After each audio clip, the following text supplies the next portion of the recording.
destroying everything on the ground. This was the world where Noah was born and nurtured in. At the same time, it was a world that had been met with an apocalypse. Therefore, an apocalypse which was more detailed and exquisite than others was unraveled before Yu Jitae's eyes. Since there was no opponent to crush, he quietly watched the apocalypse unfold. It was similar to a scenery which he had seen several times already. He didn't feel much from it. The apocalypse didn't end with just one day. It only took a few moments for the meteorites to crush the world. But soon the ground was unable to tolerate the shock and exploded open as lava flowed out. Mana churned like a hail and covered the entire world while he had to wait and see the apocalypse through the perspective of the planet, not as a human. Several weeks passed, followed by a few months. Yu Jitae did not die. He had not been damaged a single time, and the nameless alternate world met its apocalypse while leaving Yu Jitae behind. Back then, Noah seemed to have been swallowed into a dimensional fissure before the world completely collapsed. Thus, when the world reached a point that he couldn't remember, the world began scattering in ash. Qa. Noah finally showed himself as he frantically screamed out. He had practically lost all his imagination. Yu Jitae was certain, because he saw things even greater than what he had seen in the previous rounds of regression. Finished. Yu Jitae wandered through the grey dimension and approached him. There was no longer a young human full of dignity. He had blanched hair with significant hair loss and a face full of wrinkles. Noah, who had gotten old in a short period of time, kneeled down and looked up at Yu Jitae. Why not just give up halfway in after realizing your loss? The first time Yu Jitae came across him was in the 4th iteration. Back then, he avoided him because he wasn't be able to win. You all are pathetic. Next was in the 5th iteration. He fought him inside his dream for several years, and after his imagination ran out, Yu Jitae expelled him outside a fissure while destroying a portion of the Eurasia continent. That had once again taken several hundred days. Each and every one of you always gives me trouble. In the 6th iteration, Yu Jitae had ruled the earth with fear from the very start. The demons curled their tails in, hid in a corner, and bided their time. Due to that, when the Second Great War occurred after 20 years or so, Yu Jitae had been fatigued several times more than before. They would hide every time he saw one, and after hiding they hatched more eggs and waited for an opportunity. Therefore, killing required the correct time and place. Now was an example. Just die now. Yu Jitae raised his shapeless sword, SS. Kuk Kuok, that was when the old Noah suddenly started trembling his body. He was curious about the reason he was suddenly doing this, but there was no need to wait for him. Yu Jitae drove his sword forward. But suddenly, a white hand came out from behind Noah's back and held onto Yu Jitae's shapeless sword. In the blink of an eye, a white girl covered in pure white was standing behind Noah. There had been no signs, traces, nor a presence. Soon, the grey world began changing yet again. However, this time it wasn't a detailed material world that showed up. As if he was thrown out in the middle of outer space, no light or object existed near him, and the beginning and end of the dimension was unknown. There, the shining white girl opened her mouth. Hello, dear twisted existence. It was his first time seeing it face to face, because the abyss of that place wasn't accessible from Earth's dimension. However, Yu Jitae realized it. Sometimes they would appear in the shape of an evil dragon or a large flying object covering the entire world. Occasionally, they would appear like the little girl in front, the Lord of all lords, the producer of the deepest abyss, third Lord of the abyss, and Nyarla, that divine existence, showed itself in front of Yu Jitae. Yu Jitae put more strength into the hand, holding onto the shapeless sword, but the blade did not move a single inch from the girl's hand. It was strange. The third lord had never shown itself in other iterations, even when Noah was beaten to a pulp. "Do you know me?" It was a clear and transparent voice, along with her rather sacred and dignified atmosphere. Yu Jitae scattered the killing intent that had gathered in his fingertips. "That's strange. I did hear that you had interest in your contractor." That interest was nothing but weird. In response to Yu Jitae's words, the girl gave a wide smile. "Yeah, I decided to show myself here because this child didn't die." The palace of the Third Lord was located at a very distant place, even inside the depths of the abyss. That place wasn't connected to Earth. Like how Yu Jitae couldn't go to Ascalipha, it would require a fair bit of price for someone even at the level of a Lord of the Abyss to directly send their intent like this. "Is that your business? Keeping Noah alive?" The girl shook her head. "Light fragments scattered like powder. If it was just that, I wouldn't have come. I came in order to see you, dear warped and twisted existence. What business do you have with me? We gaze upon a lot of dimensions. There are lots and lots of dimensions, and many creations live the life of mortals. But in the very depths under the ground, you have started gathering the eyes of everyone." It wasn't surprising considering that he had just recently crushed the palace of Lakshata, the seventh lord of the Abyss. The Abyss would have been in a panic. Although it wouldn't be like people in the human world chattering while watching TV, it was certain that many lords were interested in Yu Jitae. "Don't kill this child, please." Yu Jitae's frown twitched. "You cannot stay in that world. A small movement of your body will ruin the world, the dimension. In a distant future, your existence will definitely have a bad influence. But I know that you're not an existence that can be regulated. Thus, I decided to watch on through this child. I will wait for the time to move until you leave this world, since that is our only joy." Yu Jitae did not respond. "If you do so, I will give you a present." It was then. The authority, Vintage Clock X, has discovered familiar traces from the dimension. Vintage Clock began sending him a message. A dimension with an unknown name. Was it a reflection of Noah's dream? Yu Jitae raised his eyes and gazed at the black world, which was different from before. Looking closer, he realized that this place contained two black dimensions stuck with one another. Like the meeting point of the ocean and the atmosphere, he could see black things endlessly fluctuating and moving each other in the distance. Since he couldn't see the end, he had thought of this place as a conceptual dimension, but that was wrong. When he followed the surface areas of the two darknesses and turned his gaze, he discovered that the swaying continued even to a distance difficult to fathom. This was a dimension that truly existed. The authority Vintage Clock X defines the dimension. The name of is Horizon of Providence. Yu Jitae's eyes shot wide open. Horizon of Providence, this place. How is it? As if confident, the girl placed her hands on her waist and pushed her chest forward. It was a gesture that imitated a human's movement. The horizon of Providence. If this place was modeled after the actual dimension, Yu Jitae didn't have to collect hostility. It would be possible to lead the seventh iteration in a safer and stabler manner. The present is still a secret, but it's something that will definitely help you. Indeed, it was tempting. The fact that Nyarla bothered to draw this dimension inside the world of Dream implied that her gift would be related to the horizon of Providence. Besides, you can't even kill Noah because there's a reason this poor child must live. It's just his mind that will gradually collapse from your violence. However, the girl's words failed to wring his heart. "No. NN." The atmosphere changed. Killing intent formed at the end of Yu Jitae's gaze. Shapeless sword, SS, fourth form. At the start, the authority was extremely peaceful. Killing intent moved easily, and just like when the Lord came out from Noah's body, there were no preceding signs or a presence. The resulting shape of the revealed killing intent was the same as shapeless sword, but the quality of killing intent gathered within was different. The Lord stared at Yu Jitae. Not a single change had occurred from him. His expression was still indifferent, and his body remained still. Despite that, his gaze suddenly turned heavy as it began suppressing its illusionary body. Sound disappeared from the black dimension as if someone had forcibly cut it off. Then the beating heart of the dying Noah became louder, and Yu Jitae's heartbeat and breath, which was slightly louder than that, started resonating the world with an ominous vibration. The smile had disappeared from the girl's face. Wearing a frown, she looked at Yu Jitae. You, what are you doing? Laughably, even a transcendent existence like this was unaware of the things that had happened to Yu Jitae after the fifth iteration came to an end. Currently, Yu Jitae was able to kill Noah, and he did not need assistance from someone with a vile intention. This was his authority that had cut the head of the Archduke of the demon world. God-slaying form. The sword drew a horizontal line through the world. The girl's head dropped. Chapter 82. End. Death dancing in the masquerade. 10. The illusionary body of Nyarla, the third lord of the abyss. Her head fell and rolled around the ashen dimension. Yu Jitae dispersed his killing intent, because it was talking nonsense, because it dared to try to negotiate, and because it pretended to know something which should only be known by him. It was true that he had felt such emotions. However, he was always the type to prioritize calculations.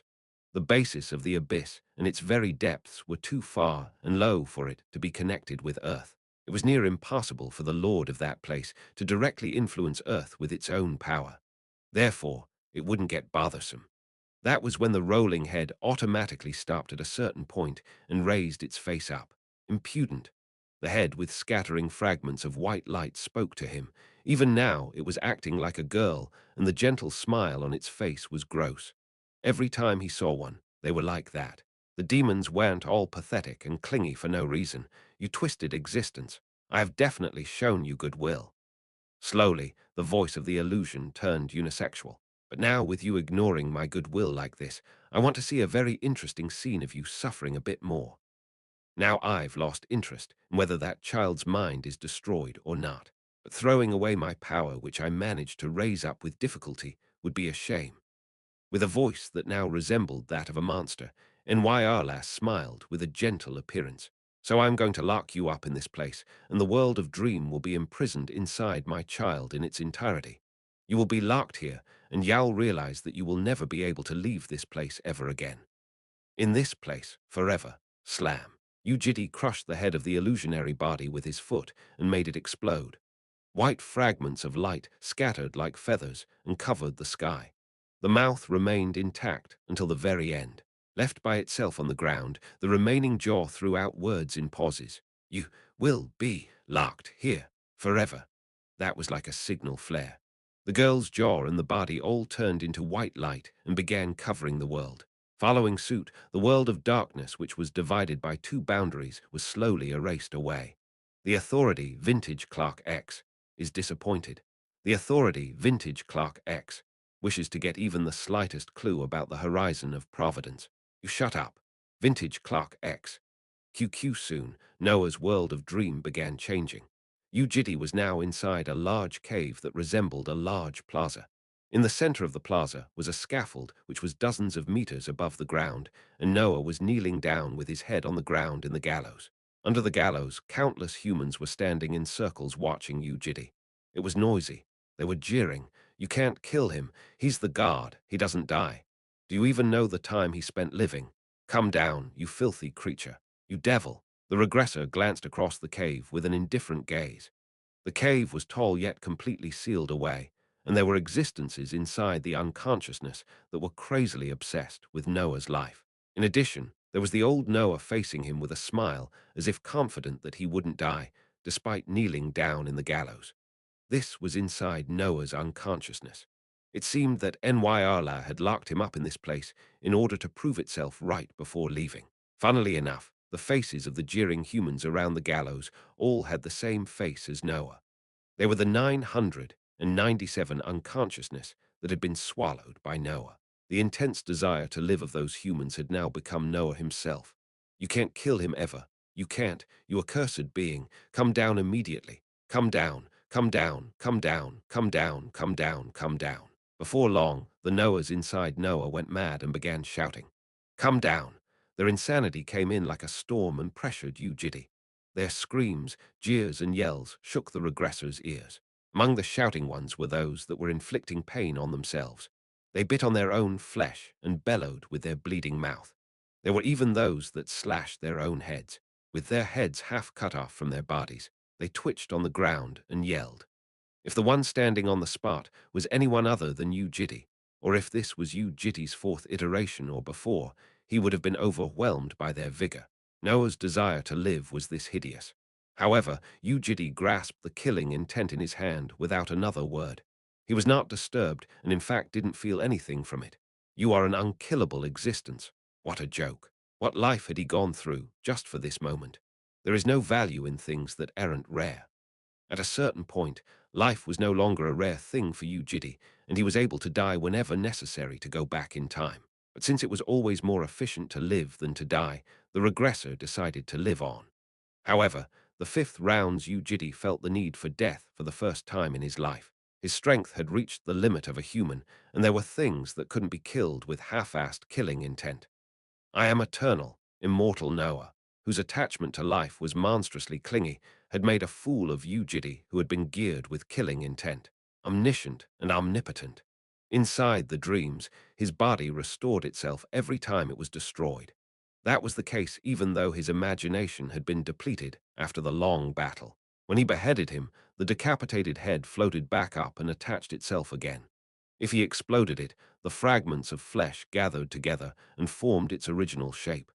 Who dares to say that they can possibly kill me? If he burned him, the scald soon disappeared, and only his flesh froze in a world of ice. He didn't die even when his breath stopped. The regressor thought that Noah's body was like his own that went against the flow of time.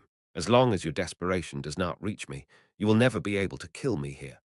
This is my world.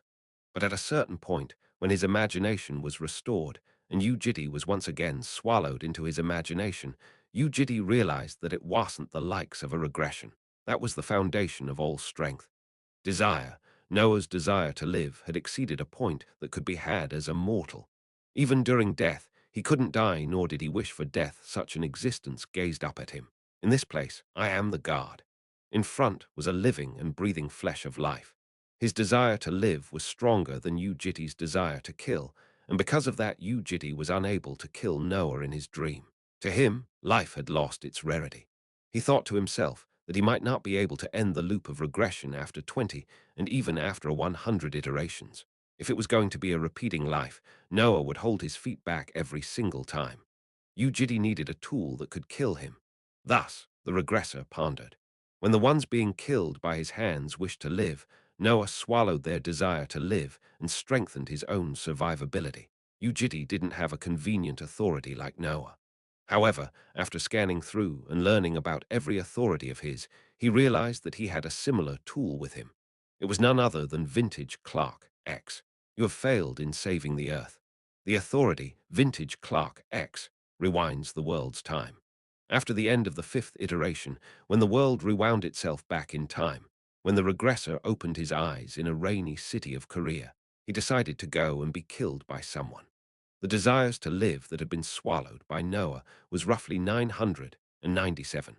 Since it was unclear how much it would change in the various iterations, he had to absorb a lot more desires to kill than that. Therefore, he had to make someone want to kill him, and he had to die to that person. The method itself wasn't difficult. He went up to someone and took their precious ones.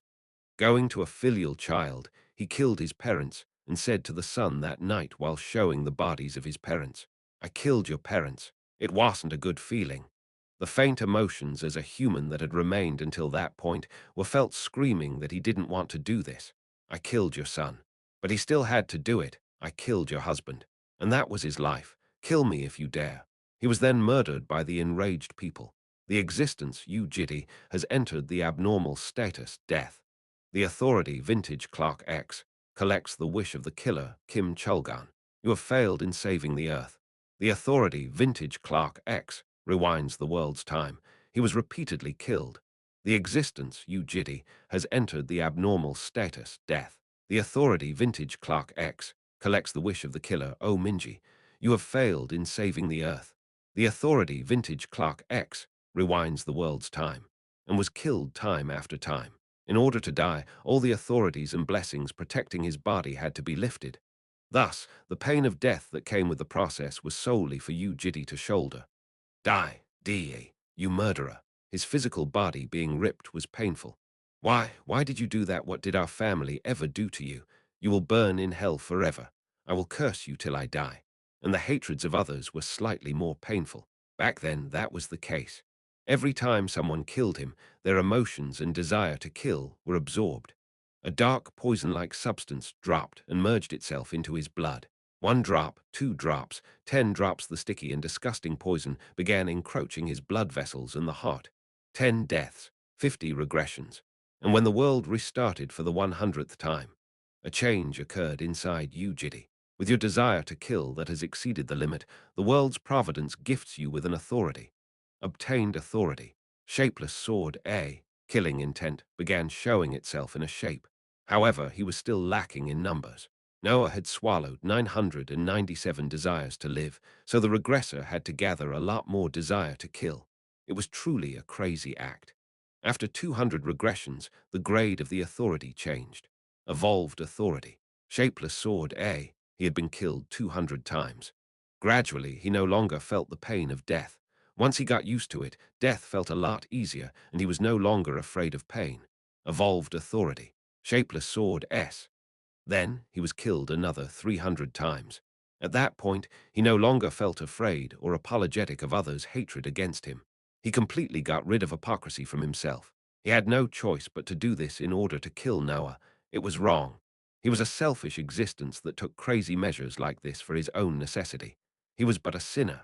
Evolved authority. Shapeless sword S. For the final time, he was killed 500 more times. During that, he sometimes forgot what was happening and what was going on with himself. He had started doing this shit in order to become something, but forgot what he was trying to be, and had already turned into something he himself didn't know of before realizing it. Evolved authority, shapeless sword, SS.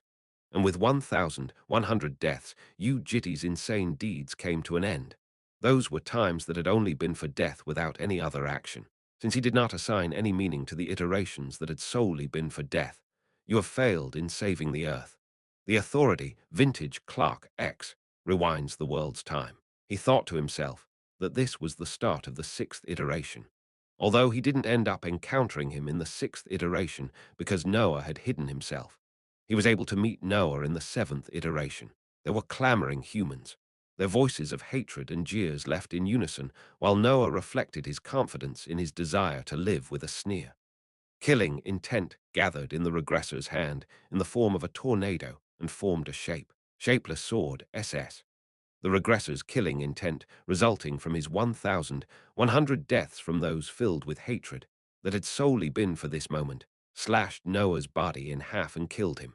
The last thing he saw was the look of disbelief hanging on Noah's face. In an instant, the jeering outcries stopped. He kicked Noah's corpse with his foot and dropped it off the scaffold. Then he slowly gazed at the desires to live that had been screaming their guts out. Noah's dream had come to an end. Gradually, the ashen world began dispersing like a fog. He gazed at the desires to live. Once the main body's desire ended, the existences that had been swallowed by the demon's dream floundered their arms around and started carrying out meaningless gestures.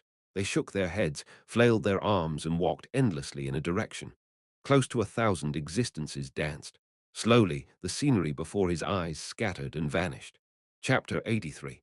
After the lights are out, as your command, my lord. Open the door, my loyalty to my lord.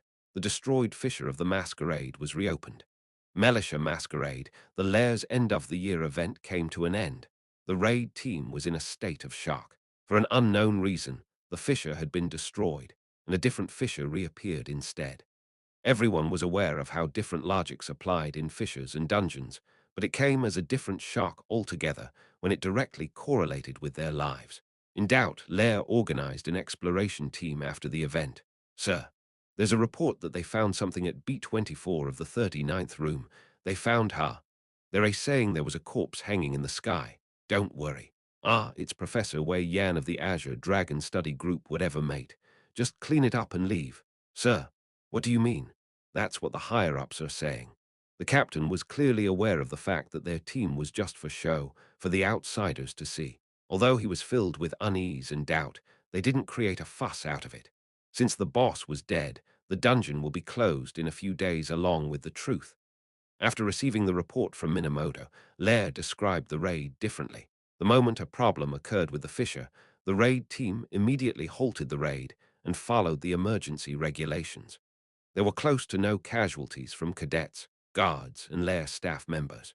Instead of focusing on the unidentifiable disaster, Lair spread news of the excellent steps taken in an emergency situation. In this era, natural disasters were common. With the way the news reports had been written, people showed less interest in the emergency situation itself. The AT team that has misused the artifact during the prior investigation is responsible for claiming it to be due to an improper dungeon exploration beforehand. Lair fired several innocent staff members. That fissure as big as a building suddenly started crumbling down. And though the raid team had done nothing but stay still, they were still treated as victorious heroes. Whoa, that was really close then. Thank goodness the entire world paying attention to Lair was merely grateful for the young superhumans of their countries coming out safe and unscathed. What had happened inside wasn't revealed. Just like that, the lights of the masquerade went out. Meanwhile, inside the airship Guardian, Shadow of an Archduke SS, which had discarded its female mask, sat down on the deck and gazed down at the world. The wind felt cold. It had been a while since he had ordered an espresso, but he was only able to drink it now because of several sudden commands from Yu Jitae. Sip. Due to the passing of time, the coffee tasted cold. Wei Yan was dead. The Undetectable's plan had been ruined. Usil Khalifa, the disaster rank, had lost half of her power, and the catastrophe rank Noah had died. If this was changed to numbers, it was like the total power level of the Undetectables being reduced by 20. Driving this much impact into the demons that were internationally spread across was impossible if not for this event. The necessary task had finally come to an end at a decent timing. Militia Masquerade would perhaps be the turning point of the 7th iteration. How would the Undetectables, who has parasitic roots inside Lair, react to this? How would the demons move past this point? The clone who shared portions of Yu Jitae's memories drew a rough image in his head. Demons knew how to bide their time. In other words, they were insanely good at waiting, and because of that, there wouldn't be anything troublesome happening any time soon. For that to happen, there were lots of things he had to do. After pouring the coffee down its throat, the clone rose up from the seat. There was a person he had to meet. Among the heavily wounded people was a middle-aged man wearing a pair of sunglasses. He was inside a private room being healed by army surgeons and healers. Because he was hiding his face with a fake skin, the surgeons nagged him to stop drinking alcohol. Naturally, BM did not listen. He had no choice but to drink. 3 of his 13 chimeras had died, and the other chimeras weren't in a good state either. Almost died helplessly. Although he hadn't heard the specific details yet, it appeared that Yu Jitae had killed Noah. BM felt disturbed for several reasons. The destroyed chimeras had been made from Arendot. Since one of the few good memories of that place had disappeared, he wasn't in a good mood. It was also a great impact to his fighting strength. The international rank of 2 was only possible because he had the fitting power level to support it. I knew a day like this would come eventually, but even though he knew it wouldn't be his position forever, he nonetheless felt bitter as the number 2 representing him was his only source of pride. The thoughts regarding Yu Jitae also muddled his head. The man who had brought him alcohol from Arendot was stronger than anyone else despite previously never showing himself once. He spoke of absurd ideas, but those became realities, and he personally ended the task. All decisions had been made by an individual, and he also moved as an individual. The fact that an individual's influence instead of a social system could shake the world was a very dangerous situation. BM imagined a dangerous future. What if Yu Jitae was determined to point his sword at humanity? Of course, BM didn't think that would happen. What he saw from the side revealed that he was friendly to humanity. However, it was a question that would obviously be asked if someone else found out. The fate of humanity hanging on an individual's hands. Other individuals will have differing opinions. The crowd will have a negative look on it, while the world would view it pessimistically. They would try to use his strength in some way or another, or would beg for assuredness or resist.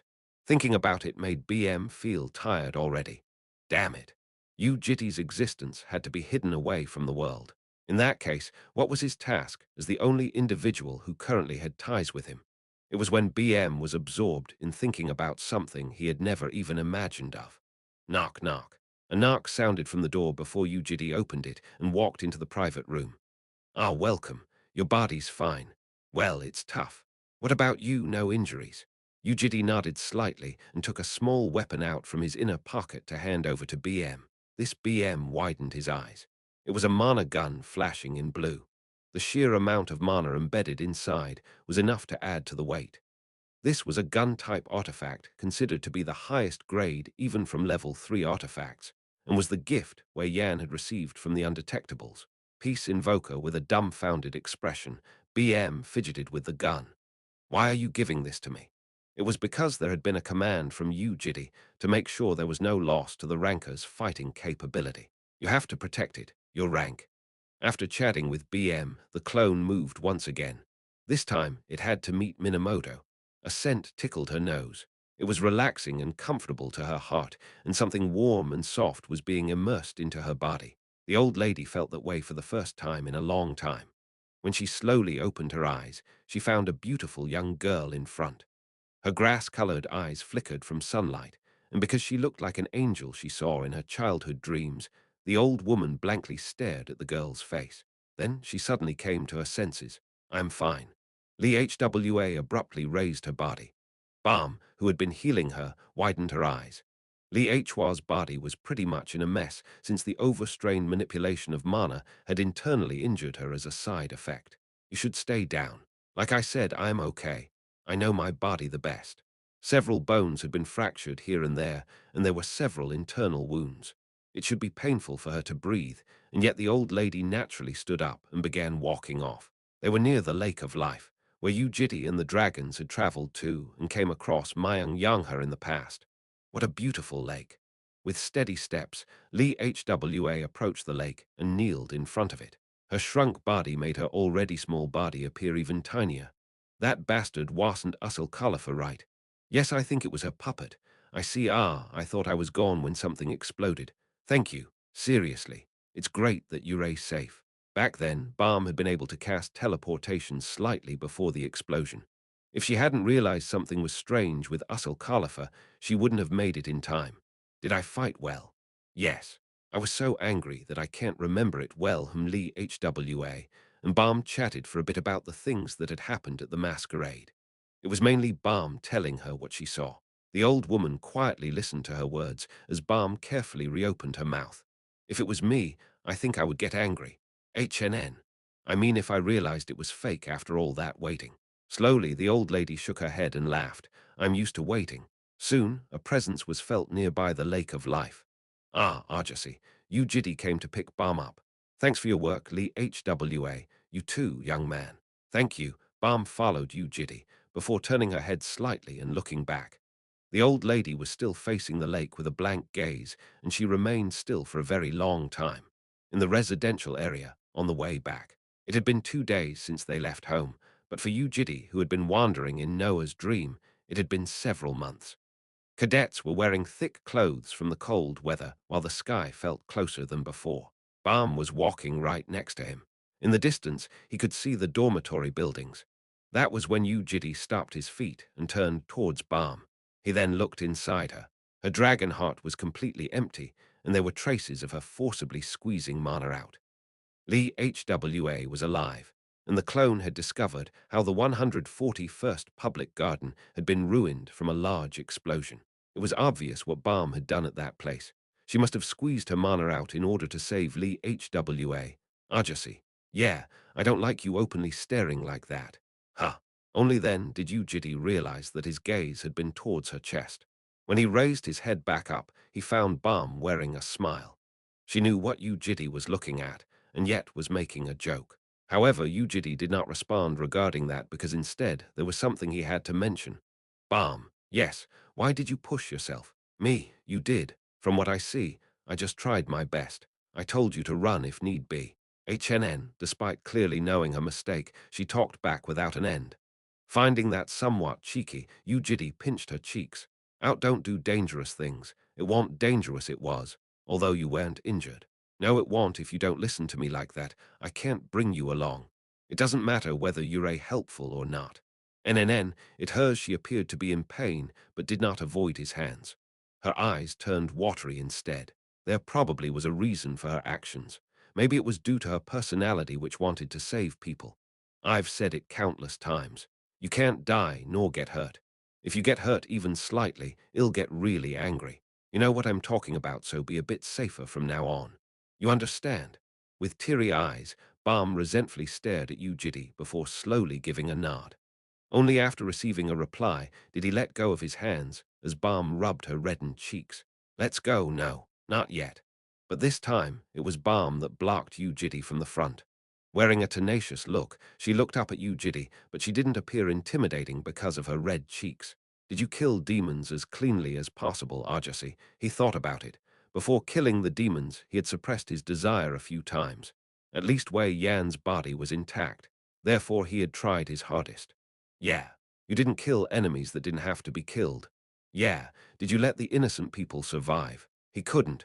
Yeah, you're a lying. I forgot. Then Balm suddenly took a step closer and pinched his cheeks. Judging from the tendons bulging out from her thin wrists, she seemed to be pinching as hard as she could, but it did not hurt at all. It doesn't hurt. Yeah. Why am I the only one suffering? What a kid. When he moved his feet forward, Balm followed suit. It was time to go back home. Unit 301. The house's door was pushed open. A familiar shoe rack, a familiar scent of lavender, and a familiar scenery of the house welcomed him. Ha, Ajasi. In surprise, Yoram, Keel, and Jayal walked towards Yu Jitae and Balm. What's going on? Why did you go out without saying anything? Where did you go? With just Balm and me? What is it? My intuition is good. Keel pressured Yu Jitae with a fierce glare. I told you I had something to do. You did. But I thought you were coming back after a few hours. Balmony as well. Why did you go without saying anything? Did I? Sorry. Balm hugged Keel, but the enraged baby chicken still wriggled around and pointed at Yu Jitae. What did you do? Just the two of you outside. What did you do? What did you do? On top of the baby chicken's head, the real baby chicken also flapped its wings forward and pointed at Yu Jitae. Are you aware of how long my guardian deity had been waiting for? It chirped. Yoram floated a crooked smile. Look at you guys a male and female sleeping outside. That's not what happened, Yoram. It must have been pretty fun. Why are your cheeks red? Are you into that? No, how do you know what I'm talking about? What are you into? Who knows? When Balm was forced into a corner, Yoram gave a sneer. Count me in as well next time. What are you saying meanwhile? Yu Jitae felt a gaze from Jayal, who was pushed back by Yoram and Keel. She was looking at Yu Jitae with concern. When Yu Jitae walked forward, she naturally extended her arms forward like a habit. In his arms, Jayal carefully pulled the shirt down from his chest while throwing glances at him real-time. Why? The necklace was still hanging on Yu Jitae's chest.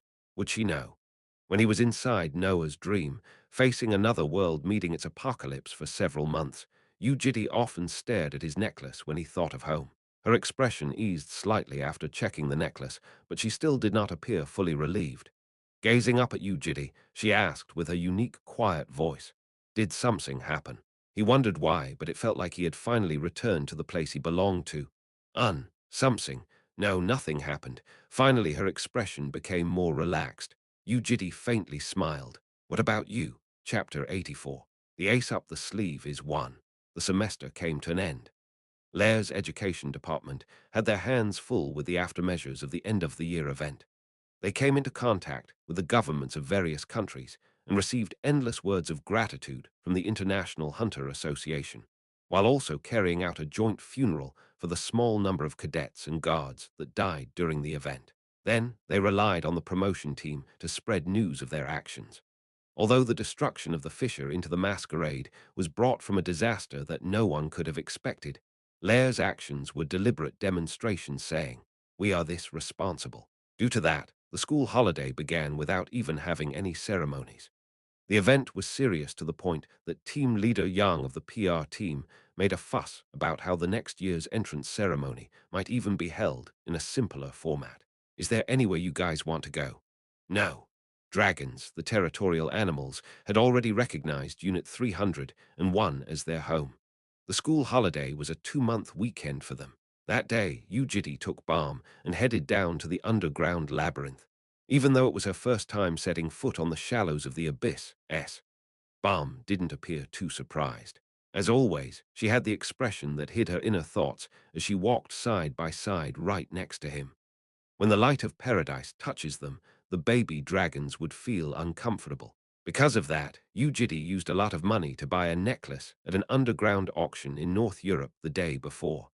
Unsightly truth. This necklace, which was in the shape of a claw, was a level 2 artifact.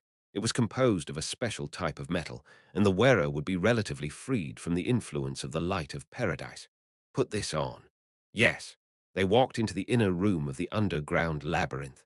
The wide and tall cylindrical room, as well as the large apartment-sized crystal fragment of paradise, welcomed them. However, there was a change that had happened while Yu Jitae was away.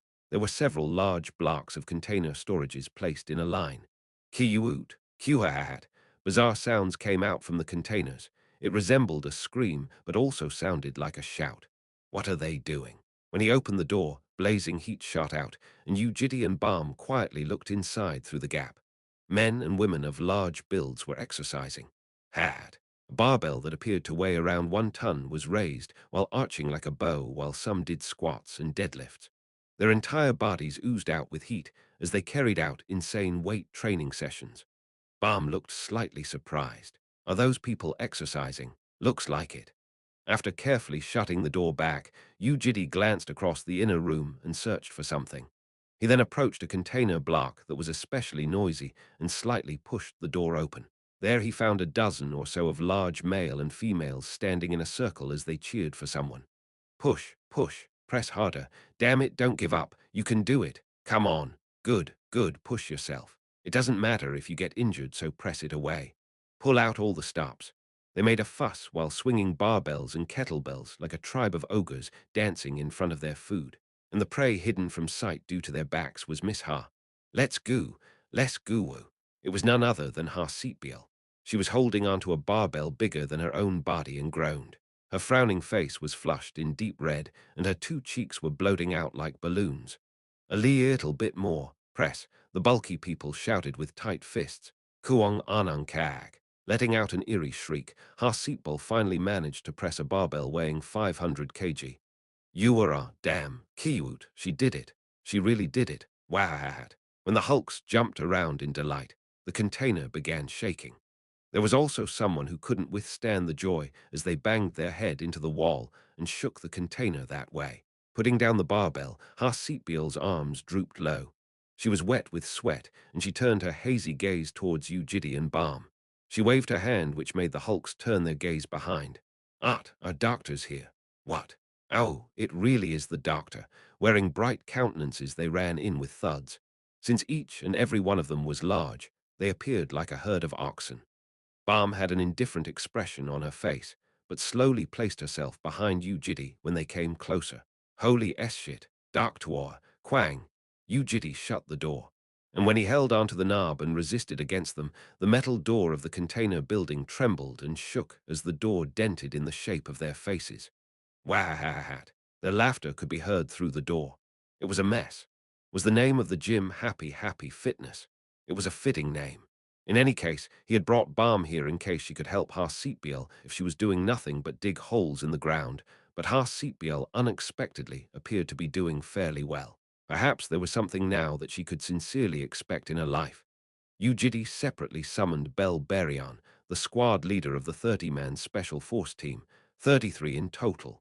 Currently 32 active and 1 outlier. All clear.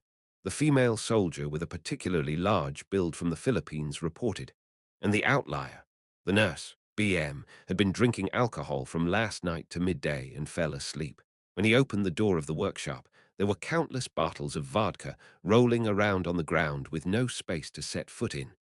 BM was leaning powerlessly onto the chair. What's wrong with him? It seems that he was heartbroken from a failed experiment. It was perhaps an experiment related to mixing peace invoker into his body in the form of a chimera. Got it. Anything you need. Nothing. Except for how everyone is wishing to go back home. Life here is quite satisfactory. That was good to hear. By the way, Ajasi. Yeah, he is here as well, right? In fact, that was what Yu Jitae had been looking for. The protector wasn't inside the containers. If this is regarding the magic living armor, Amata, let me lead the way. When they followed behind Belberion, they found the protector hanging laundry at another smaller room inside the inner room. Clink, clank. It carefully raised a large brazier and an even bigger brazier and pondered for a bit before hanging them in the order of size. Armata alone is in charge of washing dishes, laundry, and cleaning for the soldiers of the troop. A washing machine was rattling in the corner. Surprisingly, this place had electricity, water, and internet thanks to BM bringing all of them in.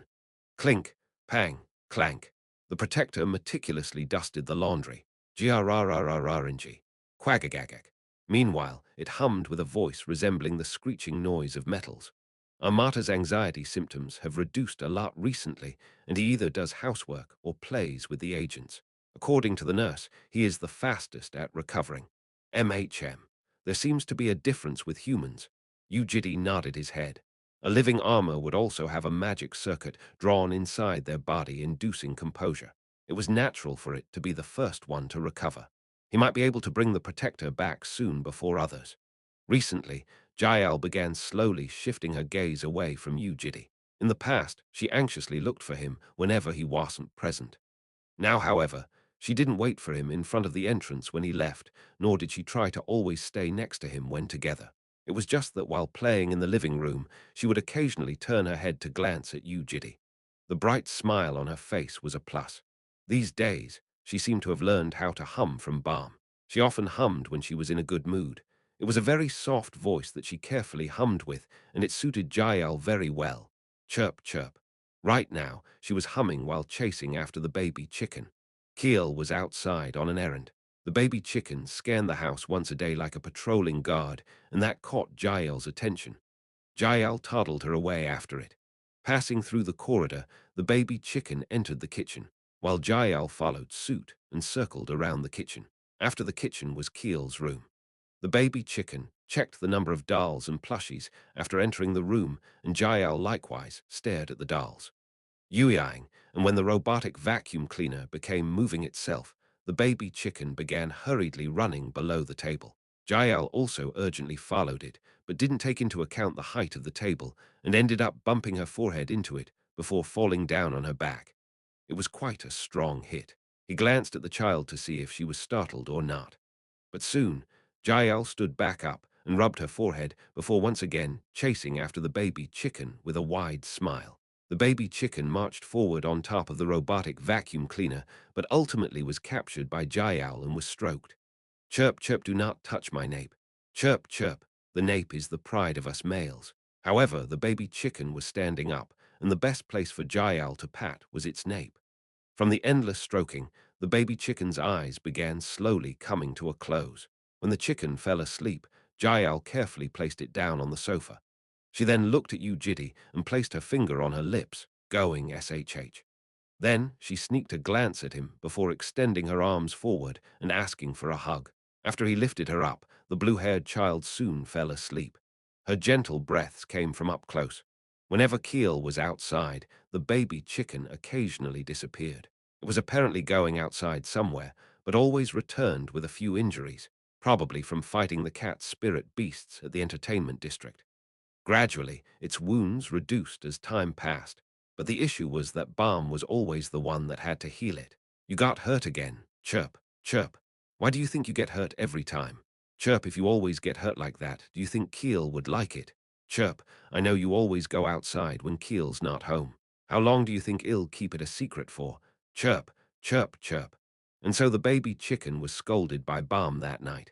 She had an expressionless face as well as her same old voice. Balm didn't show any signs of anger, and yet the baby chicken was extremely nervous as it rubbed its forehead on her clothes. Don't get hurt. Well, get angry. Balm carefully healed the small, furry ball. Meanwhile, Yu Jitae stayed still and watched over the children.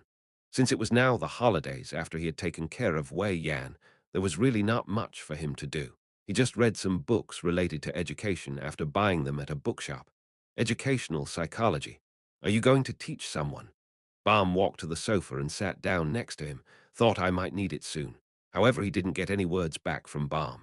Yu Jitae turned towards her and found her blankly staring into nothing. Was she looking into Providence? After staying in that state for a long time, Balm suddenly turned to Yu Jitae with an astonished gaze. He thought she was going to pull another prank, but that wasn't it. Balm abruptly raised her watch and checked something. What's up? 1 second, please. A blue website was opened on the screen, and she typed something into the search bar. Her movements were quite rushed, which also made Yu Jitae focus on her hands. Not here Balm soon opened a yellowish site and began inserting a strange combination of letters. But it was wrong this time as well. After pondering for a while, Balm went into a red website and once again laid down strange letters into the search bar. Aspens, what is that? In any case, he was familiar with this site. It was one of the top 3 video platforms worldwide, called U2V. He was wondering what it must be for Balm to be like this, and was quietly staring into the display. This time, a video with the same title as the search bar appeared at the very top. Aspens, uploaded a week ago. The thumbnail of the video was an average image with a window and a wall. But unlike the thumbnail, it appeared to be quite a popular video and had a high number of views as well as several comments. Balm looked at Yu Jitae with a slightly surprised expression. Why? What is that? You can't get angry. Why would I get angry? Please promise me you want I want. Yu Jitae nonchalantly responded, and soon Balm played the video. When the video came to a silent end, Yu Jitae and Balm also went silent. How do you think this happened? I don't know either. What did you see through Providence? Something I can't tell you something bad. No, it's not bad, but it's nothing bad after hearing that. Yu Jitae was relieved that it wasn't the worst possible case scenario. Nevertheless, something that shouldn't have happened had occurred. But since it had already occurred, the priority was to have a clear understanding of the situation. Play it again. Yes. What they first saw was Unit 301, the door to Yu Jitae's room, the living room, TV, the wall, floor, and the ceiling were laid bare. Keel's voice rolled like marble throughout the video, while Jael and the baby chicken flashed their faces once. Yu Jitae's back also appeared for a second or so. Before the video ended, Keel's face also briefly appeared in it. Right, that was the problem. Keel's face was too close and too clear. How many views did this have? It shouldn't be a problem if there's not that many. Balm carefully showed the screen. Aspens uploaded a week ago, 14 on trending views, 292, 135 likes, 8,000 slash dislikes, 141 comments, 999, 290,000, and it was a trending video at that. At the very least, it didn't have a crazy amount of views making it a problem. Yu Jitae opened his mouth while placing his hand on his temple. Let's have a look at the comments. Chapter 85. The ace up the sleeve is 2, sort by oldest first. At the start, it was a comment like this. It had been 2 days after the upload date. There weren't any elements inside the video that attracted the eyes of others. The first 15 seconds was nothing but the baby chicken running somewhere with the legs of a child, Jael, toddling after it. Upewexk adds FNL. The 2 comments after that were the same as well. Those were just random comments written by babies that somehow ended up in the video. Why did he watch this? That was why Johnson, an American businessman who had been checking the watch history of his 5-year-old son, was about to stop the video with little regard. But after around 20 seconds, the blue-haired child finally appeared in full. Johnson's hands stopped from trying to turn the video off because the girl was around the same age as his own son. Jael, it's here. In response to someone's voice, the blue-haired child turned to himself, the camera, and gave a bright smile. My gosh. Johnson felt like his heart had been hammered by something. That child was as beautiful as his son, the cutest child in the world. Next one is going to be a daughter. While he was having such thoughts, his wife walked up and flickered her eyes. Oh, who's that kid? Not sure. It's just a video our Joshua watched, really. She's really cute. Right. The blue-haired child followed the baby chicken from behind. That was when the voice of the cameraman reverberated. I so cute anyways. Jael would be surprised if she saw this after growing up. It was just a simple mutter. However, that beautiful and clear voice, resembling an angel, echoed delightfully. His wife, whose attention had been taken away by the blue-haired child, tilted her head. HNN. Why, her voice is a bit familiar, really. Whatever the case, Johnson turned the video off. The child and the baby chicken were cute, and there was a pretty voice, but it had nothing to do with himself. He was just glad to confirm that his son hadn't watched a strange video. However, his wife Lexi once again checked the video. She had a lot of interest in the superhuman industry and was an active fan of an English superhuman. I definitely heard it somewhere after checking the video till the end. She clapped her hands. Oh, it was a face she knew. She was that cadet who had suddenly been in charge of the declaration of Lair's entrance ceremony, without any fame nor fanbase. Her face had appeared several times in news reports and websites, and Lexi had been disappointed by her short media exposure. According to her memory, her name was Cadet Yu Keel. Is the lady in the video Miss Yu Keel? Lexi added a comment to the video. Thinking back, there was a friend in her fan cave that had been extremely fascinated by Cadet Yu Keel. Lexi, hey, did you watch it? Ha! Receiving a message from his friend, Max opened a video. It was a normal household and an average baby chicken, but the voice he was hearing was a familiar one. It was bright, high, clear, innocent, and cute. What is this? These days, video platforms all offered interpreting and translating services. When the voice left after being neatly interpreted to English, Max watched the 4-minute video till the end in a fluster. And towards the very end, a familiar face entered the screen. Seriously, Yukeel, it's Yukeel. She was there for a split second, but there was no way he could mistake it. After all, Max was a full-on superhuman otaku who had watched the previous declaration ceremony 150 times. Damn it. Why did you waste such a pretty face and only show up now? Max closed his eyes and reminisced on the past. When Keel rejected appearing in interviews and TV shows out of the blue, how disappointed and regretful had the fans of the superhuman industry, including himself, been. A few of them had even cursed Keel's guardian. It was for a short period of time, but it was a great trending topic. They could have earned money, and it was a chance to become famous, so why? But now that he got this, it felt like the disappointments of the time were melting away. Max began sharing the video to his fan caves and various communities. Wakeel and QQ, is it really you, Keel? Wow, super pretty. Her voice is so sweet, QQ boss. Give me a bowl of honey. The baby's also so pretty now, I want to marry and have a child. Where have you been? Why are you uploading only now? Explain, please. Explain what? Maybe she just didn't want to do it. But this doesn't look like it was taken properly, though. There was a thing called potent index in the algorithms of video platforms. The total number of current views. Views in ratio with the number of comments. The number of likes and dislikes compared to the views. The number of times the video had been shared, and the session time. After taking all these elements into account, they would give scores for their potential. Outstanding videos were followed by a large number of views, with high number of likes and comments, which in turn would cause it to be exposed more. Such videos had the right to be supported. Me? Ah, let's sleep now. Do you want to see someone's house before you do? Me? A minute ago, I can't understand algorithms these days now. Why is that blue-head child so lovely? The home page of the platform users had Aspens recommended. What is with these recommendations, la la la la? 150,000 views with a title like that. For real. I work in the field, but this is my 5th time watching the video today. The babies and the chicken are all so cute, and it would be amazing if you could upload more, please. There were things that could be compromised on, and things that couldn't. No. Keel standing in front of a crowd was something that could never be compromised on from his perspective. Was the response bad? From around 9,000 comments, 50 or so were either sarcastic or malicious. A few of them even directly displayed their animosity and anger. The reason for their animosity didn't lie with Keel. Why is something like this in my recommended list? I don't want a ducking watch it, FFS. What the duck, Elmau? Getting views with jack shit. At least learn how to edit. Random cats and dogs doing U2V. However, their target was still Keel. Nothing would change even if he cursed and criticized them. The important part was that it was inevitable for there to be such people and that it would never disappear. But 50 malicious comments isn't that much, though. Yu Jitae was aware. However, he didn't want to cultivate a seed of anxiety.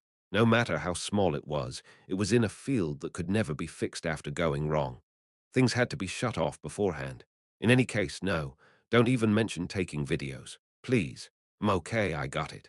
It's just that it's a shame team leader Young of the PR team gave an awkward smile. I think the most important thing now is to take the video down.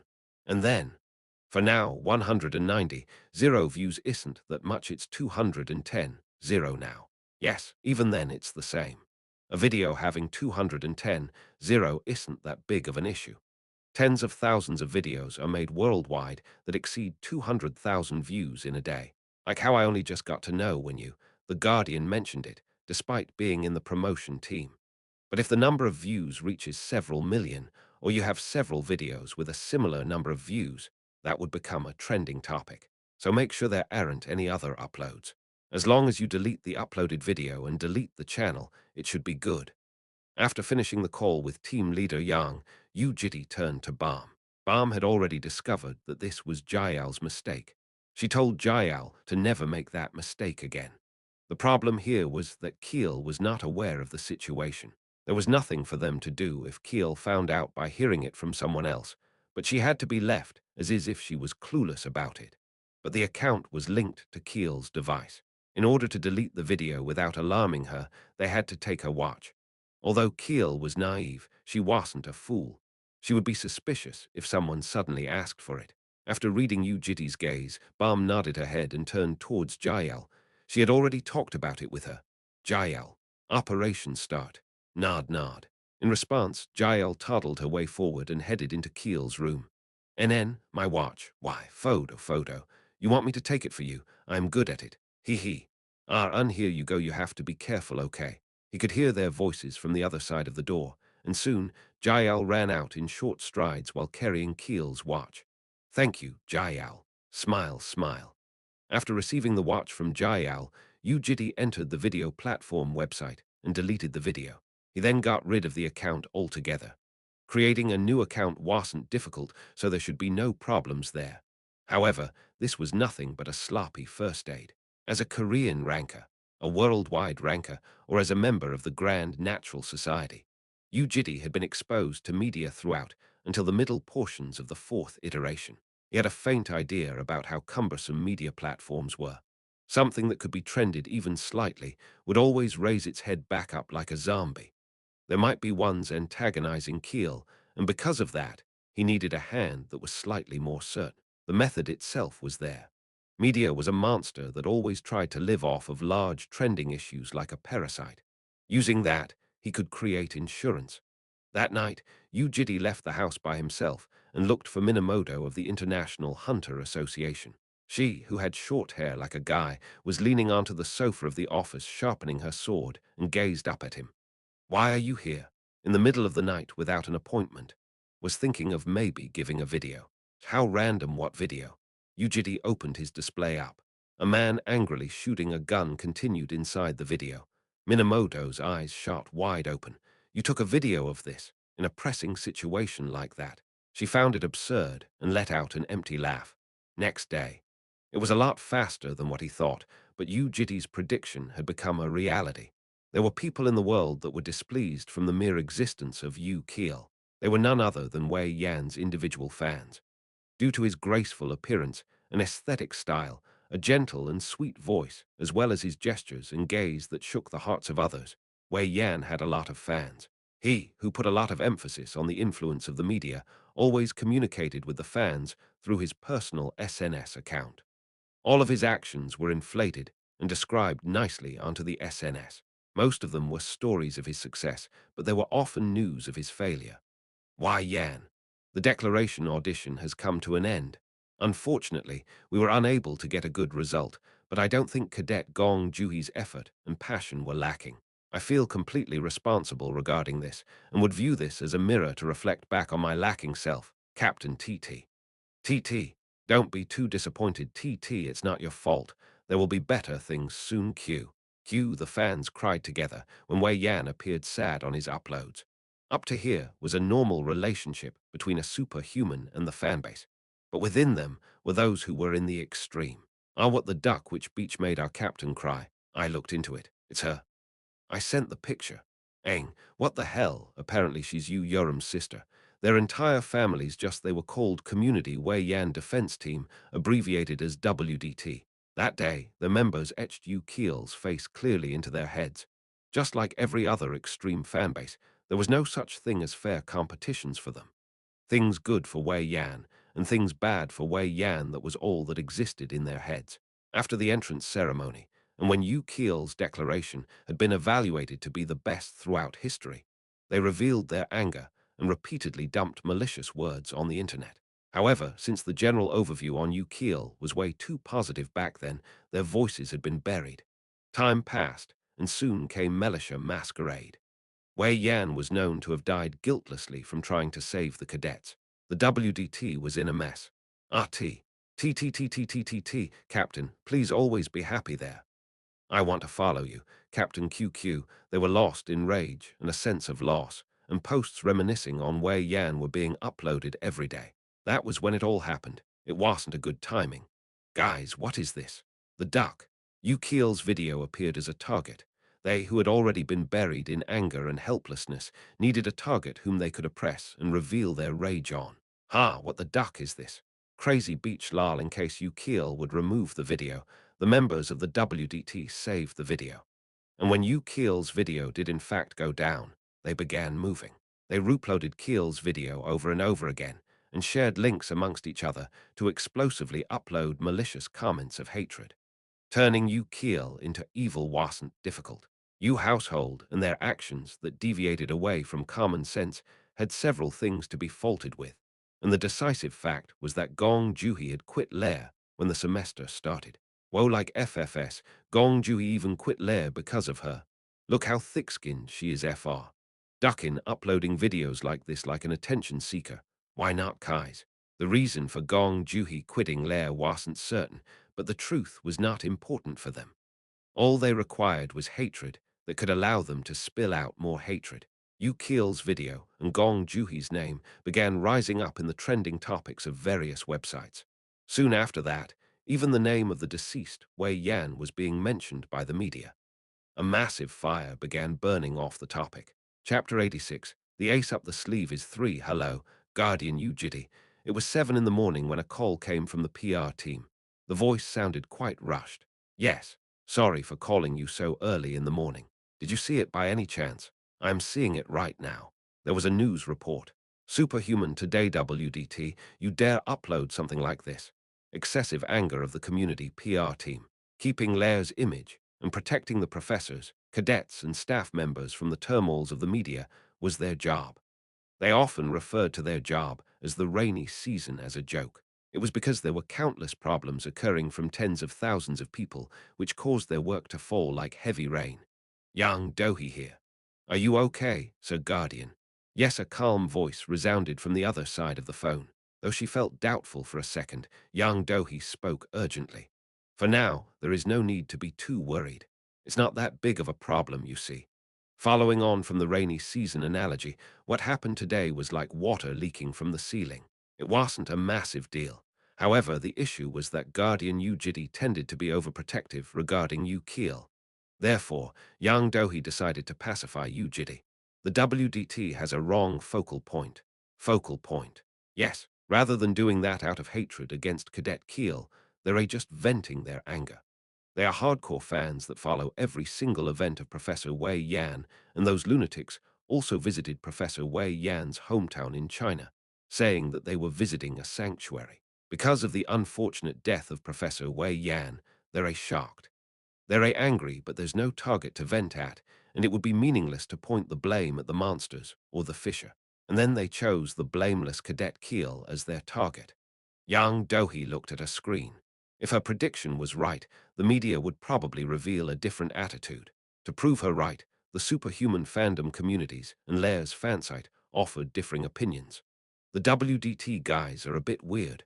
I understand that Professor Wei Yan passing away is sad, but why are they blaming Yu Keel for that?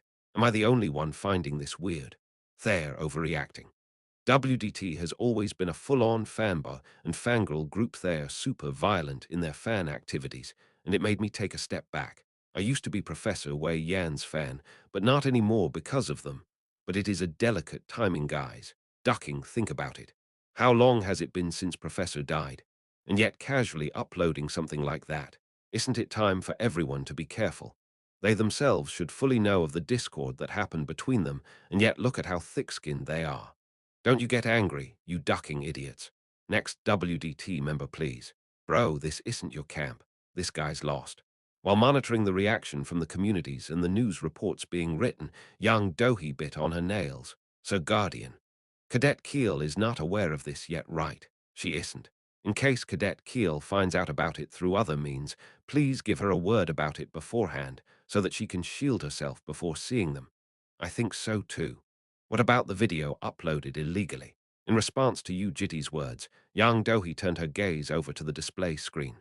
Yu Keel video. 12 hours ago, views. 894, 334 likes. 31,000 slash dislikes. 27K comments. 999. After she reported this being an illegal upload, it went down from the trending list. However, since the vicious deeds of the WDT were intense, it was still a trending topic in other websites, and the number of views was still on an increase.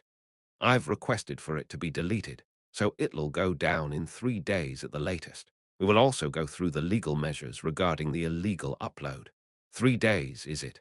The PR team will try everything we can to help Cadet Keel, so please don't worry too much. Thank you. As she ended the call, Yang Dohee felt doubtful. Why was he so calm? She thought about Guardian Yu Jitae. Like alcohol and water mixed together, he always had an unfocused gaze and a bored expression, but would form a serious and scary expression whenever things were related to Keel. But isn't he too composed now that something actually occurred? Is there something he was believing in? While the middle-aged woman was in doubt, her phone rang once again. This time it was from the education department. Yang Dohee of the 3rd PR team speaking. This is Daniela from the education department. There has been a notice from the strategy office of the association. Yang Dohee was dumbfounded. From the military strategy office of the International Hunter Association. What notice? From the phone came the secret of Professor Wei Yan and the schedule for an urgent conference regarding that. Sorry, what did you say just then? Professor Wei Yan, her head seemed to have gone empty from the unbelievable news. After ending the call, she blankly stared at nothing as unnecessary thoughts surfaced before anything. Did she have to work overtime for the next few days? Team leader Yang Dohee murmured to herself. That's duct windows were shattered from the heavy rain. Keel and Jael were in the middle of completing a puzzle together. It was 6 meters in width and 1 meters in length, an extremely large puzzle with 10 zero pieces. The living room was filled with puzzle pieces, and the 2 children were struggling as they attempted to solve the puzzle. Ooh, this piece, I think it goes there. No, maybe it's here. You're not sure either. What about you, Chirpy? Chirp. It was a toy bought by Yu Jitae. When the holidays began, all her friends went back to their hometowns, and Keel, who was left with nothing to do, played around with her watch all day. She appeared to be searching things related to the baby chicken or food every day. Thus, Yu Jitae accidentally broke her watch, and it was currently being fixed elsewhere. He bought them a puzzle to make sure they weren't bored, and unexpectedly, they were rather seriously solving the puzzle. You guys, you can't use magic, okay? Yes. Since Yu Jitae had taken few of the puzzle pieces, it would take a lot more time. By the time they finished solving the puzzle, all the storms should be gone, and it would be good to slowly chat about it then. Meanwhile, Balm was sitting down on the sofa, checking the comments being written real-time. She had a deeply sunk expression as she checked the comments and news reports being refreshed. When the children were about 500 pieces into the puzzle, Balm spoke with a very soft voice. Arjasi. Yeah, I think I understand what Arjasi was worried about. The emotive expressions of the WDT were becoming more and more intense. Their hatred began even before Keel's video was well known. From the sudden news of Wei Yan's death, various communities had several waves of people showing their condolences. However, the WDT was different. Their beginning was based on hatred, and Keel's video was just a trigger, an image of self-injury, an image of a letter admiring the dead Wei Yan written in blood.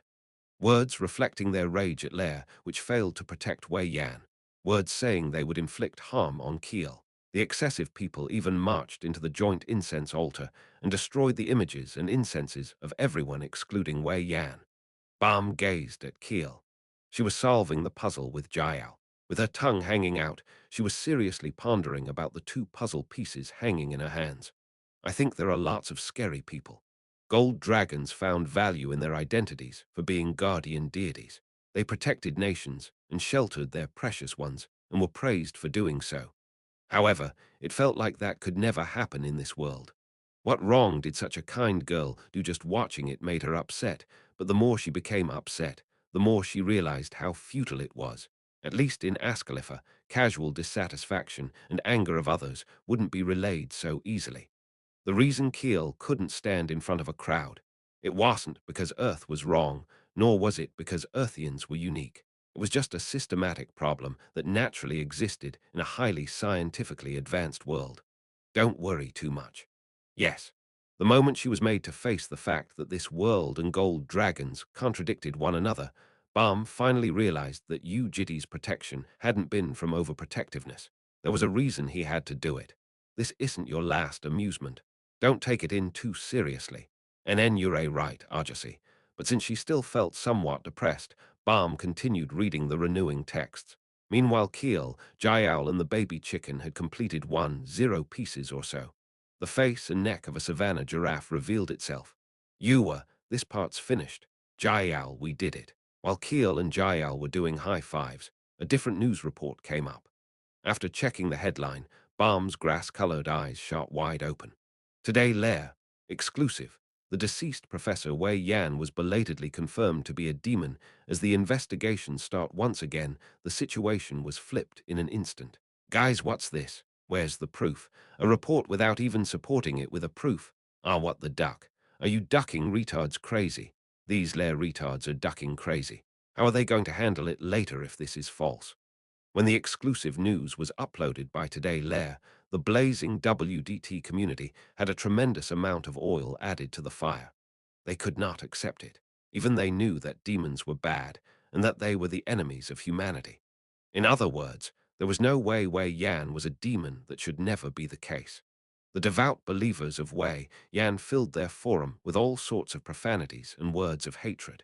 Before long, they even went around other sites to pour out their discontentment against Lair. Conspiracies also began being shared. I think I know what this is about. When Captain was trying to form the Azure Dragon Study Group, Lair ducking restricted him about how the size couldn't be too big, because other study groups have to grow as well. Really, WTF, for real. Yeah, people just don't know. I work at Lair and I heard it from others. Apparently that's why Lair and Captain had a bad relationship.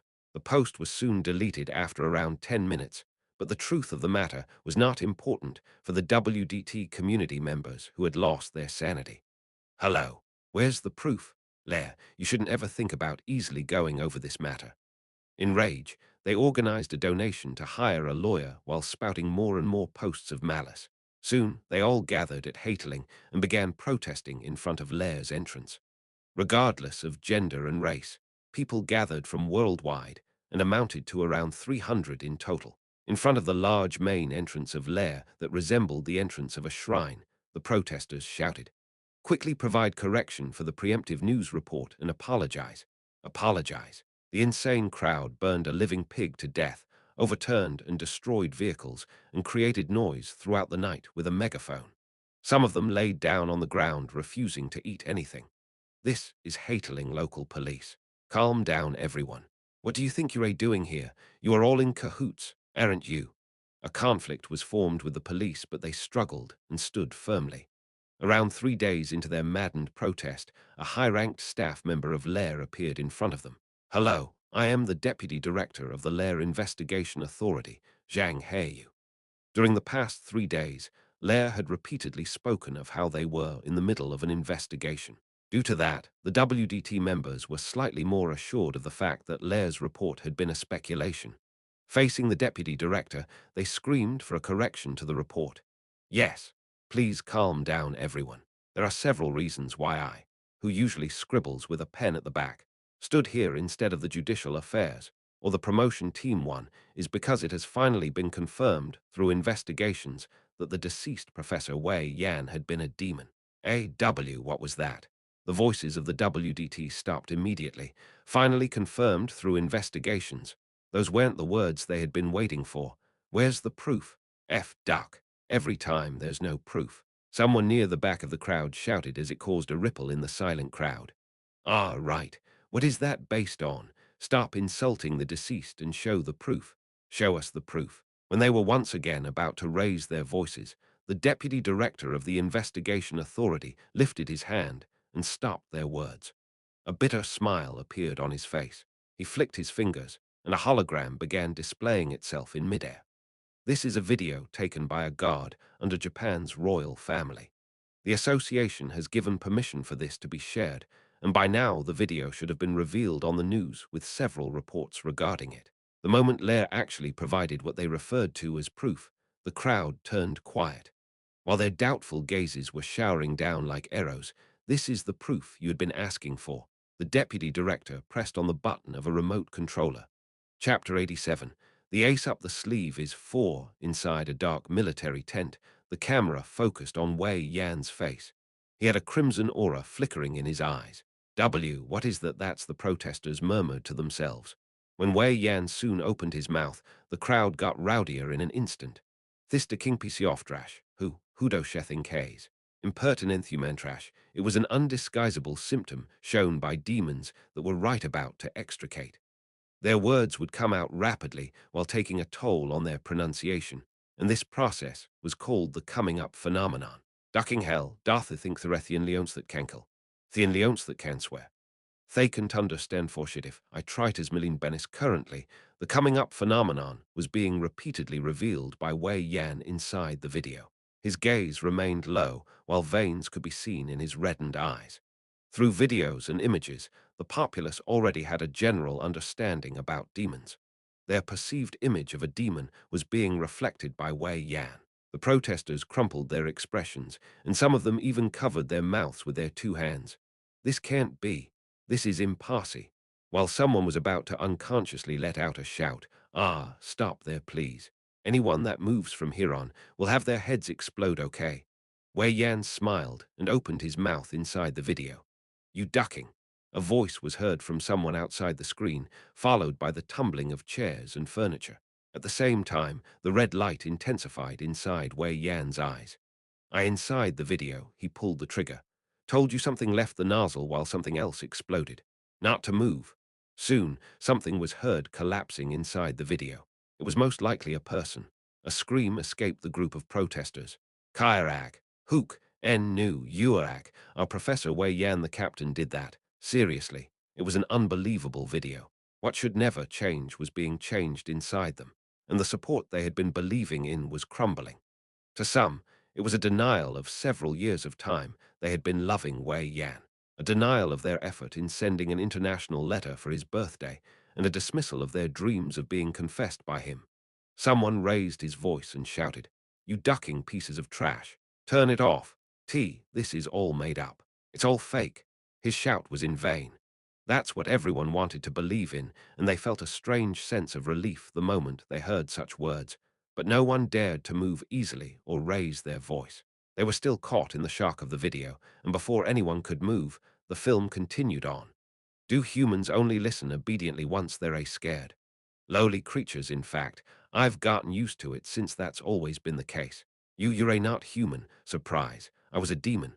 Wei Yan's gentle voice was way too similar to the one inside the surprise video he had shared with his fans. Someone ended up tearing up. Stop please turn it off." A woman who had been standing at the front of the protesters asked the deputy director with tears, but Zhang Heyu ignored her words. Turn it off, please." Meanwhile, Wei Yan's voice continued. "The demon that devoured your sons, daughters, and friends. This is not a joke, by the way. I'm telling you to stop. Please. Right.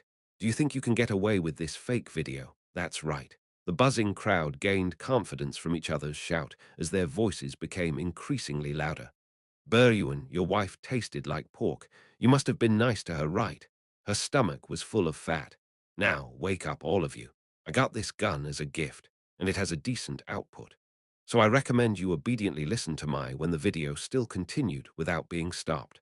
A male with a large build near the back finally erupted out in anger and unsheathed a dagger. "Stop, or you can't ducking hear me, you ducking bastards." He was the manager of the WDT community. No one was expecting someone to suddenly raise a weapon, so both the protesters and the police were startled. The man began running with a blade in hand. Being a superhuman, he immediately jumped ahead over other protesters and flew toward the screen in an attempt to destroy the display. It was immediately followed by several shouts from policemen. That was when an opaque plate appeared in midair. Kung! It was the skill of the deputy director, Zhang Heyu. After crashing into a plate of mana, the man fell back. The wrist of the hand holding the dagger snapped as blood oozed out and colored the road in red. A sharp shriek left the crowd. The onlooking protesters felt their blood boiling. Their emotions had reached a level where a slight trigger could cause them to explode. That was when Wei Yan stared directly at them from inside the screen. "What are you doing?" Ah, Huck Wei Yan's gaze contained killing intent. It was a vicious gaze and expression that had never appeared in his thousands of images and hundreds of videos. "I am talking to you." Although half of his scream had been filtered, the protesters once again entered a state of shock. That was the end of the video. No ducking way. Someone turned their bodies around. Kayak. And some refused to accept reality and screamed. Chaos broke out in an instant. A few of them began running away from the unbelievable reality, while some decided to attack the fabricators and raised their weapons at Zhang He. Where do you think you're going?" A clear voice resonated across the havoc. "Destroying objects and arson, just protest quietly. Why did you have to flip cars and burn innocent pigs? Obstruction of justice, creating social anxiety, and several other reasons. Because of those, warrants have been issued against you people. And from now on, we will be carrying out investigations to see if any of you have been in league with the demon Wei Yan. Are you surprised? Well, this is why they sent me here." Zhang Heyu made a bitter smile. "Arrest them." Immediately after his words, the military police officers of Lair and Hateling dashed out and began arresting the protesters. How dare you? Don't touch me. Yuok. I didn't do anything wrong." The group of protesters amounted to several hundreds. A few of them tried to run, but opaque plates appeared in midair and locked them into a box. The escapers fell on the ground after running into them and were soon arrested by the police. "This can't be. Professor Wei Yan, Captain, is the person that saved me." A woman who was extremely thin screamed and resisted without even caring about her clothes tearing apart. Thus, Zhang Heyu walked up to her and crouched down. "Hello. You're a Chinese, right? I know you because I am a former security officer of China. You know, you're the fan that secretly followed Professor Wei Yan into a dungeon raid, right? You wanted to steal his undies while Wei Yan was asleep and almost died to a monster, didn't you?" No. And Professor Wei Yan saved me. That's very weird. Saving an underwear thief, maybe it's because you have no fat in your belly. Just wake up, you crazy beach. Oi, take this lady along. Yes. The pandemonium was quickly suppressed. The extreme protesters of the WDT have all been led to Hateling Central Police Office and were sent back to their home countries at 11 am today. Checking the news real-time, Baum heaved out a deep sigh. "I think it's settled down for now." "Yeah." Even on the next day, Keel and Jael were struggling with the puzzle. "This isn't working, Arjasi, really. I think we're lacking a piece no matter how I think about it." Keel whinged, but that was natural considering the piece in Yu Jitae's pocket. "Try harder." Hying. "But it's not working." Jael also appeared discontent, and her lips were protruding out. That was when Keel widened her eyes with a flash as if she realized something. She then gave a frown. I knew it. What's wrong, Keel?" "Barmanni, listen to me." Keel glared at Yoram's room. "She came back home this morning and came nearby saying, 'What are you doing?' Right. I had a bad feeling, so I stopped her from coming, okay? NN. Did Yoram flip everything upside down? No. She just obediently walked off, so I was wondering what happened. But you know what? I think she stole a piece back then." Keel appeared way too serious that Baum ended up smiling. "That must be the case. That must be right." Enraged, Keel ran into Yoram's room. "Unnie, you're caught red-handed. What did you do to my puzzle piece?" She shouted and woke up Yoram, who had been training overnight and was sleeping from exhaustion. Duck, what? Puzzle, what?" Yoram's annoyance could be heard along with her sleepiness, while Keel grumbled back. "Yuang." And soon, Keel's scream echoed across Unit 301. "I give. When Keel screamed after being oppressed, Jael for some reason kneeled down on the ground and tapped the ground several times with her tiny hand, while saying, "Unnie's a devil, a red devil. And is this monkey crazy?" Yoram and Keel quarreled. "Guys, let's stop there." And soon, Baum walked into Yoram's room and calmed the children down. Meanwhile, Yu Jitae was blankly pondering about something. The media was babbling about Wei Yan and the WDT continuously from yesterday morning till today. Stories about Keel were hard to find, and just like what they always did, the media had shifted their focus to a bigger prey. Up to here was according to his plan. but there was still something remaining in a corner of his head. Unless they quit their life at Lair and headed into an isolated island, Keel would find out about this situation. She would either hear it from her friend or someone else, and it would be better for him to tell her before that could happen. However, a portion of the WDT would disappear, but the traces left behind by them wouldn't. Malicious comments and posts were still spreaded on the internet, and if Keel happened to come across those, she would be opening up remaining traces of animosity. The regressor didn't like that fact. He wanted Keel to live the way she was right now, while facing as little hostility as possible, and seeing as many positive stories as she could. Was there a way to do this, a method that would fill the communities with happy, enjoyable, good, and positive words? But no matter how much he pondered, he couldn't come up with a good method. Even throughout his 7 lives, this was the first time he was in such a situation. Therefore, he decided to ask Baum just in case. And that's difficult, unless we privately make use of a national level of information division, but doing that would make things more complicated, right? Doing all that just to cover Keel's malicious comments is a bit while she was touching her bangs in contemplation. Her hands suddenly came to a stop with a NN. What? Anything good? And it might be a bit ridiculous. What is it? That, the place Argosy took me to a few days ago. The underground labyrinth. Yes, the washing machine worked there, right. And so did the internet. Indeed, that was the case because BM had brought all of them in from above ground. The people there with large builds weren't easily tired and were always happy, right? I heard they could stay up all night. Only then did Yu Jitae finally understand what she meant by a ridiculous idea. 30 happy superhuman Nites and Ha Seatbiel. Yu Jitae still had an ace up his sleeve. Would that work? Balm scratched her cheeks as if she found it absurd herself. Then she met his eyes and gave a gentle smile before slowly giving a nod. The assurance of a green dragon, what did it mean? Let's go right now. Yes, ducking damned pieces of shit.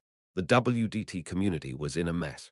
Ehu, bunch of trash lol, serves you right kekek 400 imprisoned lol, congratulations. Embarrassing. If it was me, I would follow Wei Yan. www netizens gathered at Wei Yan Defense Team community from worldwide and uploaded all sorts of derisive and sarcastic comments. Like, what's ducking wrong with these bastards? A young man who had been cheering for the WDT from a corner of his room shouted. In just one day, the WDT had become a global laughingstock. Of course, that thing's a fake video. The youth couldn't accept reality, but at the same time, he didn't have the courage to go outside and protest. The courageous ones all ended up in the jail. Duck these clueless idiots. He began typing away on his keyboard. The young man fought with them, but also went around the fan communities of Kiel, which started all this, and began bombarding it with negative comments. There were several people in the WDT, like the young man. Stuck in a chaotic situation without being able to accept the truth, there was nothing stopping them from wreaking havoc. Let's not criticize others, it was then. Bizarre people began appearing in communities and forum sites. This is the fan site of our beautiful Miss Keel. Please be respectful to each other. Let's only use good words. Ha ha ha ha. Look at the picture of Miss Keel and have a great day today as well. 3. See Miss Keel's picture, and everyone can also do SBD 5000. Art, energetic today as well. A bunch of them appeared at once. Chapter 88. Happy happy comment squad ha. In the inner room of the underground labyrinth, BM let out an empty laugh. What's this? Sitting in front of computers, huge people were typing on the keyboard. Their expressions were all serene, as if they had won the lottery last night. Currently they were going around websites, leaving only positive comments. It was none other than the claws of the association, the 30-man special forces that were doing this. So how unnatural was it? To think I would see something like this while BM was dumbfounded. One of the agents shouted, "1 instant noodles, please." Got it. Clink. The protector added hot water to a cup noodle and carried it over to the agent. BM felt like he had seen something similar when he was very young. Is it an internet cafe or what? Comments of hatred being poured onto a future YouTuber. But why? It was a column written by a reporter about the reason for a continuation of such malicious comments on an accidentally uploaded video. Beneath were dozens of comments. Read the first 2 lines and scroll down Elmao. I can see you're spouting out nonsense, but don't say shit without knowing anything about it. You Keel can't read the atmosphere and has no manners lol. My friend was at the audition and she swore at Gong Juhi and talked behind her back lalal. And when she was caught, she was like, what did I do wrong? Wow, really? Yeah, that's what my friend said. Even a small news report would get dozens of comments at the very least once they were targeted by the WDT. Comments 54. This place was the same. Hatred existed solely for the production of more hatred. Even towards the end of the investigations, after Wei Yan was identified as a demon, they brazenly remained without disappearing. But in that place, completely different comments suddenly began being added one by one. Cadet Keel is a nice person, her smile's very beautiful. Let's all have a look at a picture of Miss Keel, haha, how could she be so small, precious, and cute? After the storm, only garbage remained on the ground, but beautiful petals of flowers were falling on top. What merit is there to be gained in denouncing others? If you denounce others' pride to be above them for a split second, can that life truly be considered to be on top? Oh my, such beautiful words. Ho ho, hope you have a wonderful day today. Let's not waste our precious muscle energy in writing bad words ho ho ho for an unknown reason. There were lots of flower petals. Comments 884. What? The columnist doubted his eyes. Hundreds of comments swept past the article in the short span of 5 minutes. Are they just going around writing good comments? Although it was strange, he found himself being at ease as he quietly read through the comments. The world was still a livable place. After they were done with their task, the squad would move over to another site before going to another one as the bizarre good comment movement spreaded fast. Old news reports, videos and forum posts that were seeing less frequent views were suddenly filled with comments that complimented and cheered for Keel. This sort of commenting maneuver wasn't anything rare, and similar to how the crowd hadn't been too interested about the WDT sabotaging at the start. The media and the general populace didn't take this to heart. However, there was a group who had been bothered by it, the WDT. Guys, who the duck are these? There are weird people in Keel's community right now. You guys have a look as well. Here's the link. The Keel community was a place that had originally seen a flash of popularity during the entrance ceremony, with not as much liveliness now. The site which no one looked for had become the greatest target of the WDT community due to the aftermath of an accidental upload. Due to all sorts of malicious comments and forum posts, the manager of the community had given up on controlling it and was in the middle of considering whether he should close the website or not. Cheering for Miss Keel, precious Cadet Keel, who, I don't know much about her, but I do know that she is a gentle and a kind-hearted cadet. I hope you don't take this to heart, and hope everything goes well with you in the future. I don't know why, but I always tear up when I see a picture of Miss Keel. But now, there was a storm of complimentary comments. Hundreds had been posted within several minutes. Naturally, the WDT members weren't kind enough to watch that happen. You Keel the retard. Is there no one else to bias? Hope you all get eaten by monsters. Logic or rationality was no longer important. They had gathered here as fans of Wei Yan, but the moment they revealed their identities, they would become targets of justified criticism. Thus they hid their weak points while only conveying their anger. Lal, hey, I just spitted on you Keel's picture and ripped it apart, kekek. Angry, right? Lal, it turned into powder when I tried ripping it. There had been no images, and the person hadn't ripped anything apart either. It was just a hate comment that was meant to drive them mad. Immediately afterwards, a comment appeared underneath the post. From what I know, a picture of Cadet Yu Keel publicly taken was only once during the entrance ceremony's declaration, on the day she was the brightest. I am jealous of you for having held onto the image of Cadet Keel on her brightest day, even for a slight moment. No, you ducking idiot. I spitted on it and ripped it apart. WTF. We live in this moment and let the present flow to become the past. In order to hold on to a moment for eternity, we tend to leave it as photos. Some might criticize you as a bad person, but I also know that your bad feelings will also only be lasting for a moment. That would soon become the past, and when time comes where your beauty blooms in full, please call me. I will take a picture of your beautiful moment and keep it forever as a picture. No, what in the duck is this? A member of the WDT who had been reading the comment in a corner of her room twitched her fingers. Is this person crazy, or what? She swore, but it resonated in vain. For some reason, her rage died down, and the member soon halted her hands. Then she read through the comment one more time. In one of the posts, there was a picture of a yellow doll torn apart with a knife, which was one of the common pictures cursing Yu Keel. That post also had a picture of a male with a chiseled body along with a message. You Keel, you see my arms. I will go look for you in your house and tear you to pieces with a knife, since there were several female members in the WDT. He had uploaded it to both swear at you Keel and to boast about his body. A comment was soon added to his post. Looking at your arms, I think you'll need a little bit more exercise in order to do so. After all, Cadet Keel is also a superb superhuman of lair.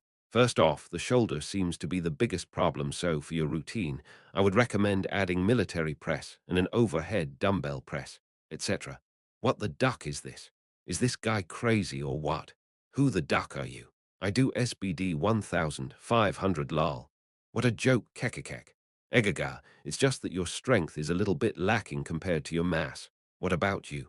It's always people like this that are all for talk la la la. I do around SBD 6250 haha, it's still very lacking. I'm sorry if you found it uncomfortable, 6250.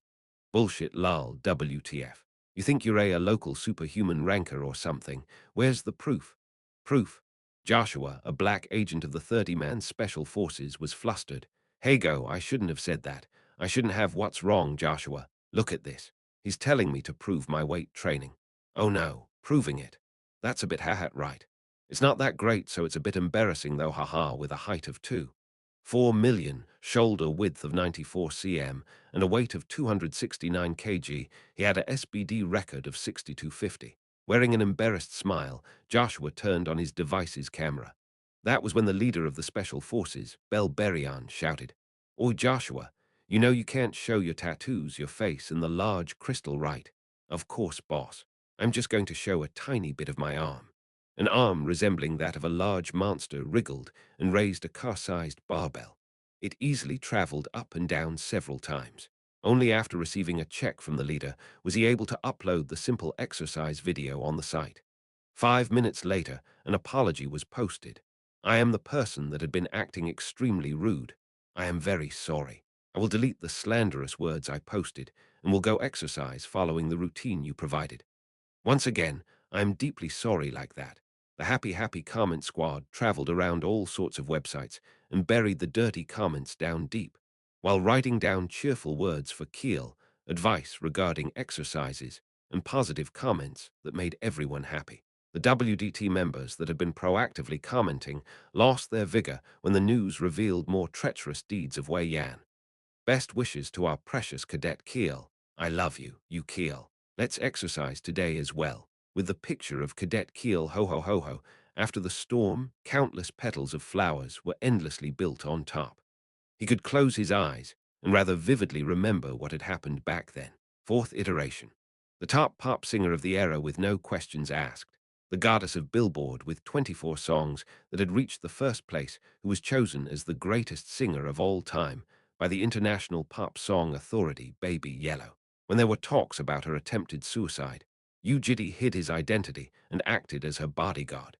It was because he had realized that it was the gold dragon who had brought the apocalypse in the first and the third iterations. With the relationship of a top bodyguard and a celebrity without crossing the line, Yu Jitae spent every day with Keel and protected her. On the top floor of an elegant hotel, when Baby Yellow was lying down on the bathtub cutting her own wrist with a sharp dagger, from the ominous feeling, Yu Jitae broke the door of the bathroom and dashed inside. The gold dragon was crying under its breath. Inside the bathtub painted with blood, the gold dragon was crying while its blonde hair refused to be tainted in blood. It all felt unrealistic for a second. Urgently, Yu Jitae pulled her out and tried to stop her blood. Meanwhile, he shouted as his rage filled him up to the brim of his head. Why did you do this? You were fine until just then. We laughed and chatted together, so why? It was a fact he hadn't known until the third iteration, where he didn't even have the right to get close to a dragon. There was an antecedent to the gold dragon's change.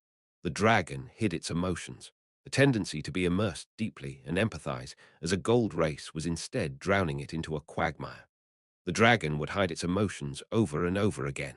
It was so young and fragile that it didn't know how to reveal its wounded self, and because of that, the shadow formed inside it would gradually rot and crumble. Perhaps due to that, she always had an uncontrollable urge that erupted out in a self-destructive form. Why had he ignored such signs? Now this was the result. Cutting the wrist was nothing but a symbolic action. The dragon heart was slowly coming to a stop, whilst Yu Jitae persuaded her to his best ability. It was because back then, he didn't know why she was like that nor where the problem had begun. The gold dragon cut off the regressor's words with a nonchalant voice. Look, you think I'm the problem as well, right? Everyone else was saying that, so I thought about it, and I think they're a right. My existence itself was the problem. That's why I am regretting it. If I knew I was a beach like this, I shouldn't have been loved in the first place. Hearing that, Yu Jitae finally realized that the start itself was the problem. All these things should never have occurred in the first place. Slowly, the faint heartbeat distanced away from his ears. But you're no good either. If you wanted to persuade a problem child like me, she cried yet again with a frown. You should have brought something sweet. Then her heart stopped. Regardless, that was all in the past. That was why he thought locking them up would solve everything, but a problem occurred elsewhere in the fifth and the sixth iterations. In any case, those were also in the past. Whom? Why? Why? Yu Jitae, who had been blankly indulged in his thoughts, returned to reality. He had just called Keel over to the terrace. Why are you giving me this? Seeing the candy in Yu Jitae's hand, Keel widened her eyes. It was a lollipop with a mix of blue and pink. Eat it. Is it a present? It's so pretty. How can I eat something so pretty? Crunch, munch, munch. Despite saying that, her mouth was honest. After biting once into the candy, she laughed, high from the sweetness. Meanwhile, Yu Jitae carefully talked about what had happened in the past 3 days, and although she was surprised, she calmly nodded her head. Keel, if there's something on your mind, no matter what it is and what kind of feeling it is, just say it. Yes, you have to say it to me, okay? Yes, yes. He laid his hand on top of her head as she slurped on the candy. Her blonde hair that hadn't been wetted in blood gently tickled his fingers. I'll always be on your side. Hearing the echoing heartbeat, Yu Jitae was relieved. In the end, the past iterations had already gone past, but he had to refrain from making the same mistakes in the upcoming periods of time, including right now. That was when Keel murmured while crunching on the candy. This is how Bamani felt like before. How what? NN. It's nothing. Chapter 89. For a dragon one, there were two types of cadets that remained at Lair during holidays. One of them was the type that had no money. Using portal stations required a tremendous amount of money. There were cadets who found it difficult to manage the price it took to go back and forth, and such cadets remained at Lair. Examples of such cases were Saojiro and Kim Jae-in. Saojiro, are you all right? Ooh yeah, ego my head. The other type were the cadets that desired to use Lair's facilities during the holiday period. Lair's training system was renowned worldwide to have gathered the essence of magic engineering to one place.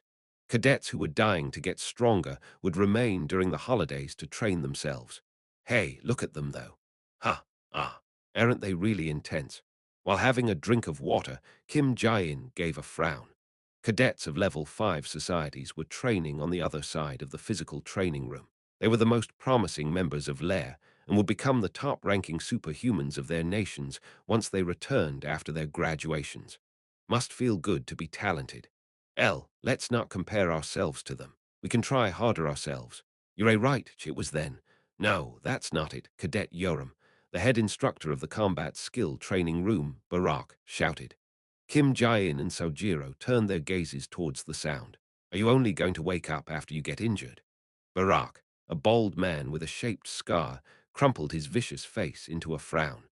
He was a world ranker with the shocking rank of 5,813th, who was also a former veteran soldier before becoming an instructor. Yoram stood crookedly and looked up at Barak. Why? That's not how you do shock adaptation training. You need to start with something that can be handled easily. It's like a jab, and a jab followed by a hook. How many times do I have to say this? I know.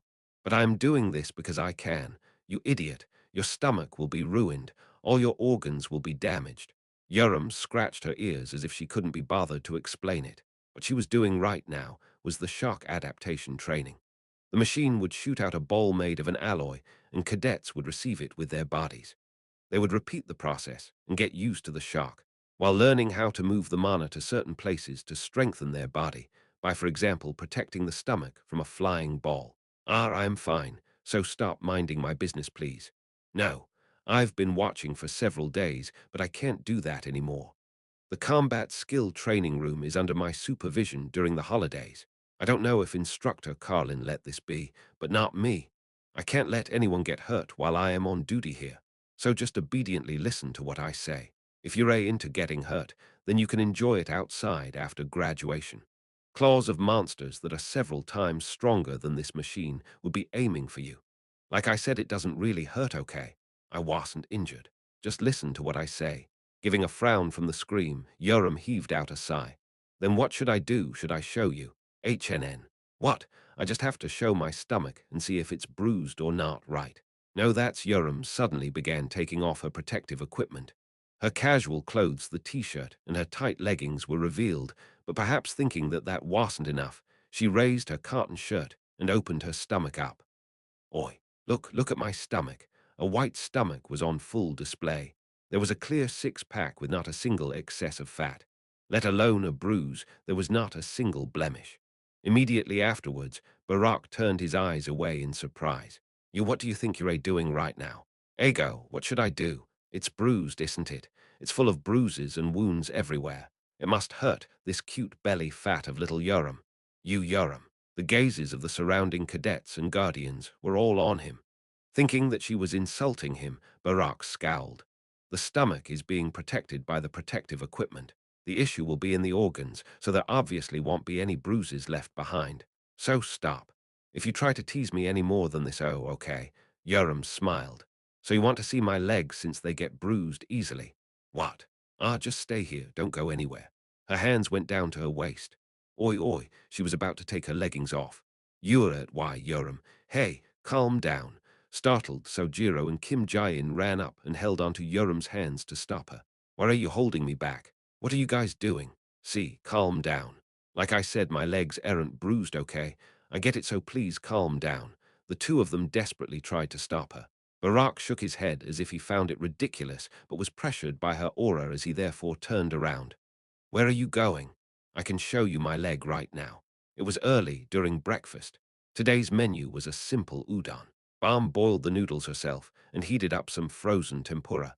They were ready-made and thus tasted completely fine despite having gone through her hands.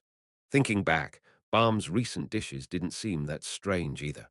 But it might be because humans were adapting animals, or because a few of his taste buds had died from eating them. He pondered about that for a second.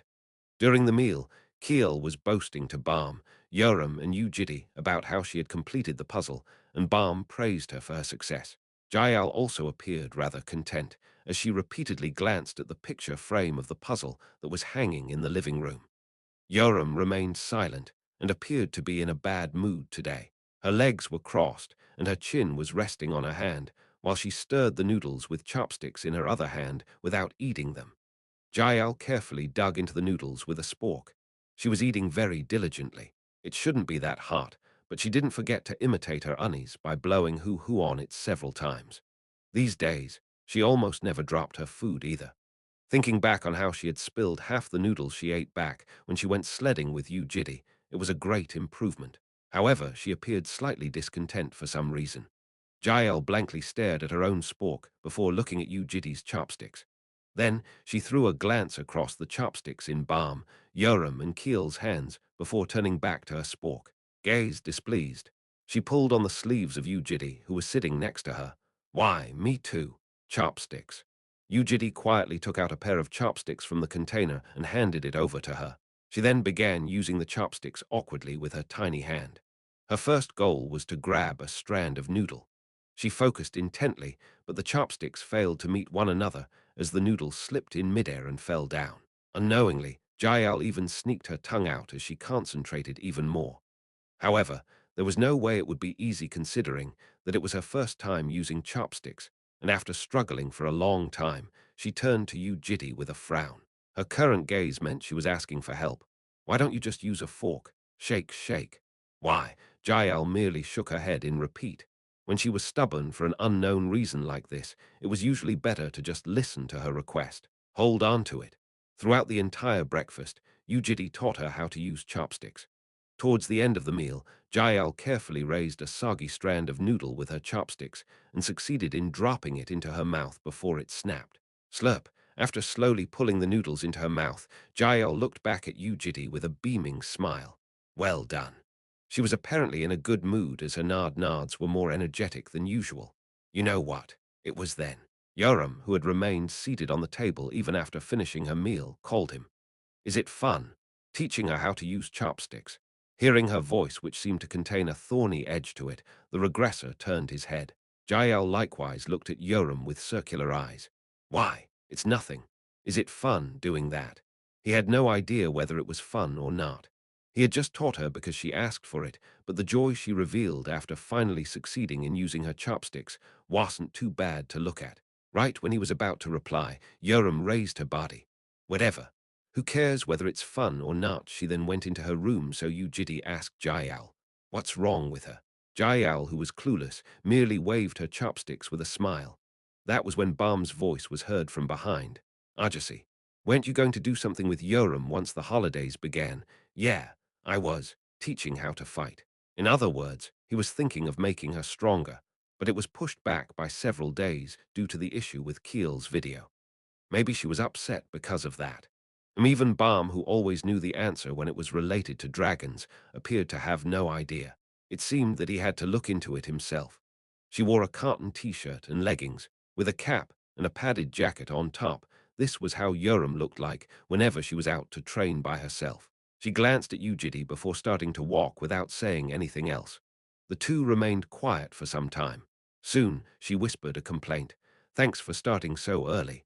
Sorry for being late. You know how to say something like that. I learned it. Doesn't suit you. Silence covered the two once again. The two of them walked for a long time without saying a word, and before long, Lair Central Training Center revealed itself. The large building with a dome-shaped roof was a building with all sorts of training facilities installed inside. Yoram stopped her feet. You know what? I don't think I really have to learn from you. What? Now what was this about? He couldn't see a single light of mischief on Yoram's face. It's just I'm not saying this because you were late. I thought about it myself, and that was the answer I came up with. And I'm a dragon, so what do I really have to learn? It might be okay to do it myself. So just go back. After finishing her words, she walked into the training center. She roughly tied her hair, and the red tail leaving the gap at the back of her cap gently swung across. It was a situation he hadn't been expecting. Nonetheless, he couldn't just disregard everything and go back, so Yu Jitae also entered the training center. Yoram used several machines by herself or trained with just her body. Yu Jitae quietly watched over her. Even when their eyes occasionally met, she would only frown slightly without even speaking up to him. Thus, he decided to ask her, did something happen? No. On the way back from training, Yoram did not say much. There was nothing he could do. Why not just go back? Well, it doesn't matter even if you follow, though. Should I go back? For him, it didn't really matter even if he didn't train Yoram. In the end, she was a dragon and would become stronger even if she did nothing. Besides, his objective was to protect her so that she wouldn't get hurt, so there was no need to bother forcing himself to teach her. He was just slightly curious about the reason she suddenly changed her attitude. The regressor, who wasn't good with words, decided to just follow her for the time being. On the second day, Yoram once again traveled between training rooms every 2 hours and exercised. There were a few cadets who greeted her, but she was alone throughout. Besides that, he didn't spot anything strange. Thus, the regressor followed her for 3 more days and watched her train. But on the third day of him following her, someone called Yu Jitae from the combat skill training room. She was a short female, and her blue name badge read Interpersonal Combat Skill Adjunct Professor Ha-Yoon. He remembered hearing her name somewhere. Are you by any chance the guardian of Cadet Yu Yoram? Yes, I'm Yu Jitae. Nice to meet you. It's just that I had something to say to you. Just like how former soldiers were all like, Professor Ha-Yoon went straight to the topic. I think you need to manage Cadet Yoram. Yes, I've been watching from 2 months ago, but Cadet Yoram's training method is extremely wrong, and she is too stubborn to listen to the words of the professors or the instructors. She is abusing her joints and muscles excessively. Her body still shouldn't be used to mana, so training like that for a long time will lead to an injury. Don't you know that yourself? Yu Jitae slowly raised his hand and touched his lower lips. And Honestly, it makes me think that Sir Guardian might be neglecting her too much. It might be presumptuous of me to say this, but I would like you to manage her a bit more in the future, for the correct growth of Cadet Yoram. After saying that, the professor turned around and walked away. Left alone, Yu Jitae glanced across the training room one last time. There were all sorts of complex machines, as well as cadets using those to train themselves. However, not a single one of them was alone. Yoram, who was training alone, exercised without following the safety regulations, and the staff members with blue name badges would click their tongues whenever they walked past Yoram. They all appeared to have given up. Finally, Yu Jitae realized it. He realized why Yoram suddenly said that she didn't need to learn from him, as well as the reason for that change in her attitude. Chapter 90. For a dragon, too, the physical body of a polymorphed dragon was similar to a human's. It consisted of around 200 segmented bones. Apart from the skeletal structure, they also had muscles, nerves, blood vessels, a digestive system, and more, which acted in a similar way to a human body. In other words, they appeared exactly like a human from the outside. However, they weren't humans. All education facilities, including Lair, were created to match a human standard. The objective of military academies was to cultivate excellent soldiers, which translated to fostering fighting humans. They, however, were dragons. It wouldn't be a problem for Balm, who only did what she needed to do, nor would it be a problem for Kiel, who had not a single interest in becoming a soldier. But it was different for the daughter of the Red Race. They were a soldier from birth and would be perfected into a monarch throughout their life. The life at Lair for such Yoram might have felt like wearing a smaller pair of shoes. Every step forward would have been frustrating and bothersome. This might not be the first time Yoram is feeling that way. Balm replied after listening to Yu Jitae's words. Maybe she's been feeling like that ever since the admission. The regressor nodded in response. He remembered about the time she fought with Sofia Volkova. When Mihailov pressured her, she threw her fist and smacked his face. Instead of simply saying that Yoram was violent, it would be more correct to say that she would show a firm reaction to the stimuli approaching her. Was giving up on learning from Yu Jitae similar to the fist she threw at Mihailov? He felt skeptical. So what? Was it wrong to give up on learning from others to try and do something on their own? If that was her process of adapting to Lair's system, was there a need for him to intervene and change something? He had never contemplated such things before throughout his regressions, so the regressor was having trouble finding a clear solution. Ajasi, after a deep contemplation, Balm opened her mouth.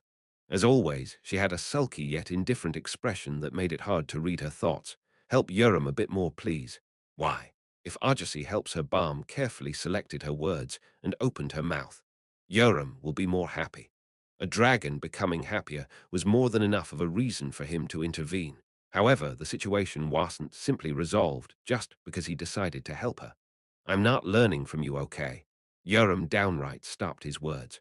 Her face was devoid of the usual mischief, and it seemed that she had resolved herself already. I'm fine by myself, so you don't need to follow me like today. To be honest, having someone follow me is weird and annoying. While saying that, Yoram turned around. Therefore, Yu Jitae had to go a step closer. I can teach you. Yoram halted her feet and turned silent for a split second. You know, aren't you also a human? Still with her back facing him, Yoram opened her mouth. I know you're very strong and that you're great, but you're still a human and not a dragon. She slightly turned her head back and continued. There seems to be no dragons on Earth. No matter how great you are, you wouldn't know how my tail moves, right? Then she pushed her butt out and gently shook it a few times. Indeed, he didn't know how to move a tail. But when Yu Jitae tried to persist in trying to persuade her, Yoram hated it and ran away. I don't want to. I don't want to. He thought to himself that it would be useless to stop her by force. He thus decided to quietly follow her from behind. Ah, just go back. You stalker. Stalker. What are you if you're not a stalker? Why are you following me for several days now? Do you like me that much? Well, I can see why. Female dragons are pretty, and I am on the prettier side as well. What? What's with that face? Ah, so when are you going to stop following me? She suddenly shouted, which made the surrounding people glance at her. They then realized it was Yoram and turned away as if they hadn't seen her. The regressor scratched the back of his neck as Yoram heaved out a sigh. Whatever. A kidnapper or a stalker, I am the teacher. A teacher. The one that will be teaching you from now on. Who cares? She ended her sentence with that and focused on her training. Yu Jitae once again felt slightly strange. A guardian following a cadet, this was also a regulation made by the humans. The red dragon was accepting that as if it was natural and had come to terms with it. It was the proof that Yoram was trying to adapt herself into Lair. Don't follow me. In any case, Yu Jitae had no choice but to watch over Yoram from a distance. It was frustrating, but there was no other option. Where Yoram headed to was the elemental resistance training room. In here, cadets could touch the elemental orbs with their skins and train by using mana to raise their elemental resistance. Buzz, buzz. Yoram touched the lightning orb as she carefully began raising her resistance against lightning. Since her innate resistance was extraordinarily and incomparably higher than a human's, she started with level 7. It was like the final level for normal cadets, so the instructor heaved out deep sighs as he watched on. She did not even spare Yu Jitae a glance. Maybe he should give up for today. He then remembered about this food which Keel and Jael both wanted for dinner. A super spicy chicken. Nod nod. Thinking that he should just buy that, Yu Jitae walked out from the training room. Oot, Ajasi. A chubby cadet recognized him and walked closer. He was a boy who smiled brightly without any signs of falsehood. Who was this again? Do you remember me? I'm Hisaki Saojiro. Ah, right. It's been a while. He was the cadet who had done the anti-demon war simulation with Yoram in the past. The slightly depressed-looking girl who was always with him was nowhere to be seen this time. Wearing a bright expression, Saojiro chatted about several topics to Yu Jitae. When he quietly listened on, he realized that the stories were unexpectedly about Yoram. In these days, Yoram had a slight conflict with the professors. A conflict? Yes. Yoram is very individualistic, right? So Yoram tends to fight professors and instructors quite often. It feels like, they're fighting again. I was always trying to stop them, but Saojiro suddenly stopped his words and scratched his hair. He appeared to be thinking that he might have said too much. I see. And then, she wasn't in a good mood after hearing a mouthful from Professor Ha-Yoon, but the fight she had after that with the Moonlight Study Group didn't end well either. I think her pride might have been hurt back then. Ha-Yoon. That was the name of the combat skill adjunct professor that told him to manage Yoram properly. And the Moonlight Study Group was the study group operated by Ha-Yoon. In the Moonlight Study Group, there are cadets from a level 5 martial arts society, added Saojiro. He thought this must be it. A fight between a human trained by a human's method and Yoram who trained by imitating a human's method. If she had lost in that fight, he could understand the obstinacy in Yoram's attitude. In fact, he was surprised that she was able to maintain a normal appearance. The red race had an extremely strong pride, and the red dragon from previous iterations might have been in a seizure. Is that so? While Yu Jitae was quietly pondering about something, the door of the training room was pushed wide open as a somewhat gloomy girl, Kim Jae-in, dashed out. Oi oi, Saojiro. Ha ha. Why, come in and stop Yoram. During her speech, she saw Yu Jitae and widened her eyes. Before Kim Jae-in opened the door, he had already turned his body towards the training room because of the noise inside. Good afternoon. Right. Why is it so noisy inside? Saojiro momentarily thought about saying that he didn't hear anything but decided against it. Right. Kim Jae-in urgently explained the situation. Yoram is about to fight the professor again. But from what Yu Jitae saw, it wasn't as serious as what Kim Jae-in had said. Cadet Yoram, don't you think you're overusing the lightning orb? Like I said, how many times do I have to say that I am fine? I am a professor teaching combat skills to cadets. Cadet Yoram, be mindful of your words. Hago, where is your guardian? I met him the other day and talked to him regarding it, but you still haven't gotten rid of your habit. Don't you think I would have done it ages ago if it was necessary? A cadet, Professor Ha-Yoon raised her voice, is young and immature. Cadets are inexperienced and require protection and education. For now, stop with the orb. Right now. If you do any more, you might get incurable injuries to your eyes and your blood vessels. Yoram bit on her lips. The eyes of the Moonlight Study Group cadets behind Professor Ha-Yoon were unpleasant. Do I duke it out? She pondered for a bit, but soon shook her head. Whatever the case, she didn't want to cause harm to the entire household. Holding back her frustrations, she was about to take her hands off the orb when someone walked up. She lifted her head and found Yu Jitae. Yoram frowned while Professor Ha-Yun called Yu Jitae with a slightly brighter expression. Ah, you came right on time. Sir Guardian Yu Jitae. I told you before, but Cadet Yoram is still carrying out her training on her own accord. Didn't you educate her about it yesterday? No, I didn't. Hearing the response that came out so naturally, Ha-Yun blinked her eyes. Sorry, what was that, Professor? Just leave it be. What are you talking about right now? Yu Jitae deeply stared at Professor Ha-Yun's face. The short and thin middle-aged woman had an unfamiliar face, but he was used to the sharp gaze of a surviving soldier of the front lines. She's a cadet under my supervision. You can leave her be. The lightning orb is especially dangerous. It's not as easy as just saying that the Guardian will be responsible for it. You should be aware of that yourself, I believe. The regressor's gaze slowly traveled down onto the orb. It was a glass orb the size of a fist. What's so special about this thing? He silently placed his hand on the orb. Due to the safety device set by Yoram, a shield appeared at a distance that matched level 7. Clank! But the regressor's hand destroyed the shield and approached the orb. The closer he was, the stronger the output. Finally, Yu Jitae's skin touched the orb itself. Then, lightning sparks of the max level, level 20, covered Yu Jitae's hand and violently wriggled around. Blue sparks of lightning splattered everywhere. Buzz! Startled, Ha-Yun distanced herself and covered her face with her arms. Mr. Yu Jitae, level 20, was a dangerous level even for a superhuman well-versed in mana control. It was more so because this was the lightning attribute which could burn someone to death with one mistake. But standing inside the flickering lightning sparks, Yu Jitae looked way too calm. It meant that he was a lot stronger than what she thought. Due to that, Professor Ha-Yun was about to ease her startled heart, but that was when Yu Jitae casually tossed the orb over to Yoram. The professor immediately shouted from surprise. What are you? Even the Moonlight Study Group cadets standing behind the professor were astonished as Yoram dazedly received the orb with her two hands. New, but nothing happened after that. Buzz, the lightning sparks merely continued flickering. Did a cadet just grab a level 20 lightning orb? Unable to understand the situation, Ha-Yun and the cadets widened their eyes into circles. How is it? Well, it pricks a little. Yoram replied with a bitter face. Professor Ha-Yun frowned with a blank face. Pricks a little. That didn't make sense. Generally, a young superhuman at a cadet level holding a level 20 orb would have their eyes burned while also possibly having a heart attack. However, no such signs were being shown by Yoram right now. I thought so. This should be enough. Yu Jitae decided to chase Professor Ha-Yun away. Did you see that?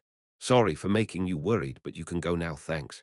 She was dumbfounded and had trouble understanding, but couldn't think of any words to say. You take the responsibility yourself as a guardian. Then we'll be on our way, she said, as she turned her body around. Towards her back, Yoram threw her middle finger up. Ah, and also, when Yu Jitae opened his mouth, Professor Ha-Yun turned back. Thinking that she was caught, Yoram slowly lowered her middle finger with a serious expression, but Ha-Yun wasn't looking at Yoram. I would like to borrow my name as a guardian and request for an announcement for all the instructors of the training rooms. That was a rightful request as a guardian. What would you like to say to them? Do not interfere with Cadet Yu Yoram's individual training session. Your policy and lairs are not suited for Cadet Yu Yoram. Professor Ha-Yun gave a frown. Those words, which denied her way of teaching, as well as Lair's system itself as a whole, sounded like it was touching a corner of her pride as a professor. Please tell them that. She felt a lump in her throat, but didn't feel like refuting his words the moment she looked into the Guardian's eyes. His request strangely felt like a command being given by a large existence gazing down on herself. For some reason, she couldn't go against it. Of course, it must be stemming from her own inferiority complex, considering that Yu Jitae's attitude had been polite throughout. While telling herself that, Ha-Yun suppressed her emotions. I will do so, chapter 91. For a dragon, 3, I was holding myself back already. Yoram grumbled. You didn't have to help me. I know how to read the atmosphere at least. Yu Jitae remained quiet without saying anything. Do you think I'm a kid that causes problems left and right? Yoram added excuses on top of excuses. I had it all planned out, and she did not look like a typical red dragon. You got that. Even if you didn't chime in, nothing would have happened. Do you understand? Why aren't you saying anything? Or what? Don't tell me you think I acted like a child. Ah, why are you silent? If you're treating me like a child and ignoring me, I'm really going to get angry, okay? Got it. Hearing the sudden response, her energy that went up along with her voice was immediately cut in half. Yoram lowered her head. You could have said that earlier, she then murmured as if there was a candy in her mouth. I'll let you off this time. Yeah, you want a kiss. Yu Jitae did not respond. How boring I wasn't gonna anyway. Who the smoke dispersed from her mouth. They were at a dark alleyway with not a single person nearby due to the current school holidays, next to an empty parking lot. The red-haired girl was crouching down and hugging her knees while leaning on the outer wall of a building. She slowly let smoke flow out of her mouth, and because there was nowhere else to be at, the man was crouching down next to her. Yoram sucked air in deeply through the cigarette before breathing it back out. It kind of feels like I'm becoming weird staying here. Why? You should know what kind of race the Red Dragons are. To be honest, I really hate living in a box like this. Smoke gushed out from her mouth. Who would lock you inside a box? Who wouldn't? Even Ure doing it right now. And dragons aren't gods either, and when I was young, I was locked up in a very small place. She raised her hand up and touched her cap. Was it a story about her time at her mother's lair? I could hear others clamoring and moving outside. I want to go out, talk and move my body, but something's just blocking me from all around. I can't speak, and because something sticky was holding my body back, I couldn't move either. No, this was probably a story from even before that. If I leave this place, it'll be free. I remember thinking that, and when I did come out, was it bad? It was the best. Feels great to do whatever the duck I want. She seemed excited as she fluttered her legs left and right while spewing smoke from her nose. So when I was caught by you, I thought about running away every single second. If I didn't get the sword as a gift, I probably would ran straight away. She probably would have, because that's how she had always acted in the previous iterations.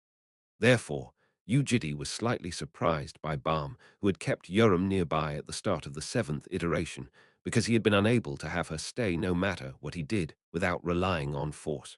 You can't adapt to it. No, it's doable. At the start, it felt shit, but now that I see it, it's a good shit. So large and aesthetic, she murmured before heaving out a deep sigh. Anyways, and now I just feel slightly confused. Really, NN? Well, it's like this. Ah, duck, am I doing the right thing? Does it make sense that I am living in a place like this? But then, it doesn't feel too bad, and I feel like holding myself back isn't so bad as time goes. But then what would happen to my identity? Hey, wake up, you're a red dragon, you retard. Be like you are, like me, huh? Sex. But then that makes me wonder. After murmuring with a soft voice, she took a deep breath through the cigarette. What does it mean to be like me? Yoram muttered to herself before turning to Yu Jitae. Her blurry and unfocused eyes were facing Yu Jitae, and she nonchalantly opened her mouth. You know what? Yeah, if you don't want a kiss, can I hit you once? Then she slowly raised the cigarette, which was still burning up. Or can I use this to burn your face a little? Why? Well, you have nothing to lose, right? You're not good looking, and you already look like a murderer, so what difference would a little scar make? He quietly looked into her eyes for a bit. Do you think y'all know what it means to be you then? And then our race is all like that. Hit, fight, gamble, do drugs, sex, steal others' stuff and drink. That's our entertainment. Yoram snickered. Whatever. It's just something trivial, don't worry about what I said. He did nothing but listen to Yoram's words of concern. She might be waiting for his advice, but the regressor remained silent. What does it mean to be like oneself? In the end, one had to define it themselves. The regressor had no plans to interfere with the process of this young red dragon's self-definition. If there was a red dragon who adapted decently into the human world without resulting in some sort of a problem, he would just watch on from the sidelines. However, he did know that she was in an extremely anxious state, though she was pretending to be normal. For them, this was probably an unwanted amusement. It began with the twist of the dimension, and when they fell on a foreign land, a random man suddenly kidnapped and locked them up into a place. Since their surrounding environment had suddenly changed, it was their time to adapt to the environment. Yoram had to find the answer herself, and what the regressor had to do was to maintain his attention on her by keeping an eye out so that she didn't go astray. I am actually on the docile side for kids from my race. I don't live every day addicted to sex and drugs like others, and I'm not a gamble addict crazy about money either. I'm not interested in harassing others or being a dictator of a territory. Those were the definitions of a red race. I just know how to fight, and that's all I like. So when I lost to that Javier or whatever, I really wanted to kill myself. There was only one thing remaining in her. This is all I got. If I give up on being a dragon here as well, then I really don't know what I am. This was her last resort in order to not lose her sense of identity as a dragon. That's why I didn't want to learn from you. In the end, you're also a human, right? So it's fine now. Just stop following me. After finishing her words, Yoram rubbed the cigarette butt and turned the fire off. Right. I thought that might be what was on your mind. He already knew what she was thinking about, but teaching her how to fight was a different problem. Whatever the case, she had a definite goal, and in order to enjoy this amusement and become stronger, she had to learn how to fight. That's why I am telling you to do it with me. You won't be able to learn it from any other human. When Yu Jitae broke his silence, Yoram gave a frown. What? I heard you lost. To the kids under Professor Har-Yoon, I didn't though. Then did you win? No, I just thinking back on something, she frowned as if she was about to cry, but then suddenly vented her anger. No. More importantly, did you hear my words with your asshole? I clearly told you that I can't learn to fight from a human. Or what, do you have a secret to your birth or something? Are you actually a dragon? Well, I am not. She stood up with anger. And yet what's with this teaching and stuff? You can't. As long as you're a human, you can't teach me. Duck, even after I say all this shit about my situation, her breaths were rough, and she appeared to be really angry. It might be because she thought she was being ignored. However, the regressor wasn't saying everything without a plan either. He thought this was the time to show it. Did you think I was saying that without knowing your circumstances? Yu Jitae closed his eyes. He closed his eyes and thought back on the starting words of the blessing. Then his heart, which always imitated the heart of a human, began to resonate louder and louder. Thump. In an instant, waves of mana fluctuated across the silent parking lot and expanded. Thump. The frown on Yoram's face slowly disappeared. Thump. A heartbeat different to a human's continued with its unique rhythm. Thump. And soon Yoram's eyes widened into circles. Thump. How did you do that? That's Yoram couldn't continue her words due to astonishment. If you've seen it, let's go back. It's too late now. What was that? How did you do it? Just think of it as me having the right to teach you at least. No, but what was that? When he stood up, Yoram hurriedly blocked him from the front. There was excitement and astonishment in her eyes. Just then, Yu Jitae's heart had beated with the same sound, at the same rhythm and the same quality as a red dragon's dragon heart. Tell me, were you a dragon? Yu Jitae shook his head. He was a human. There were lots of stories behind it, but it wasn't a topic he wanted to chat about with her. It's late today, so let's start from tomorrow. Around the time a dragon born from the red race was able to polymorph, they would learn a mixed martial art from their parents. In a distant past, where dragons had yet to create magic, there was a tribe living in an enormous forest called the Ancient Forest that fought with and survived against fierce monsters that were several times larger than themselves. It was their combat-focused martial art. Carl Gulak stand-up martial art. Where did you hear that from? You're not even a dragon. Inside an alternate dimension for training purposes, resembling a vast grassland, Yoram stood still as she glared at Yu Jitae with skeptical eyes. Is that correct? It is. And when the first amusement comes to an end, we get tested on that. In front of all the dotards of our race, we need to use that martial art to defeat someone for our amusement to be recognized as a good one. Being acknowledged by their race was extremely important for a dragon. Thus, mastering the martial art to a decent level was the goal of her amusement, while simultaneously being her last sense of identity as a red dragon that had to be held onto. So how is it? Are you doing fine? No, what's the issue? Just everything from the start.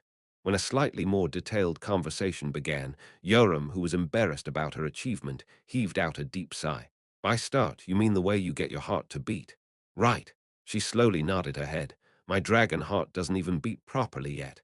I could force it to beat if I wanted to, but it was as he had expected. It most likely was around 1 year into her life of imprisonment that the red dragon was able to pass the first hurdle into Karl Galakwa's stand-up martial art. In other words, it would take her half a year from now at the very least, even if things went the way it did. You didn't learn it from your parents. Every individual has its own rhythm, and the dragon heart doesn't resonate if we don't match that rhythm. So mine's different from my mum or dad's. It should be really easy once you get the hang of it, but I haven't found my own rhythm yet. Is that so? Yu Jitae thought back on the fifth iteration. The dragon continued her own training session even after being detained in the underground labyrinth. Back then, she was always full of dissatisfaction, and although she would act obscenely or violently at times, the dragon never stopped training. And everything that Yu Jitae would be teaching from now was what he had learned watching the red dragon of the fifth iteration. Hold my hand. When Yu Jitae reached forward with his hand, Yoram awkwardly extended hers, but the doubt remained in her gaze. Close your eyes. What are you trying to do? Just close it. Sync with my consciousness and emotion and just do what I tell you to. Can I just not do it? You are kinda suspicious. Seeing that she was hesitant about grabbing his hand, he reached his own hand further out and held onto her small hand. Unlike the normal hand of a young girl, hers was coarse with calluses. It should be pointless, though. Like I said, even if you imitate the resonance of a dragon heart, every individual has their own rhythm, okay? But when Yoram continued babbling on, Yu Jitae irritatedly opened his mouth. I got it, so shut your mouth and close your eyes. Ayaki. She tried to move on from the grumbles with a cute act, but the look of distrust was still on her face and murmured. But the discontentment and doubt remained in her gaze, but Yoram nonetheless closed her eyes. How many times do I have to say it's not that easy? Yoram complained till the very end. And after around 10 hours, when the sky of the alternate dimension was about to be colored in orange, thump, with the duck at last, Yoram's dragon heart began resonantly beating itself. Chapter 92. For a dragon, 4, lifting up the pocket watch, he checked the time. It was 6:10 in the morning. The authority vintage clock X. Alerts of the current time, 6:10 a.m. You're a late mate. Vintage clock X. The day broke. The sleepless night passed, and it was about time to get up. Now there were container blocks, a kitchen, a cooking living armor, large exercisers, and a supervising nurse. But the underground labyrinth had been a rather boring place in the fifth iteration. The floor and the walls were all rough and crudely built. There was a big void of emptiness under the tall ceiling, and dust gathered with not a single breeze to push it away. The only decoration was the large and unfitting crystal decorating the air. Smiling, as if they had been intoxicated, the young dragons rolled around on piles of dust. There was no source of entertainment whatsoever, but the dragons, drunken with happiness and satisfaction, did not seek any new entertainment from their lives. That was especially so when they were younger. Thus, if someone acted in a certain way while they were in that place, it would be a type of habitual act resulting from their remaining faint trace of aspiration. The gold dragon, which did not have any habit or a sincere desire, remained still. The green dragon was the only one that attempted to communicate with the regressor, and the blue dragon wished to leave that place and accompany the regressor. However, the red dragon was different.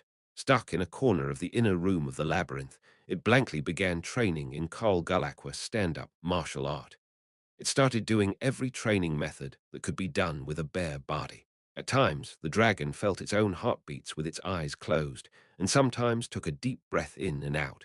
It even ran across the walls of the inner room in a distracting manner.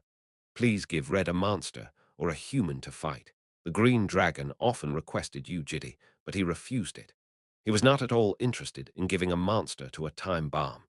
But the green dragon continued asking him for a favor, and even pleaded with him towards the end, saying to please give the red dragon something to fight, even if that was the last thing he would do for them. The regressor from back then ignored the request of the green dragon and violently rejected her pleas.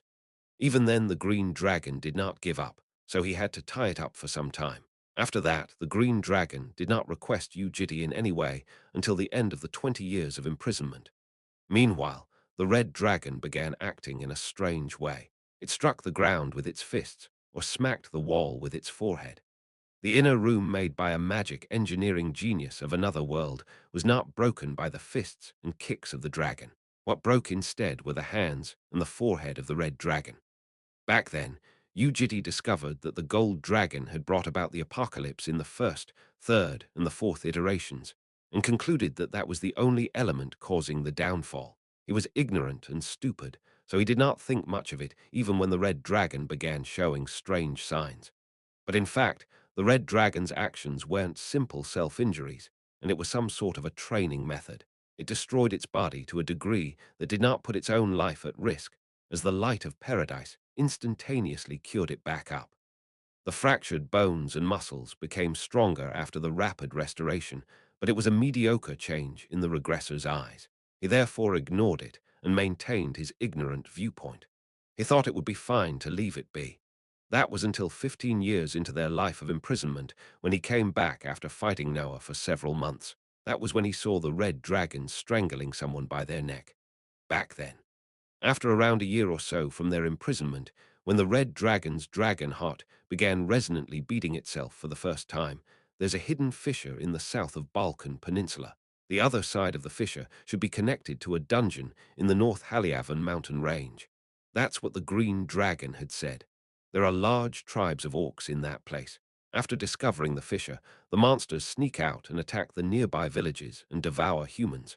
They're brutal and aggressive. The young green dragon mentioned an exact name and a race, which was rarely the case when seeing Providence. Orcs with 3 lines of black paint on their heads are the tribal leader and the great warriors. From them, Red needs great warrior armor crack. So what? Please make that monster fight Red. Don't want to. It has to be done. I'm warning you. Go back to your place right now. Please. Since the dragon continued coming up to him, Yu Jitae slapped the green dragon on the cheek. You always rejected me during the past year, and I have never asked for the same thing more than once. This is the first time I am asking you like this. Kneeling down with injured legs, the green dragon cried as it resentfully gazed up at him. Can't you just do it once? Then it twitched its bleeding lips. Even though I am asking you like this, she laughed while crying. So when the 5th iteration came to an end, and when the world began moving away from him once again, he had regretted it tremendously. How difficult could listening to a request like that have been? It probably would have been as easy as it was right now. Kurok, a human dared to come here with their own feet. Kurok, Kurok. Of course, that was all in the past. Kurok, but you a human? It was a changeable future for him. Krrrr, that should be fine. Kurok, Kurok. I am the great warrior of the great mountain Haliavan, Armakrak. The past had dispersed like an illusion and no longer remained. Kurorok, let go. How could a mere human? What are these hands? Kurorok. No, Krararara. Rag, after pushing the great orc warrior into the shallows of the abyss, Yu Jitae turned his feet. Leaving the dungeon, he raised the pocket watch and checked the time. It was 7:12 in the morning, with a lot of time to spare. He stopped his feet. While he was closing the pocket watch, a group photo that Baum had inserted entered his sight. Baum with a gentle smile. Yoram smiling after placing a bug on Keel's hair. Keel innocently smiling without knowing anything, and Jael blankly staring at his face from his arms. They were all smiling. Why were they so happy when ending the iterations with his own hand? He hadn't thought of that act as a sin. But now, he slowly began to understand that his past life had been full of sin. The closer he got to daily lives, the larger such thoughts became. Of course, this was but a passing thought. He was aware that it was too late to atone for them, nor did he have the right to. Thus, his current actions were not for an atonement, and were just a continuation from his inertial life. He decided to think like that. There was no self-pity within all those thoughts. He just had to continue what he was doing until this life came to an end. After condemning himself for his sins, the regressor moved his feet forward. You want me to fight that? Shallows of the abyss, S. After entering the alternate dimension, Yoram stared at the great warrior locked down by the hands while shouting. Yeah. From what he could see, the great orc warrior was probably a named monster with the rank A, which was never defeatable one-on-one as a normal cadet. One would usually need a local ranker at least in order to fight that on equal terms. Therefore, Yoram appeared slightly nervous as well. Under the taboo of amusement, she had to fight with a human body. But seriously, that guy looks like crap for real. Did he draw black lines because there was nothing on his head? If he was gonna draw some, why not just draw more than 3? What a frugal guy. Or is it because he never had any? Kurarak. The great warrior, who had been remaining silent, suddenly wriggled its arms around in fury. It was shouting something along the lines of, "My hair is the pride of a great warrior. Ready yourself." She nodded. The first hurdle into Karl Galakwa's stand-up martial art. Pulsation, it was the door allowing the caster to be reborn as a warrior, and was a process unlocking a portion of the energy limit that had been set by the physical body. In other words, it would allow a red dragon to control their mana in a slightly better way. Due to that, Yoram's fighting prowess increased by more than 20 compared to yesterday. It was an extremely big development, even considering the talent of a dragon. However, there was still a long way to go until she could fully incorporate it into a real battle. She resonated her dragon heart over and over again throughout the night, due to which there were big bags under her eyes. You don't look very fine, because of sexual frustration. Her word choice was always like this. Then can you fight that right now? I know it's hard to maintain the resonance. You don't have to push yourself a piece of cake. I am going. She ran in after unsheathing the sword artifact. Perhaps due to exhaustion, her feet weren't traveling straight, and although Yu Jitae wasn't very content, he nonetheless untied the control of the hands. Bam! One strike. Yoram rolled across the floor of the abyss before lying down spread-eagled on the ground. He walked up to her. What's with those eyes, huh?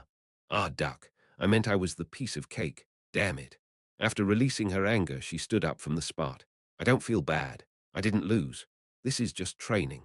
I don't feel bad. I don't feel bad, she murmured that to herself like an incantation before closing her eyes again. Indeed, he was planning to drive her beyond her limits while teaching her during the holidays, but he thought that taking rests were also necessary. Kung. But Yoram was more enthusiastic than himself, who with a deep breath, she calmed the beating resonance. Her red eyes shot open as she dashed in. Bam! She then rolled across the floor again. On the third day, it was around the 100th time that Yoram ended up on the floor. Blood was running down from her nose. Her lips were torn, and her clothes were all in a mess. Her ragged training clothes were ripped near her shoulder and chest, and black bruises could be seen through the gap. Lying down on the ground, she blankly stared at the sky of the shallow abyss. It was all black with nothing to be seen, so her unfocused eyes were looking at nothing. Are you all right? He didn't get any reply back. The dragon's mana being emitted out with the resonance was recovering her body in real time. Yoram did not rest for the past 3 days. She resonated her dragon heart throughout the night and fought the great orc warrior during the day. Recently, even the great orc warrior was showing signs of exhaustion despite it being a monster existing solely for the purpose of fighting. Yoram, however, did not show any signs of giving up. While spitting out a phlegm mixed with blood, she raised her body up. She lifted her shirt, which now resembled a rag, to wipe the blood near her mouth, and raised her sword. Ducking annoying, this piece of trash. This ducking piece of trash drooling everywhere. Ducking disgusting, she swore along with a sigh. Is that ink on his damn head waterproof, or what? Why is it not going away? He's ducking, sweating like shit as well. She got angry as she spoke and began fuming because of something random. How about you properly rest for a day? It should be more doable if you're in a better state. It's not like I'll always be fighting when I'm feeling good. I might fight on a good day, but I could also fight when I'm sick. Isn't that the case for you as well? For you, Jitae, that was naturally the case. From the third iteration to the end of the sixth iteration, he could count his actual rest days with his fingers. But I'm making quite the progress right. At the start, I was pushed back a lot, but now I'm fighting for at least 5 minutes. That's probably because the great orc warrior was tired, but Yu Jitae deliberately did not say that. The reason she couldn't manage her pulsation properly is because she was entirely focused on resonating the dragon heart, that it did not contain a single killing intent. Should he wait for her to overcome this herself, or should he start helping her now? The regressor, the imperfect teacher, was pondering about it. You don't have to help me or anything. I'll do this by myself. I'm gonna dash in until I win. Don't stop me, okay? As if she read his thoughts, Yoram gave a firm statement. She looked like she would dash out straight away, but once she was actually ready for the fight, she began murmuring to herself on the spot. I don't feel bad. I don't feel bad. I don't feel bad, she morbidly repeated those words. Her voice sounded obsessive, as if she was controlling her own mind in order to suppress her anger from surging forth. Suddenly, he remembered her small shoulders that twitched when she was crying after being crushed by Javier. He also remembered how she had been depressed for over a week after being one-sidedly defeated by BM. Was there a need to dishearten her? So he decided to secretly help Yoram. It wasn't that unique of a method. Thump, he just resonated with his own pulsation by adding killing intent to it.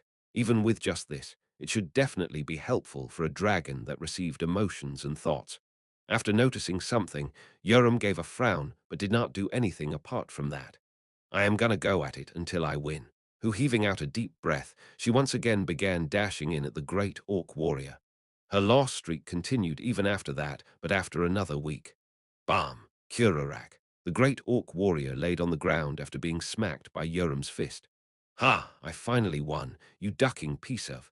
In excitement, she ran up and started rubbing off the black lines on its head with her fingers. Kurak, Kurarak. A sorrowful scream of an orc echoed across the shallows of the abyss. Chapter 93. A simple favor 1. Ku, how should I say this? It's a good day, right? It was Mayang Yangha, the Druid of Regeneration, officially ranked 9th worldwide. Been a while since we've gathered at one place in good health. Why don't you all smile a bit more, hey? You a hat. He nonchalantly laughed out loud, but not a single one of the people sitting with him smiled back. Around the circular table were members of the Grand Natural Society sitting down. They were all top superhuman rankers of the globe, but they were wearing grave expressions. Slightly embarrassed, the large druid scratched his cheeks before leaning back onto the backrest. Seriously, does it hurt to say a few positive words after coming together like this? You all look as if there'll be a war anytime soon, congrats, gulp. After a mouthful of vodka, BM opened his mouth with a murmur. For having a son. Now you're a father of 2 sons. Ah, you weren't there last time, right? Thanks. How's your dungeon raid going? Well, like always. Seriously, you're so stubborn. I can help you any time if you want. You need to change nappies for your baby. BM vaguely dodged the question. It was when Mayang Yanghe was about to ask something after staring deeply at BM's face through the pair of sunglasses. Ah, this is annoying. The sword of the royal family of Japan's special forces, Minamoto AI, officially ranked 13th worldwide, irritatedly grumbled. The eyes of the surroundings turned towards her. Isn't it past the conference time by 5 minutes already? And yet the president of the Grand Natural Society wasn't here yet. Ha ha ha, what can we do? It's not the first time he is like this. He's always coming late because we're not saying anything. Hey, at least he's never late by more than 30 minutes, right? What does that even mean? I have an appointment in the evening. Someone interjected their chit-chat. The agenda of this conference, an old lady seated in the corner, opened her mouth with a creaking voice. Her low and soft voice had a unique tone to it that closed the mouths of the complainers. She was Lee HWA, formerly ranked 6th worldwide officially. Is about that young man, if I am not wrong. With one sentence, the crowd became quiet once again. A myriad of emotions passed across their faces, ranging from confusion, puzzlement, uncomfort, and displeasure to admiration and goodwill. AI. The royal family and the association haven't discovered it yet, right? NN. Probably not yet. Hull hull. Lee Hwa's lips formed a deep wrinkle, while Minamoto AI heaved out a deep sigh. We had to scale the size of the incident down for the report to hide that person's identity. So the royal family doesn't even know that there had been a catastrophe there. At least not yet. There were several pieces of information that discouraged them from revealing it to the media, so Minamoto concealed information related to the militia masquerade. Even the association was only aware of Usul Khalifa's appearance. What a dilemma. It was a catastrophe rank this time. That's not something we can do anything about. Throwing a hot potato to the association now might even be late already, and yet the ones that had despaired from the might of catastrophe-ranked demons at the battlefront during the Great War had now become the heads of the organization after 20 years. They would be in a seizure just from hearing the name Noah. What would happen if they were to reveal everything that happened inside Militia Masquerade? Noah appeared, but what? He died. Who killed him? With that procedure, information about that man would also inevitably have to be shared. One of the members asked, "What do you know about that man?" And Minamoto replied with a sigh.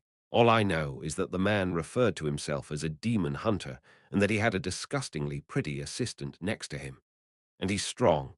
Minamoto clenched her teeth. During the war, demons that remained unkillable against 3 to 4 top rankers received the title Catastrophe. A catastrophe who had hidden himself after the war appeared once again after 20 years or so. This was more than enough to shock people. But then, an unidentified superhuman appeared and individually killed a catastrophe, let alone the fact that all his limbs were intact after killing it. The sword of the royal family conveyed that she felt like a herbivore that froze in front of a carnivore. The only ones that were aware of this were the 7 members of the society. No one from the group frankly revealed their thoughts, but the Grand Natural Society needed an insurance. They wanted to share information about this unclassified existence and lessen their burden. Wasn't there the International Hunter Association, the world's best insurance company? I am against it. That was when BM shattered the tacit atmosphere with his voice. He, who was known to have the closest relationship with the man from the Grand Natural Society, argued that all records about the man had to remain hidden. He provided several evidence to back off his claim. We should never let the association know about him. He was sharing the same argument today as well when a member raised their hand. BM, please, don't we go through an interview even when we're finding a casual employee? Beneath the pair of sunglasses, BM gave a slight frown. The savior of Gallia, officially ranked 29th worldwide, Simon Abkarian. He was wearing a bored expression full of leisure while twitching his elegant moustache. From what BM thought, that hero of France was someone who wanted everything in the world to be under his control. Let me ask for a simple request. Please bring that person over here. Will something change if you see him in person? Who knows? At least it would be better than hearing the story of a distant country through a spokesperson. He was now being sarcastic about BM, calling him a spokesperson. BM therefore let out an empty laugh. I don't think that would work. You've been sitting on top of others for so long that it seems you can't differentiate top from bottom anymore. Casual employees, was it? Are you still the boss here? Simon's eyes twitched as a lecherous smile appeared on his lips. That's true too. Then please give him a word so that I can go find him. You're close enough to be a spokesperson, so that shouldn't be hard, right? Please do so. Well, get going then. Let's go, Jael. In the morning, Keel and Jael left the house while holding hands. The two of them were recently loving Lair Amusement Park. It was a small theme park located in the entertainment district, but apparently there was close to no one there during the holidays. Yoram, let's go. Yu Jitae also took Yoram outside. She was growing at an exponential rate in the mere span of 10 days or so. Defeating an A-ranked named monster as a cadet was an extremely praiseworthy task. Yu Jitae thought it was about time to enter the next stage of training, so he was planning to start a slightly different training method from today. Yoram. Yeah, I'm coming. Yoram walked out from her room with large bags under her eyes and followed behind him. That was when Balm called him from the living room. Ajasi, can you come a bit earlier today? He gave a nod. Okay. The door closed with Yu Jitae, Yoram, Keel, and Jael having gone outside. Left alone, Balm sat down on the sofa of the living room. When everyone left the house to do their own thing, she would stay behind alone to read or watch dramas, like what Yu Jitae would do when he was alone. She remembered that it was time to give food for the baby chicken. Balm filled the baby chicken's bowl up to the brim with chicken feed. Then, a baby chicken the size of a soccer ball dashed forward and buried its face into the bowl. The chicken was growing fast from its original fist-sized body. According to Yu Jitae, it was normal for a spirit beast to grow like this, and its growth must have been restricted before. Even then, it appeared exactly like a baby chicken, and thus resembled a large fairy floss. Chirp! After finishing its meal and drinking some water, the baby chicken threw several glances before dashing into Keel's room. Balm did not forget to remind it, you can't go outside and fight just because Keel's not here. Okay, chirp chirp, don't just say that and ignore it. And just like that, silence covered Unit 301. Lying down on the sofa, Balm stared at the ceiling. Her grass-colored hair was scattered in disorder, and she deeply pondered about something. She blankly looked at the ceiling before stretching her hand forward and grabbing a notepad out from her alternate dimension storage. Ajasi observation diary. Then she began writing something down. Ajasi, I have a request. It was at night after he returned from educating Yoram. What is it? I'm thinking of making some healthy food for Yoram. Healthy food? Yes. Yoram doesn't look very good these days. Yu Jitae nodded his head. A dragon's mana could only cure the body and was powerless in front of overwhelming piles of exhaustion and mental stress. Actually, our green race has a unique health food. Unique health food of the green race. It's like a medicinal soup, but I don't think I can find the same ingredients on Earth. You want me to go look for the ingredients? Well, I gathered a few already with things that had similar mana properties and attributes. Balm showed a sieve full of ingredients. Bidyong, Old Crescent, Root of Adria, full moon grass, even Yu Jitae knew some of these medicinal herbs. They were all good for mana regeneration and energy recovery. So, are you going to boil these? Yes. But since all the ingredients are different, I can't find the right ratio. So I'll try cooking with different ratios, and can you try tasting them, Arjasi? All right. She walked into the kitchen and began cutting the ingredients up. And after rustling around for 10 minutes or so, a bubbling soup was created. Here you go. The soup was full of green, and the smell of medicine crawled up in between. It was a sample dish for tasting, so there wasn't much in volume. Yu Jitae calmly raised a spoonful to put into his mouth and lost his language. How is it? Silently, he scooped it up once again with the spoon. He then tilted the spoon, and the thick mixture slowly dripped down. It was the same as before, but what he perceived from it was different from before. He thought the spoon might melt, but it somehow didn't. To be fair, the soup was meant to be a medicine and not a dish. She probably wasn't creating this kind of flavor to kill him. Closing his eyes, he felt the medicinal herbs reacting with one another inside his body. It wasn't that good. He could only feel the individual effects of the ingredients, while some of them, in fact, had their effect downgraded, which acted like a faint poison. Only after getting rid of the poison did he open his mouth. I think that one's a fail. Ah, really? The ratio seems to be wrong. I don't know the details, but I think there's too much full moon grass. Ah, placing a finger on her lips, Balm contemplated. Then, can you please help me a bit more? All right. As usual, he gave a nod, and Balm began boiling the soup again, but finding the perfect ratio of a soup that had dozens of ingredients wasn't an easy task. The food tasting session continued for a long time. It was night. We're back. Ah, that was so fun. Right, Jayal. NN. Keel and Jayal excitedly came back to the house from their entertainment. For the first time in a long time, Jael reached her arms forward, asking for a hug. Yu Jitae pulled her in as the small pair of arms went around his neck. Her cheeks that had been flushed from the cold, wintry wind touched his neck. It was cold. Jael slowly gave a smile. You must have enjoyed yourself. How was it? She mumbled with her small mouth and explained what happened that day. A large ship like this, went in circles. She used her hands and diligently explained, but he honestly couldn't understand what she was saying. Nonetheless, he calmly nodded back. After finishing her explanation, Jael carefully gazed up at him. Next time. Next time. Go together. She appeared expectant, so he gave a nod. Yeah, let's go together. Perhaps exhausted from playing around, she fell asleep quickly in Yu Jitae's arms. Her gentle breathing sounds echoed in his ears. Every time he was hugging her like this, he would realize once again that her body was really small despite having reached the size of a 6-year-old. She had a small head, a thin neck, and a tiny body, shoulders, arms, and hands. It was his first time thinking like this, but it came to him that a dragon could be this small. Was this small girl happy today? Oh, little Jael is asleep already. That was when the 17th soup had been finished. Jael's sleeping posture was crooked. She would fall if Yu Jitae didn't support her body with his hand, and she was effectively sleeping on his arm. Besides, his other hand had to support her drooping head, so even his other hand wasn't free. Should I move her for you? It's fine. She might wake up. Then let's go like this. Balm naturally raised a spoonful and pushed it towards Yu Jitae.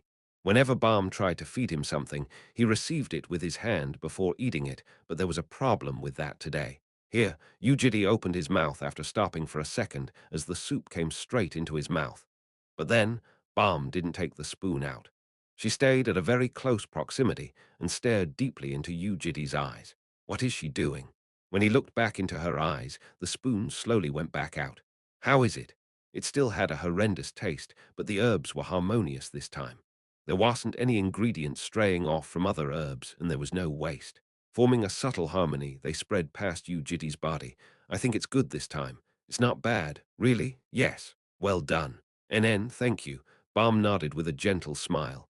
Oh right, how did it taste? Well, just like normal herbs. Herbs, in response to his words, Balm slowly sat on the dining table in front of him. Really? She then gave a mysterious smile. As if she was observing something, Balm looked into Yu Jitae's eyes deeply before opening her mouth. I have a question. Her lips twitched with a very soft voice. What is it? Why don't you ever say it tastes bad? He didn't know what to say in response. Did she know something? Why was she asking this? When he remained silent, Balm asked yet again. Why do you never refuse? I do when I have to. That's only when you think ill be in danger. Why do you not refuse my request in a normal daily life? Balm was asking that with her eyes. I want to know why. Chapter 94. A simple favor, too. The reason was simple. It was because the dragons had to be happy. Since they don't forget, their memories remain forever, including painful memories.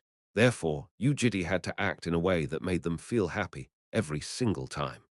Radically speaking, if Balm was a child that became happy for being rejected, Yu Jitae could deny every single word of hers.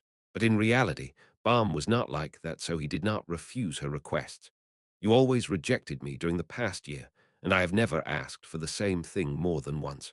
This is the first time I am asking you like this. He could remember the green dragon of the fifth iteration. It was the only one that tried to communicate with Yu Jitae among the four dragons and asked him for a favor. Can't you just do it once? If he didn't refuse her request, would the fifth iteration have ended differently? Even though I'm asking you like this, it probably wouldn't have been all that different, considering that he had gotten off on the wrong foot. However, the dragons of that iteration would have been slightly less unhappy at the very least. He refused, and thus the dragons became unhappy. Such memories of the fifth and the sixth iterations became stuck in his head like a road sign. Despite being a forgetful human, those memories floated back up whenever he closed his eyes. Of course, he couldn't say that out loud. How could he say that it was because they were like sunfish that died from every single thing in the world? He therefore gave up on replying. NN, NNNN, I want to know you're not going to tell me. She was persistent for some reason today. He decided to move away from this place. While carrying Jael, Yu Jitae tried to carefully stand up but couldn't. After jumping down from the table, Balm sat down on his lap. Where are you running? After smiling high, she moved around until she was comfortable with her seating posture. Jael was still soundly sleeping, so Balm's voice got softer after coming closer. Do you remember what my first request was, Ajasi? He didn't. It was on the day we first met, when I was asking you to not kidnap me. I became fond of that place and was staying there for half a month, so please leave me be, is what I said. But Ajasi rejected my first request, and I was kidnapped. You said you weren't kidnapped. You came with your own feet. But that's the reality of it. An adult taking a child into custody, that's a kidnap no matter what you say. But you see, something strange happened. On the very next day, I asked the second request to go shopping together, and Ajasi did not reject it. He vividly remembered that. It was when she suddenly said that she would cook a meal for him. It was strange being nice after doing a bad thing, but I didn't hate it. On the first day, I was trying to hide my fear, but my thoughts changed slightly after that. But then there was this doubt. Why did he kidnap me? How did he know who I was? I can't tell. You said you can't tell me that, but it wasn't just me. Even Yoram and Keel were curious several times. Yu Jitae closed his mouth. After taking all of them in, he thought their life together was somehow going well. He thought it was because they were young kids that didn't know about the worldly affairs, but I persuaded them. I explained in your stead, Ajasi, why. In order to live. But you see, after living like that for some time, we all started thinking differently. Thinking differently. Yes. Or should I say we got attached to it? You know how sometimes we slowly start to like things that we hated? Well, I did carry out some small revenges. A small revenge. He suddenly remembered something. The first meal you made for me. That was on purpose, huh? Her smile became a level deeper. Thinking that he had suffered a loss, Yu Jitae gave an empty smile. That soup must be the same as well. Sorry, I think you should make that again. I get that it's a medicine, but it's not the best thing to eat. Even now, Yu Jitae refrained from saying that it tasted bad. Realizing that, Balm smiled. Ah, but by the way, I didn't make this for revenge. Then, is that how it always tastes? No, don't you know that, Ajasi? No what? Her eyes bent into crescents. You look cute when you're eating. Cough. Yu Jitae unconsciously coughed out loud in reflex. For him, that was an extremely dumbfounding sentence to hear. Jael wriggled her body from Yu Jitae's cough. When he carefully patted her back, the child went back to sleep. She almost woke up. What are you trying to say? What do you mean? Ah, what I mean by cute.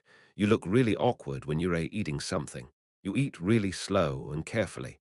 He suddenly thought that that might be possible because he had not eaten for over dozens of years. Your expression changes when it tastes bad, and I can tell them apart. Today, this was the cutest. Balm raised a bijong fruit. It was a dark green fruit the size of a fingernail, that thing. He remembered that it tasted very bitter. That's a bad habit. Do you laugh while seeing others in pain or something? Sorry. But what? Because Argosy never refuses it. I keep on giving you more. The regressor heaved out a small sigh and shook his head. Are you still not going to tell me why you don't refuse? Maybe you like me. Now what was this about? The regressor replied with an indifferent voice. Number going, Balm brought her body even closer. Her body was almost touching Jael as she raised her face and looked into his eyes. You really don't? I don't. It seemed that he had to draw a line. I don't know what you're expecting, but you and I are in the relationship of a guardian and a cadet, and nothing else. She widened her eyes into circles. If you don't refuse and be nice, isn't that because you like me? Like I said, no. That's strange, what is? Every female dragon is pretty and males are handsome. We change it like that because we know that appearance is a very strong authority in human society. At the end of beauty, there is a power that transcends the limit of gender and age. So how can Ajasi not like me? His eyes reflexively turned to her face. When I am this pretty. It sounded shameless that she was saying that herself, but there was not a single trace of embarrassment on her face. Like a child calling a dog cute, Balm expressing herself as pretty sounded like her take on a natural fact. In that instant, Yu Jitae felt something strange. His senses that were always faint due to being covered by something like a fog slowly became clearer. The scenery of the house became more vivid, and the sound of Jael's sleeping breaths resonated clearly. The thing pressing down on his thighs felt slightly heavier. When that happened, the green eyes appeared slightly more burdensome. His scattered emotions always gathered at one place and became clearer whenever he was killing an enemy. It was an effect that happened because he felt the increasing distance away from the apocalypse. Quietly pondering about it, he realized that it might be because the happiness of the dragons was also an element pushing the apocalypse back like the deaths of the demons. It seemed that he would be feeling the distancing of the apocalypse whenever they became happy. There was also a difference. He would feel a sort of pleasure filling up his lower stomach whenever he killed demons. It was close to a dirty pleasure, but there was no such thing right now. In any case, the regressor decided to cut things off here. Balm. NN. I get it, so just stop sitting on my legs. Why? Her eyes turned into circles. We're all living together, so you need to keep a moderate distance. Other kids are not like that, but you tend to cross the line sometimes. Sorry, I'm telling you to keep your delusions in check. Do you think everything in the world is yours because everyone calls you pretty?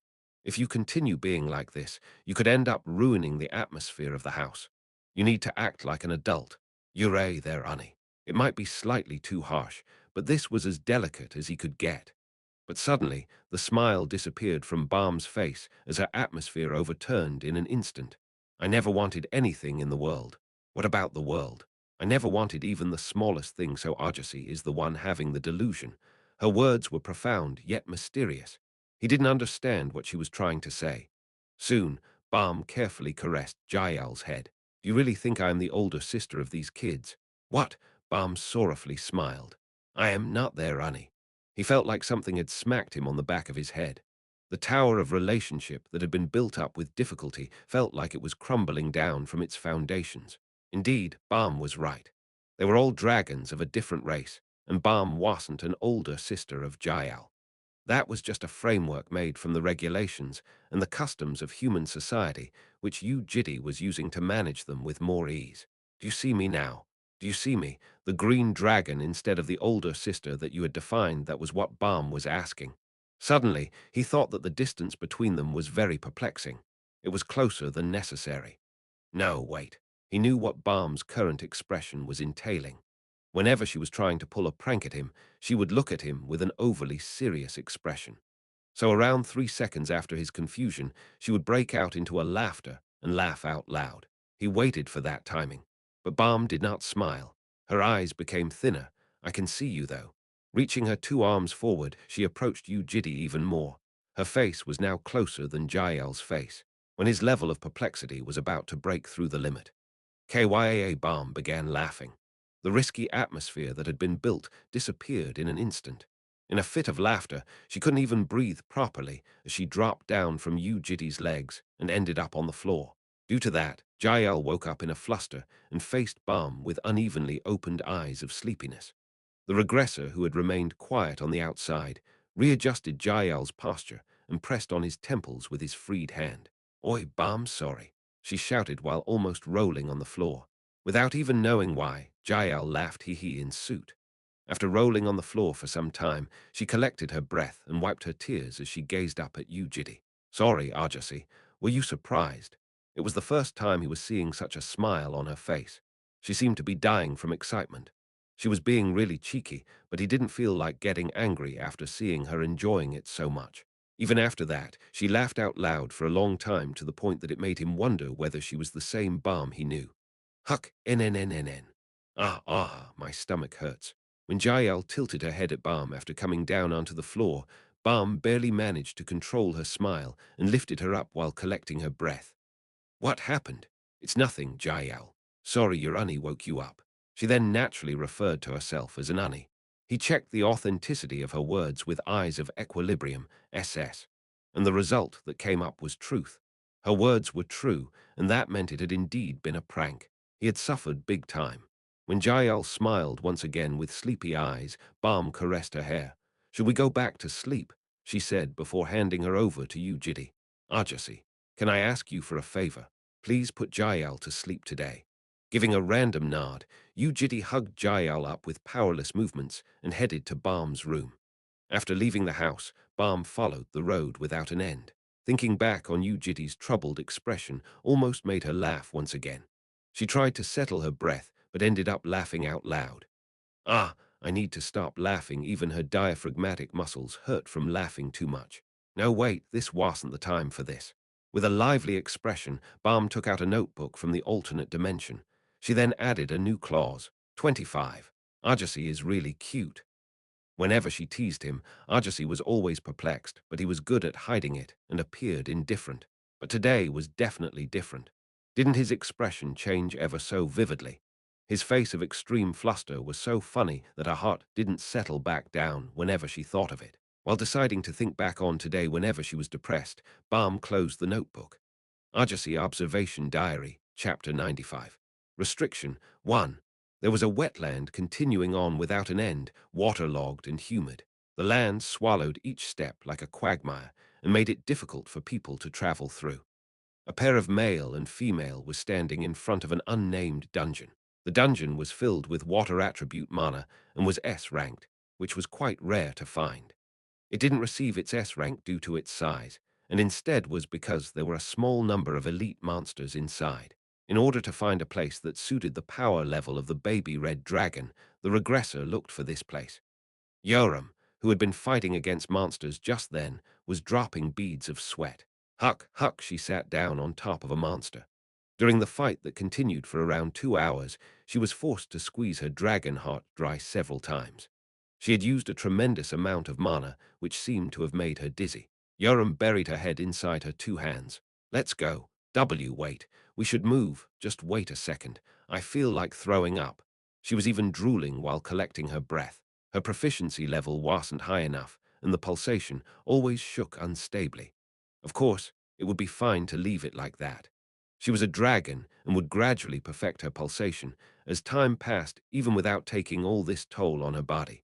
However, a real fight was the best method to make someone stronger as soon as possible.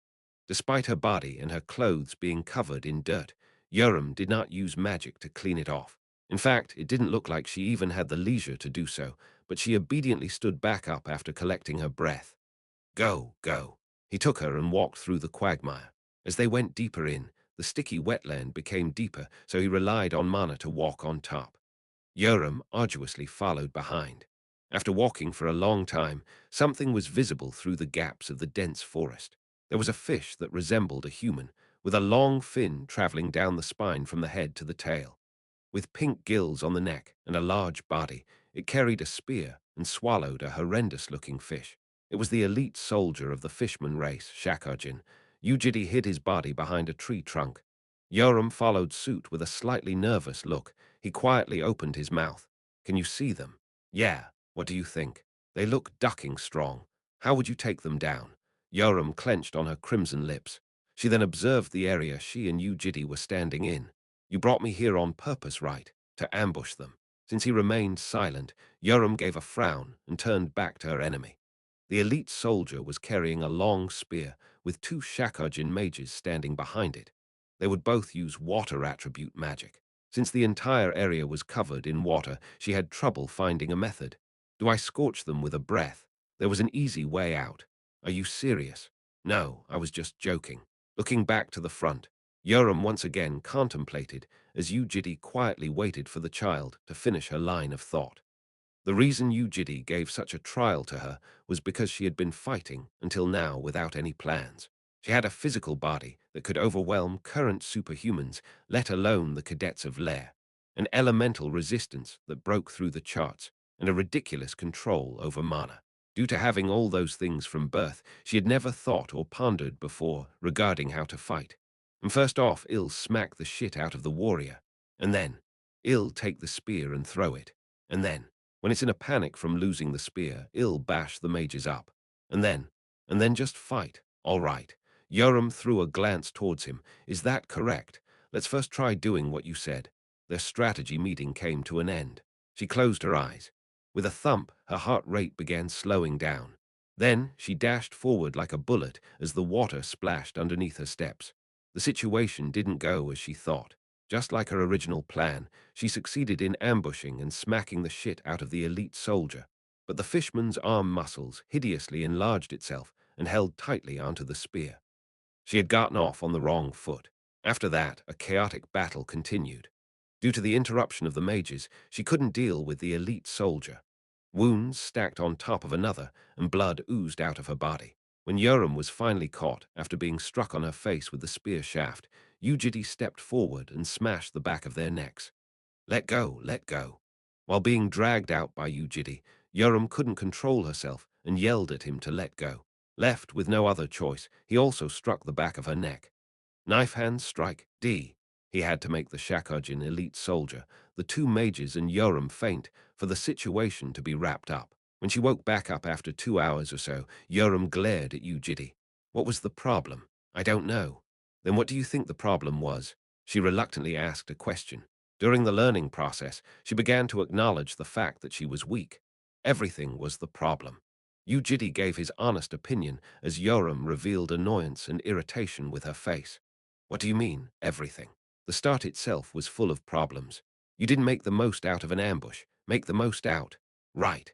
At least you did realize that the location and the direction were good for ambush. However, the method was wrong. You were in too much of a hurry and weren't stealthy enough. I don't really understand what you're saying. Wasn't I quite stealthy? I did smack the fish on the back of its head. I was pretty fast. He shook his head. That's where you're wrong. Why focus on speed? The merit of an ambush is in its stealth and precision. Then, is speed a secondary thing? Once again he shook his head. To be frank, speed is unnecessary. Why? It's an ambush, an ambush. Shouldn't I smack them as fast as possible? Look, Yu Jitae extended his finger. It was fast yet slow.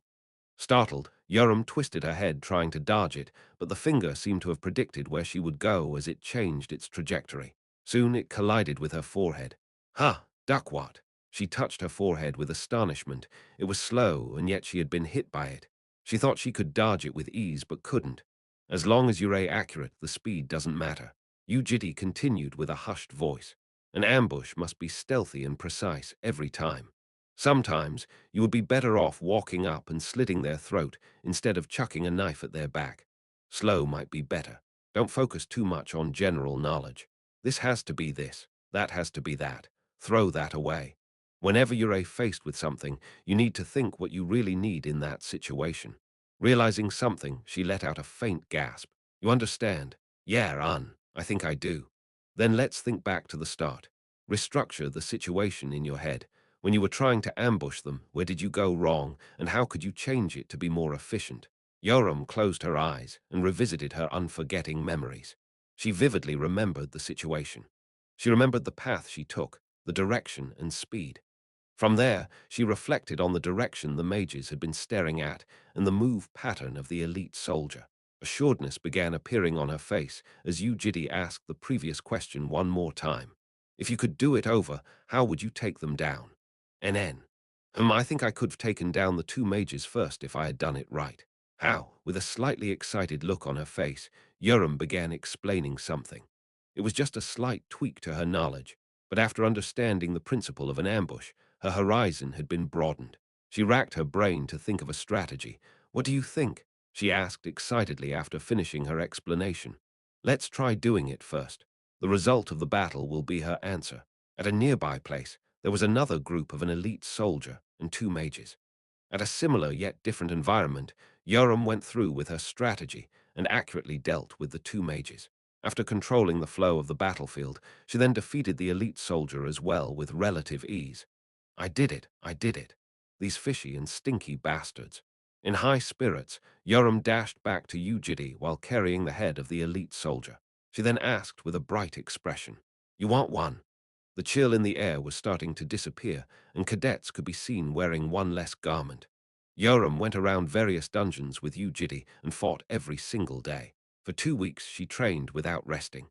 Her battle sense and Karl Galakwa stand-up martial art skills were growing rapidly. Even then, the morning inside the dormitory was the same as always. It's falling. Kiel and Jael were sitting together playing Jenga, while Balm was giving Yoram a soup. Ugh, Uok Yoram retched after drinking the soup. It seriously, tastes like shit. You could scoop up some drain water and it would taste better than this. She didn't reject drinking the soup despite saying that. Balm gave a smile. Meanwhile, Yu Jitae was looking at a world map, pondering about something. From the 2 weeks of dungeon explorations with Yu Jitae, Yoram's dragon heart was slowly getting used to the basic pulsations. She needed to move on to the next stage of her training. Go to the training room by yourself for today. He needed to get the tools ready. Why? Is it for that new training method? Yeah, you need to put on some chains. Chains. She had succeeded in resonantly beating her heart with pulsations. Now, she had to make sure it stayed firm, and Yu Jitae knew the method already. It was an extremely unsophisticated yet certain method, but it couldn't be done empty-handed, and he needed a tool. After listening to a short explanation, Yoram gave a nod. But when Yu Jitae was about to leave, her voice halted his feet. You know. He looked back and found Yoram looking at him with expectant eyes. Didn't I get a little bit stronger? Unbefitting of her usual self, her voice sounded careful. He pondered for a bit. Yoram did get stronger through the 2 weeks of training, but if he was asked whether she had fulfilled his expectations or not, that would be a no. Yoram was barely catching up. If she couldn't even do this, he would have taken her over to a volcano to push her into the lava. When Yu Jitae's silence continued for a long time, expectation began disappearing from her face. Soon, she turned her body around in depression. But you did diligently after realizing his mistake, the regressor said to her back, but it was already too late. She flicked her head towards him. Her pride must have been hurt, judging from her irritated and melancholic expression. It seemed like she could shout something at any time, but thinking that it would be meaningless, she turned around with a sigh. Yoram was put in a pretty bad mood. For no reason, she went up to Kiel and Jael and kicked the Jenga. Why? What are you doing? You devil, is this your room? Do it on top of a table. Kiel rebelled against her and they quarreled. Tac inside a very deep dungeon, the S-ranked boss Elder Lick chattered its teeth. The Lick saw a human suddenly appear in the boss room before sitting down on its throne. Powerlessly, the skeleton magician shivered from fear in a posture that didn't suit its alias, the High Priest of Death. Tac. Exactly 10 minutes ago, this human who somehow appeared from somewhere threatened the Lick to stay quiet without making a fuss. The Lick thought he was a crazy human and thought it would be fine to just kill him. However, the moment it looked into the eyes of the man, the Elder Lick realized the level this existence was in. This intellectual boss-ranked monster thought to itself that its 500 years of life could end today. Tac, be quiet. Tac. The Lick grabbed its own chin. It then hid in a corner and stole glances at the man. Sitting down on the Lick's throne, Yu Jitae closed his eyes and went through his body. Inside the regressor's heart, there were chains of hell, an artifact with a slightly childish name. Having no reflection at all, it was a chain that was way too black. In fact, it wasn't made of metal. This had been gained from a black dragon whom he didn't know the name of, and was created by stacking very thin string-like substances on top of another. It was a device that had been set to manage his killing intent, which had grown beyond his control over the countless regressions. He easily untangled it inside Noah's dream, but that couldn't be done in the real world because of the aftermath. That's why he had come to this place. Yu Jitae quietly undid the chain. In that moment, a shockwave resonated across the world. Soon, coarse killing intent shot forth from his body like an ocean wave and covered the world. It traveled through the boss room, the underground graveyard, the forests, and the desert. Several hundreds of kilometers were destroyed inside the alternate dimension of the fissure. After putting the chains of hell back on, Yu Jitae stood up from his spot. He looked at several tiny pieces of string fragments of chains of hell. This would be enough. Behind the strings, he could see the Lick's dungeon in tatters, but it failed to wring his heart. Thanks for your seat. When he stood back up, the naked skeleton whose old robe had turned into dust nodded its head while shivering. Stay here quietly. The human was looking into its eyes. Lowering its head, the Lick avoided eye contact. You'll die if you crawl out. After saying that, the human vanished. Left alone, the elder Lick raised its body, which had been holed up in the corner. It then placed the crown half-ruined from the killing intent back on top of its head. Crack. The crown crumbled and fell in pieces. That day, the elder Lick quietly gave up on its ambitious dream of conquering the human world. Chapter 96. Restriction 2. He opened the pocket watch and checked the time. It was 7:35 a.m., about time to leave. Let's go. Yoram walked out with powerless steps. Although he quietly stared at her face, she didn't look back at him. She didn't seem to be in a good mood today. Regardless, Yu Jitae left the house with her. There was close to no traffic in the residential area, in front of the dormitory buildings lining up. Yoram, who would always babble on about what she learned, was keeping her mouth shut with a pout, so the road felt quieter than usual. Why was she like this? The regressor carefully contemplated. What could have caused the baby dragon to be unhappy when nothing much had happened both yesterday and today? He suddenly remembered something which had happened yesterday about her question on whether she had gotten stronger or not. He wasn't able to reply easily because Yoram's achievement was lacking. Then should he have given her a false praise? Maybe she would have been in a better mood if that was the case. Before teaching Yoram, he had read 10 or so books about education, and some of those books told him to compliment the action itself rather than the result. Instead of praising a child for drawing a pretty picture, praise them for drawing instead. But did a false compliment like that have meaning? He didn't know. Could something so lacking in sincerity really be called a compliment? And if he praised every single time, wouldn't that dilute the actual meaning of the compliment when they do get it right? It was a soft and tender contemplation. He, who had always been pondering about the apocalypse and killing demons, wasn't used to such worries. In any case, a topic like this would result in a different take for everyone without an ideal answer, which the regressor wasn't fond of. He instead decided to do what he could. In the central training room of Lair, Yu Jitae and Yoram entered an alternate dimension training room. He didn't set the environment, so a translucent wall and floor of white welcomed them. From today, we will start training while using some restricting tools. Yoram didn't even give a nod. She didn't look eager. She was sitting down on the floor on her bum, so he walked up to her and crouched down to match the line of sight. What's wrong? You don't want to do it. We can rest for today if you want.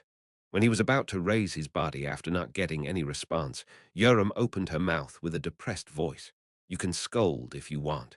He had a hard time understanding her words. What do you mean?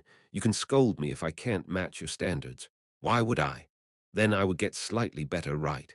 It will be embarrassing, but I would at least be upset enough to try harder. Instead of saying well done when I succeed in something, why didn't you tell me that it wasn't time for me to be happy? You were doing a good job on your part. With a slightly angry look, she lifted her head. Because you're saying that, I thought I was actually doing a good job. When I was jumping around thinking I did well, how laughable would that have been for you? I didn't even know that in Yoram. It's just hurting my pride. Tell me if I'm doing bad. Swear at me if I make a mistake. Call me a retard. If I can't follow your standard, you can hit me to make me better. I put down most of my pride against you, so you can do whatever you want. In the middle of her speech, she bit her red lips. My cheeks and my butt are okay. A bat or a canine, I think it'll be fine. What? But you can't use a knife or a whip. I can't think straight if I see blood. He slowly began understanding her words. Her words, which made her appear to be on top, despite the topic of punishment, somehow did fit the image of the red race. Yu Jitae shook his head. She was being overly anxious for no reason. You Yuram. Why, I'm not going to hit you. That's better than me being thought of as a retard. Let's just stop. We have to start today's training. You wanted to become stronger. Don't you find it wasteful to sit down like this and talk nonsense? No, but I'm not talking nonsense. Let's stop here. If you're going to repeat the same thing, just shut your mouth and get up. Her mouth closed to a pout. She stood up from the floor and dusted her butt. There was the look of discontent on her face, but that was probably at her own self. Suddenly, he felt slightly doubtful. The red race always seeked to become stronger, but it wasn't to this degree according to his knowledge. But how do we restrict the dragon heart? I have the tool so you don't have to worry about that. When Yu Jitae took out 3 small strings, Yoram gave a doubtful look. Aang, you're going to restrict a dragon heart with this. She held onto the black strings and waved it around. Like a strand of hair, it powerlessly fluttered in the wind. I thought you were bringing an awesome device or something. What is this? You shouldn't look down on it. Who would be nervous after seeing this? It's just someone's pubic hair. Her depression vanished after a second, and she laughed. Well, it would be good for her to not look down on it, though. Yu Jitae quietly placed the fragment on her hand before repeating the ignition keyword. Then the fragments of the chains of hell entered through her fingers and restricted the dragon heart. I don't feel anything, though. And after exactly 5 minutes, her composure disappeared. Ugh, she grumbled. Feeling a strange sensation for the first time in her life, Yoram widened her eyes and looked up at Yu Jitae. How is it? Is it bearable? Hurrah! Tell me whenever if you can't endure it. It was natural for her to be flustered. A dragon having their mana, supernatural senses, resistances and blessings restricted wasn't commonplace. She asked while pressing her chest in confusion. Like, how does this work? I thought it was just restricting the mana. It's more complicated than that. You can think of it as a device that crushes the body to the point it can't be moved. From now, your body will feel heavier and it will be harder to breathe. The mana that had been naturally following you will now rebel against you. Why? Why do we have to go that far? Fighting power tends to develop the more you break through the limit. A restricting device like this will push you to that limit. Of course, being pushed to the limit was extremely painful. Like how someone had said in the distant past, the chains of hell got its name because it made the restricted one feel like they were at hell. Yoram clutched the clothes around her chest and wriggled her body. Isn't that, limit of whatever, dangerous? It feels like my heart is burning up. It's normal, perhaps more than usual because you're a red dragon. It feels super stuffy, like really, really. Yu Jitae looked into her eyes. Let me say it again, Yoram. You can give up whenever you want to. No, who would give up? I am not giving up. I won't, but how long do I have to endure this for? Until you give up. What? When she was startled, the mana within her heart gently fluttered as pain flooded in. Alongside a groan, Yoram closed her eyes tightly. Soon, when most of the pain dispersed, she settled herself down with consecutive short breaths. She turned towards him and powerlessly smiled. You know, yeah, I am not gonna die, am I? She wasn't exaggerating it because that really was the first thought to come to mind when people used the chains for the first time. It was the same with Yu Jitae. However, he shook his head. She would never ever die. Then, let's start the training. Yoram hurriedly refuted his words. Start what? I'm doing it right now, though.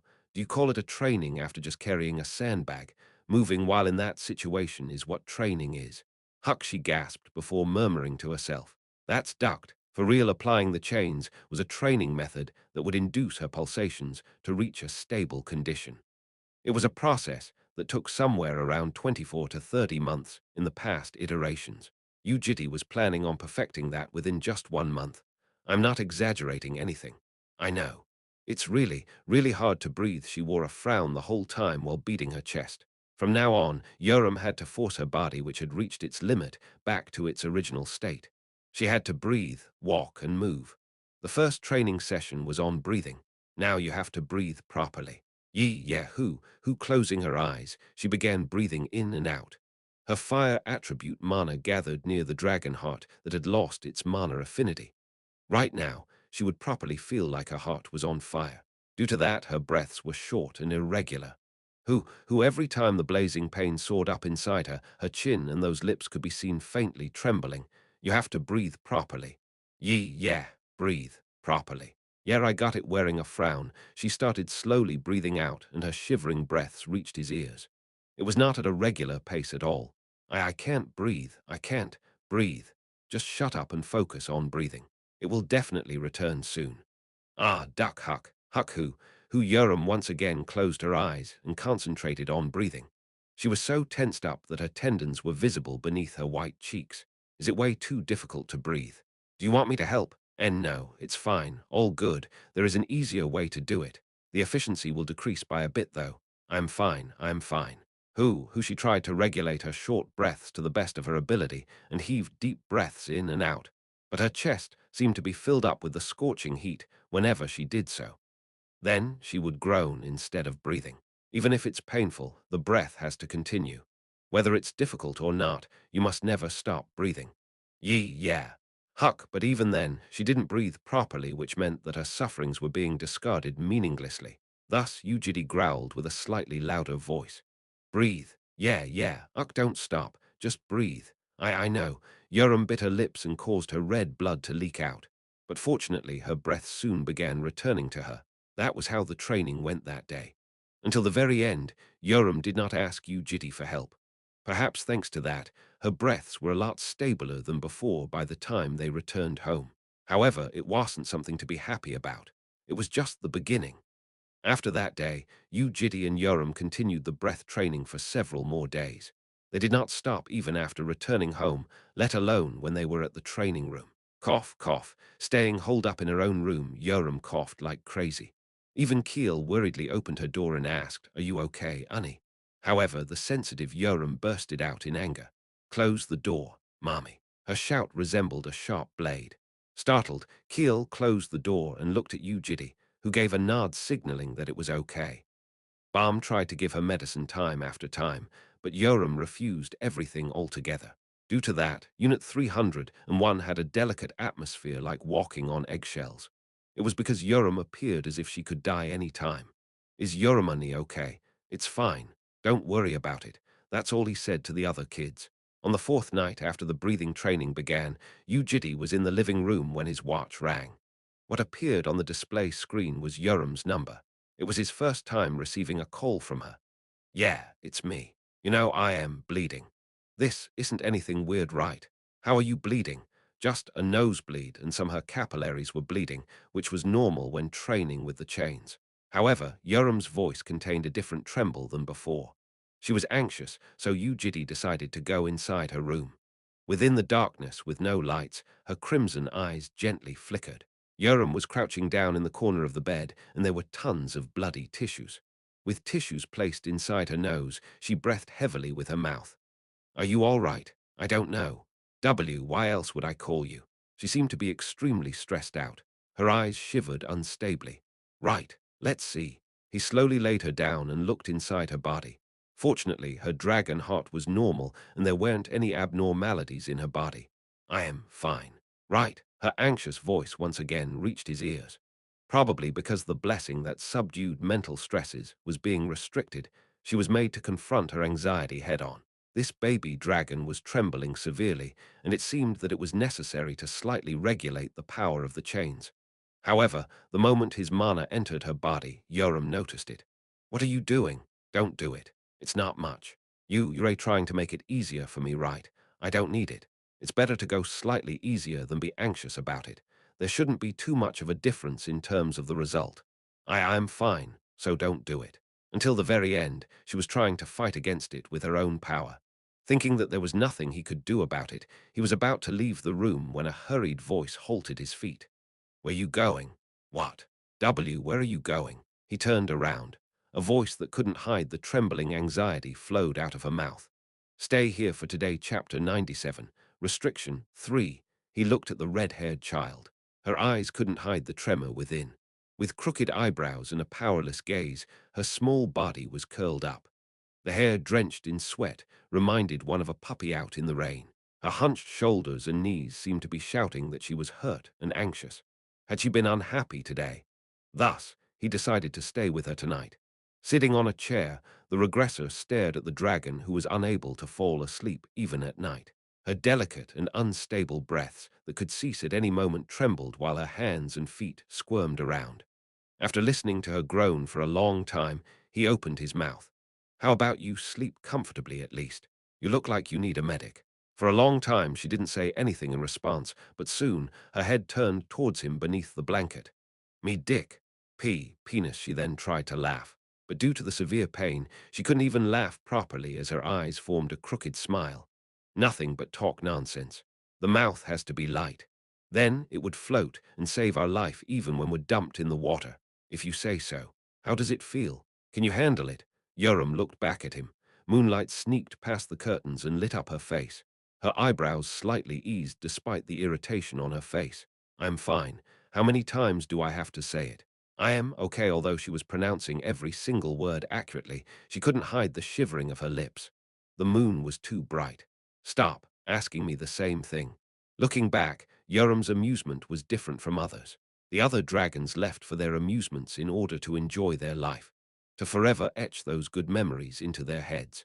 To prove that, they didn't show any particular habit or regular actions when they were shoved into the underground labyrinth in front of the fragment of paradise. It was because they had already found their happiness. However, the red dragon alone was different. It continued training endlessly without a stop. The regressor thought that it was because the dragon had a strong desire for improvement in its heart. From what he saw, it was fundamentally different from how the 30-man special forces were dying to exercise. Their training session was an inertial continuation of their habits, while the Red Dragon's training was a manifestation of her desire for improvement. In that case, why did the Red Dragon seek strength so badly? Was it simply because she was from the Red race? It could be said that receiving the acknowledgement of the race was important, but the regressor still found it difficult to understand it completely. For him to just assume that to be the case, the tremor and shivering behind her face appeared overly precarious. However, the only thing he could do right now was to remain sitting there with her. The regressor watched over her. In the cold, pale light of dawn, she fell asleep amidst her unstable breaths. She had kicked the blanket away due to the fire in her heart, so he carefully placed it back on top. He then stared deeply at her face and those tissues stuffed into her nose before standing up in order to leave the room. But then Yoram woke up. Her half-opened eyes looked directly into his eyes. Thinking that she was becoming anxious again, he gave a light shake of his head. I'm not going anywhere. I'm not going. Relax and sleep. A response didn't come back. The only thing that came back was her gaze, with her head poking out above the blanket. He sat back down and started at her as the silence continued for several minutes. That was when she opened her mouth with a very soft voice. Yeah, this, restricting thing you said it was in your body as well, right? It is. It doesn't hurt. He was about to reply no, but then hesitated. Thinking back, he had read from an education-related book that he had to empathize with them and share the pain. Empathize, it was a foreign word prickling his tongue. How should he say this? In the past, it did for me as well. In the past. Yeah, it was painful when I put it on for the first time. Why did you wear it? To become stronger. It was in the 6th iteration, before he crossed the dimensional gap in order to conquer the demon world. Later, its purpose was changed to restricting his power, but he had worn it at the start in order to become stronger. My heart didn't beat properly. It was hard to speak and hard to walk. I wanted to breathe, but my lungs didn't listen to me, and my heart ached like it was being torn apart. Did you cry and stuff? I didn't cry. I did vomit a lot, though. Going like you, Uwick. Yeah, that's ducking funny, going Uwick with that face. Lol, she laughed under her unstable breaths. Why did you do that? What do you mean, why? I vomited because I didn't feel good. No, not that. Why did you want to become stronger? It was an unexpected question. The regressor was about to reply instinctively, but stopped his tongue. He thought power would be able to solve everything back then, but it wasn't a good topic to discuss with Yoram. When he went silent, she opened her mouth. See that? Look at you going silent again. Silence is your F forte I. Whenever you talk a little bit about yourself, you just shut your mouth. Right, right M, my ass. F duck. Her mana fluctuated alongside her unstable emotions. When the pain flared up inside her heart, Yoram stopped her complaint and groaned to resist the pain. The regressor, who wasn't good with words, merely watched on. After the pain dispersed and her breaths returned, she opened her mouth with a sigh. I am the youngest daughter. Youngest daughter. I had unis. 7. It was the first time he was hearing this. Red dragons always give birth to a lot of children. It's different from other dragons who always keep their numbers between 1 to 3 they give birth, as much as possible when they can, and send everyone on their amusement. All the unis from 20 to 100 years old already had their first amusements. And you hadn't gone for yours yet. Yeah. I was born really, really late. Breaking out of the eggs that were laid at the same time is also a talent, and I wasn't talented. She blankly stared off into the distance, thinking about something. For some reason, I was really late compared to other unis. The other unis didn't really care about me, who was still a baby, and I was bashed whenever we were eating, but then my youngest uni took care of me. So we became really close. If we go out together and play, we will bring a carriage full of good men. We talked about things like that every day. I was 3 years old back then, but it sounded really fun. I wanted to go out on my amusement ASAP, so when my youngest Unnie left for her amusement, I was really jealous and sad. She protected me whenever I was getting hit by other Unnies, so when she went off on herself, it was shit. After forcibly settling her breath, she heaved out a sigh before pulling the tissues out of her nose. Ha, duck, that's a bit better. Anyways, on the day that youngest Unnie came back from her amusement, she called me just by myself and suddenly threatened me. She extended her arm out and mimicked what happened back then. She then said this: if the adults ask if you want to go for the amusement, refuse and say you're too young and scared. So I got angry. Are you the only one going? I'll go as well. You know what happened? When I said that, she suddenly pointed a sword at me. She said, do you think a child like you could even dream of going for the amusement? Do you know how cruel the world is? And that she would kill me if I didn't listen to her words. And duck, because her eyes were crazy scary, I felt betrayed and scared, but still listened to her words. The adults really didn't like it, but I stood firm. At least it would be better than being killed by my youngest Unnie then. Yoram suddenly chuckled out loud. And after a few days, I discovered the truth. In a large mountain full of lava are all the dotards of our race gathered, and my family was all there as well. It was like 20 dragons in total. She then bit her lips. Suddenly, my oldest Unnie bit my youngest Unnie's neck. The regressor gave a frown. He instinctively understood what had happened. It was a possible story for the red race which worshipped the strong. I found out later on. The reason the red race lays a lot of eggs is to find one or two excellent children. It was obvious what would happen to the non-excellent ones. When they all finish their first amusements, our race forces the kids to fight against each other. One remaining dragon per generation will be monopolizing the blessings. We call this the selection ceremony. Her breaths quickened. There all the other Unnies died, and the oldest Unnie was the only survivor. Yoram closed her eyes. Her unforgetting memories brought her back to the unforgettable scenery. The volcano erupted as rocks and dust scattered like clouds above the sky. Embers of fire danced. Large dragons of the race spread their wings far apart and bellowed towards the heavens. There the blood-stained hatchling looked down on its youngest sister. Duck, do you know what that beach said to me? Yoram looked back at Yu Jitae. Soon she stood up from her bed and stumbled her way across to him. The regressor was sitting down, so Yoram gazed down at him from higher up. She grabbed him by the chin. Lucky, aren't you? Then she imitated someone else's bewitching voice. That's what she said, ducking seriously. That ducking slut, that disgusting beach Lucky. It was a sarcastic comment on how Yoram was born extremely late compared to the other Unnies of the generation. If she had been born slightly earlier, around the time her youngest Unnie had been born, Yoram wouldn't be standing here. But it was very scary back then. Yoram clutched her heart and held her breath in pain, which had surged back up from speaking too much. She struggled, but collapsed, so the regressor hurriedly supported her. Her pained groans continued endlessly. When he laid her back down on the bed, she held tightly onto her chest and curled her body. She then shivered for a long time in pain, and it took a long time for her to settle back down. He didn't know what to do. The regressor carefully pulled several tissues out and wiped off the beads of sweat forming on her forehead and her face. She slowly opened her eyes from the flood of pain.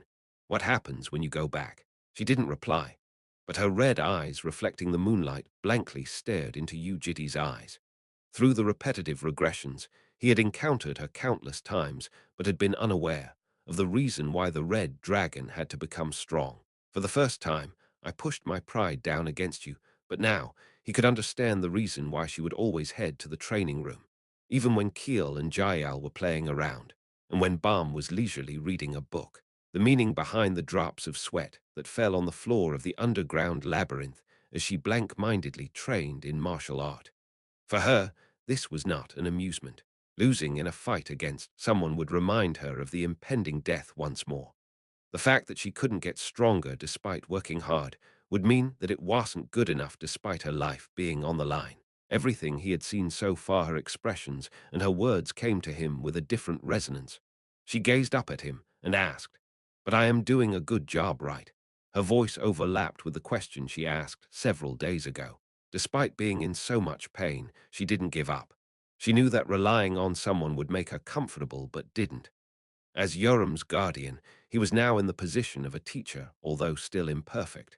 Her happiness rested on his shoulders. He was certain, and thus was able to give her a share of his certainty. Yes. Only then did Yoram give a nod in relief. Then she slowly went back to sleep with her unstable breaths.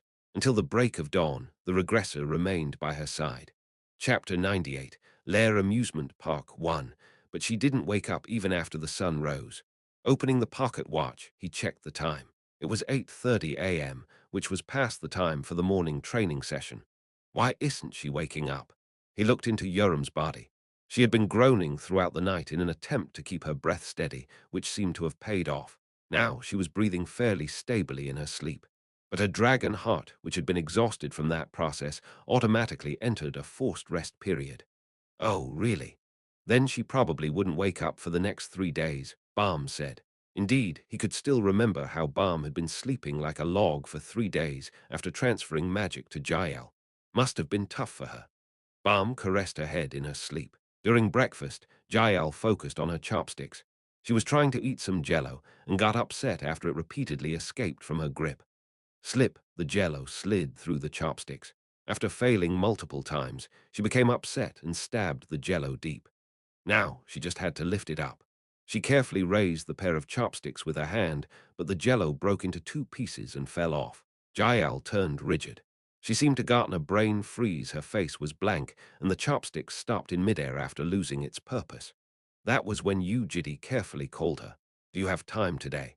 Her dull eyes were refilled with liveliness with his voice. "NN, do you want to go to the amusement park?" She gave a wide smile. Episode 33, Lair Amusement Park 1, Go and bring that guy. That was the command it received from its lord. "I shall listen to your command, my lord." Shadow of an Archduke SS, wearing the mask of Hashimoto, a female Japanese. She was living a busy life recently with not a single room for rest.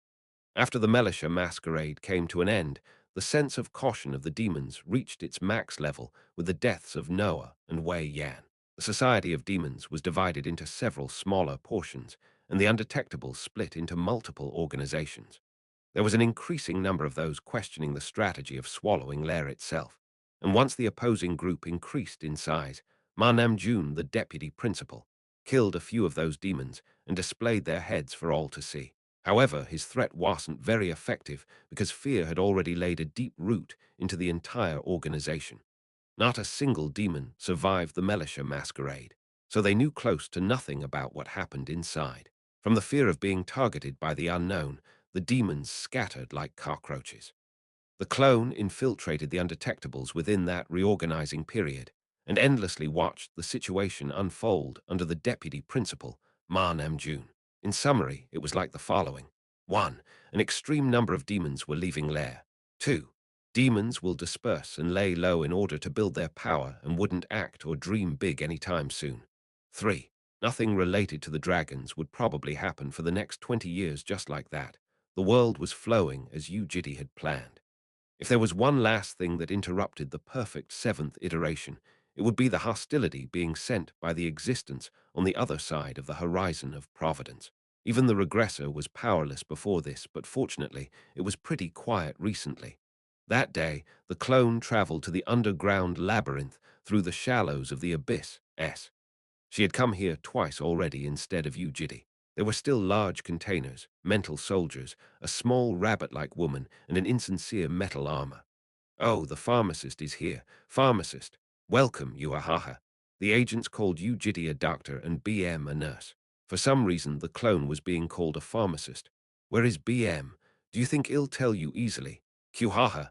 Belberion, drunk with the light of paradise, said that, and the agents laughed wahahat in response. The clone didn't. Let's do an arm wrestle. I'll tell you if you beat me. An arm wrestle, the soldiers refuted. Ha-hat, boss, aren't you being too shameless? Look at the difference in arm size. The pharmacist lady has an arm like my little son, while boss' arm is like an elephant's leg. And yet you're asking for an arm wrestle. You ha-ha, Belle screamed. Shut up, you idiots, Miss Pharmacist. How is it? Do you want to or not? The clone indifferently looked at them before shaking her head. She decided to play along for just once. On top of the table, a thin and slender arm and an arm bigger than a person's waist confronted one another. Straight after an agent signaled the start of the fight, quang! Belle's hand was flipped outward as it crushed the table in an instant. She screamed from the sudden pain. One round was enough to see the winner. It was the clone's victory. At once, a thunderous applause left the crowd. You were a pharmacist. Damn it, she's so cool. Haha. Oh gosh, our boss was crushed. Along with her pride, we must give her IV therapy with vodka until tomorrow morning. Belberion shouted, damn it, who the duck are you guys cheering for? Kaihat. But they ran up to the clone and tossed her into the air without caring about Belle. Some of them went up to Belle and tried to tie her hair into two braids, saying it was the loss penalty, but were bashed up. While moving up and down in midair, the clone turned her head around. Within the crowd, she could see Harsepiel with widened shoulders. For some reason, that child seemed to be getting bigger and bigger as time went. Oh, we have a guest. After a few minutes, BM returned from outside the labyrinth. Pushing his sunglasses up, BM chugged some vodka and welcomed the clone. What brings you here today, I wonder? I came here to bring the metal plate back. If you're talking about Armata, please do whatever suits you the best. I was thinking that he was getting better. He's gradually getting brighter these days, and I think it's a great time for him to leave. The protector becoming brighter meant that the mental contamination had been lifted, with the light of paradise having a greater effect on it. Ah, but by the way, BM carefully opened his mouth. He then talked about the thing that happened at the Grand Natural Society. You're saying Simon Abkarian wishes to see my lord? Well, yeah. Well, that's how things turned out. Simon Abkarian. He was the savior of Gallia, the hero of France. Representative of the organization, Superhuman Without Border, ranked 29th officially worldwide. It was a name which the clone also knew of, as a being that shared a portion of the regressor's memories. There were times when he had been a comrade in the past iterations as well as an enemy. Looking back at this point, the only characteristic that stood out was that he was quite an obstinate guy. Seems to be doubting my lord. Unfortunately, my persuasion wasn't enough. That guy, he really doesn't listen. If you think it'll be bothersome, you can refuse it. I don't think he would worry about his image perceived by the Grand Natural Society. That was true. Yu Jitae wouldn't really care how the Grand Natural Society thought about him. Whatever they tried to do, Yu Jitae's daily life wouldn't be disturbed. The regressor had a firm grip on a few of the association's weak points. Although the association was already aware of the existence of an unofficial rancor transcending the normal standards, they could never openly discuss the topic. As the proof, even the Grand Natural Society seemed to be clueless about how the association already knew about Yu Jitae. But for some reason, Yu Jitae of the seventh iteration appeared to be trying to stay close to the Grand Natural Society. Right in front of itself was the proof. Even the fact that BM still had his head attached was more than enough of an evidence. After some thought, the clone gave a nod. Do you want me to leave the address? 3 days later, at the office of the clone. The clone was still wearing the mask of a young female Japanese. She was randomly putting makeup on her face in preparation for the afternoon schedule. Knock, knock. Something knocked on the window of the office. When the clone turned her head, she found a crow spirit beast. Craw, craa. It seemed that it would continue screaming as long as the window was left closed. The clone opened the window as the large crow turned small before entering the office.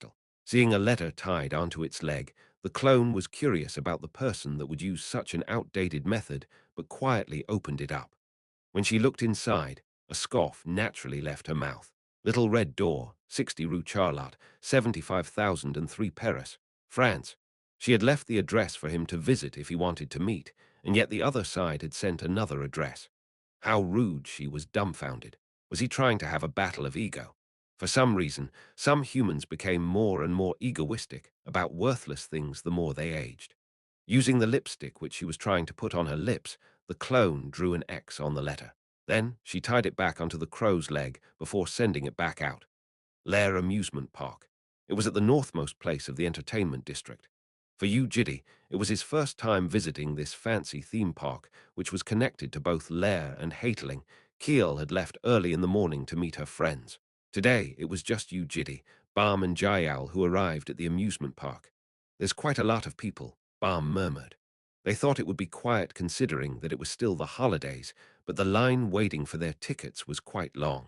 They were tourists from all around the globe. Once they set foot onto the amusement park, they found a fancy floating castle decorating the background off in the distance. People wearing costumes of a reliable cat, the symbolic mascot of Lair, waved their hands to welcome the visitors. After entering the amusement park, Jael flashed her eyes and wriggled around inside Yu Jitae's arms. You want to go down? Nod. It was rare for her to request him to put her down. When he put her down, she began throwing cautious glances towards him. Why? A small hand slowly sneaked towards his. She carefully held onto Yu Jitae's fingers and held Balm's hand with her other hand. Then she walked forward as if saying that she would be the one in the lead today. I got it, Jael. Let's go slowly. Jael, who was always laid back, was unusually excited, and thus Balm had to calm her down. The first ride they got on was a pirate ship. A large ship floated up with magic and began moving left and right. The regressor sat down without thinking much, but Balm and Jael screamed, Kayaha, and enjoyed themselves. Their refreshing laughter reached his ears. Jael, who took the human form straight after her birth, especially enjoyed things like this that were fast. While that was fun, was it fun for you as well, Jael? Nod, nod. The next ride was called Yorobo's Coaster. At the gates, one of the staff members asked Jael, Little lady, can I check your height? Since she had already gotten on it a few times, Jael gave a big, confident nod. Her height was 110 cm. She barely made it in. Soon, Yu Jitae and the kids rode on the back of a large spirit beast snake, Jormungandr. This spirit beast loved flying around. The animal keeper tapped the snake a few times with a whip which made it begin flying up. It felt like they were riding on a dragon's head. The snake flew inside the amusement park for a while and sneaked past to Hateling before flying off the floating island itself. Seeing the unfathomable height they were in, others let out screams of joy, while Jael followed suit without knowing why. The snake suddenly dropped down as the spirit beast keeper took a picture of the tourists. Once they got out of the ride, a picture of Yu Jitae, Balm and Jael appeared on the hologram display. Balm was smiling brightly while Jael had a slight frown. Yu Jitae, who didn't bother hiding his presence, was also seen in the corner with a depressed expression. What is this? This is too funny. His expression, which remained extremely serious, despite the hair fluttering in the wind, appeared like a strange painting.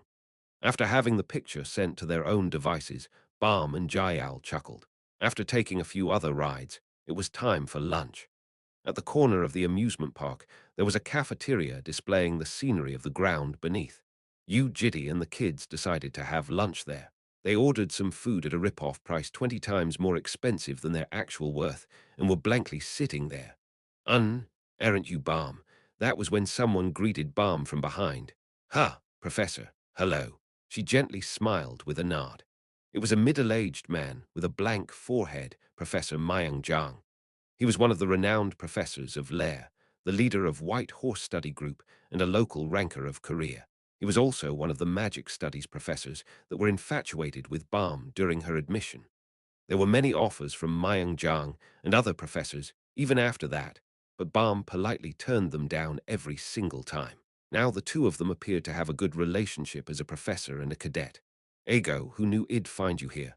Ah, hello, I'm Mayang Jiang. Hello, I am the guardian, Yu Jitae. What brings you here, Professor? I came to play with my family, of course.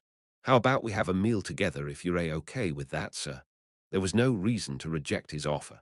When he agreed, Myung-jang called his family over with a bright expression. Yu Jitae had seen Professor Myung-jang several times while accompanying Balm with her studies, but he hadn't been interested in this timid professor so up until now. He didn't know. He didn't know the fact that Professor Myung-jang was from Korea's renowned magic household, the Myung household. He also didn't know that his son was the druid of regeneration, Myung-yangha. Father, they're a saying we can't take the spiciness out from the curry. A large voice of a big male was heard from a distance. It was Myung Yangha.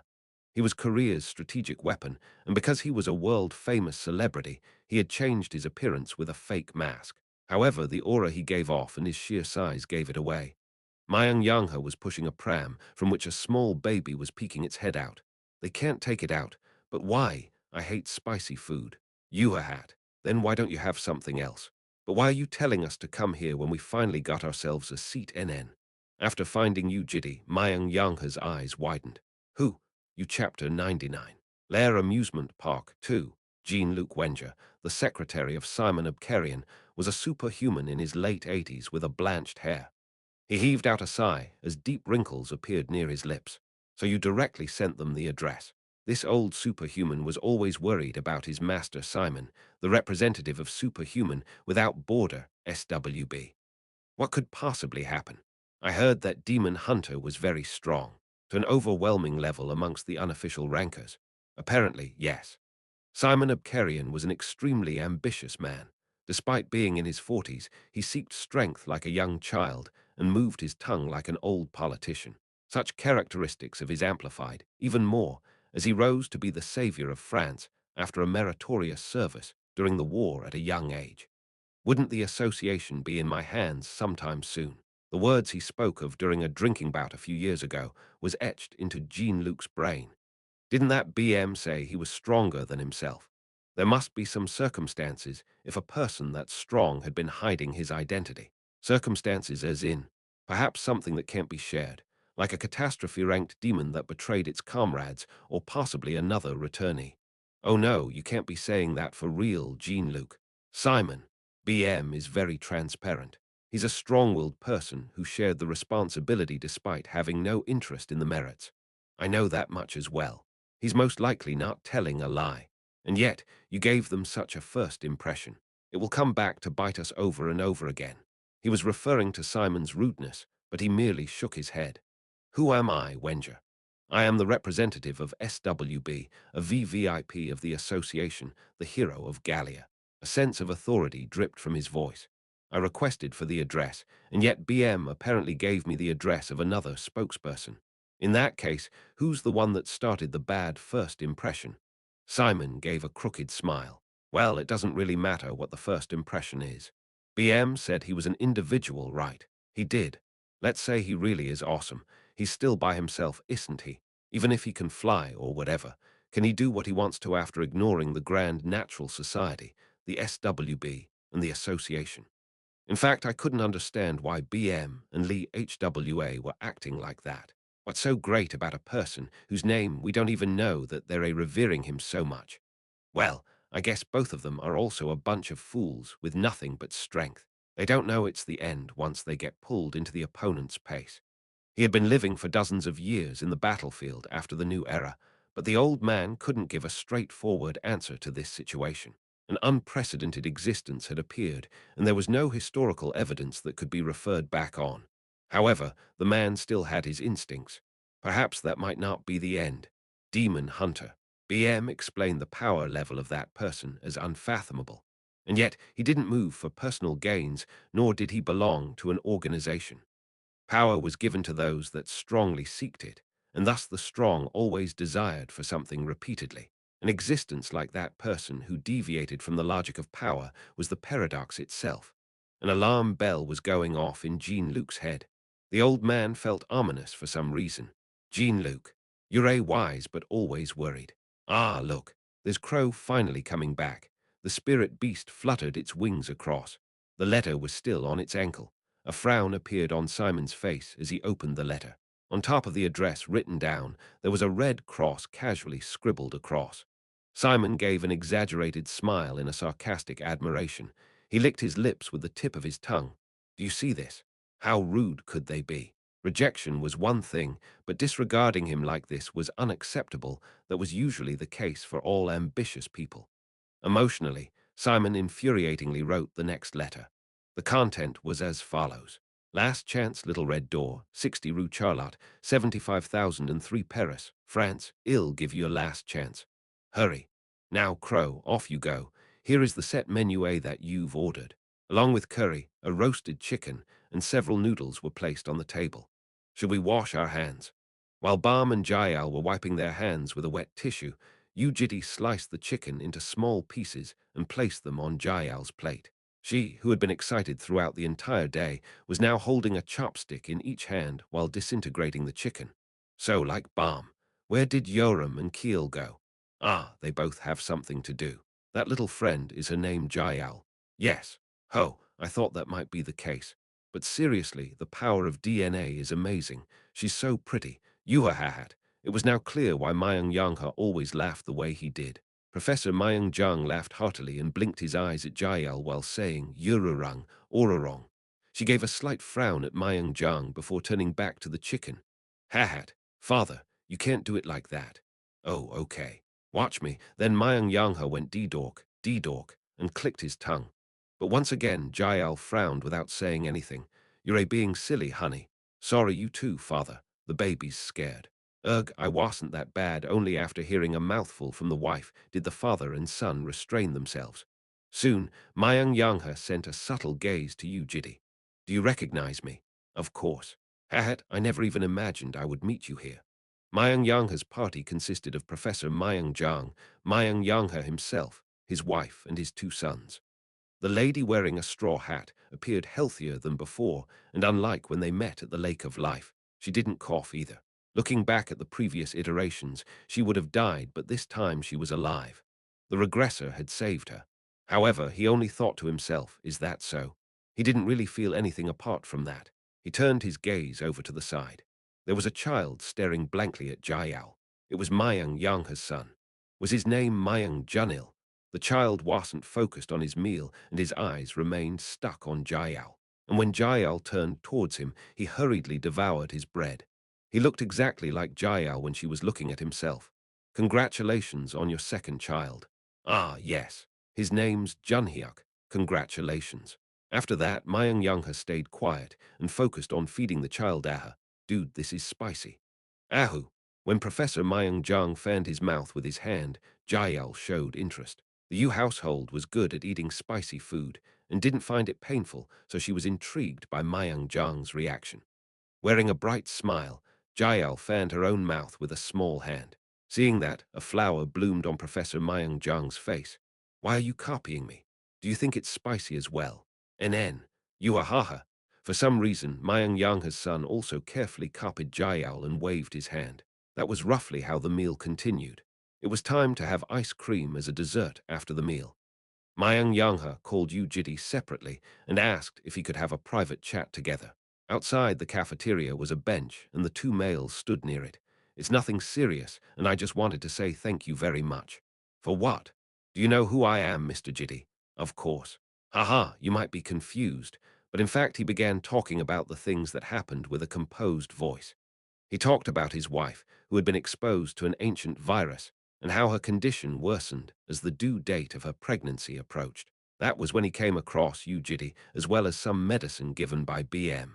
He said it was honestly hard to see which of the two had been effective, but something like that wasn't important. I am extremely grateful. The strongest superhuman of Korea, one of the greatest magicians worldwide.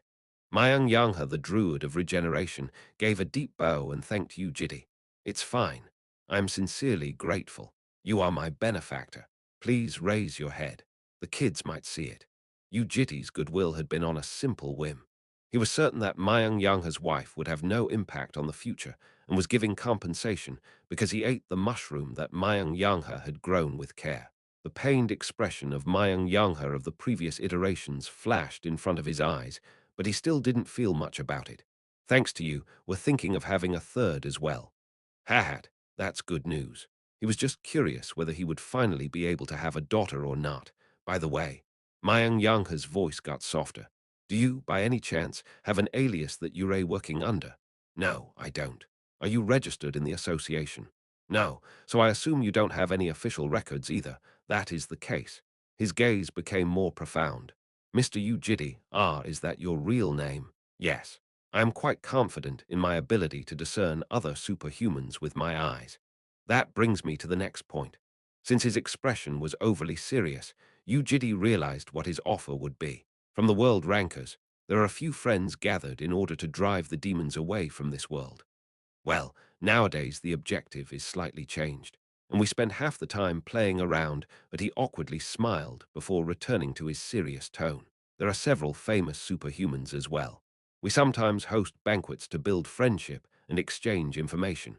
It's kind of a secret, so I can't really tell you their actual names, but if you're okay, would you like to attend our banquet? Instead of talking about the organization itself, he was offering him to participate in the banquet. Unfortunately, this wasn't an innocent offer. If he did go there, the members of the Grand Natural Society would first try to check whether Yu Jitae was evil or not. And after the verification, they would turn him into a member, like it had always been in the previous iterations. Thanks for your words, but I am okay. There are lots of good superhumans there. I swear on my name. I'm not interested in a social meeting of superhumans. Is that so? He sounded regretful, but the light was still in his eyes. Mayang Yanghe didn't give up. If my offer had been too sudden, you can slowly think about it. We don't know how the world's going to change, and we have to group together when we can. I have some circumstances that stop me. It's not something huge. You can just come and see it. Mr. Jitae is a good person as well, right? Why do you think that? That's Mayang Yanghe was about to continue, but closed his mouth. The fact that Yu Jitae was good-natured was proven by Yu Balm, the girl who carried Mother Nature itself. A guardian of a child like, that meant that he couldn't be an evil person. At least that's what he strongly believed based on the circumstantial evidences. I wish you didn't pay too much attention to me. Mr. Jitae is before he could continue any further. Yu Jitae cut him off. I don't have that much of a good opinion on the Grand Natural Society. Astonished, Mayang Yanghe's eyes widened. He wasn't expecting the organization's name to come out from his mouth. However, the superhuman in front of him was unfathomably strong, and Mayang Yanghe's brain worked fast. He instantaneously changed his line of thought. Then, does that mean Mr. Jitae is against the society? His voice was a level deeper. There was no longer a kind and amiable superhuman. Wearing a calm and prudent expression, he gave off the aura of a soldier. But the regressor replied indifferently. 100 people have 100 thoughts. The flag of an organization cannot substitute the thoughts of an individual. Even though they had gathered under the pretext of defending humanity, not all of them wanted to protect humanity. Is it because you don't find me reliable enough? Yu Jitae shook his head. I can trust you. However, there were those that he couldn't. Simon's spirit beast, Crow, came flying, but was unable to knock on the window as it always did. It did smack its head on the wall, but the sound it created was a thud and not a knock. Jean-Luc Wenger doubted his own eyes. Something red exploded and had wetted the window. Soon, the old man looked around in astonishment. The crow's neck had been snapped. A letter was inside its mouth. Chapter 100, Lair Amusement Park 3. It struggled to take a few steps forward. Every time it moved, blood flowed out of its half-crushed neck. The crow lost its balance after a few seconds and collapsed after crashing its head into a table. After stopping once, the spirit beast was unable to stand back up on its own feet. What did this mean?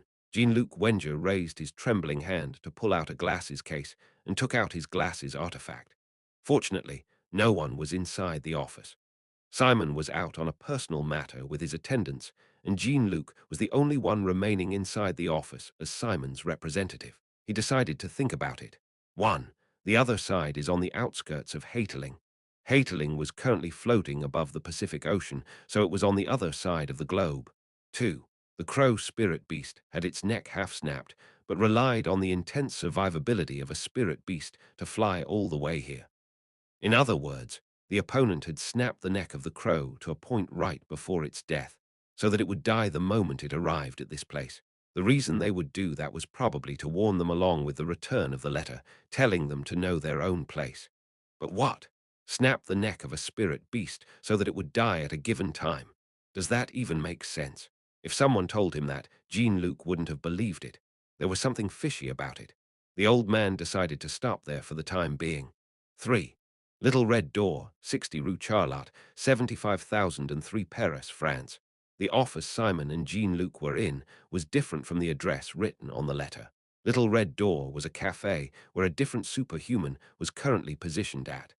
Simon would only leave for that place after that person contacted them. The reason was simple. It was because they wanted to hide the location of the office. When Crow was being educated, it was taught to head to the closest base whenever it was flying. So theoretically, Crow should have gone to the cafe, which was closer to Hateling than here, before flying over to this place. And if the Crow had gone to the cafe, he should have been reported regarding it. However, there had been no reports, and Crow was here. He gazed outside. The old man felt a prickling sense on his fingers. A hypothesis of an outrageous situation appeared on his head. Immediately, he called someone with his watch. After some time, the other party picked up. Arthur.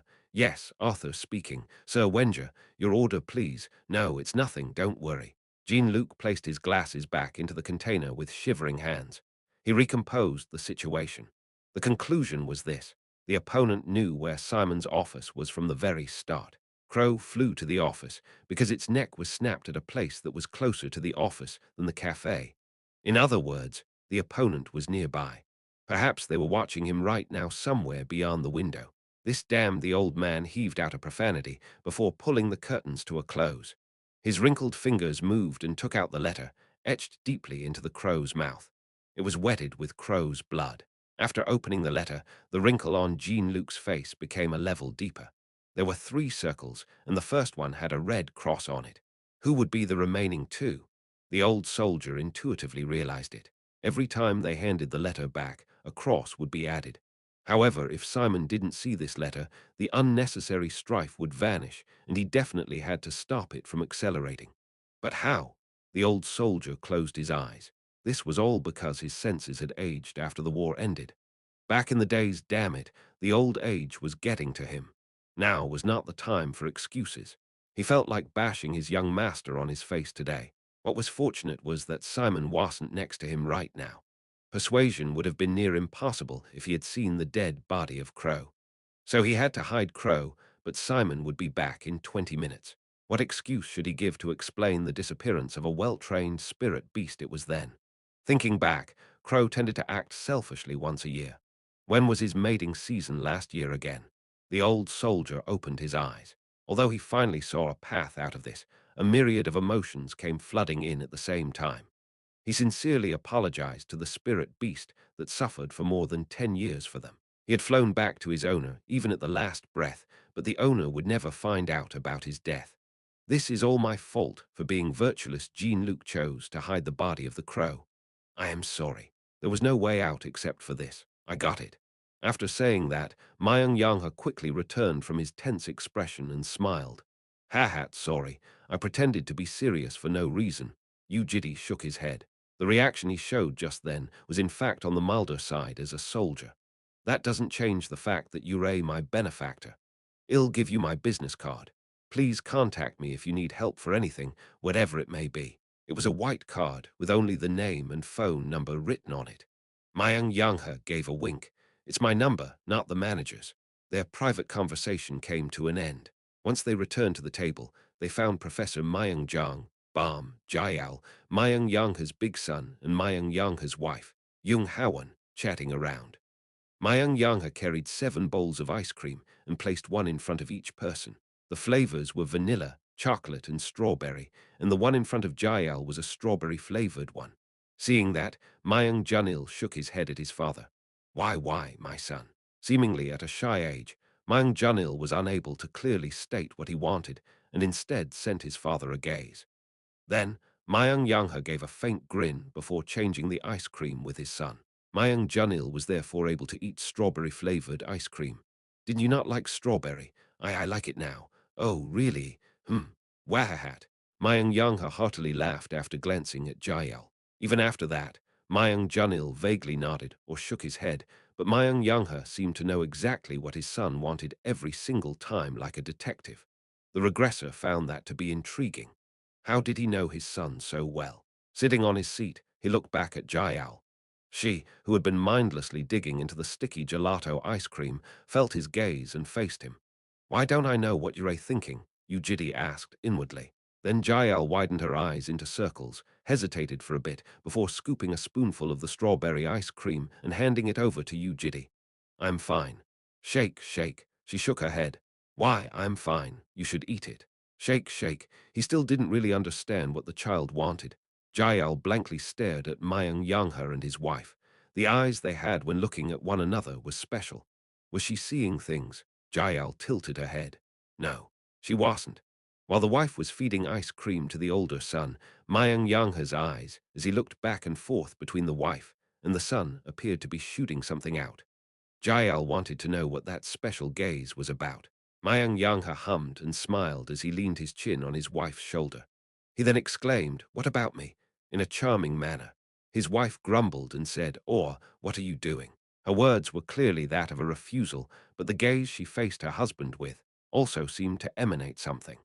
The wife's gaze was still the same when she looked at the son, as well as the little baby. For some reason, Jael thought it looked very good. She felt the little boy looking at her for some reason, but regardless, Jael was curious. So she scooped up some strawberry ice cream with her small hand and looked back at Yu Jitae. Then she gently pushed her hand forward like what she had seen just then. "You want me to eat it?" "NN." She appeared expectant. When Yu Jitae extended his hand and tried to grab the spoon, Jael stealthily dodged his hand and pushed it again once he lowered his hand. In other words, she was trying to feed him directly.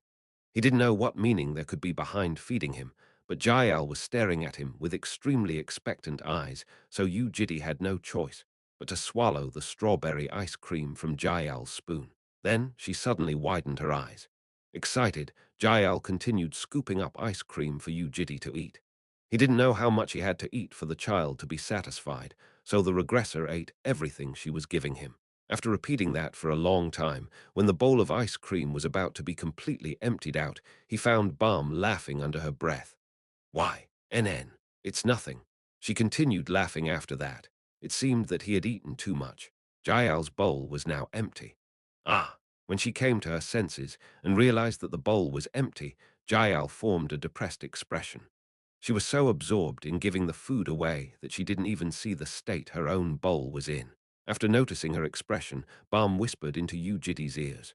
"Please feed Jael ice cream as well, Arjasi." "What? Hurry. Jael will be happy." Balm displayed a smile full of certainty. He didn't do it often, but it's not like this would be his first time feeding Jael something. Nonetheless, the regressor raised her up and placed her on top of his lap before giving her his chocolate ice cream. Even then, he was doubtful. He wasn't giving a great gift, nor were they staring at a beautiful scenery. It was nothing but feeding ice cream. Would something like this make you happy? While thinking that, the regressor brought his spoon to her mouth. Since he was staring at the back of her head, he couldn't look at her expression as she carefully closed her mouth over the spoon. Her head swayed back and forth. She chewed after wiping the spoon clean as her cheeks twitched up. Before long, she finished swallowing the ice cream and gazed back at Yu Jitae. She was staring straight at his eyes, clearer than ever before. The regressor didn't avoid her eyes. A few seconds passed as they blankly stared at each other. Soon, Jael took in a deep breath and nodded her head. What was making her so satisfied? He didn't know, but there was a bright smile of satisfaction hanging on her mouth. That was when Balm once again whispered into his ears. "How was it?" "She liked it right." "She did. Thanks. Then whose turn is it now?" "What?" He turned to Balm and saw her opening her mouth, going, "Ah." Yu Jitae felt perplexed as Balm bursted out in laughter and giggled. After parting ways with Mayang Yanghe's family, he was going around the amusement park with Balm and Jael. "How about we go to the haunted house?" "Haunted house? NN. I think it'll be fun." The regressor thought for a bit. Haunted house, it would be a different story for him and Balm, but Jael might like it. On the way there, people wearing full costumes of Lair mascots welcomed people and handed out candies. There were costumes of a cat, a dog, a zebra, a deer, a baby chicken, a tiger, and others. But from them, there was one extremely unique animal costume. With a blue face and a body resembling a reptile, it had a horn and beard on the head. It was the mythical creature, dragon. Jael, who was in Yu Jitae's arms, flashed her eyes and gestured to go towards the dragon mascot. When he did go there, Jael began touching the animal costume on the face. Perhaps because of her careful touches, or because the child was pretty, the person wearing the costume did not turn away from Jael's fingers. After touching the beard for a long time, Jael looked back at Yu Jitae. Then she began pointing at other animals. Cat. He gave a nod. Dog, he nodded.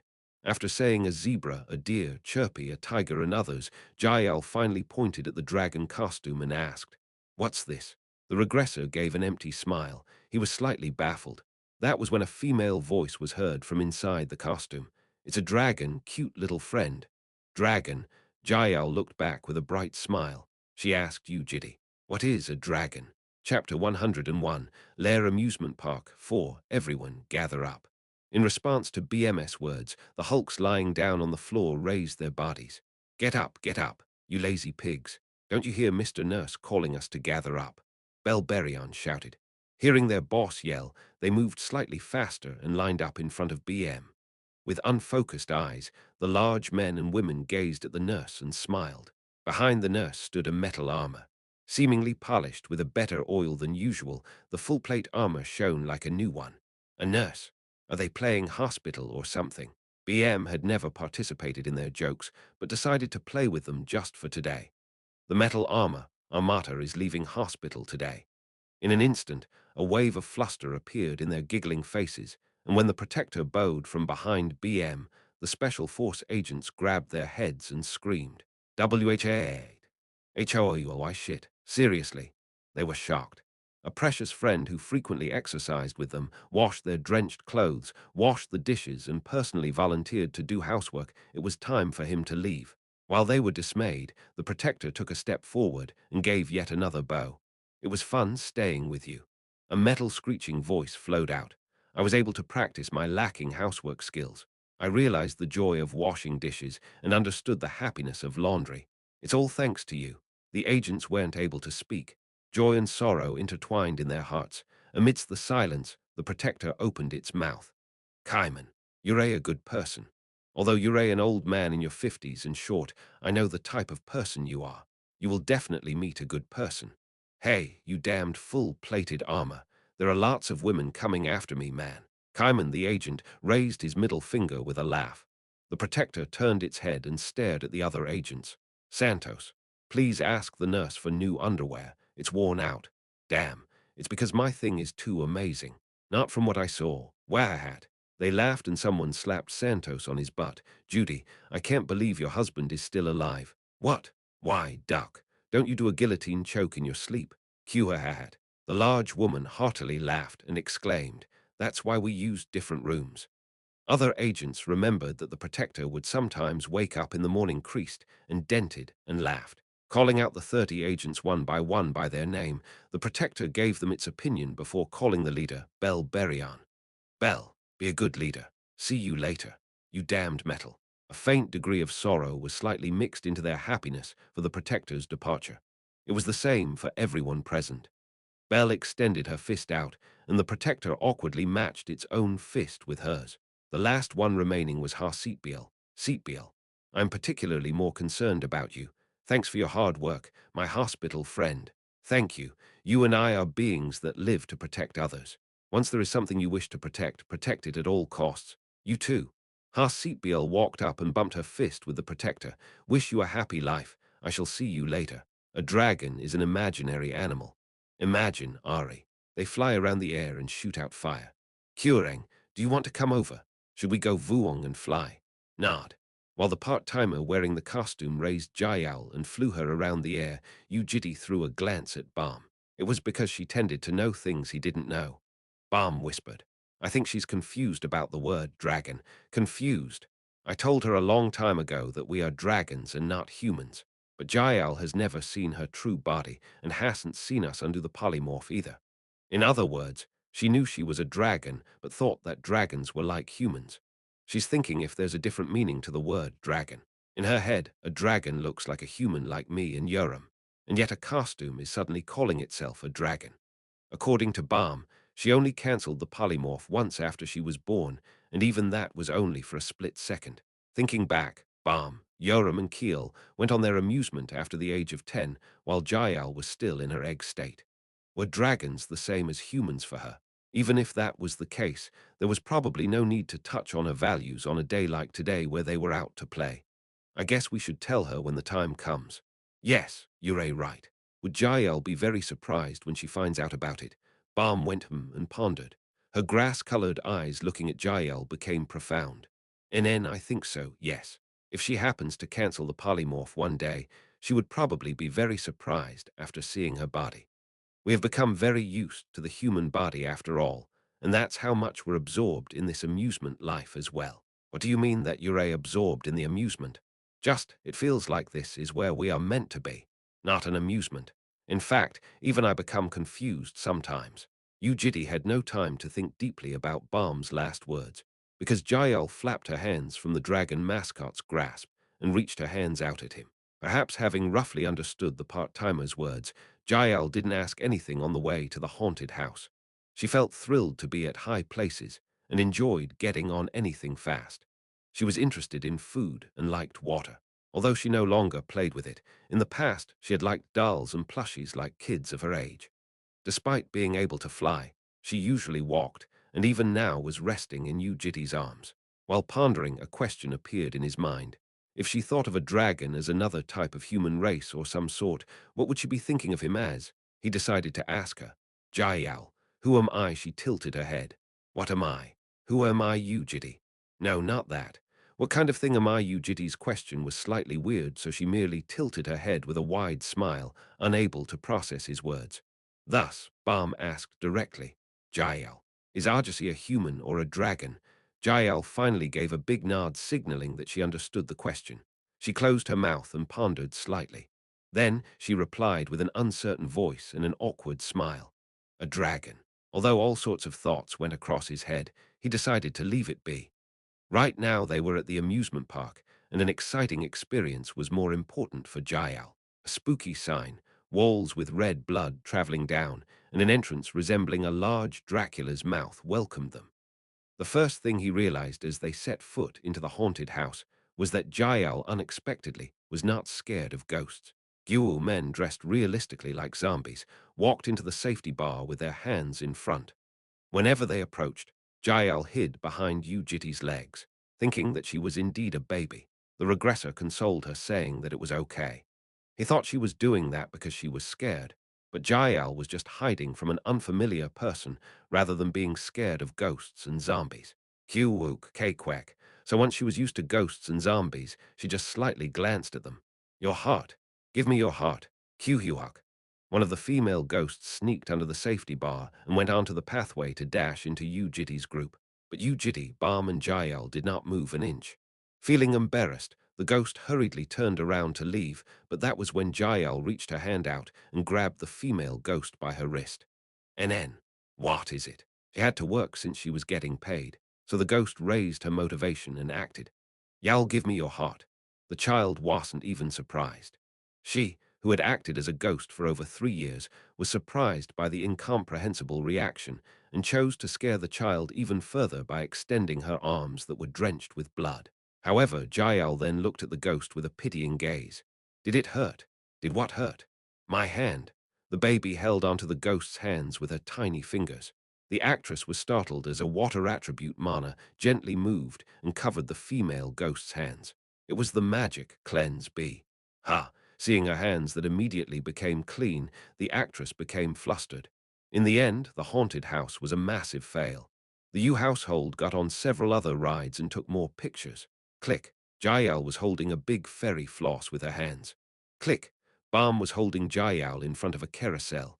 It was night time when they realized, and it was time to go back. There was enough time to go to one more place. Which place would make her the most happy? Although he asked her directly, she shook her head without saying anything. Thus, the regressor decided to send Keel a message with his watch. Me, Keel, Keelai.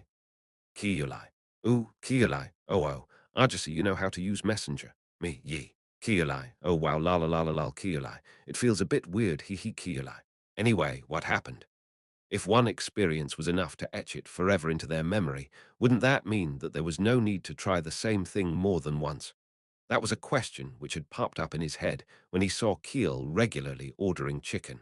But in response to his question, Balm shook her head back then. An experience changes every time. Even if it's the same chicken, the weather is different and her mood would be different as well. The way she eats the chicken is also different, so it contains a new experience every single time. He therefore asked about Jael to Keel. Keelai, Jael likes everything. Even he knew that. Keelai, ah, right, Keelai, there's a place she always goes to when we go there together. Me, where is it? Keelai, the third back entrance. The third back entrance. Keelai, Jael always wanted to go there at the very end, he. She was sad if we didn't go there. It wasn't a ride, nor an attraction, but a back entrance. Though doubtful, he obediently listened to Keel's words and took them to the back entrance. The main front entrance looked like a normal amusement park filled with dreamy fantasies, while the third back entrance resembled a castle gate from a distance. There was nothing special about it, but Yu Jitae soon understood what she meant. In that place, workers wearing costumes of metal armors from the Middle Ages were lowering their heads at the customers. A helmet and a full-plate armor covered them from head to toe. They looked like someone.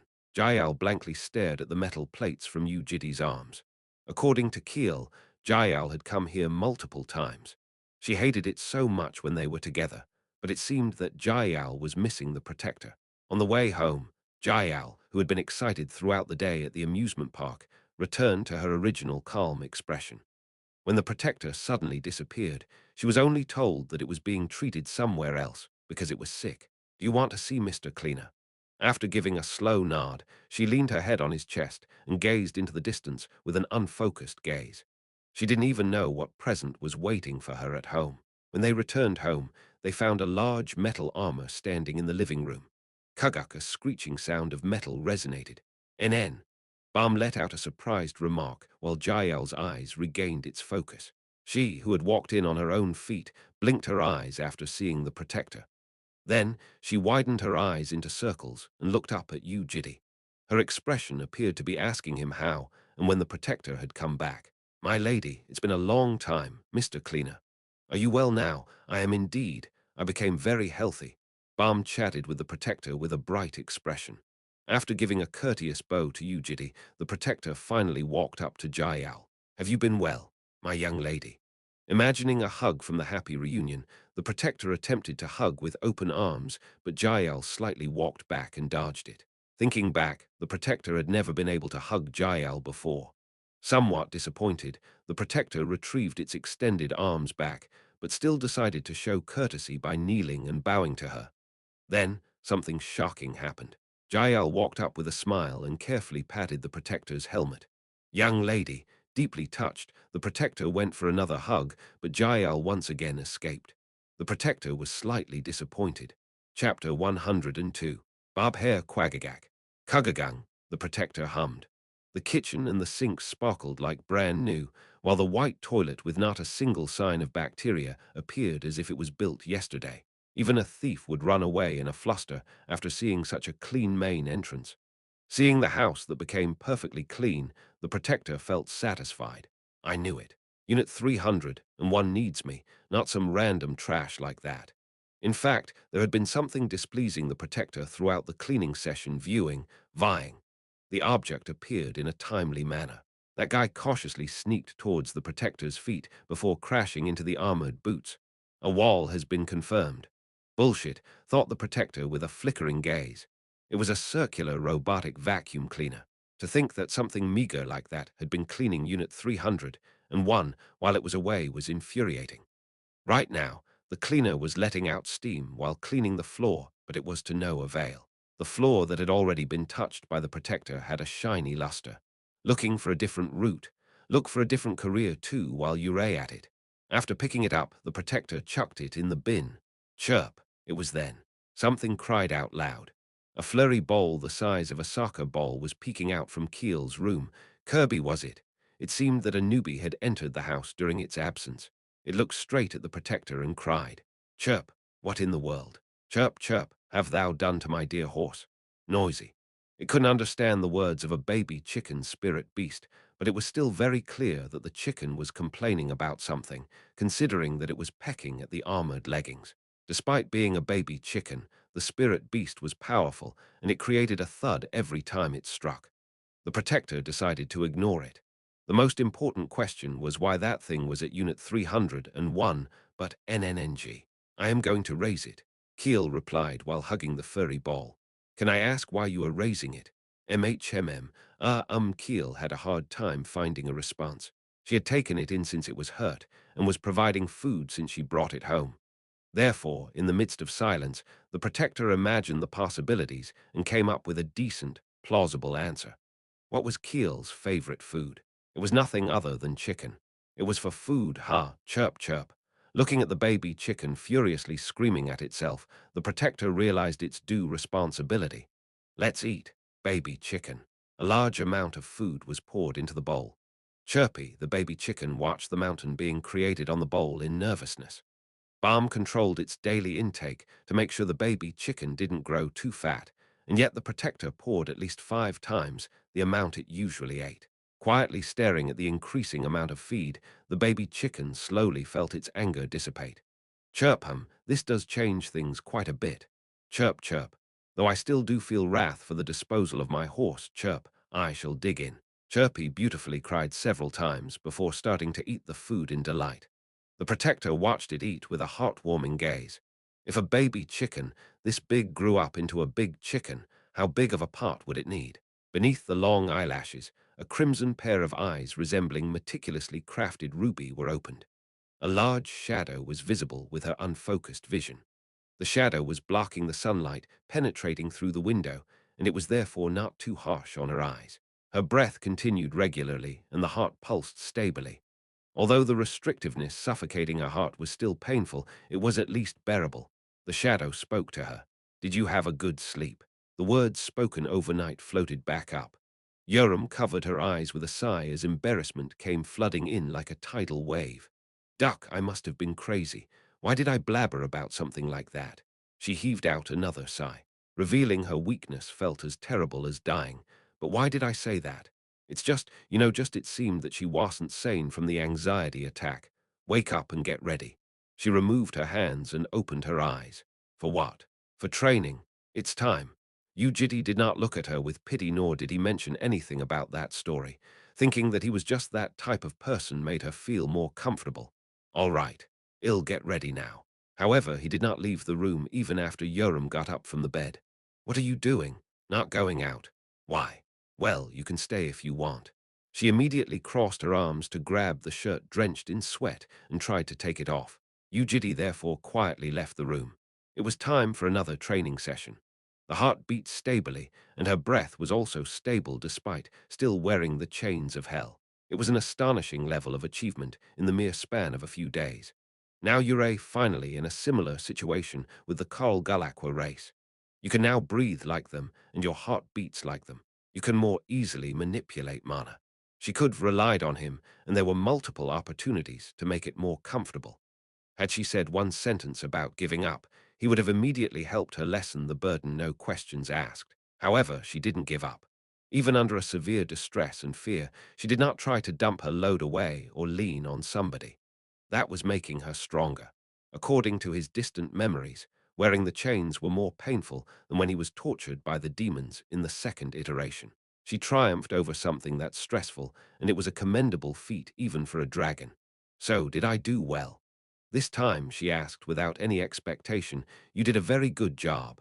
But the regressor gave an honest compliment. Surprised, Yoram slightly looked away. Let's begin the next training method. The first hurdle of Carl Galacqua stand-up martial art, pulsation, one of the training methods to perfect that pulsation was breathing, and the other which they were now about to start was walking. Now you'll learn how to walk. Yeah. If it was before, she would have doubtfully said, why do I have to learn that, or that's too easy, but now she nodded in nervousness. Taking out more fragments of chains of hell which he had prepared beforehand, Yu Jitae tied a knot around her ankle. Black strings covered her white, slender ankles. Feeling the outburst of pain and heaviness from the feet, Yoram gave a frown. What's this? Is it heavy? Heavy. I feel like I'm ducked already. It wasn't just heavy, and it felt like magnets had been attached to her feet. She tried putting strength into her thighs, but couldn't even raise a foot. The regressor thought to himself, With this, it would reduce the hardship she went through when she was running across the walls of the underground labyrinth for several weeks without a rest in the fifth iteration. It would be groundbreakingly easier to stabilize the pulsation. One thing to note, however, was that the chains did not simply add on to the weight. She would now have trouble balancing herself and find it difficult to walk straight. Say it whenever you need help or want to give up. Ah, don't say something like that. Don't you know me even after all that? You don't know my personality. But if you do feel painful, then tell me whenever, penis.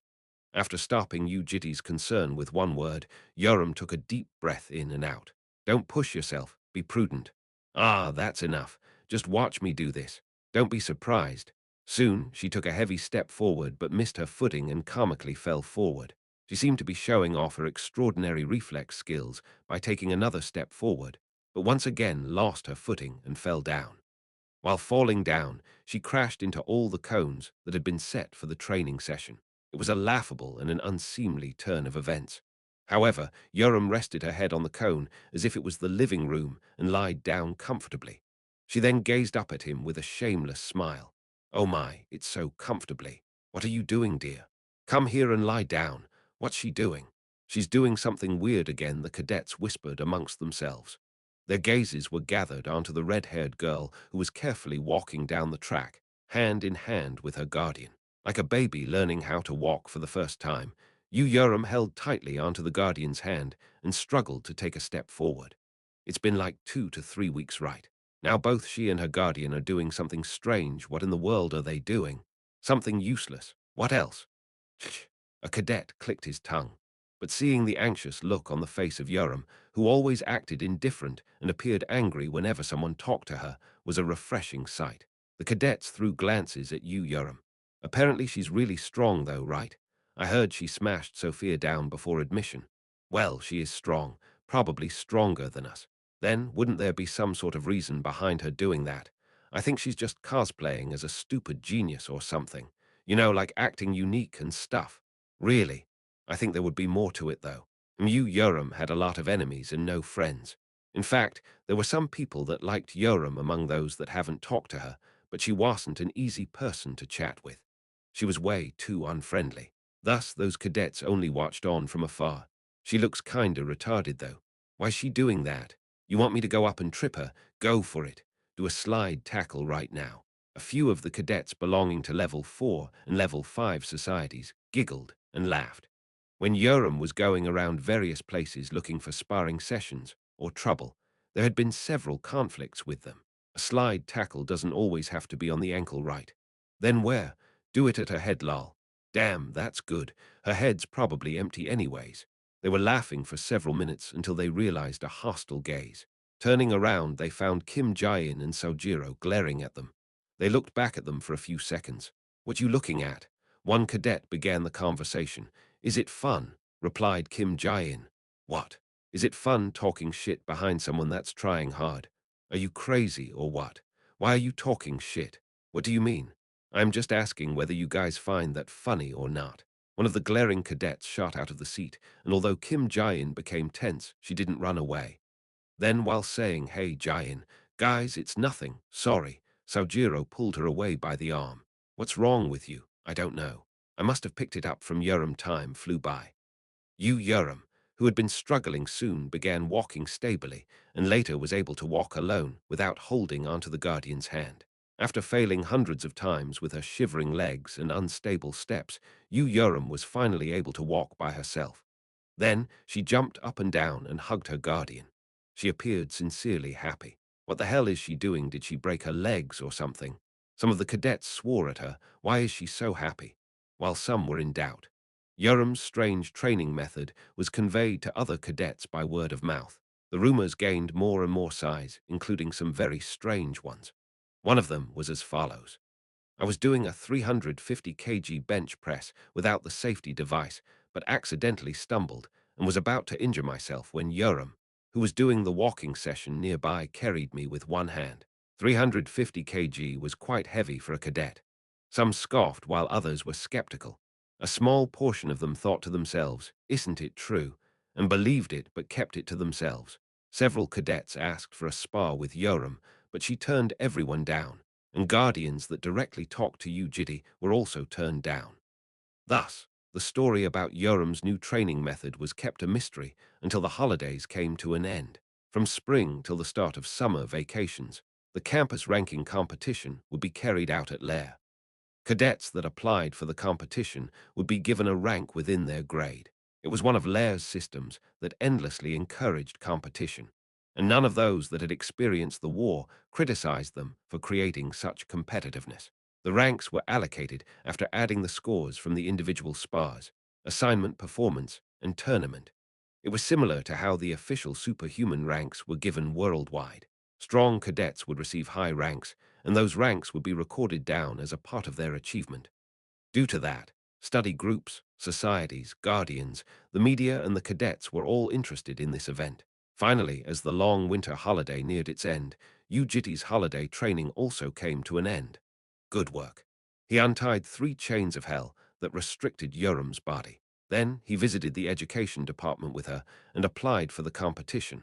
How it feels ducking amazing. Was my body always this light? Yoram gave a big stretch as her crimson hair fluttered in the wind. Her short barb hair that had barely reached her chin at the start of the training session was now long enough to reach her shoulders. I can fight now, right? Yeah. Thought I was gonna die holding it in. On the way back from the education department, they could see plum blossoms decorating the sky with a pinkish light, and magnolia adding a hint of white. Near the ground, forsythia and dandelions revealed their yellow heads. Spring. It was time for the next semester to begin. Chapter 103. Ah, these retards, actually. 1. At the start of the semester, when cadets of Lair began returning to the academy district in their uniforms, a renowned embedded journalist of Serbia with a record of receiving the Pulitzer Prize, Petrovi, uploaded a post on his personal SNS account, Official Petrovi, of WHO title, which cadet will be the one sitting on the throne of hell. In Korea, the young household sends fabulous sword prodigies into Lair once every 3 years. I am sure everyone is already aware that they are a subsidiary of the Korean government, as well as how most of the household members are adopted. Gifted children are admitted into Lair after learning the great swordsmanship of the household.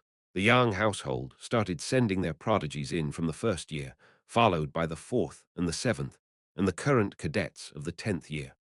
What about the cadets of the Orphan Guild, nurtured intensely by the Communist Party of China? The government enforced a harsh curriculum that could be seen as torture and cultivated them into living weapons. But this does ultimately contribute to how hundreds of excellent soldiers are made at Lair each year. They began sending cadets in every second year from the 0th year. 0, 2, 4, 6, 8, and finally the 10th year. After reading this much, you should start to see the point I am trying to make. But there's one more. You guys know it too. North America's Noblesse School could be seen as the ambitious result of the greatest capitalists of North America. These superhuman children that take precious herbs like normal supplements and drink elixir instead of water enter Lair after growing up. The military funds that skyrocketed to a point similar to how it had been during the Cold War is now being funneled into cadets instead of nuclear missiles. They began from the 0th year and entered Lair on a 5-year basis. In other words, the 0th, the 5th, and the 10th. Right, this here is the problem. 3 massive organizations are gathering in the 10th year. Isn't it interesting? You guys should be able to remember the neck-to-neck competition between the Orphan Guild and the Young Household back in the 4th year. The battle between the young prodigies of Korea and the wild beasts of the Communist Party. And now the Noblesse School is added on top of that. Is that everyone? No.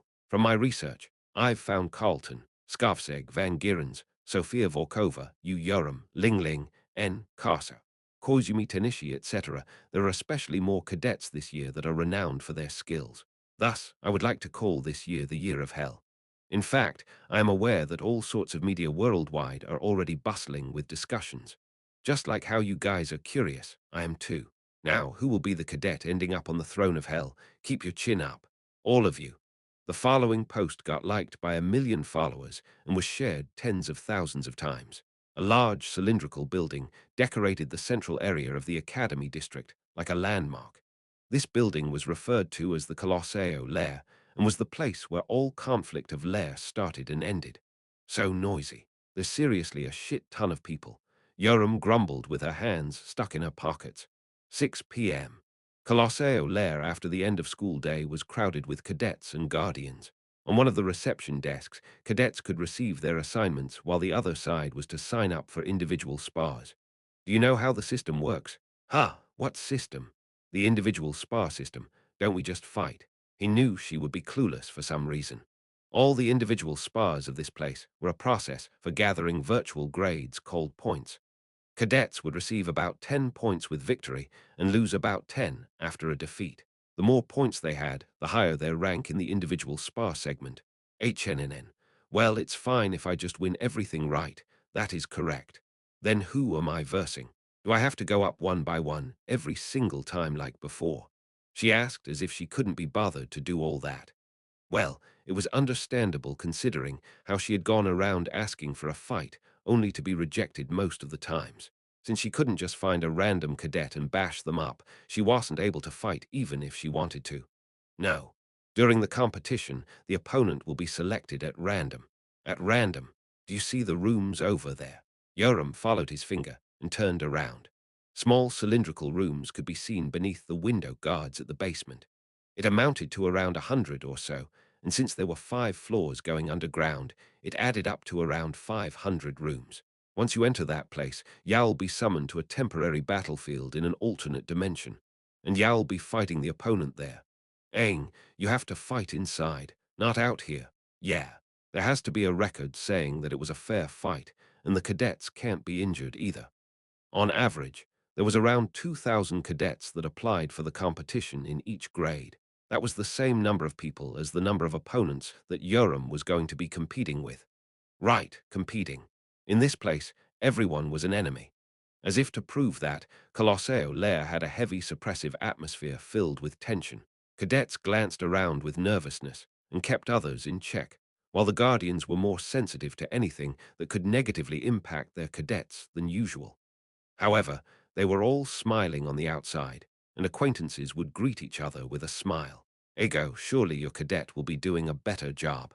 No, no, no. Let both our cadets try our best. They cheered for each other. But there was no one greeting Yoram or Yu Jitae. People tended to avoid Yoram even when she was alone, and it was now more so because Yu Jitae the Guardian was also with her. However, they still glanced towards her from all around.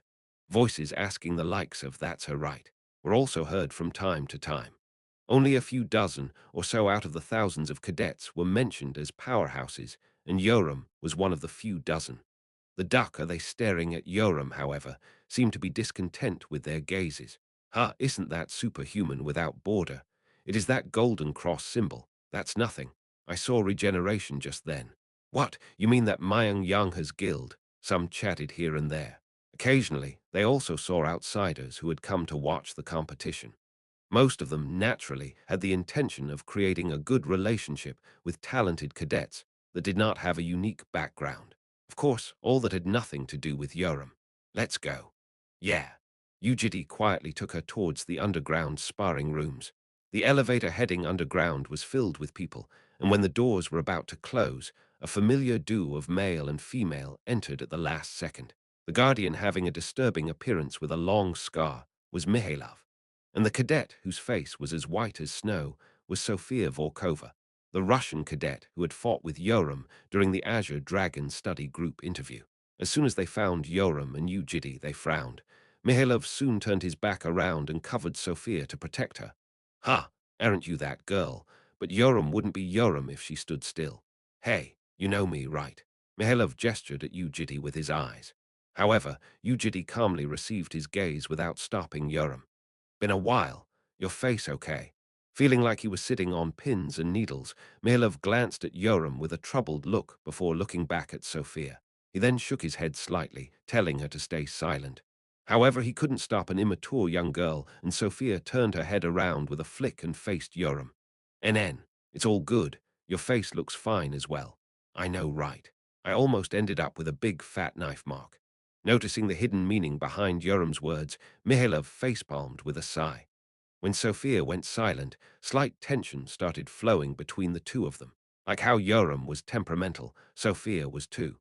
Sincerely hoping for the conversation to end, Mihailov placed his hand on top of Sophia's shoulder. But the tension immediately dispersed with Sophia's following words. I am sorry about what happened back then. I wanted to apologize, but I couldn't find the courage to. She didn't sound or look very sorry, but it was clearly an apology. Yoram, who had been itching for a quarrel, quickly became sullen from the disappointment. HMPH. After several seconds of awkward silence, Sophia opened her mouth. You became quite famous in the meantime, didn't you? What? I'm only hearing stories about you. About what? About doing a strange training method. According to those guys, you were walking like a toddler hand in hand with your guardian. Yoram shook her head. Those idiots don't know shit. Well, thanks to that, I was also bad-mouthed by those idiots that don't know shit. They were freaking like, how weak is Sophia for her to be smashed by someone like that? You didn't do anything after hearing that. I know, right? Those ducking idiots have a death wish or something hearing the natural outburst of profanities. Yoram grinned. Why not pick up your sword? I thought you were good at it. My guardian held me back. In response, Yoram bursted out in laughter, and Sophia also chuckled after feeling more relaxed. Other cadets and guardians inside the same elevator threw glances signaling their discomfort, but the two of them did not care at all. It was Mihailov who was once again put in an awkward spot.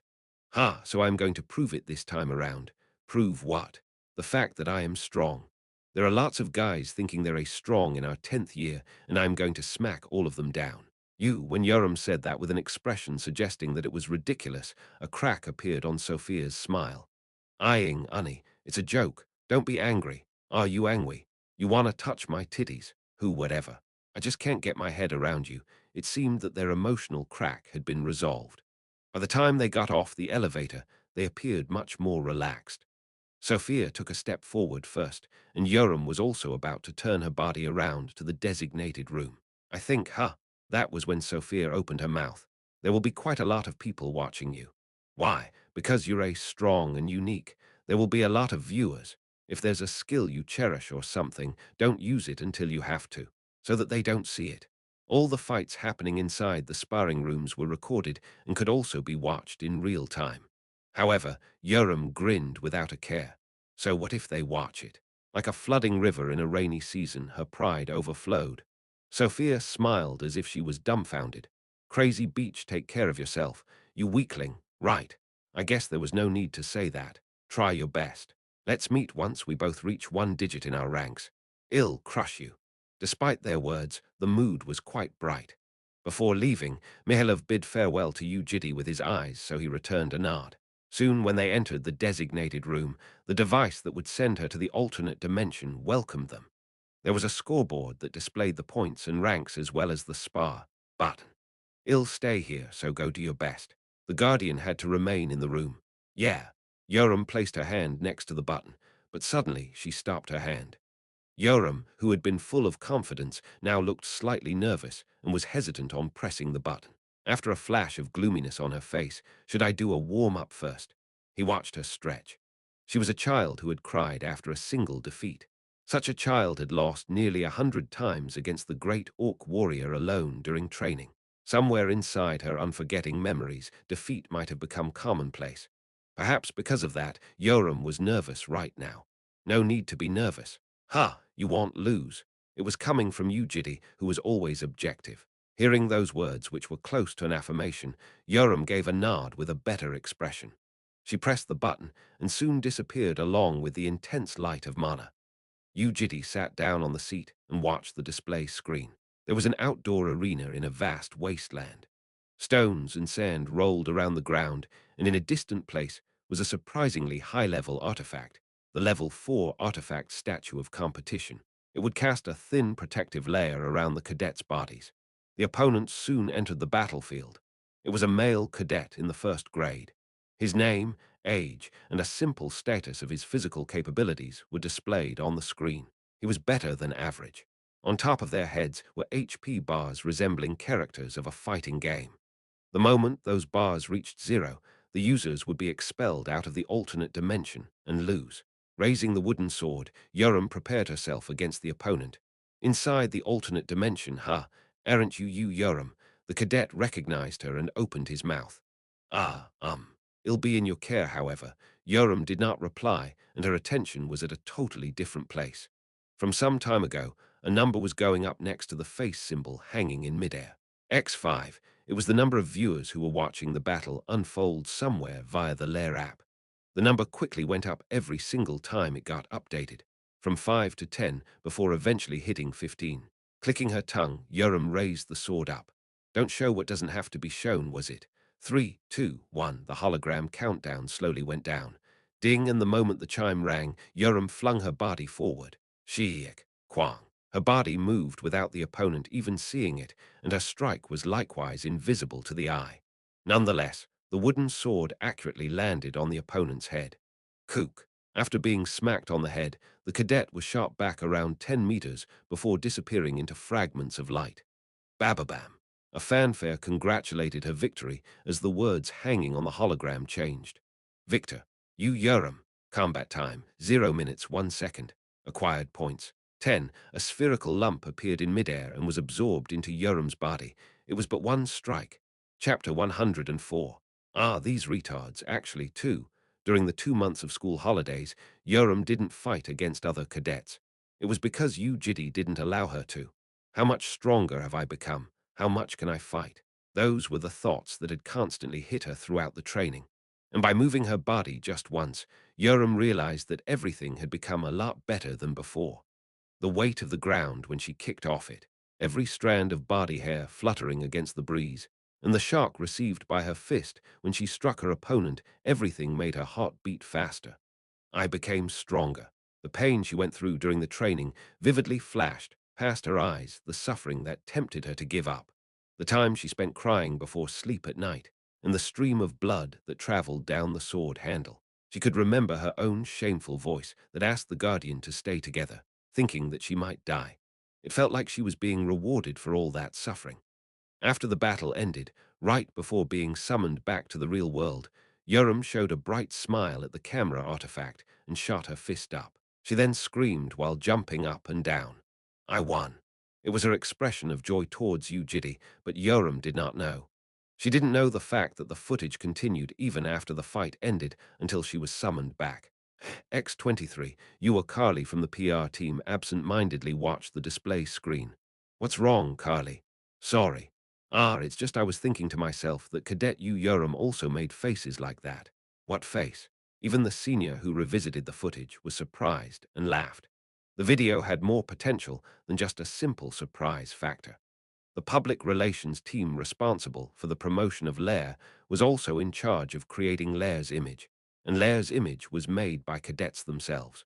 Yu Yoram, who always had a pouty look and easily got upset, was not suited for being Lair's mascot character. There was also the atmosphere around her that dissuaded others from approaching her. However, Yu Yoram inside the footage was full of liveliness and energy. It was more striking than normal because she was acting differently. Her ridiculous beauty was another positive element. Not too bad. Right. Keep as many videos of her as possible. Ah, yes. Can I ask why, though? Looks decent, right? There was a lot of talk about creating a mascot character out of her in the first place, Soha. I thought we weren't doing that for the U household cadets. The PD shook his head. Mate, no, that's just for you Keel. Anyways, take the videos and send it to me on email. I'll try showing it to the team leader when we go through the script. Whatever the form, one could only participate in the ranking competition once a day, but it was fine considering that the event lasted 4 long months. Anyone could freely continue the spars, but points wouldn't be given after the first one, and so Yoram wanted to go back. It seemed to be because of the advice given by Sophia. Therefore, the two of them left the Colosseo and were in an alley on the way back to the residential area. After looking around, Yoram crouched down next to a large bin on the side of the alleyway. What are you doing? Come here. Yu Jitae also went near her and crouched down. She took out a cigarette and placed it between her lips. You know, tell me honestly. Honest. Okay, all right. Super honest. Well, I know you're pretty bad at lying in the first place, but as honestly as you can. Got it. In your opinion, how much have I grown? Is it to a satisfactory degree? Immediately after finishing her sentence, Yoram shook her head. No, wait, don't say anything. Duck. Why, you were about to go quiet and hesitate. I know. How did she know? Ehu.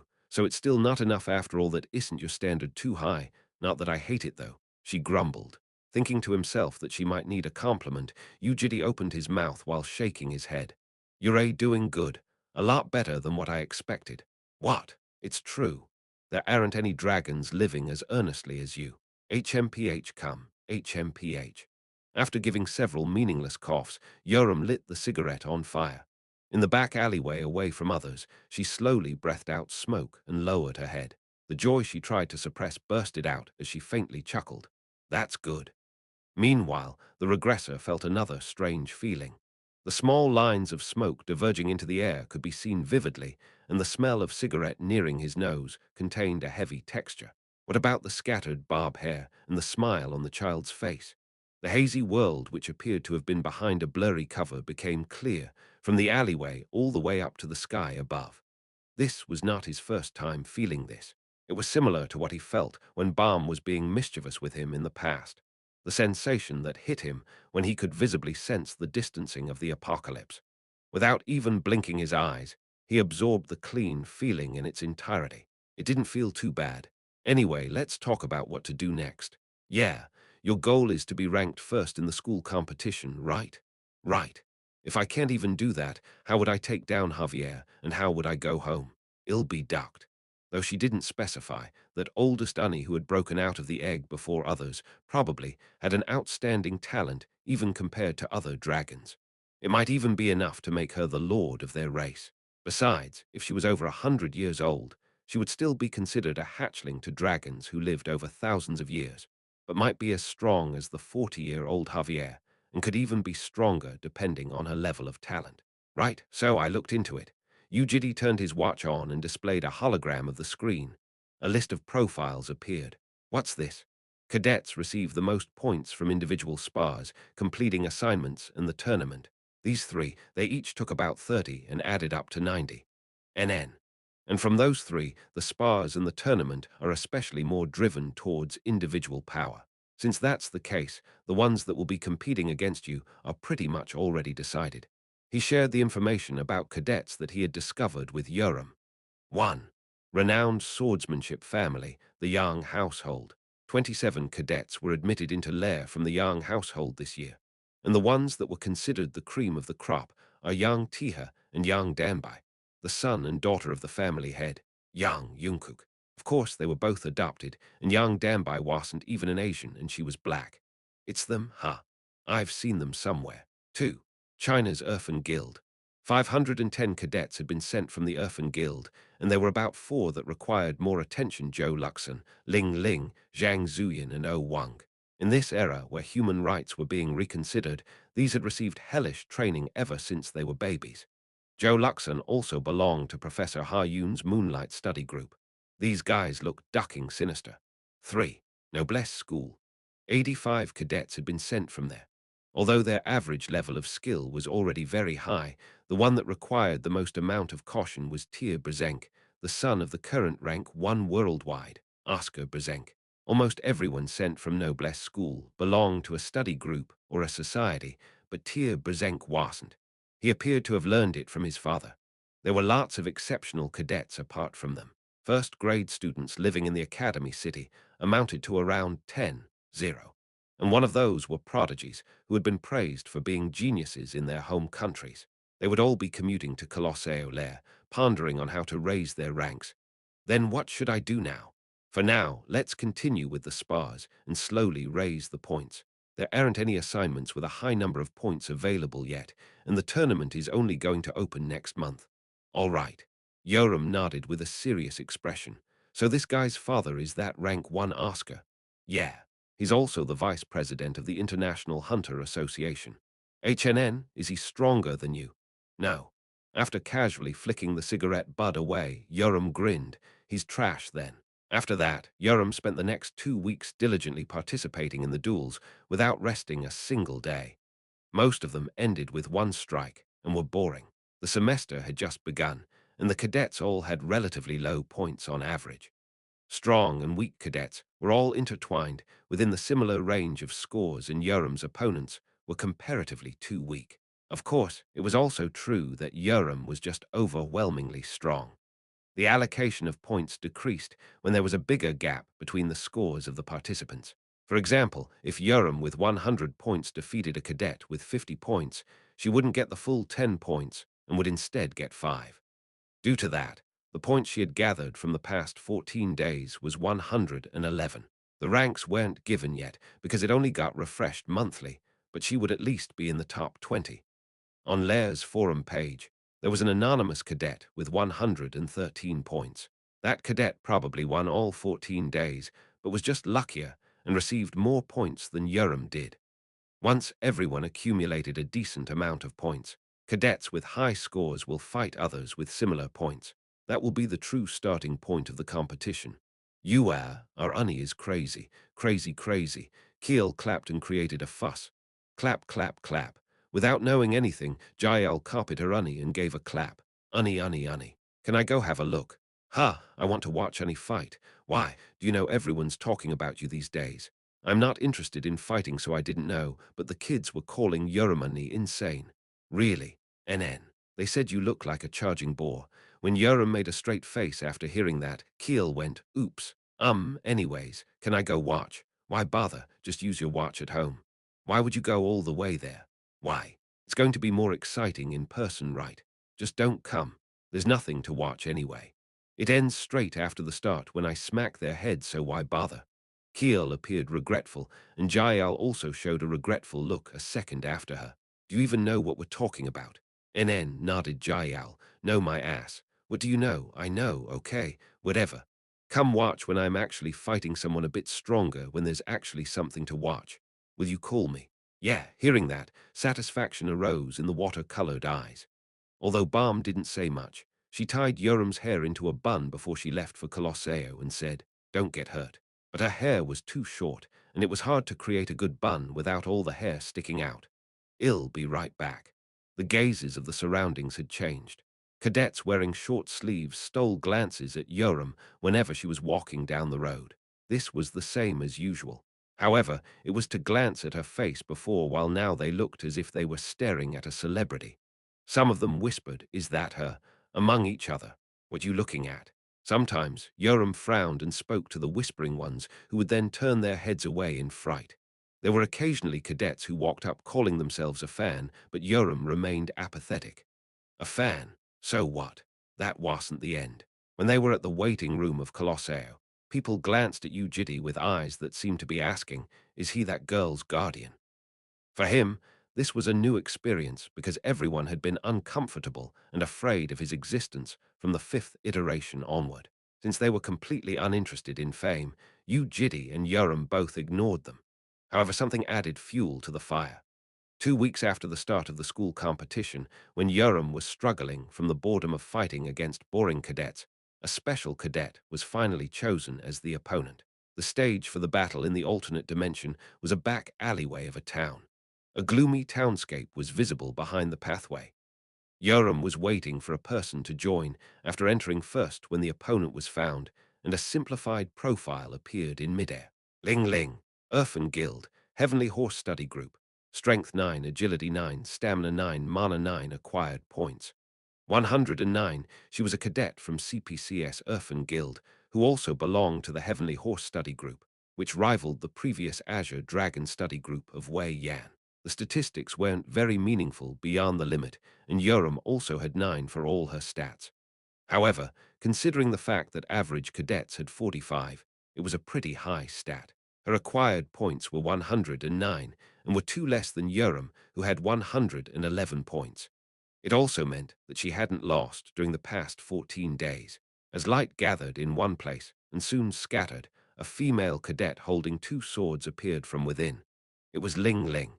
She was short and small, and was a head shorter than Yoram, who was about 167 cm tall. Although her body was small, she resembled a wild beast. Her eyes were blurry, and her unkempt hair was left messy. Her face, neck, and arms were all full of scars and wounds, and her fangs were also protruding out like a beast. The only things clean were her 2 wooden swords that had been provided by Lair. The aura she was giving off was different from others. She was strong after estimating the power level of the opponent. Yoram's gaze became a level sharper. News about their fight seemed to have spread in that short span of time, and the number of audience, which usually stayed somewhere around 50 to 100, quickly soared up like crazy. X 373. Soon, the countdown began. Chapter 105. Are these retards actually three? Oi, dude. It's starting now. Inside a waiting room on B3 of Colosseo, cadets were gathered in front of a display screen.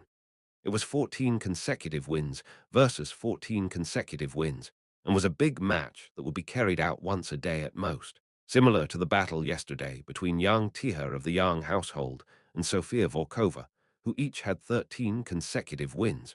The fight today would be an interesting sight for the excited cadets. Wow, is it Ling Ling versus Yu Yoram? That's gonna be spicy. Aren't they both in the top 30s at least? Yeah, but with their scores, they would have been in the top 20s or the top 10 last year. Who do you think's gonna win? They both look super strong. During the 2 weeks after the start of the semester, cadets that were greatly interested in getting stronger tended to watch footage of cadets with a high number of points. If they couldn't make it for the live battle, they would find a recorded version at least. Thus, they watched with intense excitement. I don't know. I'll stand for whoever that wins. Dude, if you're a Korean, cheer for the Korean at least. My mum's Chinese, though. One of the two will rise to have 15 consecutive wins, while the other would have their record broken. Depending on the outcome of the battle, their points would end up having a difference of 20 points, so it would be a huge blow to the loser, even though it was still the start of the semester. One day's loss required them to have 2 days of wins to rise back up. A cadet wearing a pair of circular glasses opened his mouth. Actually, it might end quickly. Both of them are extremely aggressive, so rather than becoming a battle of attrition, just shut up. Okay, tension arose as the area turned quiet, but once the countdown began, the cadets turned rowdy again. Ling Ling, who grabbed the swords in a reverse grip, formed a cross with her arms. Huh, what's that? Ain. Cadets who were used to watching Ling Ling's fights were in doubt.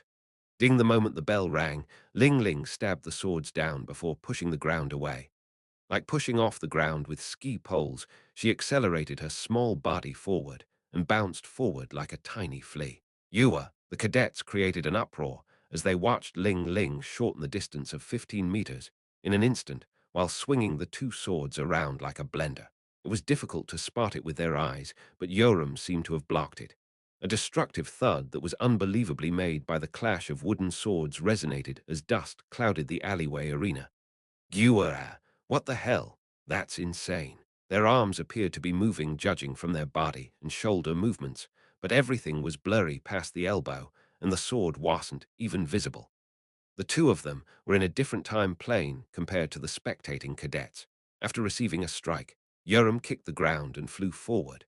It was an intimidating stab, which Ling Ling parried by crossing her swords, but the aftermath of Yoram's mana went on and demolished the wall behind her. The following slash aimed for Ling Ling's head, and although she tried to block it with one of the swords, her power was far too lacking. Along with an explosion, Ling Ling's head received a direct hit. Even the barrier wasn't enough to fully nullify the strike, and blood oozed out of her head, while the HP bar also went down by a large margin. Despite that, she used her other sword to reach for Yoram's lower stomach. But Yoram, who had trained how to delicately manipulate mana with Yu Jitae, protected her stomach with mana. She was still flung backward by a dozen meters before she immediately tried to raise her body back up. However, Ling Ling didn't wait for her. Her small body once again flew forward with her swords acting like ski poles as flames rose up from the blades. It was her forte, Flame Sword B.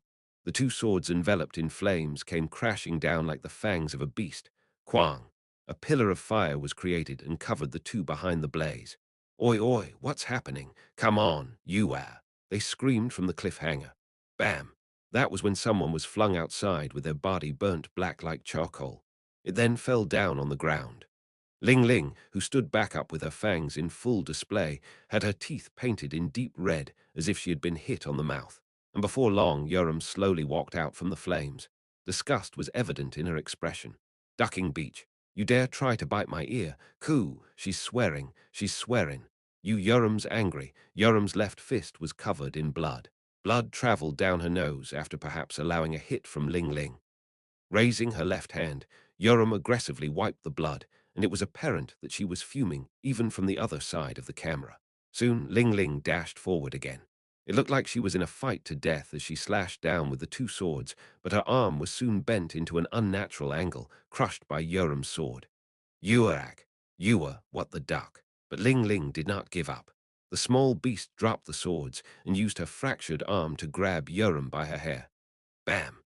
She then gave a headbutt which made Yoram roll on the ground. Chasing after her, Ling Ling rode on top of Yoram and revealed her fangs with her hands on Yoram's chest. Yoram's elbow was then bitten as blood oozed out through the gap created within the barrier. Meanwhile, Ling Ling's hands tried to rip Yoram's protective equipment on the chest area. Her nails were broken and blood raced out, but she did not hesitate. Ling Ling did not care about the method as long as she could win. At the start, Yoram was dumbfounded. What are you trying to? Ling Ling smiled, this ducking beach. You have a death wish. And Yoram finally went insane. She raised her pulsation to the max. Slam. She smacked her on the face, which twisted Ling Ling's chin to the side. Ling Ling's hands that looked for a place to grab managed to reach Yoram's neck, but Yoram withstood against the grip with her neck alone and held the unkempt hair with her hand. Then she used her fist to crush Ling Ling's face. Along with a nosebleed, her lips were torn. Startled, the beast distanced itself, but that was soon proven to have been a mistake. Karl Galakwa's stand-up martial artist swordsmanship was revealed. Yoram's sword was covered in a red light as it traveled down an unthinkable trajectory. Ling Ling tried to use her arms, and the wooden sword she managed to pick up to parry the sword. But her arms were crushed, yet again, along with the sword this time. She was flung backward and crashed into the wall, through the building, until she crashed into the fence on the other side of the building. The camera quickly rose up in order to film both of them. However, Ling Ling's HP was reduced to 0, and she soon turned into fragments of light. Still enraged, Yoram approached the place where Ling Ling had been and angrily bellowed at an empty place. Victor, Yu Yoram. Combat time. 3 minutes, 15 seconds. Acquired points. 10. An unfathomable battle and the gruesome appearances of the two cadets. After watching it all, one of the spectating cadets blocked their mouth with a myriad of emotions. He wasn't the only one getting goosebumps from it. To prove that, the waiting room remained quiet for a very long time. That ducking slut. I'll kill her. Yoram screamed after being summoned back to the real world. The level 4 artifact, Statue of Competition, healed the injured cadets almost entirely after the end of the duel. Thanks to that, she was back to normal and her several wounds had already vanished. Calm down, you Yoram. You saw right. You saw that as well. That crazy beach tried to rip my clothes after realizing she couldn't win. She no longer had a weapon after the spar ended. While fuming, Yoram glanced around and picked up a fire extinguisher before kicking the door open with her foot. She walked forward in large strides and appeared like she was about to kill someone. He could understand both sides. The Red Race viewed fights and duels as important, but amongst the competitive superhumans, there were several of them that had a screw loose like Ling Ling. Should he stop this or no? In fact, the regressor couldn't really find the reason to stop her. Wouldn't she be in a better mood after venting her anger? So if this wasn't Colosseo, he might have let her do whatever she wanted. However, there were too many eyes in the surroundings. A thick arm covered her body before she could go outside onto the corridor. Let go. Don't hold me back. I'm serious. Driven insane, Yoram shouted and raised her nails to scratch Yu Jitae's arm. Of course, he didn't bleed, and it was her own nails that bled instead. There was no other choice. Knife hand strike D. That night, Yoram crouched down and smoked a cigarette after cooling herself down. She didn't get angry at him for stopping her. Having decided to obey the system of the academy, she knew what sort of result her actions would have caused. After coming back to the dormitory, Yoram stayed holed up in her room and brooded over what happened the entire day. It wasn't the first or second time she was doing this, so the regressor had an idea of what it meant for her to spend time alone and sulk. In fact, it wasn't something to get angry about. The fight had just escalated more than it should, so her anger was only temporary. She needed some time to settle her rampaging emotions, like what she was doing now. As he had expected, Yoram walked out of her room the next morning while scratching her belly beneath the shirt as if nothing happened. Do you feel a bit better now? Yeah. Breakfast. Yoram spread some cream cheese on a slice of bread with nimble hands and pushed it into her mouth. Meanwhile, Yu Jitae talked about what happened the day before. You fought well yesterday. Yeah, I won, and that's all that matters. Right. Yourself, huh? You thought it was a shame, didn't you? when you were looking, since I didn't properly use what I learned. He didn't say anything in response. She was right, and her fight yesterday was simply a mess. Yoram grinned. You knew where that girl was ducking, acting like an animal. I was freaking surprised, and I got caught up in her pace. Whatever. No need to explain what's happened already. Hearing that, she gave a nod with a pout. Then she quietly resumed pushing the bread into her mouth, so Yu Jitae had to break the silence. Lair's community website is in an uproar. Quite a lot of them watched the video as well. Ah, you mean that footage of the fight? Yeah. How many? 200. Shit. It meant that half of the first-grade cadets had seen it. They must have seen me go mad, she chuckled. And what do you mean? Anything fun apart from that? People were bad-mouthing that Chinese girl a fair bit. What were they saying? When Yu Jitae quietly showed her the posts and comments of Community Lair, Yoram once again chuckled, and after seeing an announcement, her expression turned a level brighter. Ho, what's this? She got sanctioned. You see this 3 days of restriction on individual spars for misconduct and 20 points deducted part. She's ducked now, right? It wasn't there when he last checked, but it seemed that the education department had just come up with a punishment. Serves you right, you stupid beach. Fight if you're there to fight. Why try to rip someone else's shirt? Did she want to see it that badly? Well, my titties do stand out a bit too much. She joked around and laughed frankly without keeping a pretense. Even her mouth munching on the bread began moving slightly faster. Yoram being happy and enjoying herself wasn't too bad to look at. Anyway, there was a call from the PR team. What did they say? They want to carry out an interview with 10 or so from the top ranks of the individual spa section. How is it, are you interested? Not really. You want me to turn them down for you? And blankly chewing on the bread, she asked. By the way, is that tiny beach also coming? She appeared to be talking about Ling Ling. I think she was. I'm going then, of course. I'm not trying to fight. My mood's all settled now, and I just wanted to have a chat. All right. Seriously, do you think I get angry all the time? Although it was hard to believe her, the regressor couldn't find the reason to dissuade her either. Thus, he took Yoram that day and headed to the PR team. But after arriving at the waiting room of the PR team's interviews, Yoram became slightly startled. She entered after kicking the door. When eyes gathered on her, she greeted them by saying, "Hello, unnies and opas." Up to there was fine, because she was doing all that without thinking too much about it. What was strange, instead, was the atmosphere surrounding the room and the ones that had already gathered. When she curiously inspected them closely, she realized that someone was holding another person by their collar. Besides, they all looked familiar. Those 9 cadets who had gathered at that place were all inside the list of people that required more attention, provided by Yu Jitae. In other words, they were all candidates for the top positions amongst first graders. They were fighting, but the tense atmosphere was cracked by Yoram's entrance. One of them let go of the collar and spit it on the ground, while someone else swore. Look at you guys. Though surprised, Yoram gave a smile. What are you doing here? Chapter 106. Ah, these retards, actually, 4. Yu Jitae and Yoram didn't know because they weren't interested, but the current candidates for the top positions weren't in a good relationship. Their conflict began ever since the 7th day, when they started directly competing against each other in the assignment performances and individual spars. Being young children with both strength and a good background, there was no reason for them to be nice with each other considering the clash in their interests. Thus, they tended to slander each other when they met privately, like right now. Ducking piece of dog shit, what did you say, you nigger? When Yang Danbai, a black girl, swore at the Chinese cadet, Oh Wang nonchalantly returned a racist comment. Yang Tiha from the Yang household held Yang Danbai back, while Zhang Zuyan stopped Oh Wang. Right when the overheated atmosphere was about to cool back down, Yoram opened her mouth. Huh, why are you guys stopping? She attracted the glares of others. Dude, that guy was calling you a nigger. You don't have any self-esteem. If someone called me a malatang hair, I would skin their face. Yang Danbai scowled as her anger rose back up and turned her body back towards Oh Wang. Oi oi Danbai. Having a clean and handsome appearance, the greatest genius of all time of the Yang household, Yang Tiha, stopped Yang Danbai in a fluster. You Yoram. Why are you chiming in for no reason? I'm just saying.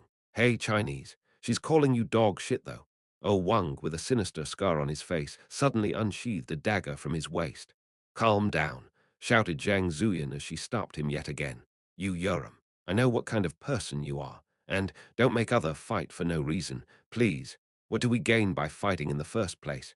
In response to young Tiha's words, Yoram shrugged her shoulders. Cuck. That was when someone laughed from the side. It was Sofia Vorkova. Bullshit. Didn't you say something the day before about a girl acting up to me? Oi, Sophia. When did I say that? Eat shit. You ducker. That's exactly how you sounded.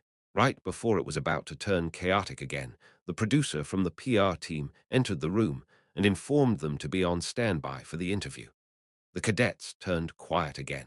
While the room was surrounded in tension, Yoram looked at Ling Ling at the small girl hidden behind tall and large cadets, Zhou Luxin, Zhang Zuyin, and O Wang. Hey! Her words in the midst of silence gathered their attention. Their eyes seemed to be saying, what is she trying to do now? Isn't there something you need to tell me? Unlike when she was holding onto the swords, Ling Ling's eyes appeared powerless. Hello, anything, you don't. You said something inside that large outburst of flames, didn't you? If you see me outside, it was then. Zhang Zuyin from the Erfen Guild cut her words off and shot out of her seat. You Yuram, that's enough. Who are you? You're a very mean, aren't you? Our Ling Ling is a sick child. She's mentally weak. The fight's over, and she received a punishment for her error. Do you still want to threaten her like that? Her voice was full of sorrow and sadness. The tide soon shifted, and the cadets threw glances at Yoram. Stop there, you Yoram. You're a being disgraceful to us Koreans. Yeah, I know you're a famous for your personality, but you're a crossing the line. What? I'm crossing the line. Yu Yoram rose from her seat in a sudden outburst of anger. You want me to show you what crossing the line really means? When the situation was about to escalate once more, the PD entered at an opportune timing and signaled the start of the interview. Yu Jitae went to the guardian's seat of the interview room after sending Yoram to the waiting room. As expected of the renowned guilds and households, the guardians were all relatively strong. There were a few Yu Jitae recognized, including Professor Ha Yun, the teacher in charge of Cadet Zhou Luxin. Hello, I wasn't expecting you to come here. Hello. I was wondering what Cadet Yoram's rather unique training was about, but she got a lot stronger. Yes. The regressor's voice was as dry as a straw broom sweeping over asphalt. Seemingly discontent about something, Professor Ha Yun threw a glance at Yu Jitae. Before long, the cadets entered the interview room as the interview soon began, with the head producer asking questions to the 10 cadets at random. In general, the questions of the PR team were provocative and sensitive. It was to create the image of the cadets being in a fierce competition, which the audience tended to love. And to make their cadets more famous, the Guardians agreed to a certain degree of provocation. 4 days ago, O Wang from the Erfen Guild and Yang Danbai of the Yang household had fought once, with Yang Danbai coming out victorious. Thus, the PR team asked O Wang, what type of person is Yang Danbai to you? Cadet Yang Danbai. O Wang replied with a very amiable smile. She's a very strong cadet. Since they had learned how to treat the media from their guilds and households, the cadets stealthily avoided the sensitive questions. It was difficult to think that they had been cursing at each other several minutes ago. Young Danbai likewise answered with a gentle smile. Cadet O Wang is very diligent. He has a lot of potential that could still be developed. Although it sounded like a compliment at a glance, it had a different meaning for the two of them. It became even more evident after the PD asked, anything you would like to say to each other? O Wang looks very handsome and has the strength that suits his beautiful face.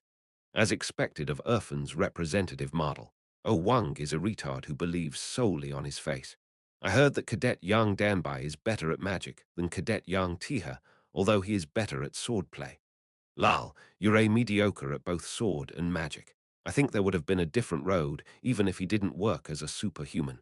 This industry is dangerous after all. Go entertain others or something. Where do you think this is, you trash? Cadet Yang Danbai is very nimble. I think she has the talent of getting into a secret task force. You're invisible at night. They continued complimenting each other with connotative words, but the PD felt regretful. He wished there to be more competitiveness, but it was way too subtle right now. Next up was Ling Ling, who the PD then handed the mic over to. Cadet Ling Ling, nice to meet you.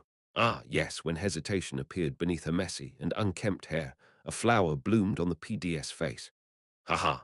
Although you're a very charming in reality, there are a lot of fans who love your unpolished beauty whenever you are in a fight. It's called Gap Moe, right? Gap Moe. Are you aware of that? Ling Ling looked back at Zhang Zuyan with an anxious look, who then replied in her stead. Ling Ling is a bit indifferent to others' interest, is she? Then about the fight with Cadet Yoram that happened yesterday, I'm very sorry, but Ling Ling is very fragile at heart. It would be great if you didn't ask that question, please. Sorry. The mic went over to Zhang Zuyan. The interview room was filled with an awkward and uncomfortable aura. It was because cadets who were trying to kill each other with swords in hand were now made to force a smile at one another. Ah, these ducking retards. So, when Yoram whispered to herself, it felt like the interview room had been bombarded. They're actually ducking disgusting. Her somewhat loud mutter was heard by everyone present. The PD, who was about to open his mouth, dropped his chin in shock, while Zhang Zuyan also turned back to Yoram in surprise. They all widened their eyes into circles, and the PD quickly handed Yoram the mic. Sorry, what was that just then? Cadet Yoram, it's fine if you didn't hear it. More importantly, Mr. Producer, please hurry up with the interview with me first so that I can go home. I can't stay even a minute longer in a place this disgusting. Hearing her unstoppable and unhesitant outburst, the audio director and the cameraman immediately focused on Yoram in fright. The PD felt like there was a firework going off in his head. This might be the true start of today's interview. In that case, let's start with Cadet Yoram's interview first. How are you that strong? I'm not that strong. It was a question meant to make her feel good, but what came back was an unexpected response. The PD gave an awkward smile. That's very modest of you. During yesterday's spar with Miss Ling Ling, there was footage of you swearing in anger, but that was because you were too stimulated by the fight, right? Yes, right. And I assume you didn't mean what you said when you were swearing. I meant it. That ducking beach started it first. It was time. Something big was about to explode. That vile beach. She's acting nice and all right now, but inside the flame, that little thing swore at me, saying she would rip me to pieces if we met outside. Who wouldn't get mad after that? Wouldn't you be mad as well, Mr. Producer? Startled, the cameraman faced the camera at Ling Ling, but she looked surprised and frustrated, as if she was being wrongly accused. I see. But Cadet Yoram, even though I understand you were irritated, swearing back isn't the ideal reaction of a responsible superhuman, right? What you ducker? If you hear that, you wouldn't be in a good mood either, right? Haha, it's flaring up a bit too much though. Thinking that, the PD sweated. I see. By any chance, is there a cadet you are close with? No. Then what about someone you are acquainted with? Her. Then Sophia, who was pointed by Yoram, spoke in response with a playful voice. I don't like her, though. I don't like you either, Beach. After saying that, they seemed to have found it funny, as both Yoram and Sophia laughed out loud. In that case, is there a cadet in this place who you would consider a rival? Throwing a glance across the room, Yoram spoke towards the camera with a serious look. None. They're all weaker than me. Hearing that unconventional response, the camera swept past the cadets and filmed their ill-humored expressions. During an interview that was carried out before the holiday, Cadet Joe Luxon said that he would win against someone like Cadet Yu Yoram. What do you say? While the smart-looking male cadet of Moonlight Study Group, Joe Luxon, sneered, Yoram replied while picking her ears. To be honest, I would have one back then as well. Then what about now? Who knows? Should we try it right now? The PD flickered his eyes. A comment like this was very good. Let me twist his head. No, wait, it was over the top. She was the personification of audacity. Her words that appeared to have no restriction caused the cadets to whisper among themselves, while the guardians also turned rowdy in their seats. She's saying whatever she wants to. Who does she think she is? Yu Jitae ignored their words and their gazes. He wasn't interested in stopping Yoram, nor was he planning to change others' perception of the situation. In fact, he found the situation to be slightly interesting. But Professor Ha-Yun seemed to think otherwise. Mr. Yu Jitae. Yes. Cadet Yoram, I think she's very ill-mannered. I agree. Taken aback, Ha-Yun glared at him. Shouldn't you stop her as the guardian? When the cadet is straying off the road on her own? And can I say something as a professor? I understand that you prefer leaving her alone, but if you leave her like that, the cadet will later resent their guardian. Yu Jitae asked back in a sluggish voice. If the guardian stops them, does the cadet follow the guardian? Sorry. Well, instead of saying that they'll follow the guardian, we could say that they'll start going on the correct path. What is the correct path? Becoming strong enough to protect others and being loved as a superhuman. Isn't that the objective of the cadets of Lair? He turned his head back to the cadets without saying anything in response. Thinking that her word had gone through, Professor Ha-Yoon added, "If the pedagogy of education is wrong, they have to go back to the start again. Cadet Yoram's attitude is wrong. As the guardian, you need to hold her." Yu Jitae's gaze returned to her, and he silently looked into Ha-Yoon in her eyes in silence. He remained still for a long time, until he turned his head back to the front. Professor Ha-Yoon couldn't even breathe. She couldn't get used to it, no matter how many times she saw it. Those eyes resembled a demon or a murderer's then. "It's time for the last question. I can see that Cadet Yoram is always full of confidence, but is there a reason behind that? My guardian, your guardian, is your faith in your guardian that strong? No, it's because my guardian is the strongest." The cameraman shifted the focus to Yu Jitae, who looked back to the camera with an indifferent expression. Being a professional, the PD shared a joke with an awkward smile. "Ah, I see. Is it like a fox carrying a tiger on the back? Like an ass in a lion's skin?" That sounds about right." She rather obediently nodded her head. "And this here is a rabbit kingdom." The PD pressed on his temples. He had no idea where to edit from and how much he had to edit. At this point, other guardians were giving empty coughs to openly reveal their discomfort. Other cadets were also dumbfounded and flustered. That was when Yoram turned her head and glanced across the guardian's seat. "Why the heck are you coughing? Say something if you want to. Or do you unnies and opas want to fight right now with my guardian?" She then mischievously smiled. "Your heads will be twisted, though." That was the end of her interview. Even after several internal discussions, there was no one inside the PR team who retorted on the fact that the interview would entice attention from the public. Thus, the interview of 10 top-ranked candidates was uploaded in full with only her swear words being censored. On the next day, Yoram's fancave, crazy for Yoram, was in a mess. "Lol, our captain is crazy. Duck kekekek. Feels good to have her back. Yoram, please twist my head as well. I can't hear what she's saying with all the swear words filtered out. QQ, you can put the subtitles on now. I added them on. Thanks, but I don't think I need them. Woe the Guardian, though. He looks really ducking scary. For real. I would piss myself if I see him around the corner." The shocking interview spread across the globe, and Yoram became a hot topic for unending discussions in several communities. Both inside and outside Lair, there was an increase of people that liked her for having a straightforward attitude, but there were also people that hated her for being undisciplined. However, the person in question did not care about them. How was it? Was the interview okay? Of course. Yoram was satisfied with one sentence from Yu Jitae. As long as he was okay, nothing else mattered. Chapter 107, In Search of the Dream. 1. Balm was lying down on the sofa. She was wearing a long-sleeved shirt, a tie, and a brown checkered skirt beneath. Her grass-colored hair was scattered about while her hands were neatly placed on top of her stomach with her fingers interlocked. Since she was blankly staring at the ceiling, he asked, "Aren't you going to class?" She raised her head. "Yes. Why? There's class today. You should go." Blankly, Balm thought about something before giving a response. "Why?" That day he didn't follow any of the kids. "I'll go by myself today." Yoram left by herself. Me too. I'm going to do a group task with my friends." And Keel also left. Eating well. Jael smiled in satisfaction as the protector lifted the bag of feed once more. "Let me feed it a little bit more." "More than this?" "Yes, young lady. We have to do that so that this guy turns juicy, grow bigger, right?" Jael and the protector stayed behind in the kitchen, feeding the baby chicken. The chicken chirped out loud, "Art thou trying to test my limit?" with a voice filled with joy. Thus, the living room was quiet for the first time in a long time, but I thought deeply about it. Sitting down while hugging her knees, Balm opened her mouth. "But I can't find the reason to go to class." "The reason? Like Yoram and Keel enjoy attending lectures and meeting friends, right?" They indeed did.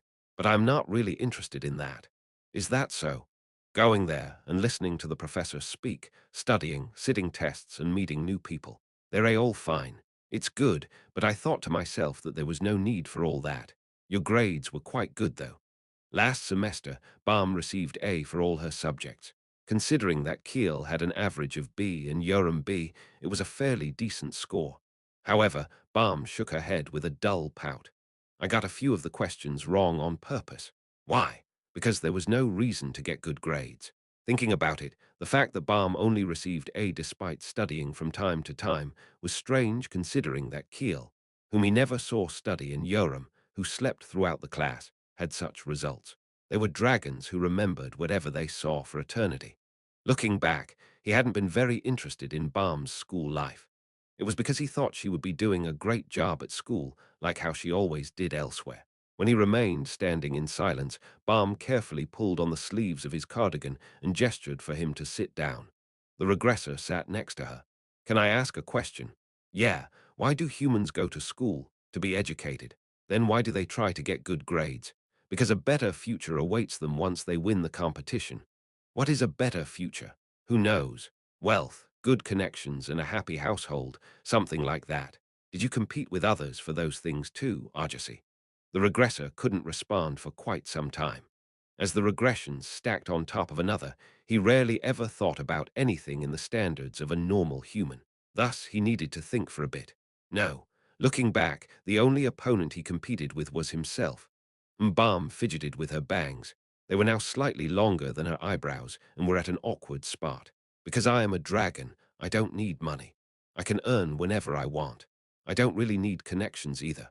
I don't get lonely, so I don't need relationships. And I can't really imagine what a happy household would be like, because my family wasn't like that." It was his first time hearing the story of the green race. Regardless, her values and standards were different from humans as a dragon. "Why do you live, then?" To be happy. What makes you happy?" "I'm already happy, though." "Why are you happy?" "It's just Unit 300, and one is just enjoyable. Even without anything else in particular, staying with Yoram and Keel and watching Jael grow are fun. Ajasi is funny as well, and that's why there's no reason to go to class." Yes, he reflected on the green dragons of the previous iterations. The first time he discovered its existence was in the third iteration, where the green dragon had been a painter, staying holed up in its room. In the fourth iteration, it became a sculptor. In the fifth iteration, it was drawing somewhere in Europe. In the sixth iteration, it was writing a novel, likewise in Europe. The dragon had to give up midway in the fifth and the sixth iterations, because it was caught by Yu Jitae. But Green Dragon did not achieve much in the third and the fourth iterations in the first place. It was very different from the current Balm.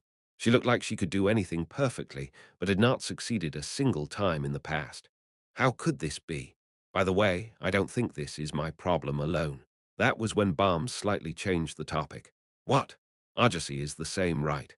Apart from taking care of us and catching demons, you don't do anything, just a neat, or a kidnapper." She giggled high. Her gentle chuckle reached his ears. "Why do you live, Argosy?" Because of the atmosphere, the regressor was slightly caught off guard from her sudden question that delved deeper into his circumstances. It was a troubling question. There was a time in the past when he had assigned meanings to life, that he would do something and that he would become something.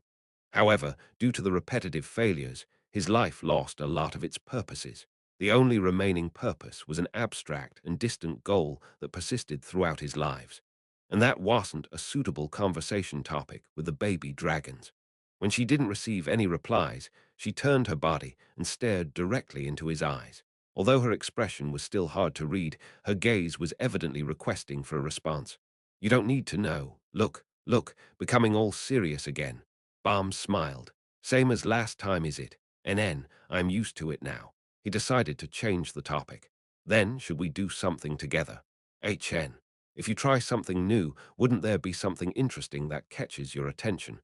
Will something like that exist? It'll be better than lying down and doing nothing." Balm nodded before going into her room. Soon, she walked out of her room wearing a sweatshirt on the top and a pair of shorts on the bottom.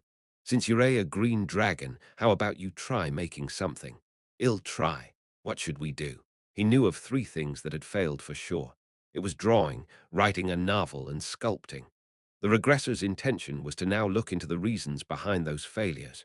"Let's try drawing." Inside Balm's room, on a table, Balm turned the lights off and used the magic light D as a lamp. A white canvas shone brightly beneath the light source. Next to it was watercolor paint, colored pencils, and crayons. Those were gifts for Jael that Balm had bought in the past. While biting on her hair tie, Balm gathered her hair to one place before using the band to tie her hair up. Her white neck was revealed by the light within the darkness. What do you want to draw? 1 second. Balm held onto Yu Jitae's wrist. When he tried to slightly pull his hand away, she held onto it with a tighter grip. Stay there. She then folded his sleeves up until it reached his elbow. So what do you want to try drawing? No idea. A person or still life? What about something like a flower or a scenery? It's spring now. I am okay with that, but you can't draw flowers or sceneries, can you, Arjasi? But aren't you the one drawing? We have to do it together, so we can't do flowers or landscapes. She sounded as if it was the most natural thing in the world. I can draw. Really?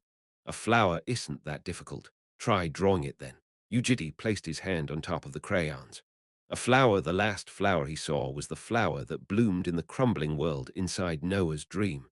Thus, he picked up a grey crayon. He could sense Balm grinning on the side. The finished version of the flower had its grey head lowered. Like, what is this? Balm laughed under her breath. It didn't really look like a flower, even in his eyes. Reaching his hand forward, he grabbed onto a new canvas. When he tried to push the original drawing away, Balm stopped him. What are you doing? That's a waste. It's not a flower. New, it's still a flower. It's grey, has its head lowered and dark, but it still is. Wouldn't it be better to draw again from the start? I think it's a fail. And she pondered slightly before shaking her head. I feel bad for the flower. At least give it a name, please. To the flower? No. Every drawing usually has a name, right? Ujiti thought for a bit before opening his mouth. The flower had bloomed whilst Noah's world was crumbling down, so its name would be Apocalypse. Balm shook her head with a sour look.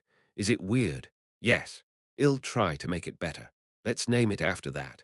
All right. Balm wetted her brush with watercolor paint and began drawing a new flower behind the grey flower. Her fingers began creating a stem, leaves, and flower petals. She was so absorbed into the task that she didn't even realize that her tongue was sticking out. Before long, a new flower was drawn behind the grey flower. The petals were colored pink. How is it? As he had expected, Balm wasn't that good at drawing, but it was nonetheless a lot better than his. Looks good. NN. Name. Astral projection. She giggled. When he looked at the painting again after hearing that, it did look like the pink flower had a grey soul sticking out from it. Sounds good. It was a joke. Then what's its name? Should we think while we draw the background? All right. Ujidi began filling the canvas up with balm. He didn't know how to draw grass, but copied balm and created sharp, jagged lines with a green paint that resembled grass. While drawing, Balm blankly opened her mouth with a mutter. I'm a green dragon, right? Yeah, so I tried growing a lot of flowers. You know, flowers look very small and fragile, but are actually very strong. They tend to grow anywhere, from barren wastelands to piles of ruin. I see. Even for a short period of time, they prove their existence, that they were alive at that place. He gave a random nod back and drew a yellow sun in the corner. When he did, Balm went oh and nodded with satisfaction. It's spring, Arjasi. It is. Do you like spring? Who knows? You don't. I haven't thought about it. NN, I see. The first draft version of the flower was soon finished. What's its name? Flower, too insincere. Please do it earnestly like when you were giving us our names. He didn't tell her how that was also cursorily done. While applying another layer of grey over Yu Jitae's strange flower, she asked, Let's try again. What's its name? Flower, her eyes twitched. I don't like that. It's way too insincere. Astral projection. Seaman, seriously. Flower's astral projection. Discontent, Balm flicked her body towards him, but the grey paint on her brush splashed onto Yu Jitae's face. Art, sorry. It was an accident. He nonchalantly shook his head and wiped it. If he so desired, he could have blocked or dodged it anyway. However, he sensed playfulness rising up in her expression. Come to think of it, all the conditions were already fulfilled. They were close enough to have their legs touch, and the atmosphere was suitable for a prank. Right when he was thinking that it might be coming any time, Balm flicked her wrist and splattered the paint. Oi, oi. Balm did not stop splashing the paint while chuckling out loud. Ujiti covered his face with his hand and took the brush away from her hand. Then Balm closed her mouth and stopped giggling, but looked into his eyes with an undisguisable trace of enjoyment in her eyes. Knock it off. So scary. Without a word, they remained still. The air became heavy as the atmosphere turned tense. That was when he began shaking the brush he stole. Kaya, grey watercolor paint, scattered without mercy as Balm escaped to the living room in surprise. Left alone inside the room, Ujiti slowly raised his body and wiped the paint drops that had gotten on his face and the floor. Jayal, who had been taking a nap inside the living room, opened her eyes from the sudden commotion. She saw Barmani. There was something grey like a mole on her cheek. What is that? In curiosity, she stood up from the sofa and carefully followed after Balm. Then she gazed at her Annie from behind the door as she entered the toilet. Balm was standing blankly, staring at her own reflection on the mirror. She tilted her head a few times before moving her fingers to spread the paint stain on her cheek into 5 paths. Something appeared when she did that. It resembled and looked just like a grey flower. Only then did Balm give a gentle smile and wipe the paint off. Chapter 108. In Search of the Dream 2. Next morning, Yu Jitae took out the pocket watch from his pocket. The Authority Vintage Clock X. Alerts of the current time, 9 a.m. This time it was faster, but you're wrong. Vintage Clock X. Right now it was 8:59 a.m. Vintage Clock X. There was still 1 minute to go until 9 a.m., and this 1 minute was very important. The assignments of the day were refreshed at 9 a.m. every day. As always, Yu Jitae opened the app School Competition and checked the assignment of the day. Today's assignment performance 1. Rift of Anguish Sea Dungeon Clear, 5 people points, 10-2. Exploring 5 regions north of Hateling, 2 people points, 8-3. Producing a level 1 artifact, 1 person points, 80. There weren't any assignments with a high number of points. The only high one was the artifact production, but let alone the fact that this took more than a few days, it wasn't suited for Yoram in the first place. At this rate, it was just better off winning at the individual spars instead of going for the assignments. Yu Jitae turned off the watch and turned to the other side of the sofa. Balm had sneaked up before he could say anything and was blankly lying down. Are you seriously not gonna go? You mean class? I don't have any today. Yes, you do. Hee hee. Lying had become a part of her daily routine, but it wasn't spiteful enough for him to say anything about it. That day, Keel had no class in the morning. "Unny, unny, unny," shouted Keel as she ran up while hugging Jael in her arms. Jael was smiling while hugging tightly onto the now basketball-sized baby chicken. "Unny, what's that picture?" She pointed at the wall. The painting drawn by Yu Jitae and Balm was hanging next to one drawn by Jael, Big-Headed Prince, and the Yu household. The name given to the painting was Salvation. It was a name abruptly thrown out by Balm as she complained about the name Apocalypse that Yu Jitae tried to give. "It's something I drew with Ajasi yesterday." "Ang, you drew with just the two of you. NN. Ajasi, what about us? Draw with us as well, please." When Keel protested, Jael likewise wore a serious look on her face and rapidly nodded. Without even really understanding why, the baby chicken followed her and nodded. Seeing that, Balm laughed. "You guys are funny. What are you 3 doing? NN this. It's Dunga Dunga. Do you want to try too?" Soon, Balm joined them by hugging Keel on her waist and lifting her up from the ground. Keel was still hugging Jael, and Jael was still holding onto the baby chicken in a row. Balm walked around the living room like that and groaned. Rather than the weight, she appeared to be more troubled by the posture and balance. Keel and Jael, who were being raised up from behind, chuckled. "Ajasi, yeah, you come as well. What? Do Dunga Dunga for us." Jael waved her hands. It seemed that they wanted him to raise that strange sideway human pagoda by another level. Left with no other choice, Yu Jitae stood up and walked towards them. He was planning to hold Balm by the waist. That was when his eyes met with Balm, who slightly turned her head back. Her usual, indifferent pout was long gone as she faced a slightly nervous gaze at Yu Jitae. When he brought his hands closer to her waist, the nervousness hanging in her gaze turned even bigger by a slight margin. Her powerless gaze soon shifted its focus away from his eyes. What's wrong with her? Inside the regressor's head were 2 analyzers. They were Balm Analyzer and Jael Analyzer. Yu Jitae inserted the current situation into the Balm Analyzer in his head. Were they close? They were, and were closer than necessary. Was it quiet and gloomy? Not really, since Keel and Jael were singing an enigmatic song like drunkards. Thus coming to the conclusion that he might be seeing things, he placed his fingers on her waist, but saw her lips slightly twitch. She seemed to dislike it.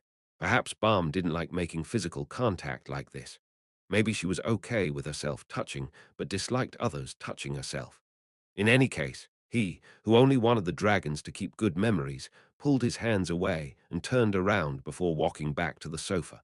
Because of that, he didn't see Balm staring deeply at his back and how her gaze lowered to the ground as he distanced himself. Meanwhile, The protector threw several glances at them. What you looking at? In the afternoon, Keel headed to her class while Jayal was having a nap. Yu Jitae asked Balm, who had skipped the class today as well, "Do you think drawing suits you?" Balm shook her head in response. It was so-so. It was fun, but there wasn't any sense of satisfaction from finishing the drawing. What do you think was the problem? She pondered before shaking her head. I just think it's not for me, and I'm not talented at it either. Talented. Actually, I think I'll be able to draw better if I precisely drew the image inside my head. Since her paintings in the previous iterations had always been a mess, it was a questionable statement for the regressor. Mistaking his gaze as suspicion, Balm widened her eyes into circles. What? I really can draw better. She began drawing on a notebook in pencil. The subject was the protector who was sleeping like a statue near the wall of the living room. MHMM if I go like this, and this surprisingly, she was right. When she began drawing a still life drawing, the complex and ornamented helmet of the living armor was copied onto the book like a photo. What do you think? Looks good. Why didn't you do this yesterday? I don't know. I just didn't want to draw it like this because she had a complicated look on her face. Yu Jitae did not bother delving any deeper into it. In any case, one thing became clear. Out of the three things that she tried and failed drawing, sculpting, and writing, the reason for her failure in drawing was because she didn't want to draw it nicely. What are we going to do today? Next up was sculpting. The spring breeze was warm, and there weren't any clouds hindering the spring sun. Lair's production district allowed residents of the Academy City to use all sorts of manufacturing and performing art facilities like cooking, metallurgy, drawing, fishing, alchemy, sculpting, music, and others. There, Yu Jitae purchased blocks of wood for sculpting and chisels. Have you sculpted before? No, I haven't done it either, but why sculpting? What do you mean? It's not something common. That was also something he wanted to ask. Why were you sculpting in Europe? It was a question that could never be answered at this point. Whenever he was trying to buy one product at the shop, Balm added another. Her brazen expression didn't change even slightly, and she was adamant about how she would never be the only one doing it. The two of them returned home and headed to the terrace. What do you want to make? And what about you, Arjasi? The textbook they bought recommended fish and rabbits for low difficulty. How about we listen to what they say since we're not sure? Arjasi, you try the fish, and me the rabbit. All right. Yu Jitae and Balm blankly sat down on the terrace and began following the instructions written in the textbook. After marking where they wanted to cut on the block of wood, they just had to cut until that point. Since the two of them were both able to add mana into objects, the rigid piece of wood was chiseled away like tofu. Shiek, shiek. The block of wood began being chiseled into an oval lump. Before long, it began resembling the shape of a fish. Its streamlined body was soon revealed beneath the head as circular eyes, fins and gills also formed a shape. It wasn't too difficult after copying the instructions. Shiek, shiek. Meanwhile, he occasionally glanced at Balm's rabbit. The head was revealed beneath the ears, with a bent neck and a chubby body, as well as an adorable spherical tail. Being absorbed into sculpting, she appeared to have found her hair to be in the way and tucked her grass-colored hair behind her ear. Shiek, shiek.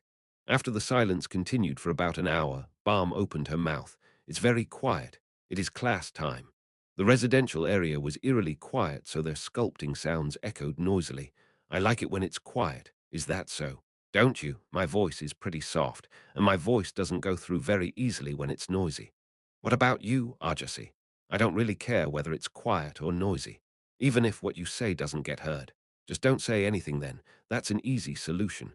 Are all green dragons poised like you? No, they actually all speak a lot. Really?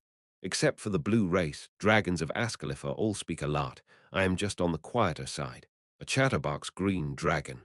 He couldn't really imagine it, because the green dragons in his head had always been quiet. And I'm asking this just because it's quiet, but yeah. Just then, yeah. Why did you suddenly decide not to doonga doonga? She was still using her small hand to meticulously move the chisel across. It seemed that she was trying to express the furry texture. He began composing the details of the fins. Why? It was because you appeared to dislike it. Why did you think that? I can see from your face. They continued talking in a diminished voice. Do you know how to read my expression, Arjasi? It's been about half a year since we lived together. NN. It's a given after that much time. Balm suddenly turned blank as if she was pondering about something. What's wrong? Is half a year short for relationships? Who knows? I wouldn't say it's short. Spending that much time together in one house could be considered quite long. Then why don't you know, Arjasi? Know what? I didn't hate it back then. His hands came to a stop. Slowly raising his head up, he found a pair of grass-colored eyes staring at him. It was the same expression that made it hard for him to read what in the world was going through her head. She ate right when Yu Jitae began moving the chisel again, and thus broke the silence. Balm's voice reached his ears. Isn't it Ajasi that found it uncomfortable instead? What does that even mean? Why, you get embarrassed easily. Balm was saying that because she was clueless. He had lost a large portion of sexual interest throughout the repetitive regressions. Even in the first and second iterations, he had a lot of experiences with women and unhesitantly abused them when later oppressing others with fear. However, there was no reason to explain all that, so he stopped replying to her. Then Balm opened her mouth. Right, no, I know I am right. If I'm not, then try proving it right now. What? Do Dunga on me. She was still wearing an indifferent look on her face. He applied the current situation into the Balm analyzer inside his brain. Considering the environment, her expression, the distance between the two, and the results that tended to show after a discussion like this was most certainly another prank of hers. It seemed that she was expecting him to be perplexed after placing his hands on her waist. Within that expressionless look, she must be fully prepared to break out into laughter whenever possible. He didn't hate pranks, but he became doubtful on whether it was correct for him to play along or not. Balm. At the end of his complex thoughts, he decided to draw a line. Because I always listen to what you want and protect you, you seem to be thinking of me as a nice person. NN. Do you remember what I said at the very start? How you are not a good person. Yeah, I'll say it again. I'm not a very good person. I could be a lot worse than you think. You seem to be clueless about this despite being a green dragon. No, stop. You're a smart kid, so you should understand what I'm saying. Just because someone treats you nicely doesn't mean you should think of them as nice people, no matter where you go and who you meet. You understand? Although he wanted them to only have good memories, he also wanted there to be a barrier, a line between them. Was she disheartened? Perhaps. However, the disappointment wouldn't be big enough to shake her life from its foundation. Balm was very stable even in situations that were harsher than this. No, it doesn't matter whether Ajasi is bad or not. So what if others think of Arjasi as a bad person? Turning all of his worries into needless jokes, Balm opened her mouth with a nonchalant expression. As long as you're a good person to me, that's all that matters. Chapter 109. In Search of the Dream. 3. Even a green dragon wasn't omniscient. That was the conclusion Yu Jitae made. If Balm knew even a small fraction more about himself, she wouldn't be saying that. Right, that was the problem. Balm didn't know precisely what type of person he was. Never had he explained about his evil self to the kids. There just wasn't any reason to tell them. In order to create a better daily life and happier memories for the dragons, it was better off for them to not know of the life he had led thus far. As long as the dragons were happy, that was enough for the regressor. He didn't wish for them to come closer than necessary, and he had never wished to approach anyone in the first place. Naturally, he hadn't tried to make them like him either. It's just that there was an iteration that had failed into oblivion because he was clueless about daily lives, and they were thus living a daily life together. Because of that, he wasn't really fond of the current situation. A bodyguard staying next to a celebrity that was the level of distance and recognition he wanted. Did she think he was actually a part of her family now? So no changing the subject now, okay. Now, please prove yourself. Standing up, Balm walked up towards him. After being close enough for an arm's reach, she gazed down into his eyes before slightly turning away.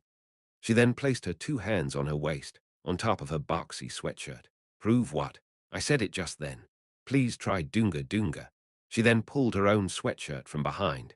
As the oversized shirt stuck right next to her waist, the curve from her ribs to the waist, all the way down to her pelvis, was revealed in full. When she gazed back into his eyes, there was no longer a perceivable trace of nervousness or hesitation. It was a lot different from when she became nervous from him bringing his hands closer. Why did she look like she hated it back then, and why did she look fine now? The regressor couldn't understand the delicate and subtle emotions of the baby dragon. NN. But despite still being awkward with daily lives and relationships, Yu Jitae was clearly aware of the fact that Balm wanted him to feel perplexed. And her method wasn't wrong. He was now starting to become more and more troubled. NN. Balm took a step closer. Yu Jitae stared into her face and had an indifferent expression as always. However, he couldn't think of any decent words or actions suitable for the situation and thus remained still and silent. So Balm took another step forward. Hurry as her stomach came right up to his nose, Yu Jitae turned his face away.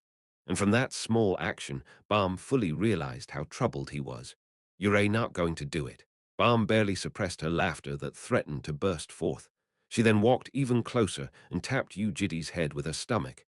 He pulled his head back and gazed up at Balm. She couldn't withstand it anymore. Kaya. Letting go of her waist, Balm began laughing out loud to the point that she fell into the corner of the terrace after losing her balance. Ang hack. Kayaha.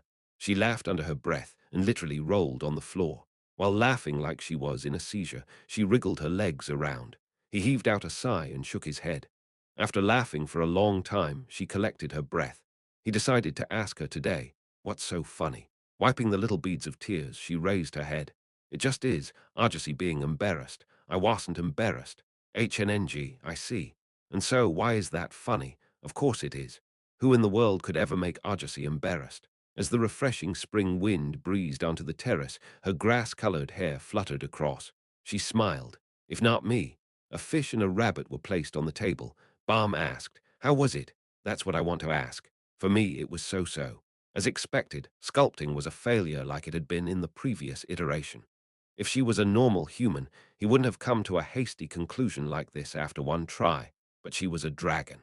Dragons rarely ever changed their thoughts or values. "You did good, though. I just don't feel any affection for the sculpture I made." Balm reached her fingers forward and gently pushed the rabbit sculpture she made. The rabbit fell. Drawing, sculpting, and writing.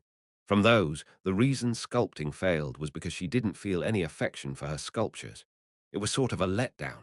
The reason for drawing was because she didn't want to draw it nicely, and sculpting was because she didn't feel any affection for her sculptures. None of them were grandiose reasons. What's next? Somehow it felt like the next one would be the same, but even then he decided to have a go. "You want to try writing a novel?" "A novel." After pondering for a bit, her expression turned slightly brighter. "Sounds good." Since it was unexpected, he asked, "Were you thinking of writing a novel before?" "Yes, actually. When I was very young, I sneaked out from the lair without the adults noticing it and used to see a lot of ghosts." "Really?" "I thought that was very interesting, so it might be okay to write a novel based on that experience." "Then what would be the genre?" Horror. A green dragon and horror. Would there be a mismatch bigger than this?" In any case, she looked more interested than before. If the genre was horror, the experiences she went through during her time with Yu Jitae might play a part, since there were several horror-like experiences when facing demons. And if that had resulted in some sort of a change happening inside her heart, she might be able to write a novel which she wasn't able to during the sixth iteration. "Right. Have a go." "Yes. What about you, Arjasi?" The regressor shook his head. Drawing and sculpting were the same, but writing a novel was especially not for him. "Try it just by yourself this time." "Yes." Balm obediently gave a nod. That day, Balm walked around carrying a hologram device and typed on the keyboard in either the living room or her own room. Later, she even somehow found a pair of glasses with large, circular frames. "This makes me look more like a novelist. Does it look okay?" He wasn't sure about the standards of looking okay, but what wouldn't? He cursorily returned a nod. Unlike when she was painting and sculpting, Balm was genuinely absorbed in it. Of course, her deviation from the norm period still continued, and she truanted more than half the class for the several following days. Being a military school, Lair was strict with attendance. There was a call from the education department by a professor who questioned Balm's recent attendance rate. Yu Jitae glossed over it by saying that she was feeling sick and saw Balm smiling from the side while still typing on the keyboard. Different from how she lost interest after a day for drawing and sculpting, the novel continued for 4 days. Perhaps she really did find something that matched her aptitude. However, after the fifth day, her expression as she continued writing the novel began changing for the worse.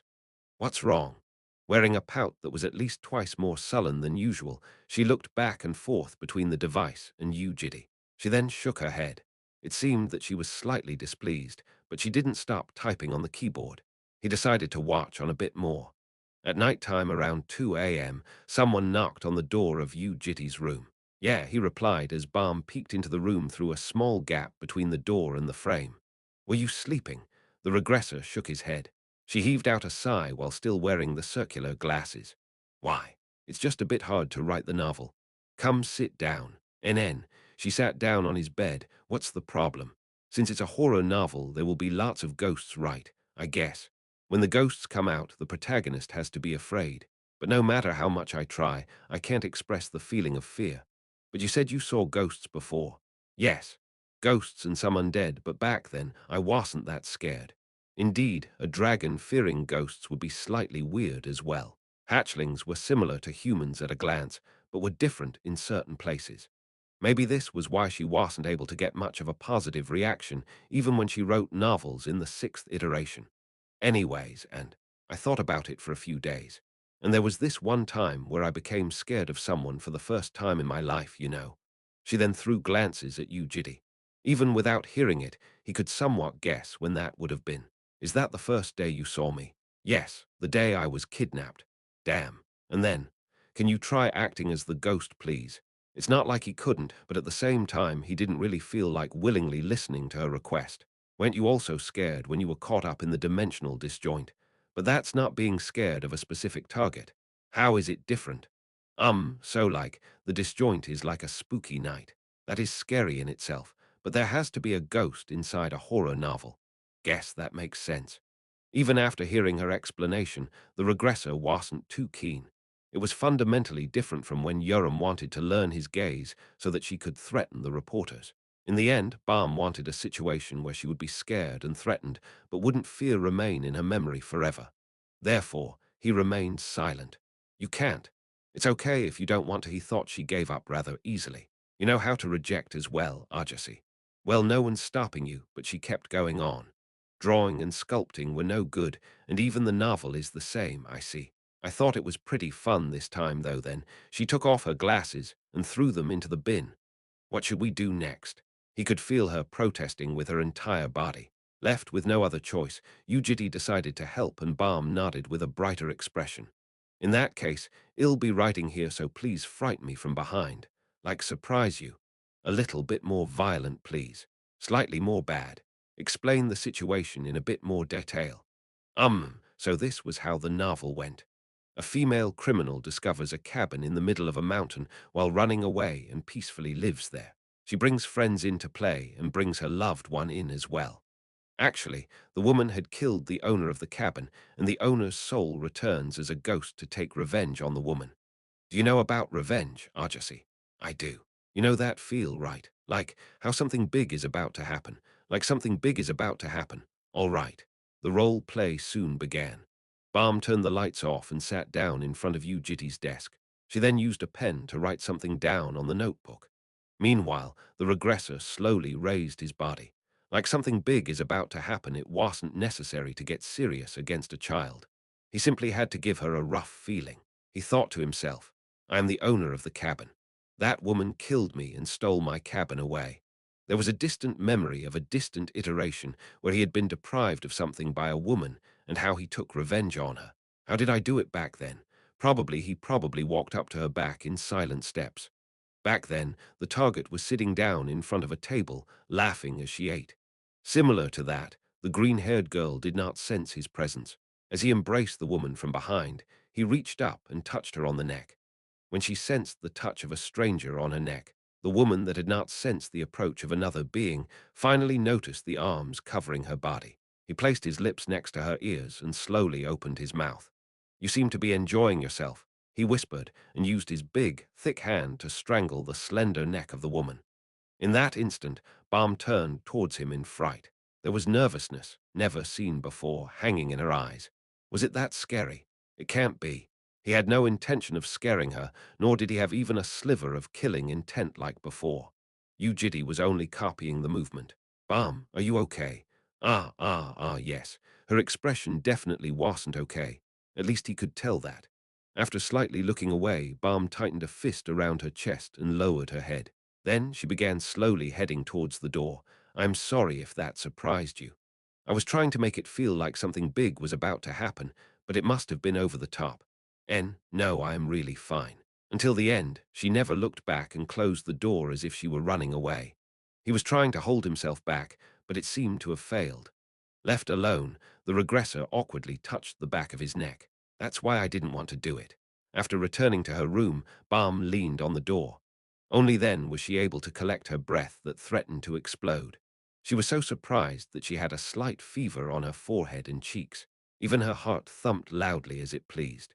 She thought he would just walk up and surprise her, and wasn't expecting him to come hug her with his two arms from behind, once again thinking back on the situation. She closed her eyes and heaved out a deep, heated sigh.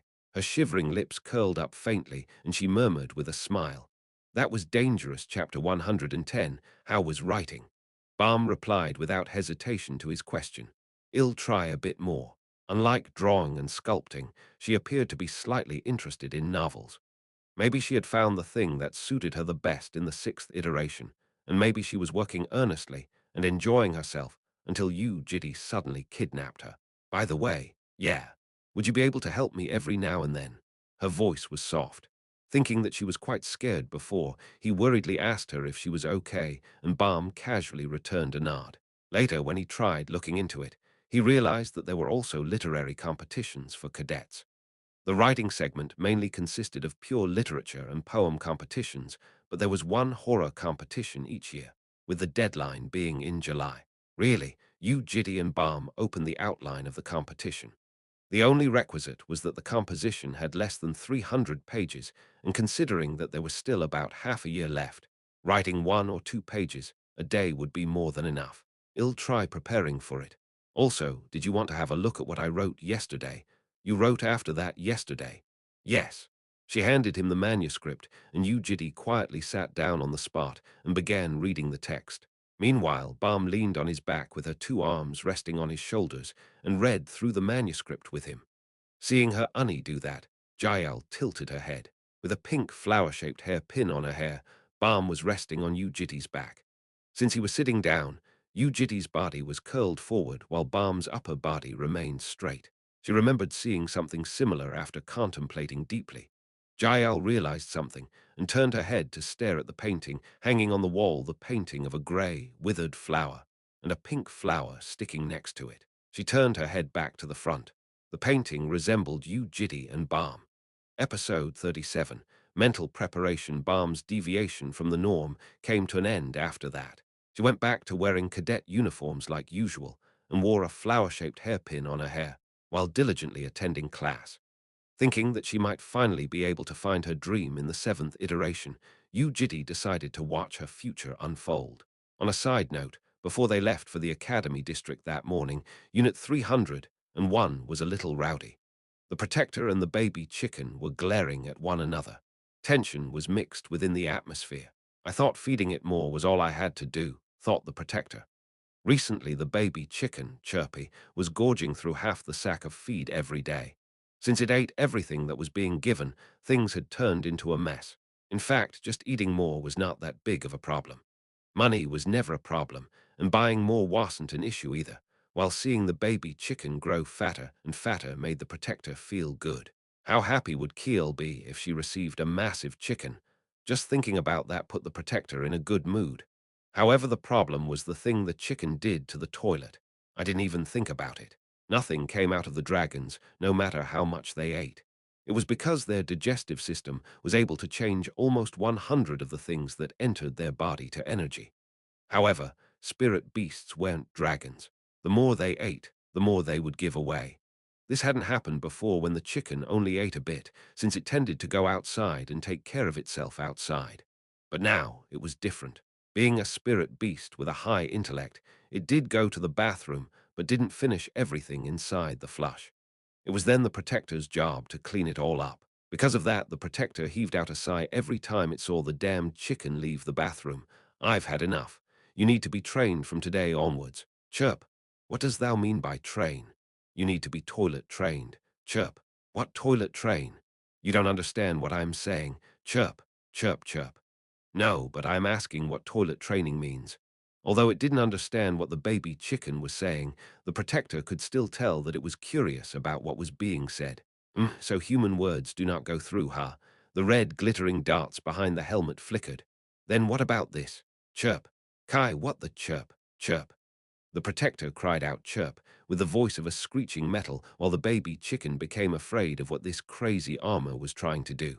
So now you understand what I am saying. Chirp, chirp, chirp, chirp.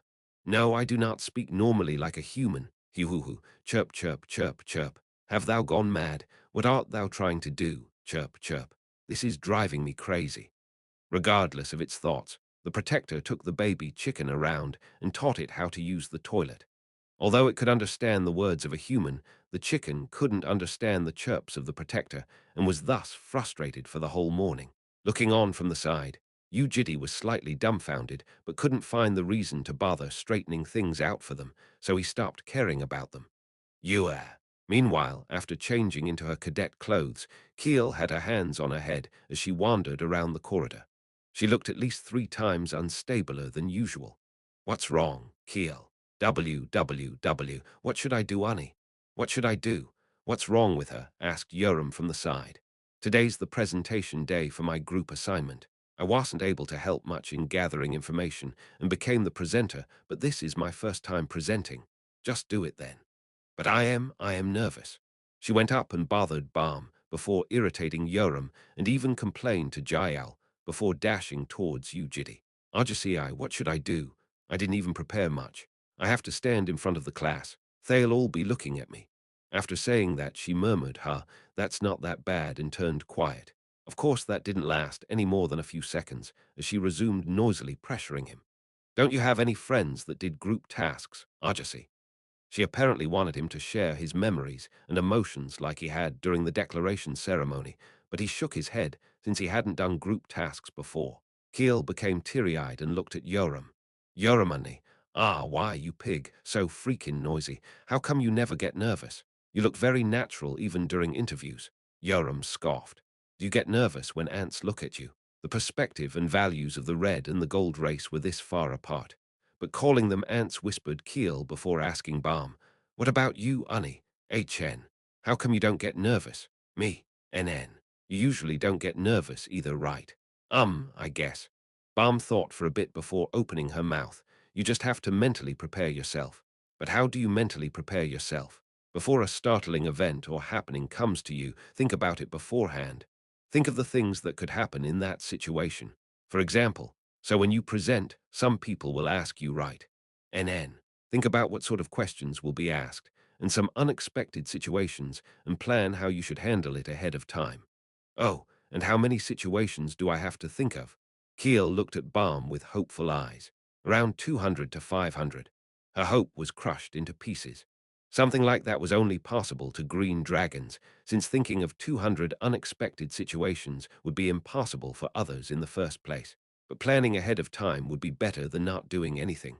Keel started whispering to herself while going through the group assignment on her watch. Then something struck her, so she turned back to Balm and asked, Annie, but when I thought about it, I almost never saw you get flustered, though. Really? Do you get flustered and stuff as well if you're not mentally prepared?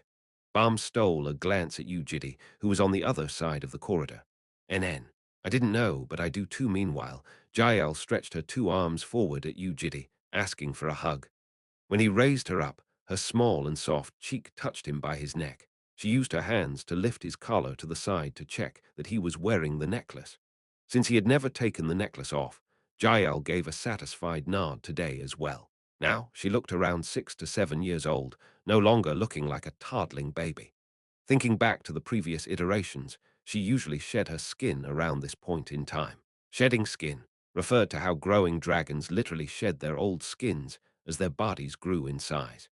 Dragons went through 2 or 3 processes of skin shedding when they were babies without a very delicate control over mana.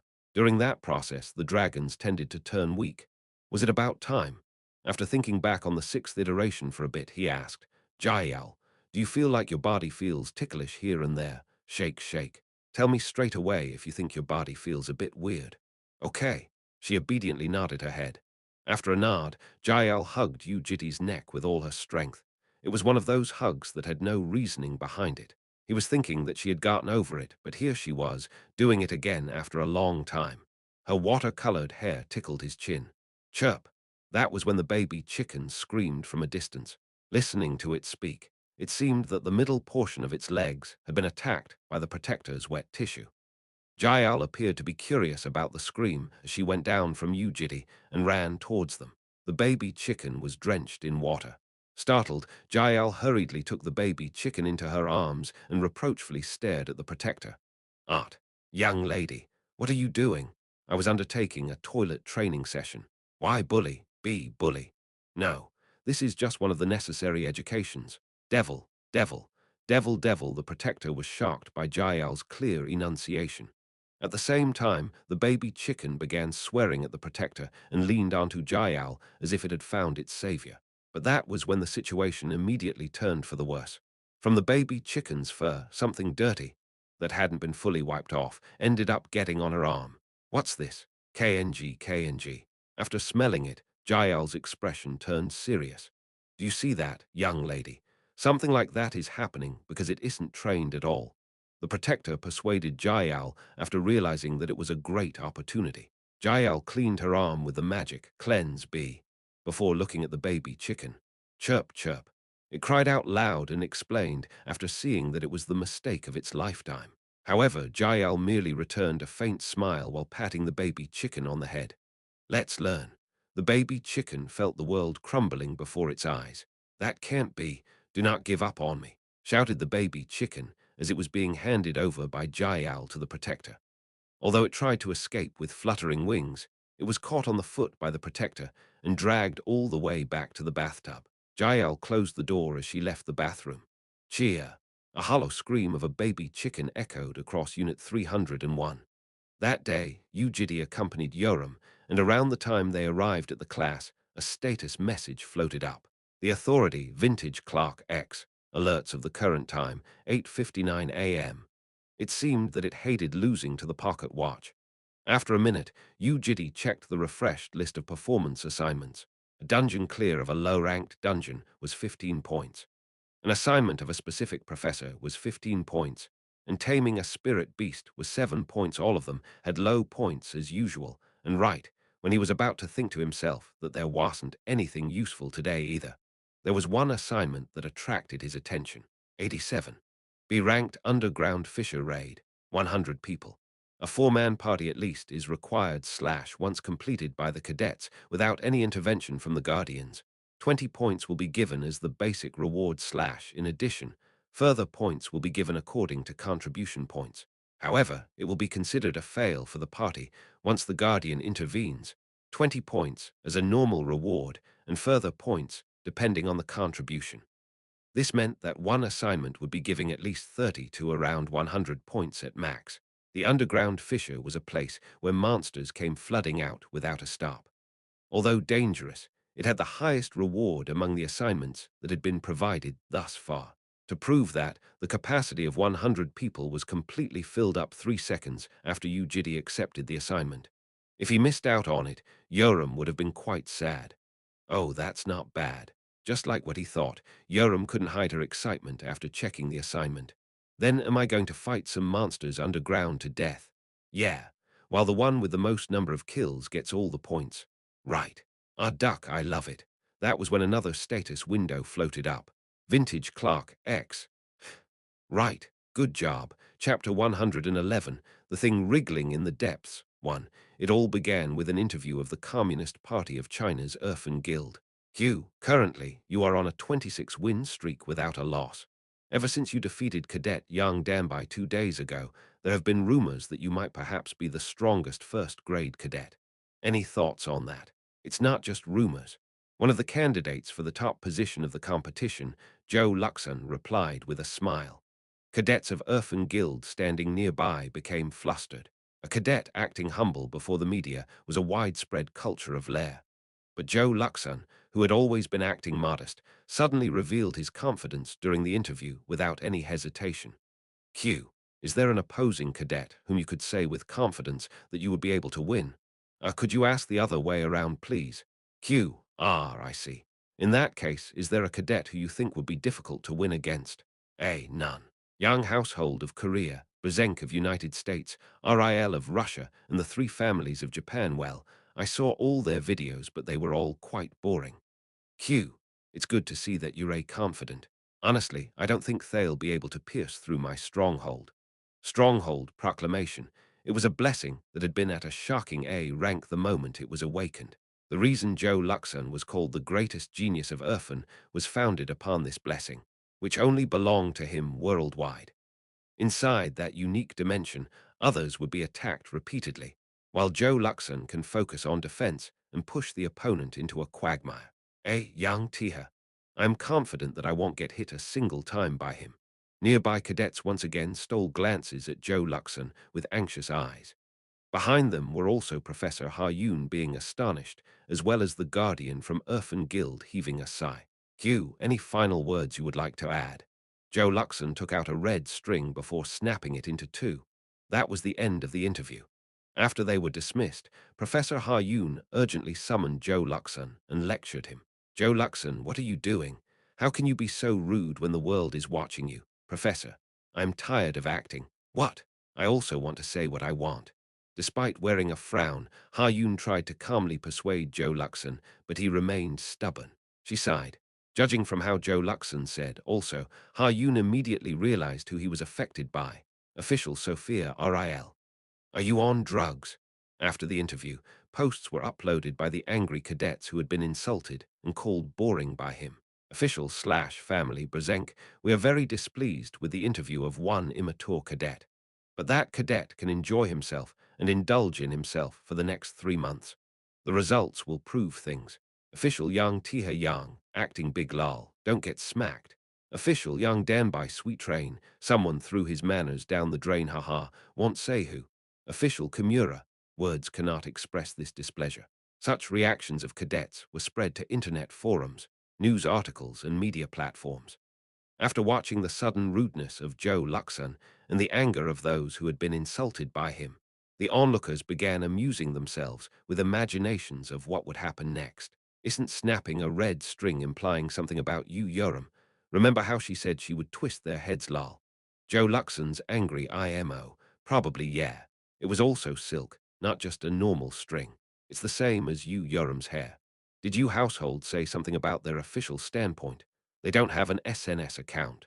But there weren't any comments from you, Yoram, or the you household for the next 3 days.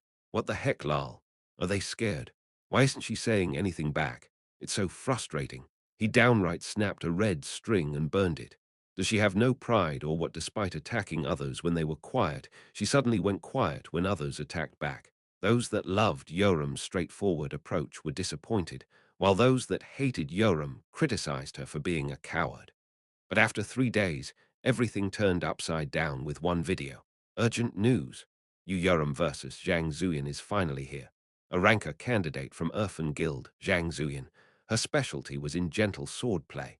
Using a strange flow of mana, she focused on redirecting others' attacks while looking for gaps. She was the type to defensively control the flow of battle.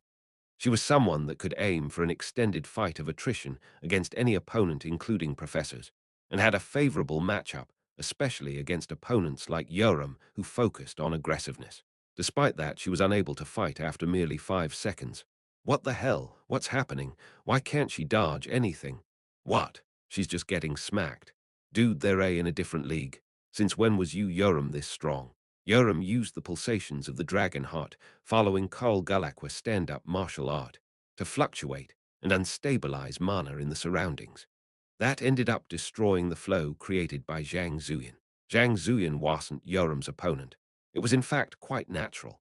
Though others didn't know, even when she was fighting Ling Ling, Yoram had been hiding 70 of her strength until she was infuriated.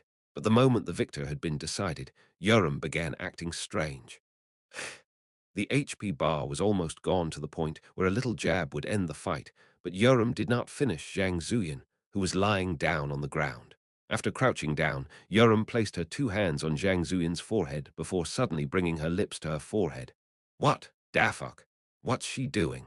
She then kissed with a loud chew. Naturally, her lips did not actually touch the forehead due to the barrier provided by the statue of competition, and it was just the sound of the kiss that reverberated across. Why is she doing that? What the heck? Are those two in that sort of relationship? After that, Yoram wrote the alphabet ZL on Zhang Zuyin's cheek with blood.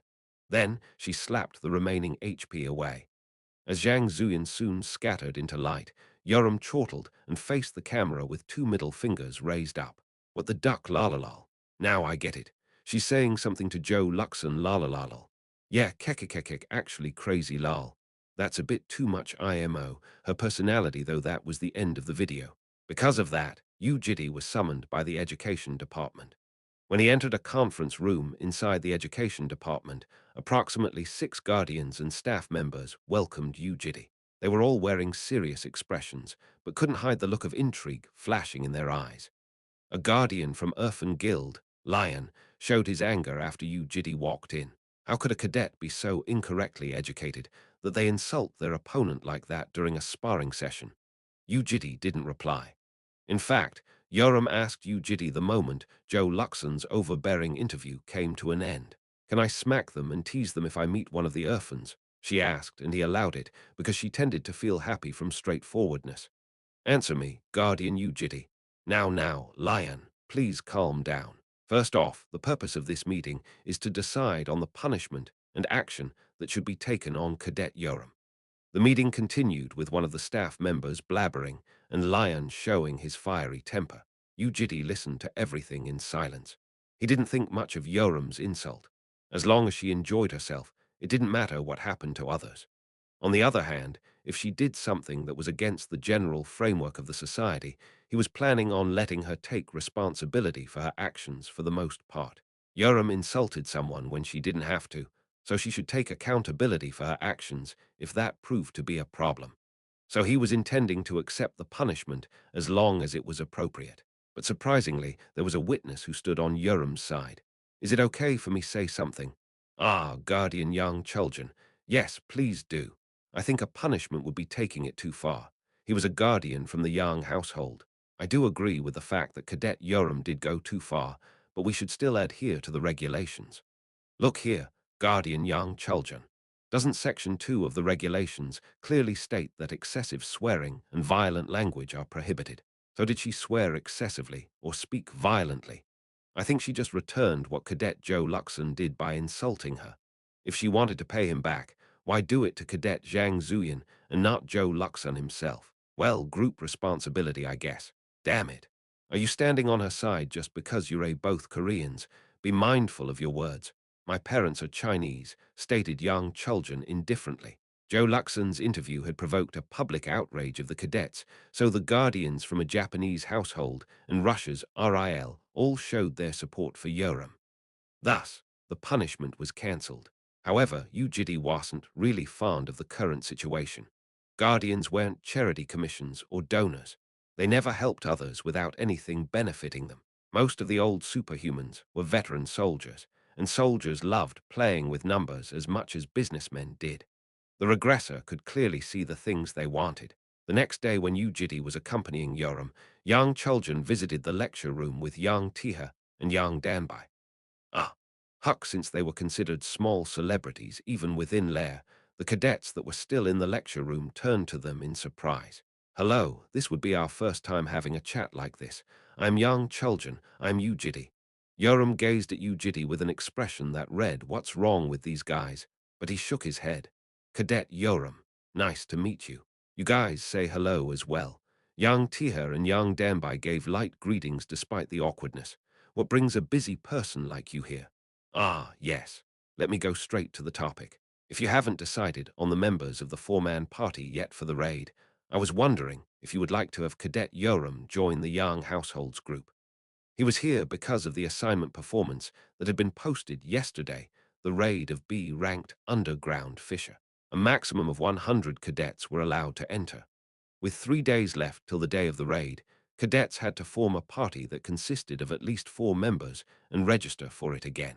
According to his knowledge, all the cadets competing for the top positions had applied for the assignment. Since they had all gathered on one fertile land, the question now was how much piece of the land they could get. That's why they were asking to join hands, but is there a written proposal for the raid already? There was something that was weighing on the regressors' mind. The proposal hasn't been written yet. We were going to write it after the members were decided. I'm curious how it would be roughly. As always, we will be moving for the greatest benefit. In the shortest period of time, going for the most amount of kills and rewards. We can promise all that to Cadet Yoram. Points are given per individual contribution, if I remember right. How will the positions be formed? It will probably be two front guards, one operator, and one sharpshooter if Cadet Yoram joins us, that is. And the front guard at the very front will be our Tiha as well, so there's no need to worry about her safety. Up to here was a general explanation that sounded as if he were considering and worrying about Yoram's safety. But Yu Jitae focused more on the fact that the proposal hadn't been written out yet. We will look through it optimistically if the four members are moving together and once the proposal is ready. In response to Yu Jitae's words, young Chuljan's eyes twitched. As he had thought, a household that focused heavily on the points and ranks of their cadets won't ever give such a proposal out of a genuine goodwill. As you are probably aware, Guardian Yu Jitae, raids don't always go the way we expect it to right. Sometimes the members might be forced to move separately, and we can't predetermine that right now. He made it sound humble and realistic, but sounded like an obvious excuse to Yu Jitae. Although the regressor was still inexperienced with human relationships, he was very familiar with how humans acted before greed. If the original plan promotes individual movements of each of the positions, that would be troubling. I do understand what you're worrying about, but I can assure you that that would never happen.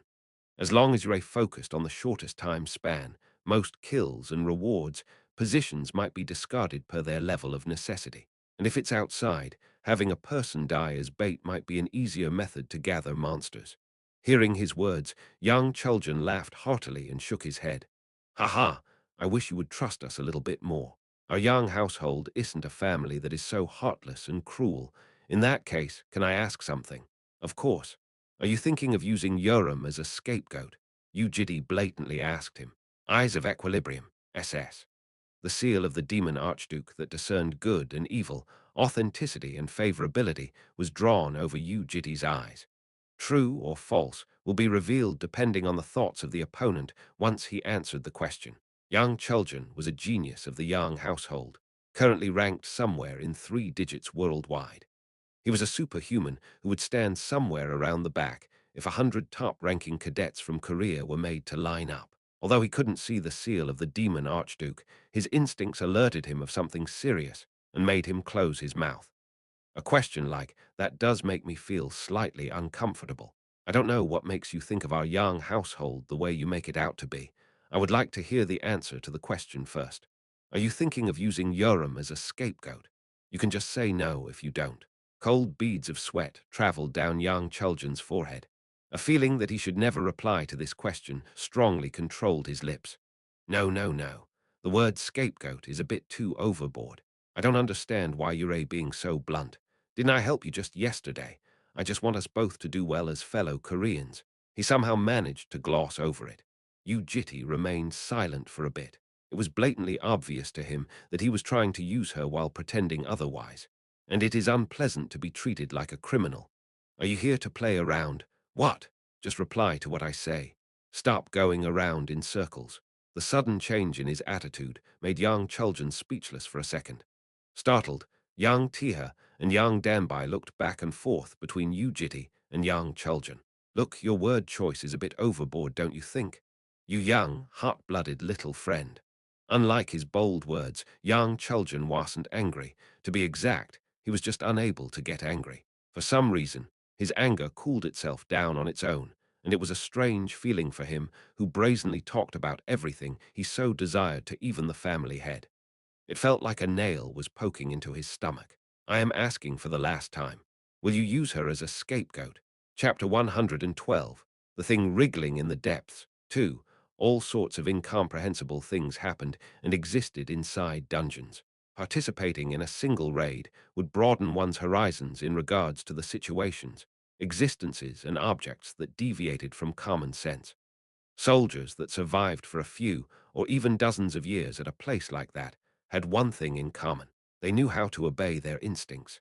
It was the same for young Chuljan, who had been adopted into the Yang household as a young prodigy, eventually being praised as one of the top rankers. He prided himself for being an important figure of the Yang household no matter where we went. But even he was nervous when confronting a monster inside a dungeon, since monsters wouldn't acknowledge his position and run away. So whenever he felt like this, he knew it was important to be cautious. But this time, the opponent was a problem. This feeling of incomprehensibility was currently coming from a man who appeared to be more than 10 years younger than himself. It felt similar to what he felt when he was entering an SS-ranked dungeon while he was still under the association. During the 40 years of his life, young Chuljan had never felt this way from another human. Something extremely ominous that had been felt from a dungeon the size of the South American continent was flooding out from this man, despite him standing still. His last question, therefore, had a lot of pressure behind it. Use her as a scapegoat. Young Chuljan wanted to lie, but it felt like he shouldn't. Like how a young child couldn't hide their thoughts from their mother, it seemed that small tricks would never be able to hide the truth. It was a decision made by his instincts and the ominous feeling encroaching his heart. He had to be honest. Such a thing was never my intention, the eyes of the demon archduke judged its target. His nature was neither good nor evil. The authenticity was shown to be true, and his favorability changed from faint-like to faint dislike. He wasn't an evil person at heart and had no intention of openly throwing her away as a scapegoat. Plus, the positive feeling he had for the Yu household became slightly negative. However, I was thinking of placing her at the back of the four-man group. There was the possibility of making her a scapegoat, but if the problem occurred at the front side, the scapegoat would have been our Tiha instead. Are you saying something could happen to the cadet called the greatest genius of Korea in a B dungeon? Ha ha. Thanks for the compliment, but as you know, dungeons know. It's nothing. He closed his mouth, just to ensure that nothing that was even slightly false could leave his mouth. In any case, it's true that I wasn't thinking of a completely fair arrangement, so let me apologize. I shouldn't have brought it up in the first place. Despite the situation, he took his outward appearance into consideration. There were many onlookers inside the classroom, and even during his apology, he remained as a member of the great Yang household. His attitude wasn't really to his liking. The regressor knew himself well. He had lived for a long time but wasn't enlightened, and the life he had led was too devastated for him to be virtuous. He was nothing but an old beast. Although the complex mechanism of emotions had been broken, the cog of irritation and annoyance remained intact. From time to time he felt annoyed, and that tended to lead to needless thoughts and actions. It was the same now. I wish good luck for Cadet Yoram. He didn't like how the opponent was reaching his hand out for a handshake at a level ground despite cowering beneath him. The thought of crushing his neck appeared for a split second. Therefore, the regressor squeezed killing intent into the opponent's body during the handshake. Blades stacked on top of each other like an ocean wave and surged up the arm through the palm. The hand twitched instinctively and he tried to pull it out, but the regressor maintained a firm grip. After piercing through the skin, the blades wreaked havoc and ripped his organs and the heart, including every strand of mana that was nearby. The moment he let go of the hand, young Chuljan's body faintly trembled. His eyes shook as he stared at his own hand and the body, and his gaze turned even more anxious as he looked back in search of the exit. I wish good luck for the Yang household as well. Yes, it was surprising that he didn't fall. It should have been more painful than slicing his skin and organs with a kitchen knife, and yet the man did not let out a single groan. However, his fingertips trembled endlessly, so young Chuljan had to hide his hand inside the pocket. A soldier was a soldier regardless. Young Chuljan gave a faint bow and turned around. The fact that he was holding on to his breath because of the tear in his lungs was visible, but young Tiha and young Danbai were unable to sense anything. It was quite severe, and even a superhuman with a tough body would vomit a fair amount of blood once he went to the hospital. Perhaps having guessed something after looking at young Chuljan's expression, Yoram appeared slightly surprised. Let's go.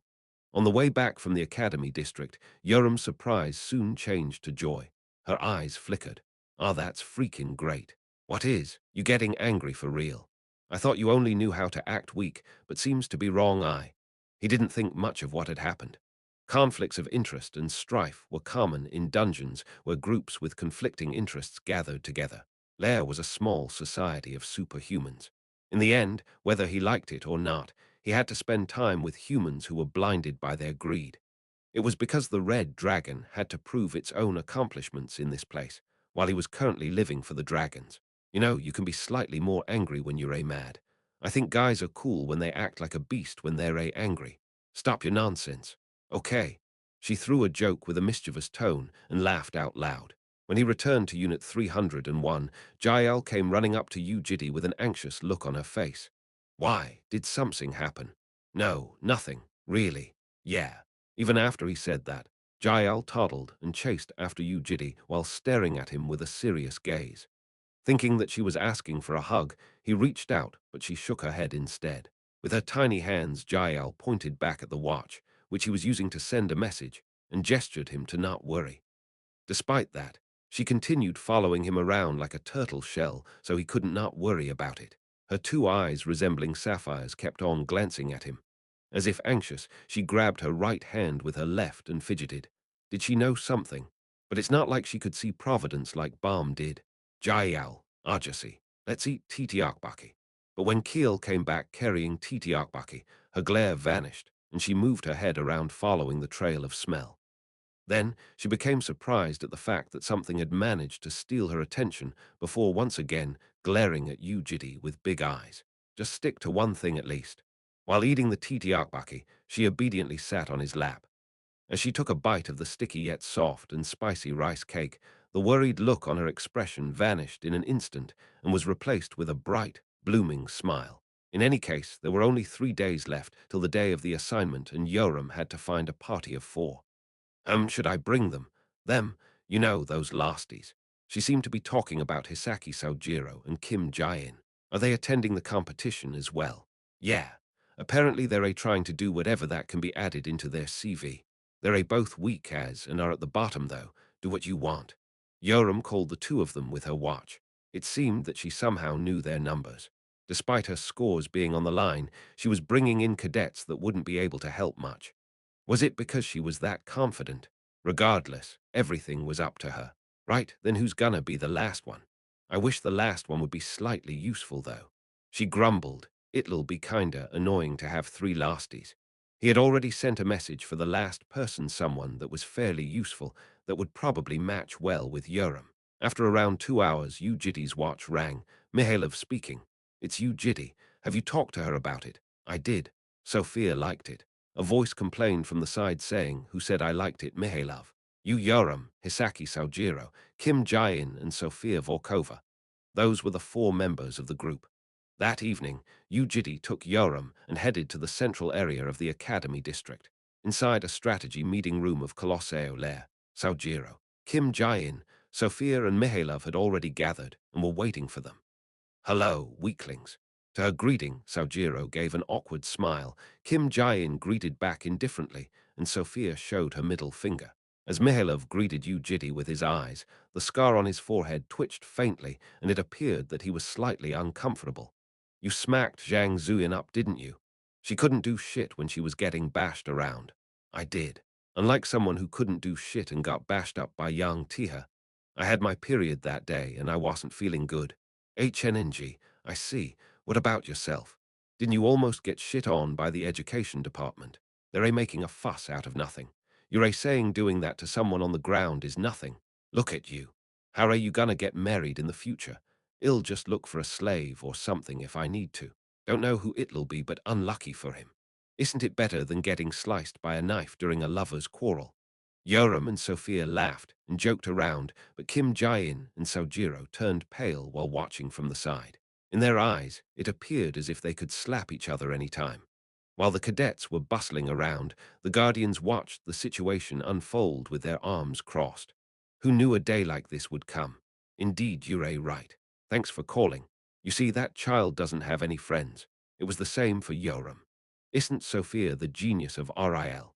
She is, but her personality is, as you can see so apparently. Sophia wasn't that friendly even to the ones inside RIL. It seemed that she was on the temperamental side, even among the young hunting dogs of Russia. Yoram, yeah. Is it really okay for us to be here?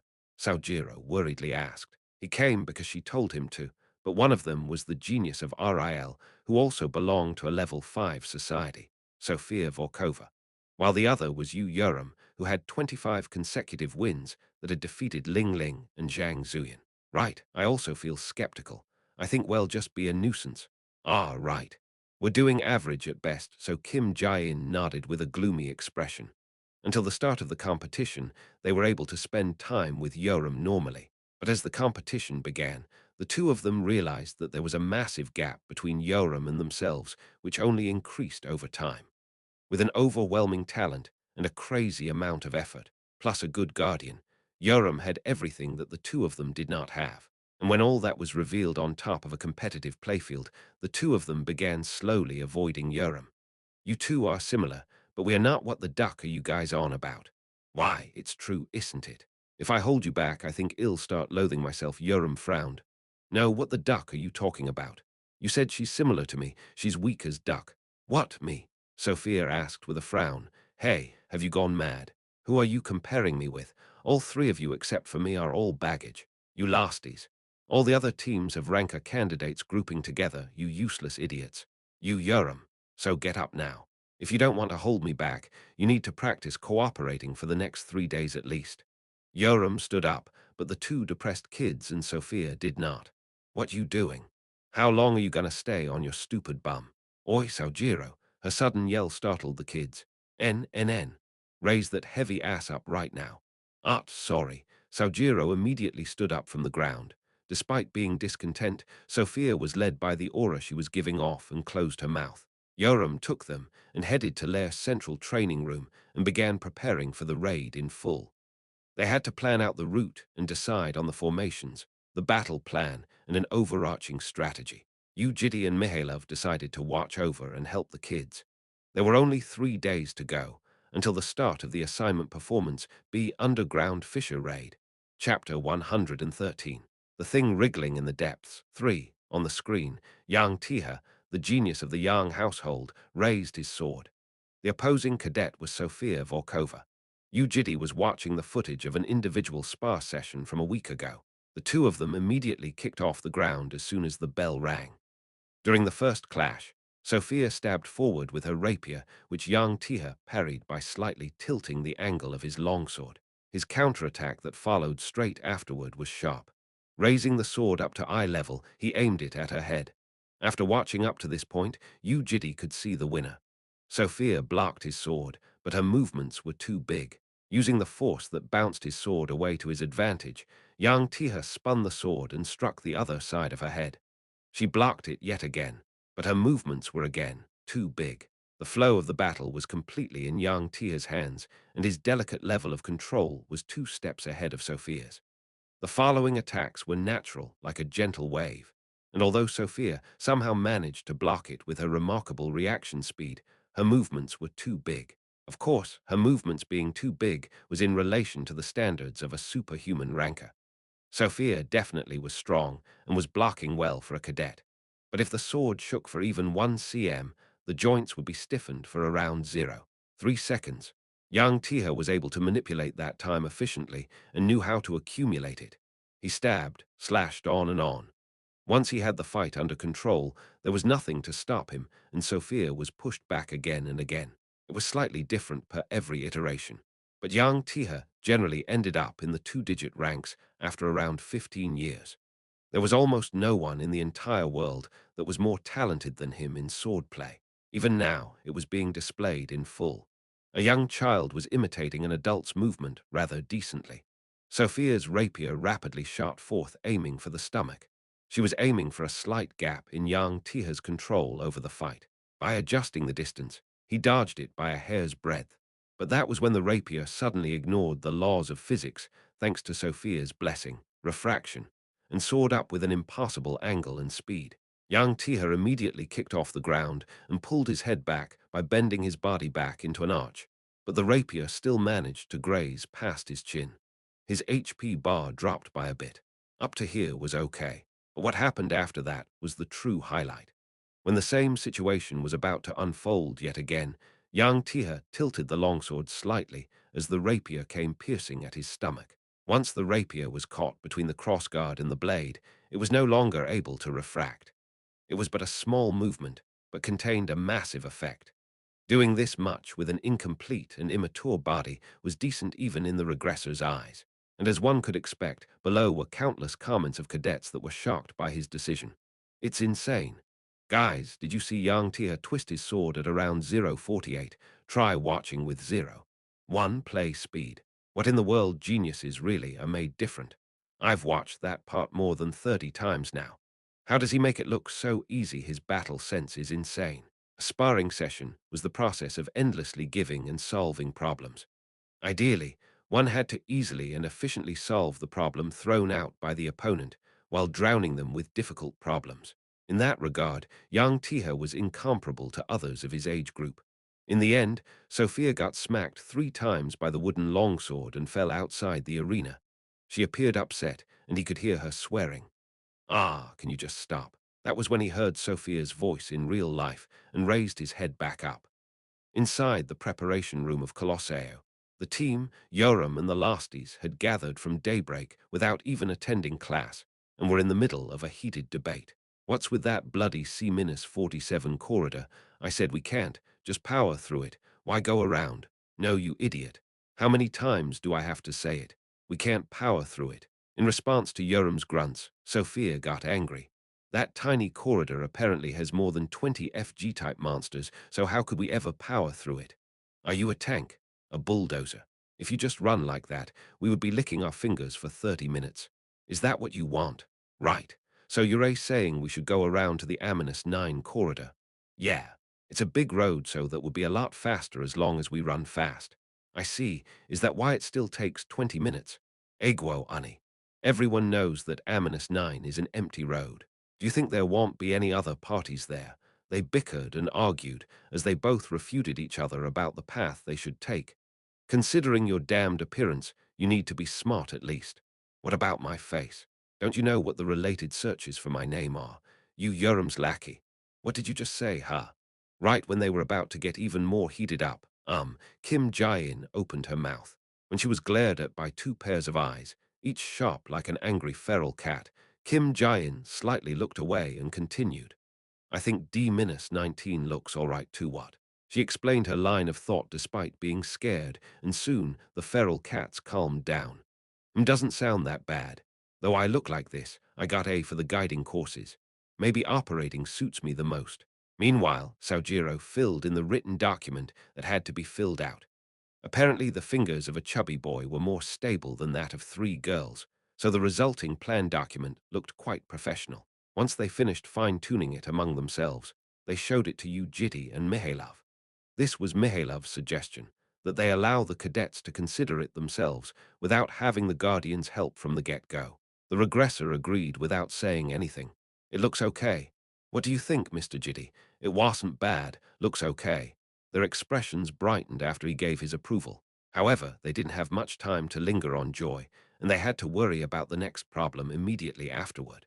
When they were practicing their roles and their positions, Mihailov willingly stepped forward to be the one teaching them, so Yu Jitae had no choice but to train them for the anti-boss war. The boss of the underground fissure will abuse its gravitational blessing once it turns into a human type. If it does succeed, you guys will be unable to move while the boss flies around like a fly, so the sharpshooter's role becomes very important in order to allow the front fighters to deal damage. The front fighters here meant Yu Yoram and Sophia.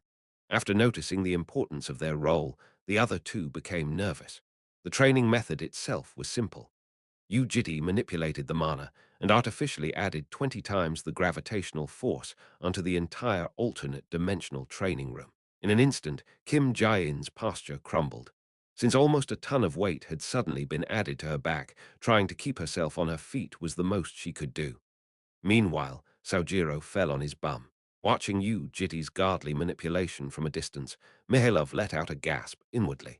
Did he just raise the gravity of an entire dimension without using a blessing? How delicate does his mana control must be in order to achieve that?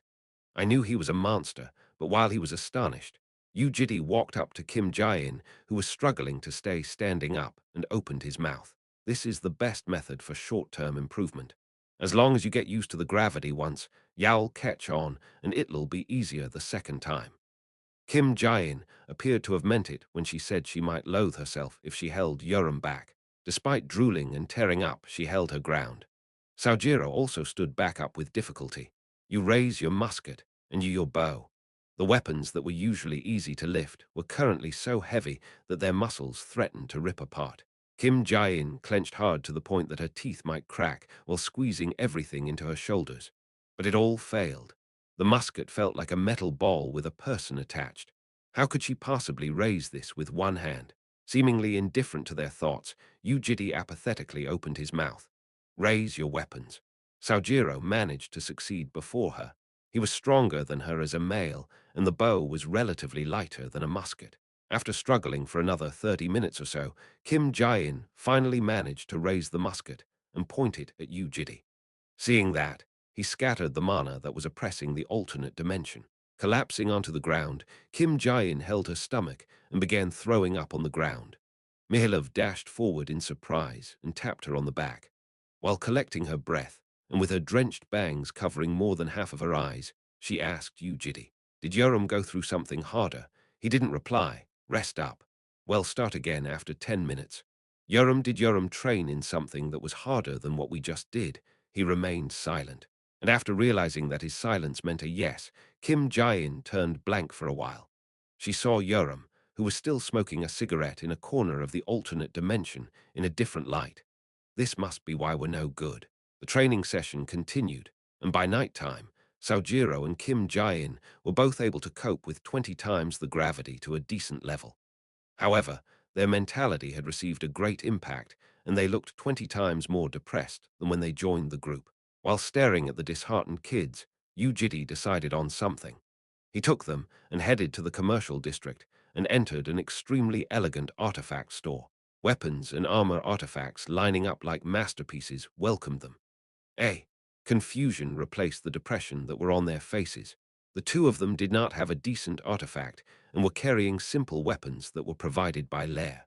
It was because they didn't have guardians and didn't receive any support from households or guilds. Choose one. Sorry, I'll buy it for you. A. Really? B. But the regressor remembered back when Yoram was dispirited and also remembered how Balm helped her cast away the depression. Startled, the kids shook their hands saying that they couldn't receive something like that, but once those hands carried artifacts, their expressions changed. Yu Jitae used $85 there in cash, and the kids followed from behind while carrying their weapons as if they were in a dream. Thank you, they were okay when they were carrying the weapons in their hands and were fine when he was paying for them as well. But once they began walking down a dark alleyway after exiting the shop, it seemed that memories of her hardships floated back up as Kim Jae-in broke out into tears. She held onto the musket with her two hands and cried for a long time, and Sojiro consoled her while tearing up himself. However, the regressor spoke indifferently. You have to get up. We're busy. Yes, 3 days was too short for a raid preparation. Grand Conference Room, Colosseo Lair. Yu Jitae and Mihalov were attending the briefing of the assignment performance, the Underground Fisher Raid. The professor was still yet to come, and there were about 30 guardians gathered in the conference room, with most of them being guardians of top-ranking cadets. The atmosphere wasn't very friendly. It's as if they're about to eat each other, Mihailov described the room. There were 30 guardians in total, and most of them were silent. A few of them were openly revealing their killing intent and were glaring at one another. The only source of sound was coming from guardians who usually remained together while others acted like strangers. What's wrong with them? You haven't heard it yet. Mihailov lowered his voice and touched his mustache.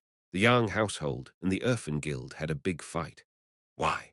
Apparently a cadet called Yang Jinyang and Wang Lai from Urfin had a spar, but one of them insulted the other. And then they happened to meet each other when they were coming out from their rooms. They started bashing each other, and the guardians were grabbing each other by their collars. It was a mess. Lair gave both sides a heavy sanction. Everyone's crazy for school grades. You're saying that as if it has nothing to do with you, but I heard you grabbed someone by their collar too. Damn, you heard that.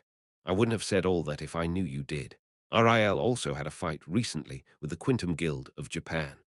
A cadet from the Quintum Guild interfered with the assignment of a cadet from RIL as if by coincidence.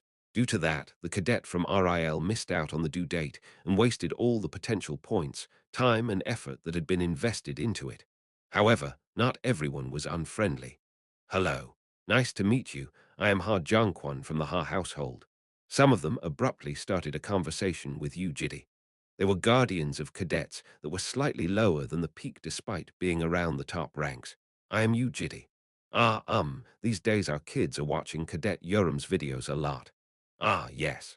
I knew she was originally a strong cadet, but now she's in a different league altogether. I heard that you were the one that directly trained her, Mr. Guardian. Yes, I did. Ah, I think that's truly wonderful. How could you do that in just 1 month? Ah, right. Mr. Pan, come here for a minute. The Guardian from the Ha household called a different Guardian from China. Nice to meet you. I'm Pan Yang. I'm your fan, sir. Yes. Ah, was that too sudden? I mean, I'm a fan of the Yu household, haha. You know, you uploaded an announcement before regarding Cadet Yoram's individual training methods. Right. He did. Back then, we were slightly worried actually about whether Cadet Yoram would be able to grow nicely or not. Well, I guess it would be strange to worry despite never talking to her before, but she threw us all off guard by growing so much stronger, right? The Chinese Guardian laughed out loud, allowing them to be free while still nurturing them to be excellent. Isn't that something worthy of respect for every Guardian out there? Mr. Pan, the Chinese Guardian, gave a clap, since Yoram was consistently in an upward trend in the competition. Her name value thus increased, which seemed to have naturally spread word about Yu Jitae's story. Now, there will be conversations held behind his back by people he didn't know, whether that was good or bad.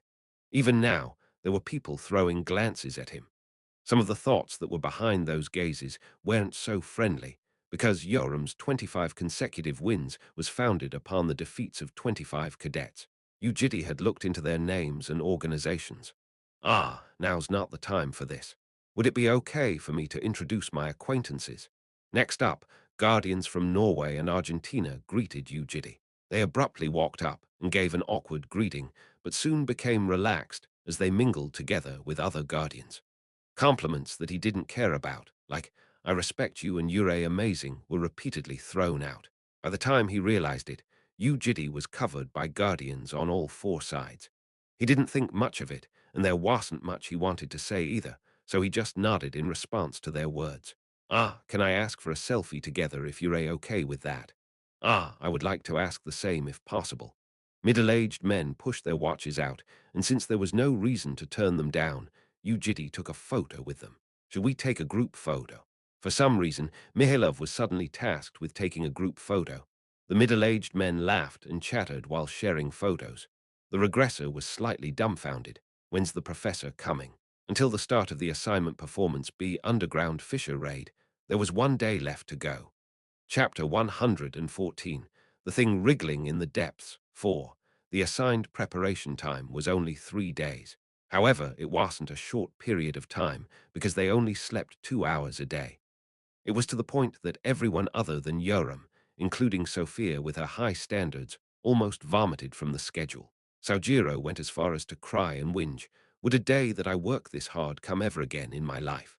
The preparation time they spent while vomiting and crying was nearing its end. Finally, the day of the B Underground Fisher raid arrived. 5 a.m. After a simple injection, they were hurriedly admitted into the first aid facility of Colosseo Lair. It was an idea from Mihailov so that they would be able to have a short yet effective rest. 7 a.m. Yu Jitae woke them up and took them to a virtual dungeon for the final realistic training drill. Meanwhile, Mihailov went around receiving munitions like the essential protective equipment and protective artifacts. 8 a.m. They wore the supplied equipment and tuned them so that they were a perfect fit for their body. The process usually took about an hour or two. And 9 a.m. With only 3 hours left until the start of the raid, they had a quieter breakfast than usual. The 3 cadets, excluding Yoram, were evidently quite nervous. I don't like it. Don't like what? Why's the team name Yoram and the Lasties? You're saying that now. Yesterday was too busy for me to say anything. Sophia grumbled, I do what I want. Yoram giggled, but the two of them stopped joking around after that. Guys, if you're done with eating, let's wear the artifacts and take a nap. We need to gather and start the formalities after an hour or so. In response to Mihailov's words, the cadets opened their jewel boxes and took out the protective artifacts. The thick necklace made of black metal had a deep greenish jewel hanging in the middle. Protective necklace. It was a level 1 artifact necklace. Unlike normal necklaces, the protective ones had several devices attached on it that concealed various thorns, and in order to wear it properly, the thorns of the device had to pierce through the skin slightly. The device was made like that to protect not only the outside, but the inside as well. Huck, this looks like it'll hurt a bit. It will sting a little. I'll teach you how to wear it, so follow me precisely. You might end up with a few holes on your neck otherwise. Mihailov placed the necklace on his neck and pressed on various buttons to stabilize it on his neck. The kids were about to copy him and hang it around their neck. That was when Yu Jitae, who had been quietly watching over them, stood up from his seat. He was always quiet, and his movements were relaxed. So when he moved at a pace that could be considered slightly urgent, the cadets all gazed at him. What's wrong? The regressor walked up to Sojiro. He then grabbed the necklace hanging on his neck. As if he was seeing something different from others, he stared deeply into the necklace. Soon he immediately turned his body and approached Yoram. Why? And before Yoram could stop him, he pulled the necklace out of her neck. Confusion appeared in her two crimson eyes. What is the issue? What's wrong? Is there something weird? Voices of doubt were heard. It's a defective item. Defective? Yeah, Mihailov frowned. That's strange. It's straight from the munitions department, and they have gone through a safety check without a problem. I've checked it work as well. Wouldn't we know if we put it under the light? Raising it up, the regressor placed it under the sun. Indeed, light scattered evenly, and the flow of mana was stable as well. It was true that it appeared normal on the outside. No, this really is defective. A protective necklace had three functions. One was the protection of the physical body. By casting a thin layer over the body, it would protect it from external shock. It could be considered as a simplified version of statue of competition. The second function was the protection of the internal body. It protects the organs and stops any dangerous overuse of mana. And finally, for its third purpose, whenever an unbearable level of shock was applied to the wearer, the supplementary gem would destroy itself and create a protective field around the area. They would basically use up all the leftover battery to create a shield. And after sensing the fluctuation caused by the protective field, the guards will run in and help the cadet. That was how it was supposed to work. The supplementary gem is defective. That's duck. In response to Yu Jitae's words, Milov couldn't hide his displeasure. The munitions department didn't even find that out. The frown on his face intensified gradually. The scar on his forehead made him look all the more sinister. It was not a weapon nor equipment that was the problem, but a protective artifact. The most important item that directly correlated to the safety of the cadets. There should never be a defect in an item like that. Never. These ducking dogshit retards' violent profanities escaped the mouth of the retired soldier who had belonged to the special forces of Russian hunters. Meanwhile, the coward, Sojiro, imagined the worst-case scenario. In the depths of the dungeon, something causes a sharpshooter like him to be separated from the front fighters. Since neither Yoram nor Sophia were there, he would be prone to the attacks of the monsters.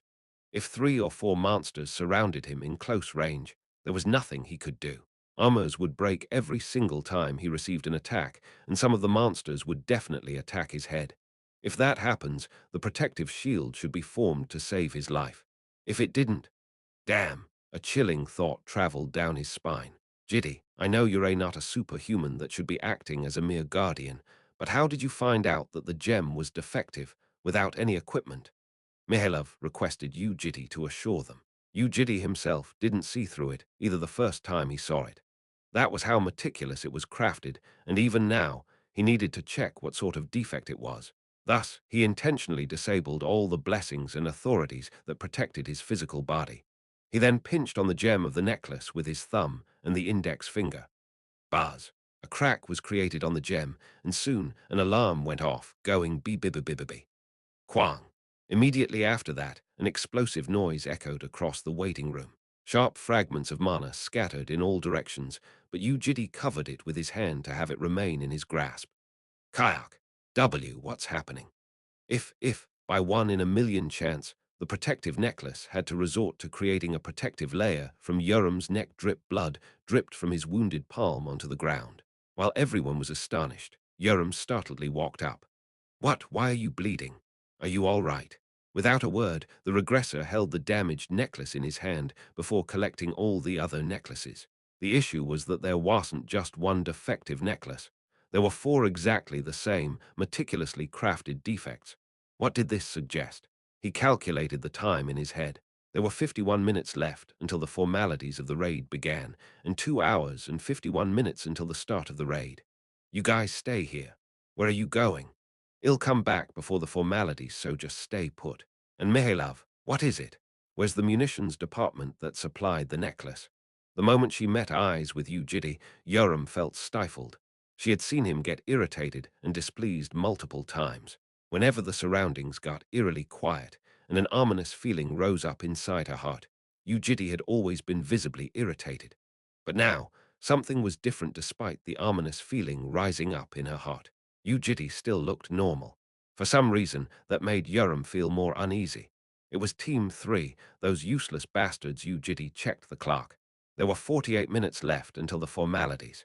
He had enough time, but it wasn't that much either. I'll complain. Please go help the kids once the protective necklaces get replaced. I shall. Mihailov restrained the surging anger inside him. Right now, the assignment performance of the kids was more important, so the two guardians had to do their own task. By the time they arrived at the munitions department with urgent steps, there were 46 minutes left until the formalities began. Yu Jitae pushed wide open the door of the office next to a large storage and walked in. Inside were Korean staff members eating jjajangmyeon. Some of them got upset at the uninvited guests that walked in without even knocking or setting an appointment, while some were astonished after recognizing Mihailov and the orange guardian name badge. We're in our meal break, but what brings you here? Yu Jitae gazed across. There wasn't anyone who was downright evil in the eyes of Equilibrium. SS. It's him. But when Mihailov pointed at someone, Yu Jitae walked up to him. Then slap. He slapped him on the cheek without a word. The slapped one fell back alongside the sofa he was on and rolled on the floor. Shocked, the officials were frozen stiff while the guards began moving. What is this about, Mr. Guardian? Mihailov stepped forward. I am Mihailov from RIL. Defects have been confirmed from necklaces supplied for a B dungeon raid, and there is less than an hour left until the formalities. I would like to ask the artifacts to be swapped right now.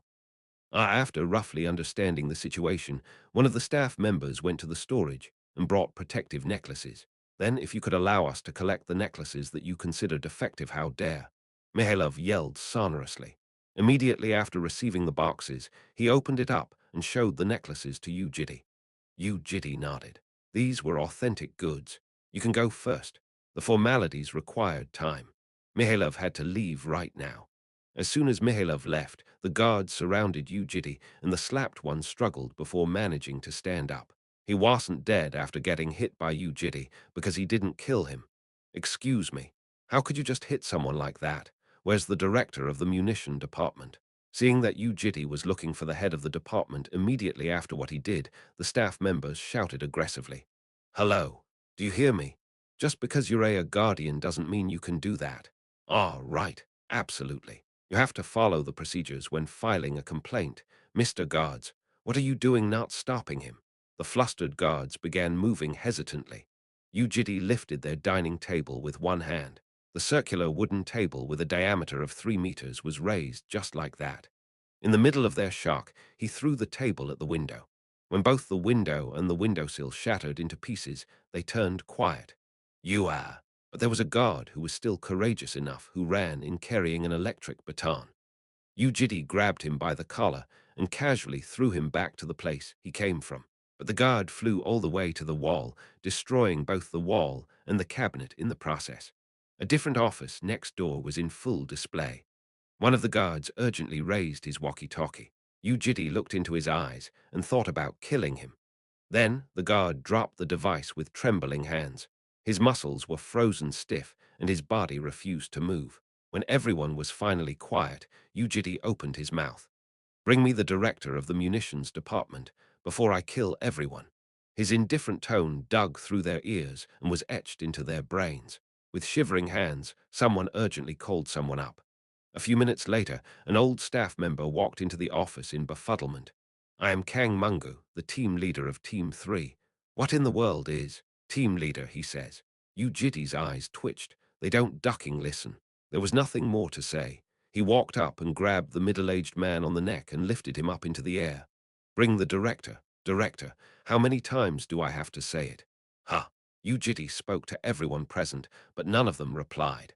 Only the groans of a middle-aged man in pain continued. Bring the munitions director here in front of me in 3 minutes. Otherwise, you can stay there and watch who dies first. No one was able to stop him, and no one dared to run away either. That was when a woman took a step forward. The director is in a meeting right now. Where? In the main conference room of the education department. There was an important report from there. I think she would take at least an hour more. Bring her. Yes. The female staff thought she was hearing things, but the moment she looked into the Guardian's eyes, she realized that she wasn't. Since they were starting to dilly-dally again, he carried the middle-aged man and pushed his head outside the broken window. Only his leg was on the building, while his upper body was outside. The munitions department was on the 7th floor, and seeing the distant ground beneath, the team leader screamed in fright. With his back facing the window, Yu Jitae's face was shaded by darkness. His face growled like a beast. Bring her right now. Chapter 115. The thing wriggling in the depths. 5. What do you mean? Director of the munitions department, Rhea Chana. This young Cambodian superhuman in her late 30s received a shocking call during the report of the education department. She hurriedly ended the conference, and on her way outside, she contacted the strongest group of guards of Lair, the Central Sentries, about some crazy person showing up. The director of the guards replied, "All right, I am on my way." Officially ranked 53rd worldwide, final wall, Celado Leo. He stood up along with his large shield. I am Rhea Chana, the director of the munitions department. Guardian Yu Jitae. She was wearing the classic costume of a career woman with tidy hair and simple makeup. Although she was a fairly strong superhuman, the aura she gave off was not that of a soldier's. There were multiple people tailing her. Judging from how they were similarly all decently strong superhumans, it seemed that they were from the sentries. He was being treated like a terrorist, and the staff members of the munitions department were all hostages. Although he wasn't pointing a gun at their heads, the entire body was a weapon for rampaging superhumans, so the sentries did not dare act with haste. For him, it didn't matter. In fact, he had wanted them to come. I heard you've been calling me. Fortunately, it seems that I've made it in time. High-ranking officials of Lair were one of the two. They were either soldiers or politicians, and the one standing in front of him appeared to be the latter. Yu Jitae pulled in the team leader who was hanging outside the window and threw him back into the office. While coughing desperately for breath, he crawled on all fours and quickly hid behind other staff. Please calm down. We will definitely be able to solve this problem with a conversation. What made you act so violently in the office of the munitions department? If you discuss it with me, I would surely be able to help you without putting what happened into account. With stealthy words and a secretive question, they induced others to answer them. It was the typical speech technique of politicians. More questions would be made depending on the response of the opponent, which would then lead to more questions. By having the opponent reply like that, politicians tended to gather information. Who does she think she is, to dare crawl up? The level 1 protective necklace artifact. What's the supply channel? I see, so there must have been a problem with the protective necklace. What was the problem, I wonder? I asked for the supply channel. If I hear what the problem is, I think it would be easier for me to give a more suited response. Yu Jitae was a terrorist, so she compulsively thought that the flow of the conversation cannot be handed over to a terrorist. Guardian Yu Jitae, I sincerely think it's a shame that we have made you this upset. As you are probably aware, the supply channel is slightly lengthy and needs to be checked before we can give you precise information. So please calm down for now. The innocent staff members of the munitions department are shivering in fear. Miss Director, yes. Are you not going to say the supply channel of the defective item? Riachana's eyes shook greatly. She wasn't able to reply to his question for some time. Please give me a second. First, please let us apologize for what happened. A defective item, it really was a big problem. I'm extremely sorry for what happened. But her favorability that was revealed by the voice was a clear dislike. Excuse me, but when you say there's a defect, may I ask what sort of problem it had? I don't know the details yet. The supplementary gem had an issue, and Mana scattered instead of creating a shield. Ah, such a thing. Right after she slurred the end of her sentence, Riachana slightly raised her voice. But that's strange. All the artifacts get double-checked by the inspection team before being sent to the munitions department. They all get confirmed that they are genuine before they are supplied to the cadets. However, there's no way you would be lying. First off, I think it's a great shame that a defective item had appeared, and we will provide more than enough compensation for what happened. It assumed that you won't be able to avoid a disciplinary action from Lair, but as long as you calm yourself down, she blabbered on. Yu Jitae closed his eyes for a second. Whatever it was, they consoled and tried to deal with everything with money so that others wouldn't delve in any deeper and create more problems. Since there were many onlookers, politicians always had credibility behind their words. However, he wasn't interested in something like that. You're putting it in a weird way. And sorry. Even if I call it a defective item, you can't call it that. What do you mean? It's a defect in supplementary gems and not random manufactured items. 4 of them at that. The same problem, and they all happen to be sent to the 4 cadets on our side. And yet the serial numbers aren't even in an order. Is this still a defect? In the first place, this wasn't a defect. It was definitely touched by someone, and they had been adjusted. Wait, there must have been an error you wanted to hear, so I told you. And now you chit-chat as if you're in a negotiation. Or do you think I'm here to bargain? You still don't understand your position. His killing intent overflowed and flew across. The neck of a superhuman guard was bent in an unnatural angle. Huhak, he shouted, to which the onlooking staff members reacted by screaming and increasing the distance. He could sense multiple presences outside the building twitch. But since the injured one was a guard and not the director, they did not move. Shock painted the eyes of the middle-aged woman. Try cutting my words off again with nonsense. Riachana's lips were closed shut. In that instant, she couldn't control the trembling of her legs. Supply channel of the necklace. Supply channel, the voice resembling the growling of a wild beast forcibly opened Riachana's lips. We bring them in from the Virian Magic Stone Industrial Complex. Are already crafted. Management staff. All the artifacts stay sealed in the basement of the storage. The administrator of the storage room, staff members of the munitions department, and several managers are able to open it in special cases. Who went in? Henry. Please bring him the entry record.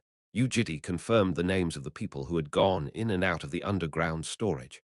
Bring everyone that's in here. In seconds, staff members and high-ranking officials of Team 3 that were written on the list gathered in front of him.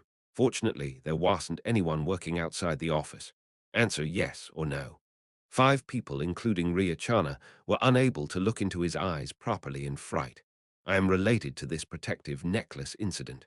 They appeared confused, but after furtively glancing at each other, they answered no. Without saying anything, Yu Jitae continued with the next question. I received bribes from someone. Perhaps because they were more at ease after saying it once, the second reply came with haste. They all replied no. I am the culprit. The third question. They were all aware that the same thing had happened without a problem 2 times already. Now, they all merely thought about when this strange question and answer session would end. Therefore, they were slightly more relaxed when they replied. No. That was when Yu Jitae walked up to a man and stood in front of him. From a head above the man, he gazed down at him at a distance where his forehead might even touch him. This might be how a rabbit would feel when there was a tiger in front of it. You're the only one that needs to reply now. Sorry. The team leader of Munitions Department, Team 3. He was the same one who had been grabbed on the collar by Yu Jitae, called Kang Mungo. In surprise, he looked away from Yu Jitae's eyes. Seeing the sudden turn of events, everyone else also held their breaths and watched the two. Yang Household, Urfan Guild, Brzenk Family. One of these organizations was the Briber. Reply. No, Citri, Kane, Bright Moon, Heaven-defying sect. Young Household, Pan Household. One of these was the Briber. No, it's one of them. Sorry, who is it? The regressor's voice became even lower. I am asking. From the aura suffocating him, Kang Mungu was unable to do anything. He had trouble breathing and couldn't even blink his eyes. However, since Yu Jitae's gaze remained only on Kang Mungu, Riachana was able to come back to her senses. She was a superhuman who had experienced the war as a daughter of a countryside village head, who had also stood firm for 20 years within a group of vicious soldiers. The sentries were yet to move. It was because they had sensed a new incident from the man's mouth, and because the man wasn't as violent as he first seemed.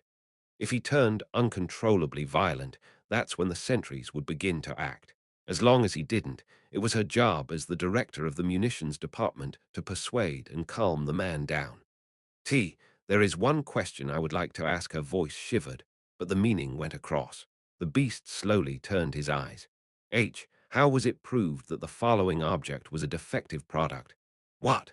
From the delivery to being distributed to the cadets, all artifacts go through multiple stages of circuit check. T, they are analyzed by machines that cost millions of dollars, but there isn't any evidence backing up your claim, Mr. Guardian. Isn't it possible that only one was defective? The regressor looked away from Kang Mungu. Then he stared at Ria Chana for some time, before taking the protective necklaces out from his pocket. It was the ones that had belonged to Sophia, Saojiro, and Kim Jain, excluding Yoram's necklace that had exploded. Good words. He hung the 3 necklaces around Kang Mungu's neck. Befuddlement appeared in their gazes. Director Ria Chana.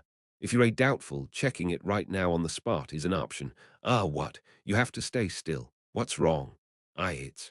In shock, Kang Mungu brought his trembling hands to his neck. Yu Jitae slowly held onto his hands and grabbed it. Following a sharp shriek, the bones were broken. Stay still. You said you didn't do anything.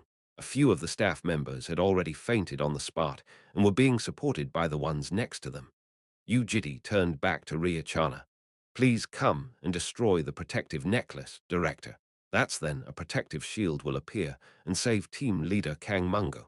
Her doubt rapidly vanished. Ria Chana looked at Kang Mungu and hesitated. If it really was defective, as Yu Jitae had said, it would be detonated the moment it was destroyed and kill Kang Mungu in the process.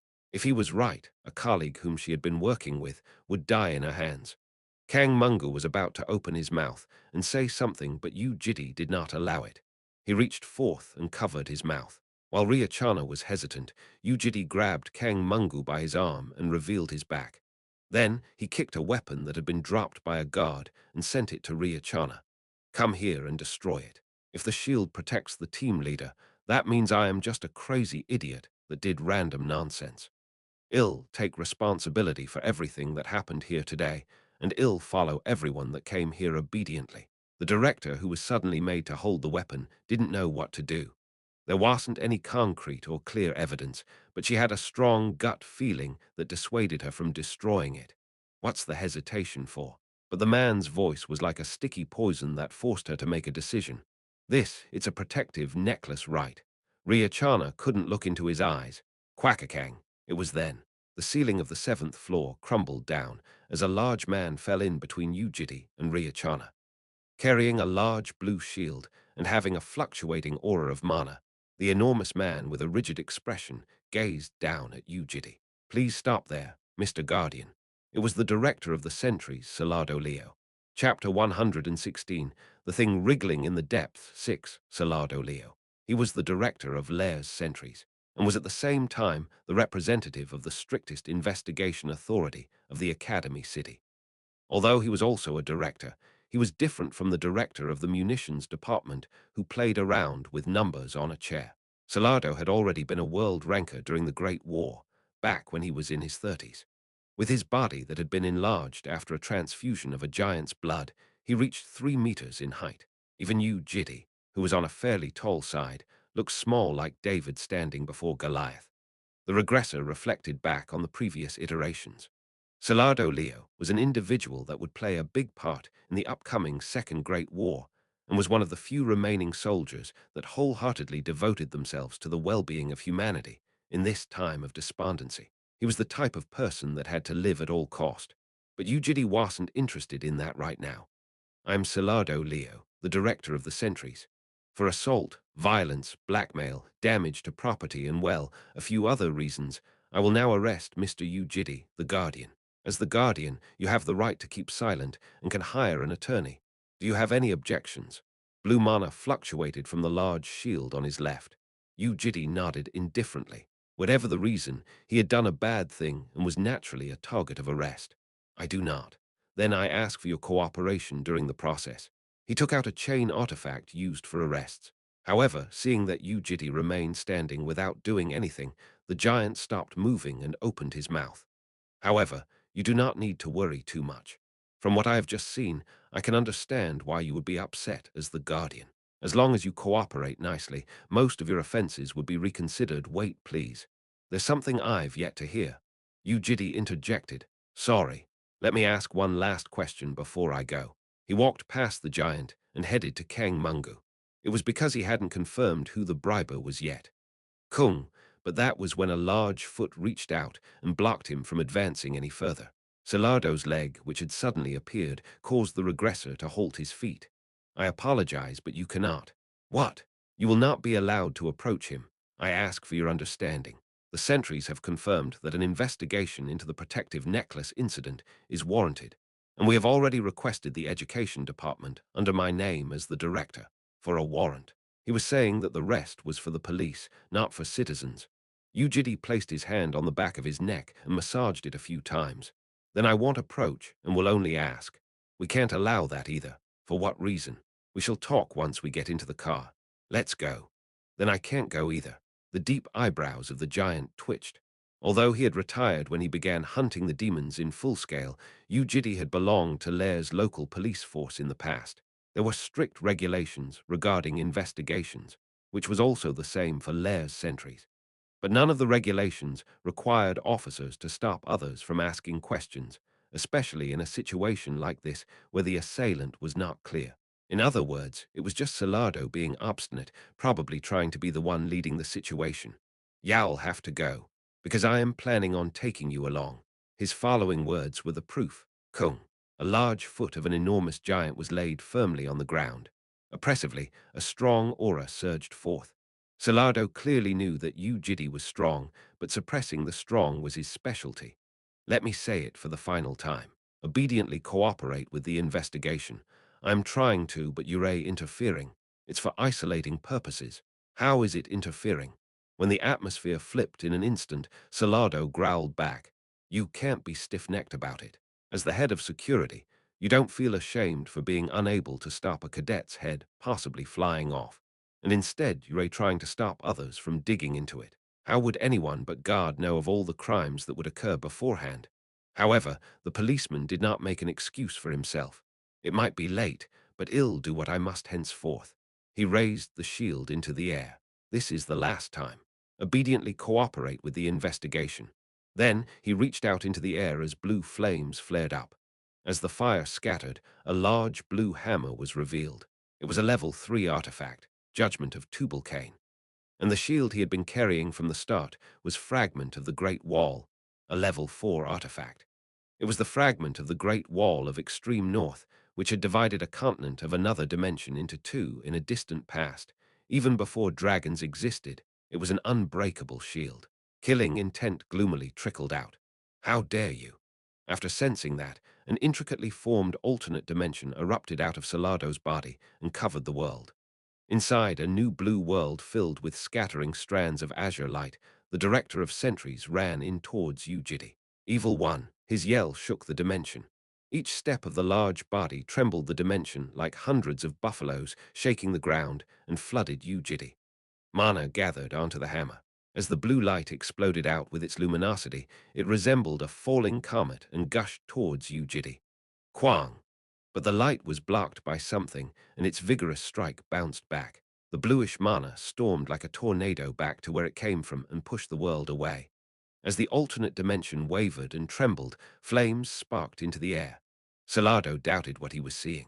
The hammer was stopped in midair and was unable to be pushed any further. Shapeless sword, SS. The regressor easily pushed his sword forward, and both the hammer and the giant were pushed back. Lowering his body, he ran in at Salardo for a stab. Despite his speed reaching a point where he was invisible to the eye, Salardo instinctively managed to match the invisible sword with the center of the shield and block the stab. Quagagagag. A tremendous impact unstabilized the shield. That one clash greatly surprised Salardo. It was a stab. How could a simple stab be this heavy? Yu Jitae approached him again and swung something in a big motion. The moment Salado thought to himself that he had managed to block it again, that something dug into the shield and his body flew dozens of meters and crashed into the ground. A simple suppression would never work at this rate. He resolved himself. Blue Ocean, the skill that allowed one to synchronize with the dimension, covered the giant's body with a bluish light. This wasn't enough. Salado began enabling all the authorities and skills in order to protect his body. Steel chains of avian A. 7 large metal chains of blue creeped out from the walls and the ceiling of the alternate dimension and put a restraint on Yu Jitae's legs, arms, chest, and neck. It was an undodgeable skill as long as the target was inside Salado's dimension. Aura of Peace, A. An inexhaustible amount of stamina surged up inside him, and all his physical capabilities explosively increased. Even after that, he enabled more than 10 other B-ranked skills and blessings. Execution Ground Declaration, AA. Finally, the territory of the judge spread across with him in the center. All the proclaimed evils inside the domain lost a portion of all their abilities, which then supplemented Salado's strength. All sorts of transcendent lights surged out of his body. Now he was stronger than average organizations of superhumans. It was then. The moment Salado finished his preparations, he was instead shocked and couldn't move. He muttered, "What in the execution ground declaration, AA, was the strongest authority he had?" It was one of the few authorities in the world that allowed one to suppress someone stronger than oneself as long as they were inside the declared domain. However, the power level that had been absorbed from the target was so unimaginably great that it was impossible to logically understand. How could something like this happen before he became the head of the sentries at Lair? He had been the president of Superhuman without border. He had ended many wars and skirmishes, and had contested against countless rankers before eventually suppressing them. And the amount of power absorbed by Execution Ground Declaration, AA, during those fights was around 30 of his own stats on average, which sometimes reached 40 depending on the opponent. That was the numeric version given on a status screen that was only seen by him. Holding his shield, Salado stole a glance at the status screen. Power absorbed inside the domain. 833. But what in the world was this then? The policeman looked at the criminal walking towards him. Without a word, expression, or gesture, the man was carrying something like a weapon in one hand as he approached Salado. The steel chains of Avian and the alternate dimension covering him stretched extensively to stop his feet, but the man walked forward without batting an eye. After walking right up to his face, the man swung his sword as killing intent gushed out of his shoulders. Shapeless sword, SS. Second form, chainsaw, the one that had disintegrated the gates of the demon castle, the authority that had demolished the possessed spirit of Lakshata, the seventh lord of the abyss post-extrication. That tyrannic killing intent vibrated like an electric chainsaw as it fell down. This is dangerous, I have to block this. He raised his shield and used all the absorbed power to push the opponent away.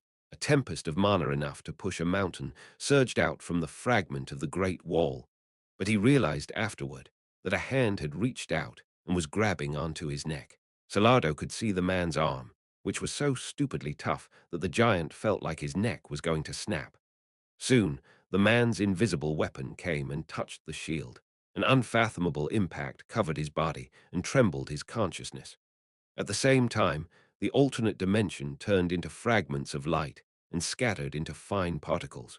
Salado shot out of the alternate dimension along with his shield. His body broke through the office walls and continued plunging down till he crashed into the ground. A thunderous thud enough to destroy heaven and earth resonated across. Multiple shockwaves followed one another as the windows of nearby buildings and cars shattered. At the same time, the floating island, Hateling, which was protected by dozens of spells, fell roughly 15 centimeters in altitude. At the epicenter of the incident was a crater 30-meter wide. He blocked it, but didn't block it fully. The impact had been conveyed and had destroyed his internal organs. Today, the sky was further and higher than usual. That was the last thing Salado saw before his consciousness faded away. After finishing with the formalities, they were on their way to the dungeon. Inside the portal bureau were 100 cadets and dozens of guardians chattering away. Yoram irritatedly looked outside and checked the time. There were only 4 minutes left until they entered the dungeon, and yet for some reason, Yu Jitae was yet to appear. She asked Mihailov, "You haven't received any message from my guardian. I saw you call someone just then." Mihailov didn't look too good. He shook his head. "Why is he not coming? Let's focus on the raid for the time being." "What the hell? That's annoying. Why isn't he coming? We will be entering the safety area of the dungeon in 3 minutes.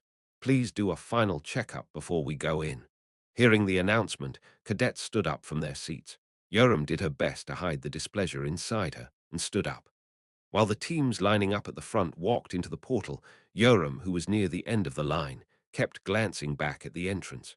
Her being unfocused was directly conveyed to her teammates. They also became fidgety and distracted. Unable to withstand it, Sophia opened her mouth. "Maybe your guardian's busy with some work. Don't worry about it. Are you listening to me? You're making us bothered as well for no reason. You can just see him after you come back. Ah, please just shut up. Beach. Here I was worried about you, it was then." Yu Jitae suddenly appeared at the entrance. Even though she saw that, the look of displeasure remained on Yoram's face. "What? Why are you coming now? Why not next year?" "Sorry. At least I wasn't late." "You were. You're super late." Yu Jitae was wearing different clothes from before, and Mihailov looked doubtful, but that didn't matter. After walking up to the team, Yu Jitae handed them small chocolates for them to eat. "What's this?" Yoram grumbled. "Good work for all your preparations. Wish you the best. Doesn't suit you." It was soon their turn. Sophia looked back at Yoram and saw her heaving a sigh. But when she raised her head back up, there was a comparatively calmer look on her face as she began stepping forward towards the portal. "Jitae, how come you're here?" "Left alone?" Mihailov asked with a frown, but Yu Jitae shook his head in response. Then he walked away without saying anything. On the way outside the portal bureau, Yu Jitae called someone. "Ah, it's me." "No, it is my voice. We're short on time, so don't say anything unnecessary. I'm calling because there is something I need some help with." "Right, it is time for that. Come as fast as you can, please, before things go out of hand." Chapter 117. The thing wriggling in the depths. 7 got it. "I'll see you later." After ending the call, Yu Jitae closed his eyes and placed his hand near his temple. "As you have ordered, my lord." Nothing came back in response. The clone headed to a secluded area and put a mask on. Before long, he turned into a black, middle-aged man in his 50s. It was one of the forms of mimicry, that had been collected by the clone, since he had reverted back to the main appearance for the first time in a long time to greet Yoram before she took off for the dungeon raid. The body that became weaker after the mimicry felt uncomfortable. The clone sat on a nearby bench and was waiting for the next command, when a large shockwave reached him as Hateling dropped in altitude by a conceivable amount. Finally, his lord had done it. Soon, the voice of his lord reached him regarding the one that had bribed the staff member. The clone stood up from the seat. Guild Kane.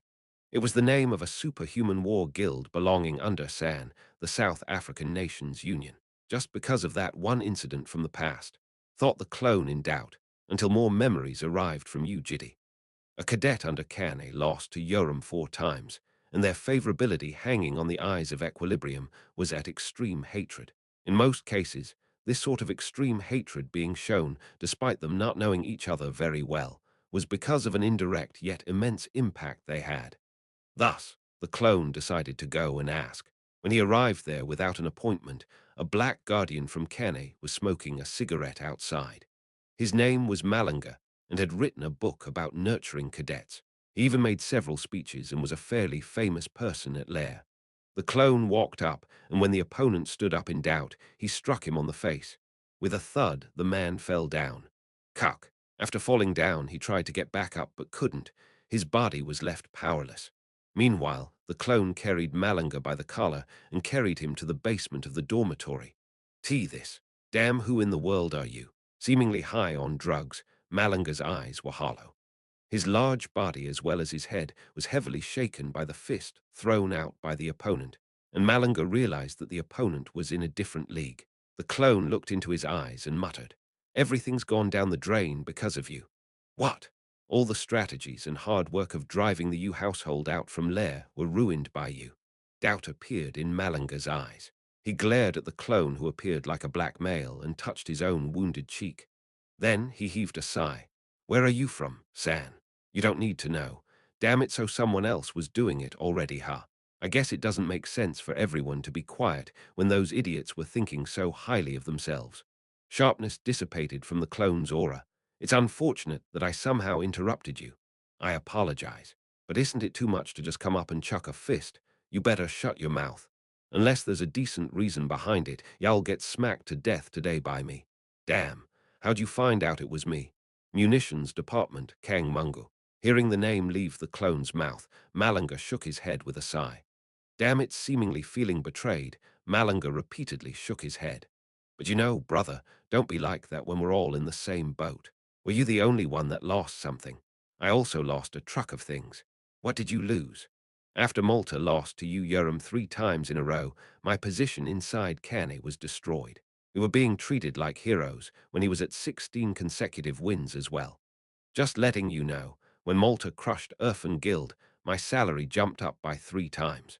If he managed to enter the top 10 like that, a new future would have been waiting for Malta, and do you know what everyone was like in Cannes back then? Filled with regret, he formed a teary expression and bit his lips. And that was all ruined by you, Urim, that boar-like beach. There are thousands of cadets participating in the competition. Malta met you, Urim, 4 times there. Even if the matches are made between cadets with similar points, 4 times is too much, isn't it? That damned beach must have somehow sniped us multiple times. Or she must have been in cahoots with one of the staff. You have proof. Duck, who cares about proof? Can't you just see it? So Kane took my name down from the list of excellent guardians, and Malta, that freaking idiot, is on drugs after 4 losses. He lost 34 points to you, Urim. Drugs can be stopped, but even if we somehow recover those 34 points, we will never make it into the top 10. The tower that we've managed to build up is just gone now. The clone realized after listening to him speak. This person was extremely unlucky. Duck, it must been rigged. It's all rigged. Does it ducking make sense that Urim fights Malta 4 times out of thousands of cadets? There's definitely something fishy. Since it's obvious that Urim wins because of the matchup, she sucked all the points in by sniping Malta. What's with those eyes? I am a victim of this disgusting manipulative society. You have to feel sorry for me. This ducking retarded city is only good for people that are either rich or full of connections. Since Urim's household looks like it doesn't have any connections, she must have given money, or her body. Do you think I'll be going down by myself like this? He became increasingly agitated throughout his speech and furiously trembled his hands. I'll never go down alone. I can't slam. His head turned to the side. Raising his fist, the clone smashed and broke his nose as Malanga collapsed with a nosebleed. You still don't understand what kind of ridiculous thing you've done. Malanga held onto his crushed nose and gazed up at the clone. His eyes were a bit clearer. You'll see by tomorrow. Lair Education Department. There was a conference being held by 7 people. Surrounding the round table were middle-aged men, 7 in total, comprised of Principal Ha Sukmu, Vice Principal Chun Chin, Assistant Principal Ma Namjoon, Assistant Principal Yersin Rivedi, and 3 school inspectors. They were figureheads chosen by the International Hunter Association for a myriad of different reasons, but it didn't change the fact that their job was to decorate the present outlook of Lair while preparing it for the future. We must give a strict punishment following the school regulations. One of the inspectors raised his voice. By that you mean, their entire household must be expelled. How could they point a sword at a staff member? He must have been crazy. Things that could be easily regulated were always inside a certain framework without breaking the rules too much. So when things exceeded that normal scale by too much, it caused headaches for the politicians. And things would be different if it was a strife between cadets or for competitive reasons. But we can't encourage or risk the fall of the school's authority. There's also the casualties to consider. That was when Vice Principal Chun Chin shook his head. Of course, we need to give punishment for the violent actions, but we can't give a punishment that's strict from casualties alone. What do you mean? This is the list of casualties that was just organized. A document appeared in the hologram display. Injured, 11 dead, 0. It was an unbelievable result. No one was dead despite the chaos. Those with cracked necks were superhumans, and others that were injured were also superhumans. After being sent to the first aid emergency center, it was confirmed that there was no risk to life, including Salado Leo. In recent times, where medicinal and curative means have developed to the extreme, murder was an extremely big factor when considering the level of punishment. Arms and legs could be reattached at a cheap cost, but the dead could not be brought back to life. But the situation is a bit more complicated. Could you elaborate, Vice Principal? It was confirmed that someone from the munitions department had been bribed. Because of that, Cadet Yu Yoram and her group could have had their lives at risk. That's true, but we can't justify an emotional revenge, can we? Someone was enraged because there was a life at risk, and no one was killed in the process. And the thing that happened after Salado fell was more absurd. After asking something to Kang Mungu, Yu Jitae calmly walked up to a sentry and placed his hands together for them to take him into custody. Although the said sentry was frightened, Yu Jitae obediently followed them and walked into a prison cell on his own accord. I don't know exactly what happened, but thanks to that we were able to solve the situation quite easily. Even then, the Yu household had to be punished severely according to the school regulations. But it's someone that made Salado like that. Sorry. Even if there is a punishment, it can't be too confronting. The sentence that left the principal's mouth was something that didn't sit well with the school inspectors. Principal. Then, what's the purpose of regulations? What you're saying does not allow justice to be achieved. Calm down, Inspector. It's true that we should keep it inside a frame if it's a scoop of sand. But from what we see, this is more of an avalanche. We are educators, Principal. The inspectors were displeased. We understand your position as the principal, but you can't be saying that. You household doesn't exist. It's a fake. It's probably a group of hunting dogs being raised by the Korean government. I think you need to tone down your expressions, but I also agree. He's an individual and not an organization. Realistically speaking, there's no need for us to go up and curry his favor. It's better to keep the school authority instead. In the first place, preferential treatment for the strong is against justice. Can you deny those words as an educator yourself? Words of criticism continued for a long time. After quietly accepting all the condemnations, Principal Ha Sukmu wiped the sweat traveling down his wrinkled forehead. It's already been 11 years since I've managed this position. It was in the first or the second year, I think. It's already been 9 years since that happened. His downhearted voice caused everyone to remember the same incident. As you all know, both Lair and the sentries were stricter back then, and we were the epitome of military academies. It was almost straight after the war, after all, and punishment was given for almost everything. The old figurehead continued with a sorrowful expression. When family head Yang Jungkook know, he wasn't the family head back then. When he pointed a sword at the sentries back then as a guardian, did any one of us say the same thing about him? That's a different story, is it not? There were actual victims back then.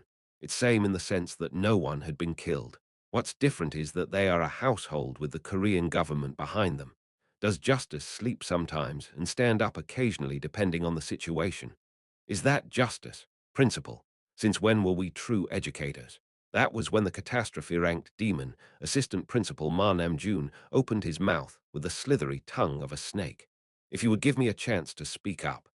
Gazes gathered onto Ma Namjoon. The situation is different from Yang Jungkook's incident. As long as their household isn't on solid grounds already, I think there is a slightly better method.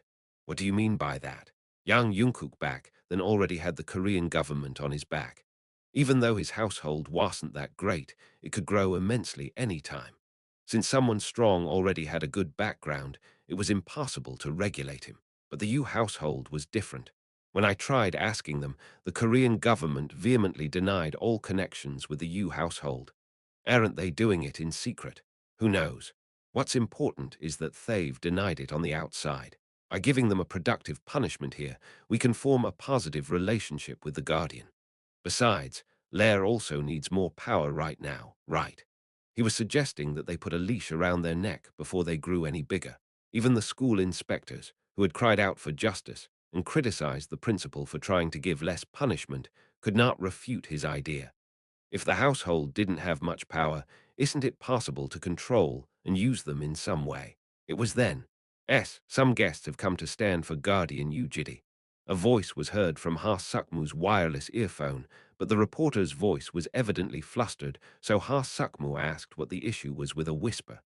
The thing is what? After listening to the words, Ha-Sukmu shouted unconsciously and gathered the eyes of everyone around the round table. Before long, when the door was pushed open and two men walked into the conference room, his astonishment was relayed to everyone present like wildfire. Ah, ahaha, welcome, welcome. How come you have come such a far distance, despite having so many things on your hands? Without even waiting for his secretary to greet them, Ha-Sukmu stood up from his seat and welcomed them. Chapter 118. The thing wriggling in the depths. 8. In surprise, Chun Chin, the assistant principals, and the school inspectors all stood up. For a split second, Assistant Principal Ma Namjoon's face crumpled viciously, but he, too, had no choice but to stand up after changing his expression back to normal. The tall and thin man had cranky wrinkles visible underneath his sunglasses. He was considered one of the strongest humans in the history of Earth, one of the so-called five transcendents, and he alone equaled a regiment of soldiers. He was BM the returnee, ranked second worldwide. Next to him was the strongest magician, who had just recently become the family head of the Mayang household, which was one of the two leading organizations alongside the Tower of Mages in magic research. Mayang Yanghe, druid of regeneration ranked 8th worldwide, was standing next to him. They were both one of the 30 superhumans who possessed a dungeon-free pass, which was the right to enter any dungeon worldwide. They controlled the flow of the superhuman industry worldwide. Enough for greetings. I'm a bit busy, so let's start straight away. BM casually sat down on an empty chair. 20 minutes ago, BM thought to himself while wearing a tuxedo for the first time in a very long time. He had received a message from Yu Jitae a few days ago, saying that he wanted him to come help in the near future, and BM had agreed. Although it was slightly bothersome, he agreed because it was none other than Yu Jitae. If he pointed a sword at him because BM didn't help him out, that would be the end.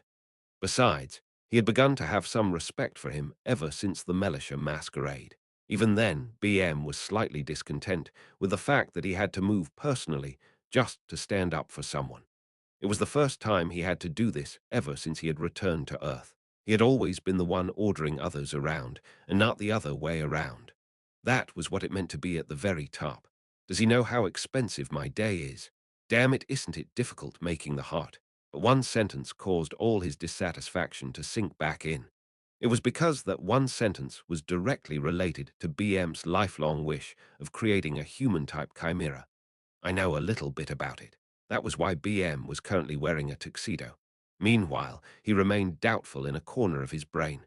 Why was such a strong existence staying at school, being a mere guardian of some kids? What in the world are those kids? Are they that incredible? Of course, he wasn't the one to speak considering that he was staying holed up in the workshop, researching chimeras. Most of the superhumans were slightly sick in the head, and now that there was no longer a reason to put their own lives at risk with the end of the war, most of the heroes from back then did whatever they so desired. Maybe that person just liked looking after kids. It was understandable once he thought about it like that.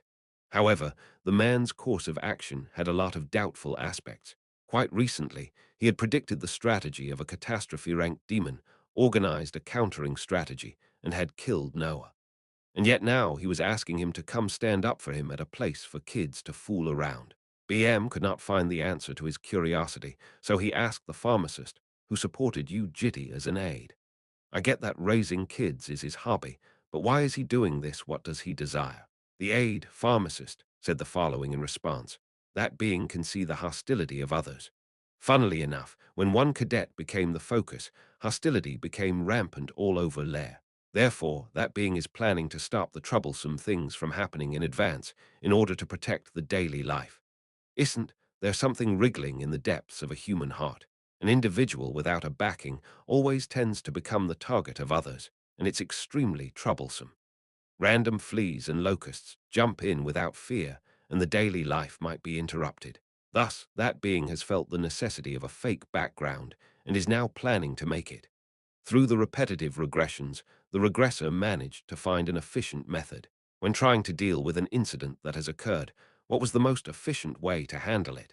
That used to be the biggest question that remained habitually inside a corner of his head. In the past, he had tried solving things peacefully with a conversation, and after that, he crushed all the competitors with pure strength. None of them were very efficient. Then what was efficient? Humans trusted what they saw the most. They prove to others by showing physical objects as evidence and prove their love with actions. Even someone enraged would not dare act without care when there was a sword being pointed at their throat. That wasn't the end. When dying of thirst, humans see an oasis in the middle of the vast desert. What they desire the most appears in reality, despite being an illusion.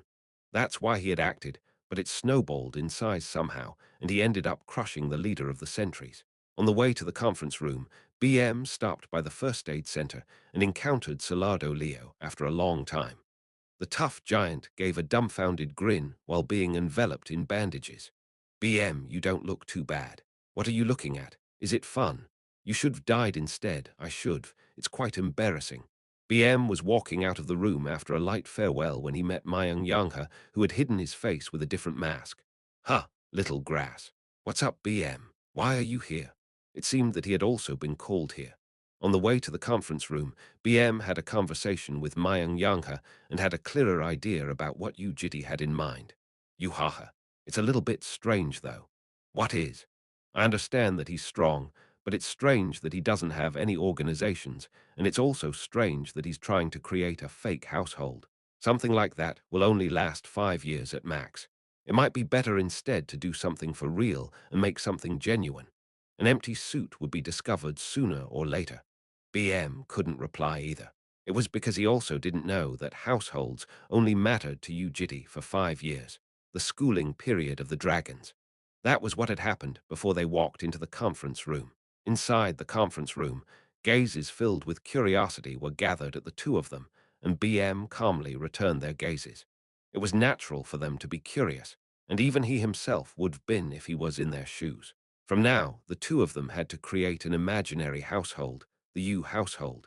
They had to turn something that didn't even exist to a plausible organization, an omnipotent and almighty household.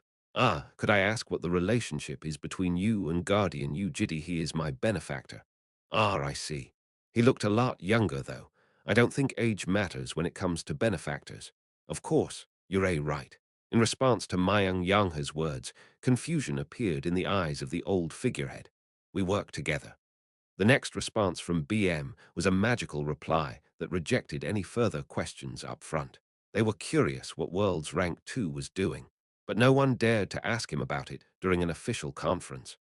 No one could ever guess that BM was just talking about him being the nurse and Yu Jitae being the doctor.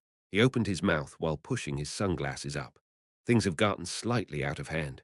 First off, let me apologize in Guardian Yu Jitae's stead. I've met Salado on the way, but that friend really is quite tough. The shield only has a small crack on it, and it's fortunate that the losses aren't too big either. On the other hand, an extremely young cadet could have died on this side. I heard it was because of something that happened in the munitions department. What a shame that the incident originated from that place. He was practically shouldering the blame on the munitions department, which was the cause. It was evident that the school inspectors were becoming slightly displeased. Near is the shirt, but nearer is the skin. From what I've heard, I think it's understandable that you would want to cover for the ones closer to you. I probably would have done the same myself. BM expressed his dissatisfaction with a low voice. Despite his low voice, the aura he was emanating was very fierce. He might be a nurse that listened nicely when he was with someone specific, but he was originally known as a mad scientist among other superhumans. While everyone became nervous, Assistant Principal Ma Namjoon, the only one not nervous, intervened and cut him off. But as you know, there were a lot of eyes looking at us. Such rampages go against the regulations, and we can't not consider the equity of regulations as the authority maintaining the rules of the Academy City. Equity. You like that a lot, huh? Of course. At least in my opinion, the Guardian staying behind at Lair would be difficult due to the conventional thoughts of the society. There are lots of things to take into consideration after all. Ma Namjoon's eyes bent like a snake. He had been planning on using the Yu household if it was a half-assed organization. But since BM and Mayang Yanghe suddenly appeared out of nowhere, this catastrophe-ranked demon had to change his plan. Yu Jitae had to be distanced away from Lair as much as possible. Ah, but you know, it's not like we have to do that, right? That was when Mayang Yanghe opened his mouth with an amiable smile. Please elaborate. There's this regulation I found on the way here. Would you like to look at it together? Myung Yanghe clicked his fingers. Soon, his wrist divided and turned into tree branches before spewing out a book. Punishment Regulations, Article 17, Paragraph 4 says that guardians can be punished after the graduation of the cadet. Well, yes, there is that, but doesn't Lair prioritize the cadets above anything else? I know this because my cousin graduated 2 years ago. It was one of the regulations that had been made after the war, but there were no precedents of the regulation taking effect. However, there is no precedent. We need to inspect it a little bit more before we can make a decision. Then Mayang Yanghe laughed heartily. Then why don't you make one now? It was an imposing sentence with a commanding tone despite his smile. There was an undisguisable trace of confidence in his voice. The middle-aged men of the education department gulped. Right now, they were suddenly visiting a house and were telling the tenants to mow the lawn, but he had the right to do that. As a VVIP of the International Hunter Association, he was like a colleague of the house owner. Ma Namjoon hid the frown by forcing a smile on his face. As a catastrophe, and as one of the heads of the Undetectables, Ma Namjoon was confident that he would not lose to them even if he had to face the two of them at once. And yet they were pushing through with their public authority. Things couldn't go this way. Right when Ma Namjoon was about to say something right, this isn't why we came here, but it's unfortunate. Sirs, I know that you're having a hard time doing great things at great places. BM slowly opened his mouth. I've been in the military, and I know myself. You're all innocent and doing great things, but you get pushed around left and right. The ones above talk shit, and the households try to keep you in check. It's uncomfortable, right? They think they're strong and do unreasonable things. What are you trying to say? Ma Namjoon was unable to hold it in any longer and asked without hiding his displeasure. A pair of eyes behind the sunglasses glanced past him. But what unreasonable household would possibly be able to use Mayang Yanghe and BM as spokespeople? It seems that you're slow on the uptake because you spend all day looking at ink and documents. The expressions of several staff members turned dark. Let me ask you a question, Yanghe. Would you be his spokesperson if the association head asked you to do so? Mayang Yanghe chuckled. Why the heck would IBM followed him and laughed? But no one was able to laugh from the education department's side. Ma Namjoon did not even bother hiding his discomfort now as he yelled out loud. BM, are you trying to assert your public authority during an official conference? BM grinned. Listen, mate. I led the 3rd Kalyan Brigade during the Great War and later became the head of the 4th Division of Korea's superhuman soldiers. Then, I became the deputy commander of the 1st Division of the 2nd Corps. Now, I am the deputy commander of the association's last resort suicide squad, the consultant of the Catacomb Vanguard Royals, and a VVIP of the association. One of the 30 with the right to raid dungeons at will and ranked 2nd worldwide. One word from me and the association will turn a country upside down to catch a little rat. So what if I assert my authority? What? You have something to say? Do you not understand what it means for me, this returnee, to directly stand up for someone? Knowing something and listening to it be spelled out were different. Each and every one of them closed their mouths, but with differing thoughts. Ha Sukmu glared at Ma Namjoon with a myriad of thoughts, while Ma Namjoon had to suppress his overflowing killing intent. Their thoughts were different, but the end result was the same. They had no choice but to harbor a question that drove them crazy. What in the world was the Yu household? I know you're all holding on to your dear positions, no matter what the association says to you. If you don't want to let that go, don't be too straight. The ceiling is lower than you think, and losing your job is also easier than you think. When Ma Namjoon also closed his mouth and turned quiet, BM threw his final remark. So just lower your head and live. Pretend you didn't see it. That was the end of the conference. Yu Jitae was declared to be punished with 10 hours of campus community service and some fines. There were many that questioned the decision, but none of them voiced it out to the public. It was because Ha Sukmu apologized to the Yu household publicly, saying that it was the fault of the munitions department.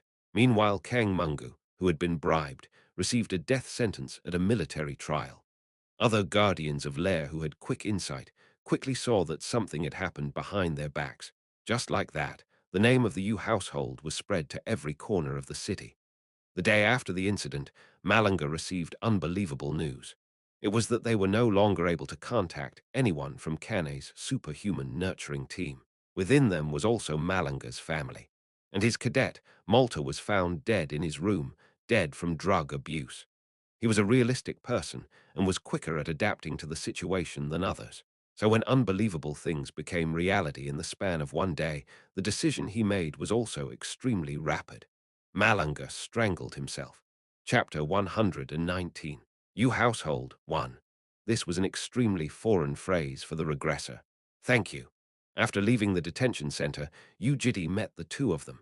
In the end, the most efficient method of describing the power level of the non-existent Yu household was to borrow the fame of these two. Mayang Yanghe had come in secret, but BM didn't. Lair was in an uproar when he appeared, and rumors spread quickly that BM had come to stand for Yu Jitae. Two names that could be used anywhere around the globe etched the virtual organization of Yu Household into the brains of the education department staff. And at the same time, the name of Yu Jitae, who had driven Salado Leo into the ground, also spread like wildfire. As time passes, the name value of the Yu household will gradually increase. By the way, Mayang Yanghe spoke to Yu Jitae with a fairly serious expression. You know that assistant principal, the Korean with the last name Ma. It seemed that this sharp-witted superhuman had felt something. You mean Ma Namjoon? Ah, yes. His usual amicable smile was long gone. With a serious and grave look on his face, Mayang Yanghe looked into the eyes of Yu Jitae. There's this feeling I get sometimes. It's my first time seeing him, and I don't know him well, but he feels like a demon. It had never been wrong before. Well, it was wrong once recently, so it's hard for me to say with certainty, but his gaze was still on Yu Jitae. That assistant principal Ma Namjoon had a dirty odor around him. And did you know already? It should have been uncomfortable living at the academy with someone like that around, though. When Yu Jitae returned a nod, Mayang Yanghe once again opened his mouth. I don't know how strong of a demon he is, but is it okay for me to deal with him? No, it's fine, it's fine. The druid's eyes turned sharper. He was still unable to fully trust Yu Jitae, and it was a fitting attitude for a soldier. Since there was no need to make him doubtful, Yu Jitae gave a succinct explanation. We can't thoughtlessly kill him. What do you mean we can't kill him? Demons were all clingy with their lives, and it was more so for catastrophe-ranked demons. It wasn't just Noah who desperately struggled to stay alive. They usually borrowed the power of their lords of the abyss to add several protective insurances to their lives. A war will break out if Ma Namjoon dies.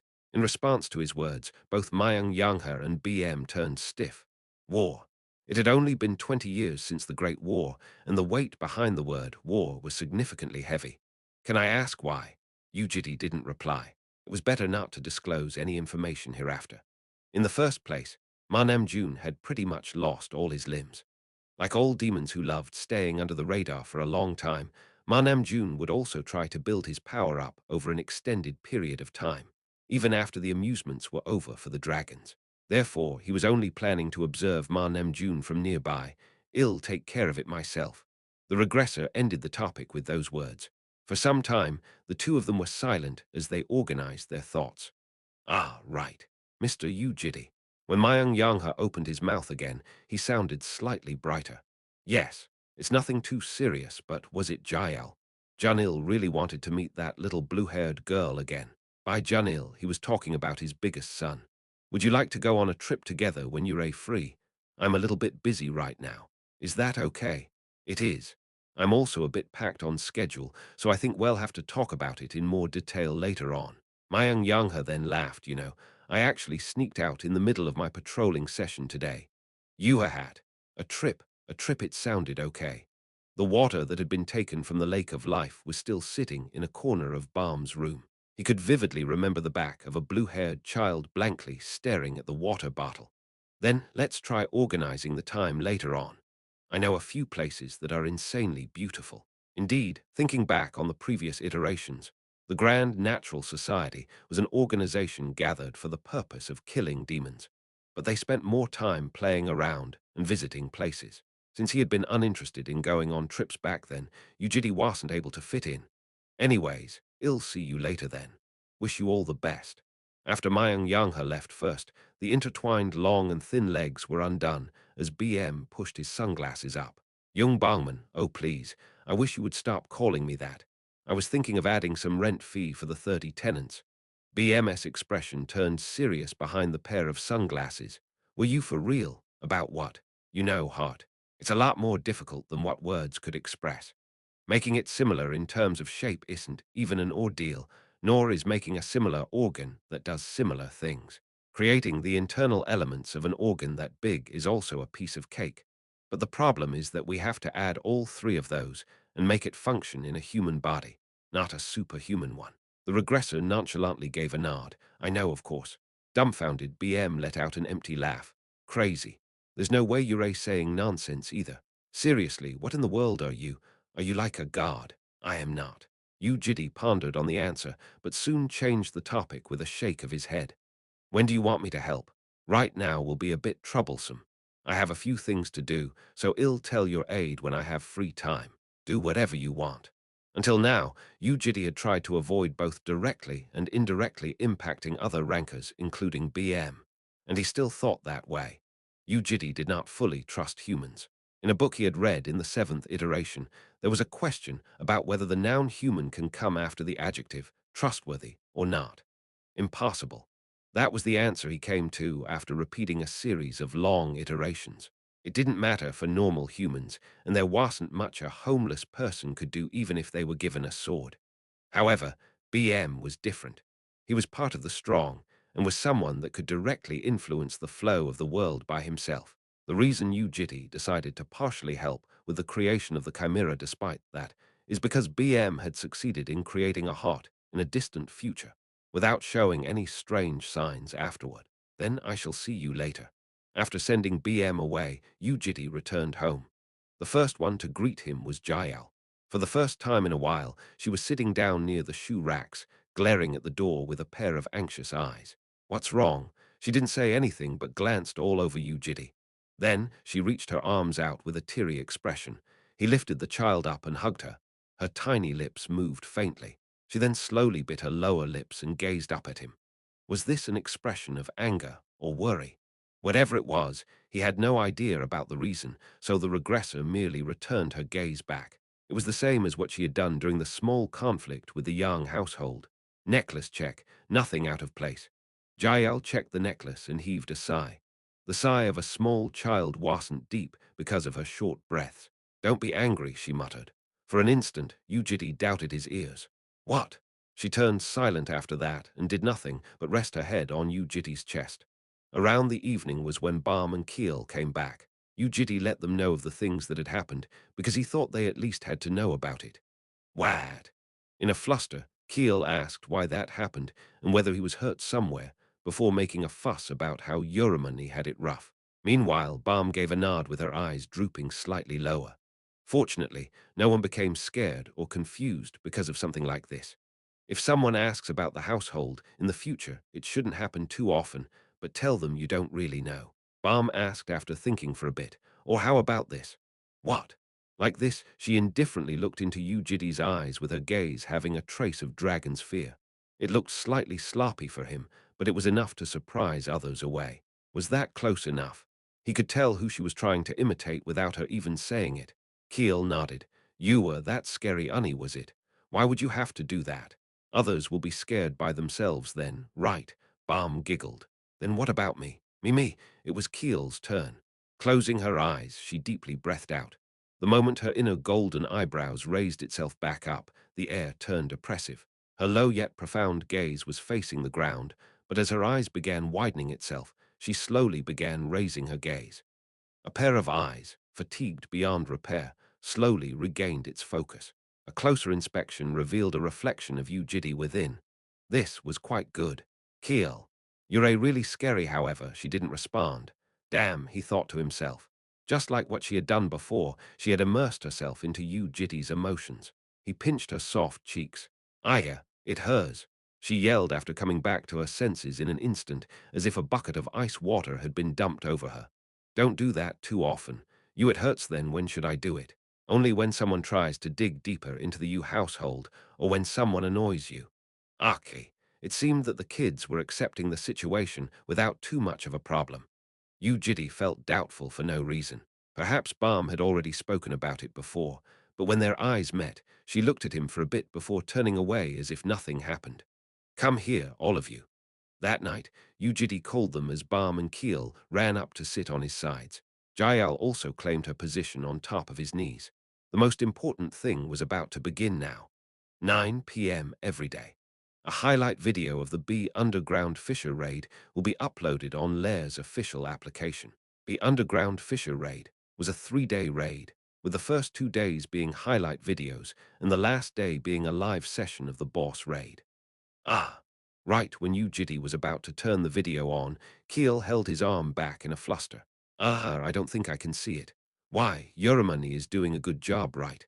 The regressor pulled his hand away from the display screen. I don't know yet either. Then how can we watch it? Why can't we watch it? Annie really did her best.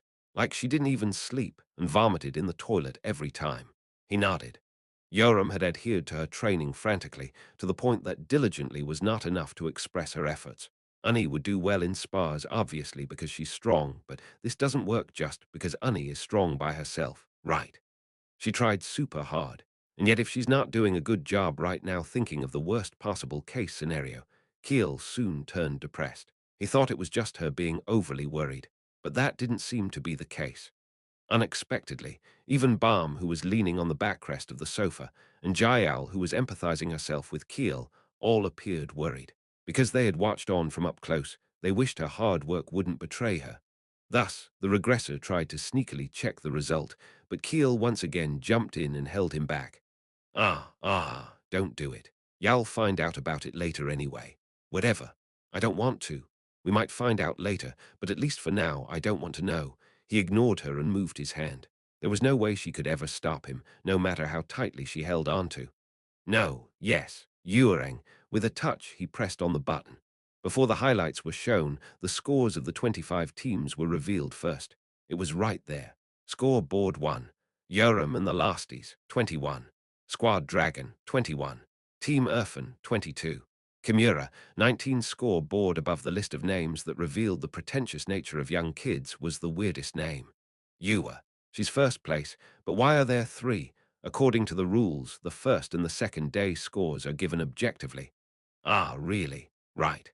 Everyone was given 20 points for participation, 20 possible extra points on the first day, 20 more points available on the second day, 20 points for arriving at the boss dungeon on the third day, and the final 20 points were given subjectively during the boss raid. Among the top-ranking cadets who risked their lives for merely 10 points, these 20 points were a huge deal. As soon as Keel's arms fell down, Yu Jitae played the highlight video. There was no reason to watch other groups, so he skipped over them, and before long, he found a familiar red head. It's Annie. Yoram and Sophia led the front with their targets being the underground orcs, who had rock-solid physiques. When the orcs tried to block her strike, Yoram crushed their heads with sheer strength and charged in. She slashed her sword sideways. As the orc attempted to block it, she chopped its axe in half and drew a horizontal line across the orc's neck. Her rigid longsword slashed through the rock-like skin of the underground orc, ripped through its flesh and crushed its neck. Meanwhile, comments were being shown next to the highlight video. Like, how is that a cadet? Lalalalal. She's doing everything by herself. Underground orcs have super thick skins, though whoa, it's crazy lol.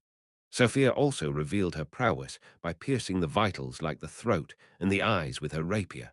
Orcs crumbled in an instant.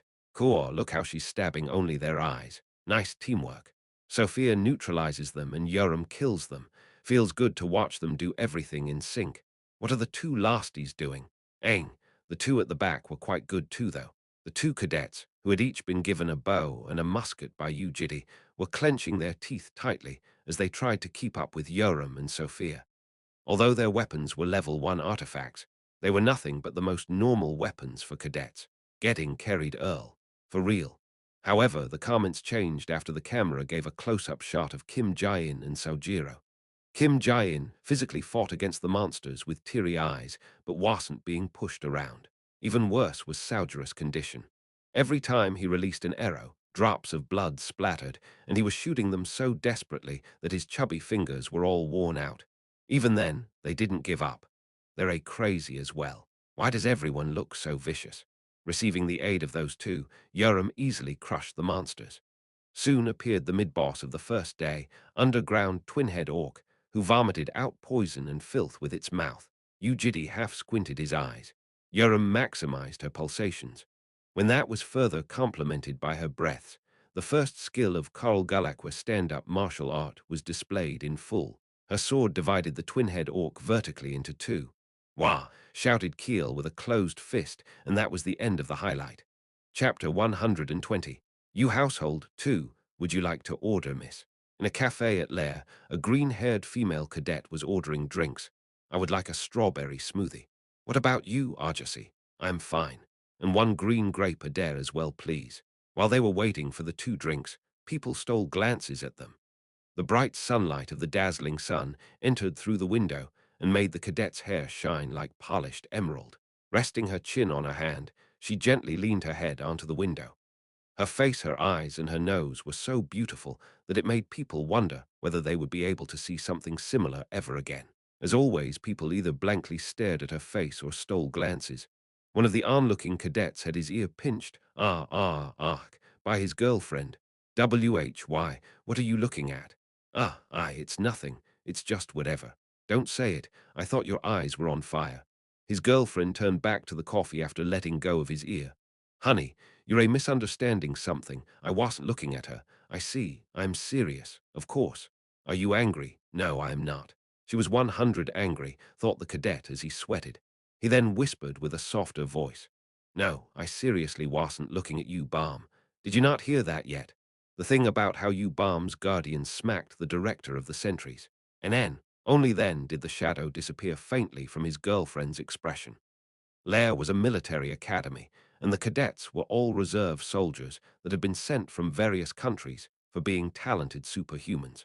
Due to that, almost every cadet was interested in the topic of the strong, regardless of age and gender. Apparently the sentry director was bashed up by that guardian over there near the education department yesterday. "You see that person? He looks super scary. Does that make sense? Leo is in the top 50s worldwide. He's 53rd. It's not fake.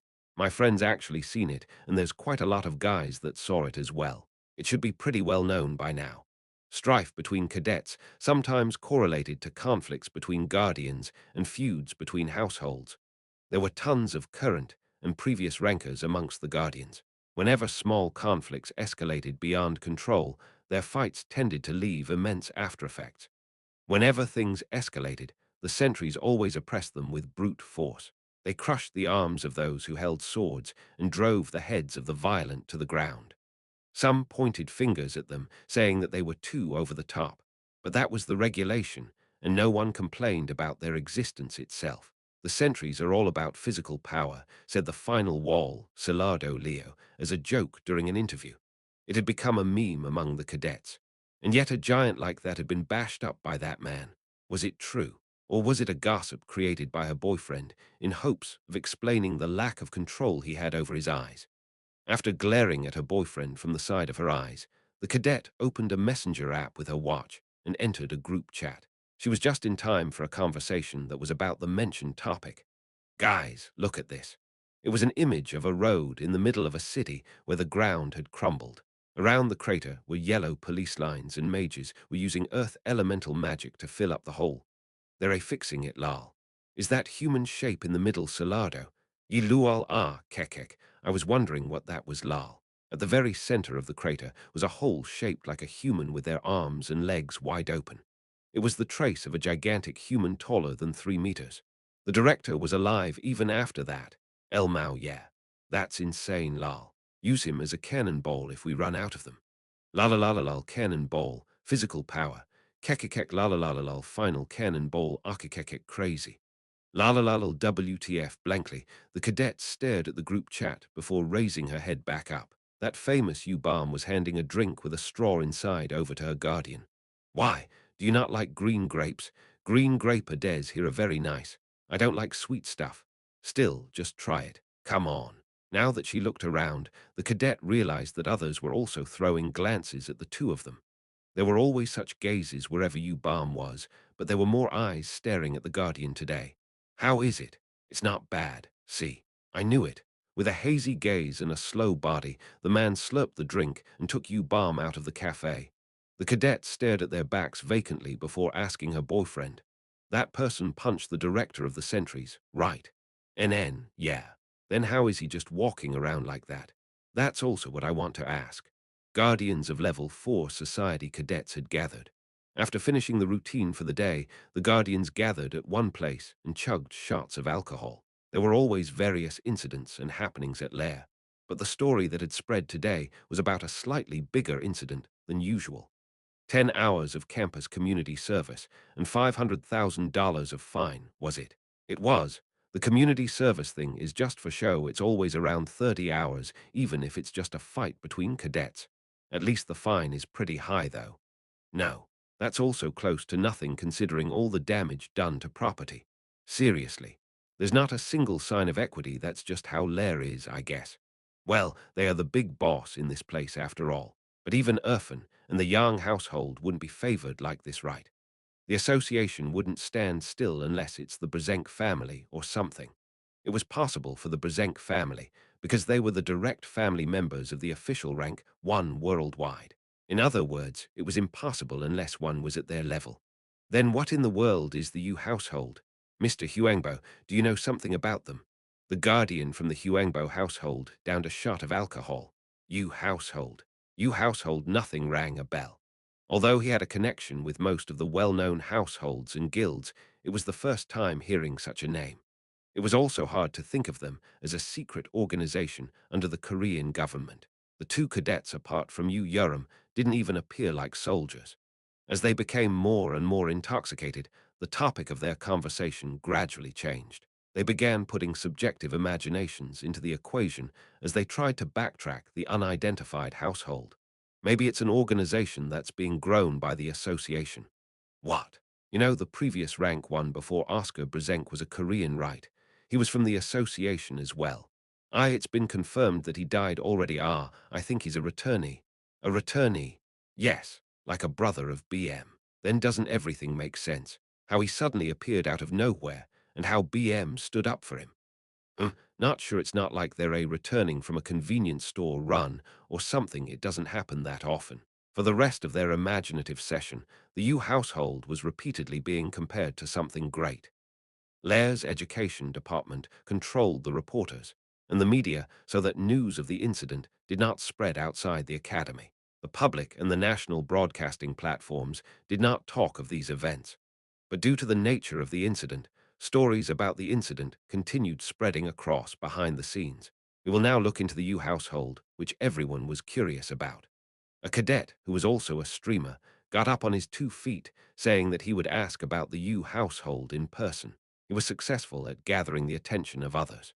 There were 30 times the average audience on the live stream, as curious cadets and citizens waited for the answer. The cadet looked for Baum and Keel in their classrooms and requested for an interview, but the two of them refused without any room for negotiation. Baum simply shook her head while Keel stuttered, I don't know, and ran away. Though he wanted to physically stop them from walking away, he was just unable to do so for some reason. What the FK. No fun, all bark and no nothing. When most of the audience rapidly left, the cadet became dejected and ended up making a decision that shouldn't be made. That night, he pressed on the record button and carefully sneaked after Keel. The blonde girl was on her way back to her house after playing with her friends. He jumped over the outer walls of the dormitory and followed Keel as she climbed the stairs. Excuse me, cadet. What are you doing? It was then. A superhuman from the sentries appeared out of nowhere and held onto his arm. The camera dropped from his hand and rolled on the floor. A camera? Startled, the cadet gave a serious look and shook his hand. What are you doing? What's this camera? Was this with consent? What consent? I was just taking a picture of the landscape, just the landscape. Yes, this is near my dormitory. I was just taking a picture on my way back. Why are you doing this to me right now? The cadet thought the sentry would be flustered if he was confident. That's what he heard from his drunk friend before, but it didn't work. He sneered and said, "Where do you live then?" "Sorry, where do you live, cadet?" "Like I said, I live just around this place." "Show me your ID card, please. Let me confirm it." When his lie was about to be discovered, the cadet quickly changed his expression in a fluster. Sir. Actually, I think I'm a bit lost. It was just an accident. I'm a bit bad with directions, so the sentry once again snickered as if he had heard something absurd. Cadet, you don't know how long I've been following you for, right? Hearing that, the cadet felt a turmoil in his heart. A little friend is trying to play with an adult, I see.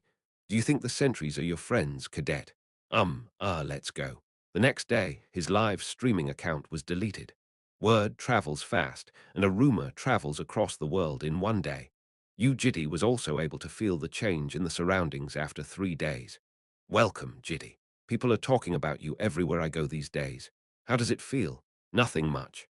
Jael, who was being hugged by Yu Jitae, became tense.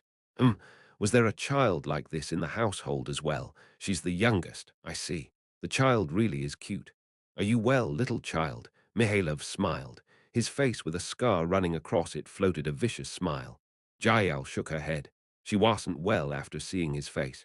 Mihailov appeared doubtful about the events that had happened recently, but being a true man, he did not ask anything unnecessary. 5 white cadets were behind him today. They looked nervous after seeing Yu Jitae from a distance, and now that they were close, they awkwardly greeted him with their eyes. Who are these kids? They are cadets from our RIL. Don't know where they heard some rumors from, but they were creating a fuss about how they wanted to see you at least once. I've given them a lesson all morning, but they still wanted to follow. RIL considered power to be the sole determining factor of a superhuman. The cadets there received a strict education that rivaled that of the Urfan Guild of China. Mihailov frowned. You bunch. If you bother, Mr. Guardian, say goodbye to your legs after we go back. Yes, my apologies. Please pretend you didn't see it. Yu Jitae therefore pretended that he didn't see it. They were in an auditorium inside the education department. The reason they gathered here was because today was the last day of the B underground Fisher raid.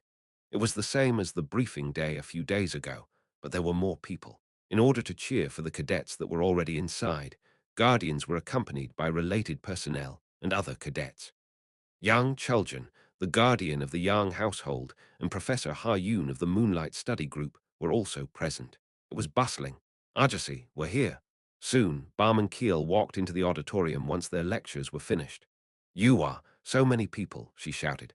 Since Keel created so much of a fuss as she ran up to him, the gazes of other guardians all turned, and they stared at Yu Jitae. Eyes of equilibrium, SS. Yu Jitae was staring at Keel, but he was watching the entirety of the auditorium. Due to the eyes of equilibrium, which was constantly on these days, their nature, favorability, and authenticity were all revealed at once. The emotions and attitudes prevalent across the area were in full display. The results were different from a few days ago. Back then, except for the few who had been interested in him, most had hated him, were true and evil. In other words, they detested and carried sincerely evil thoughts against him. In a competitive environment, this revealed jealousy and envy. It was the thing wriggling in the depths of a human heart, and was the most bothersome thing to deal with for the regressor, who tried to live a normal daily life. But now it was different. Their favorability showed hatred, authenticity false, and a nature of good. They hated Yu Jitae, but despite carrying such thoughts, they tried to deceive themselves by trying to think of good things. This represented reverence in a competitive situation. While respecting Yu Jitae, they were now thinking of him as an uncomfortable and fearful existence. While feeling those stealthy gazes, Yu Jitae relaxedly leaned his back onto the chair. It was a familiar situation for the regressor.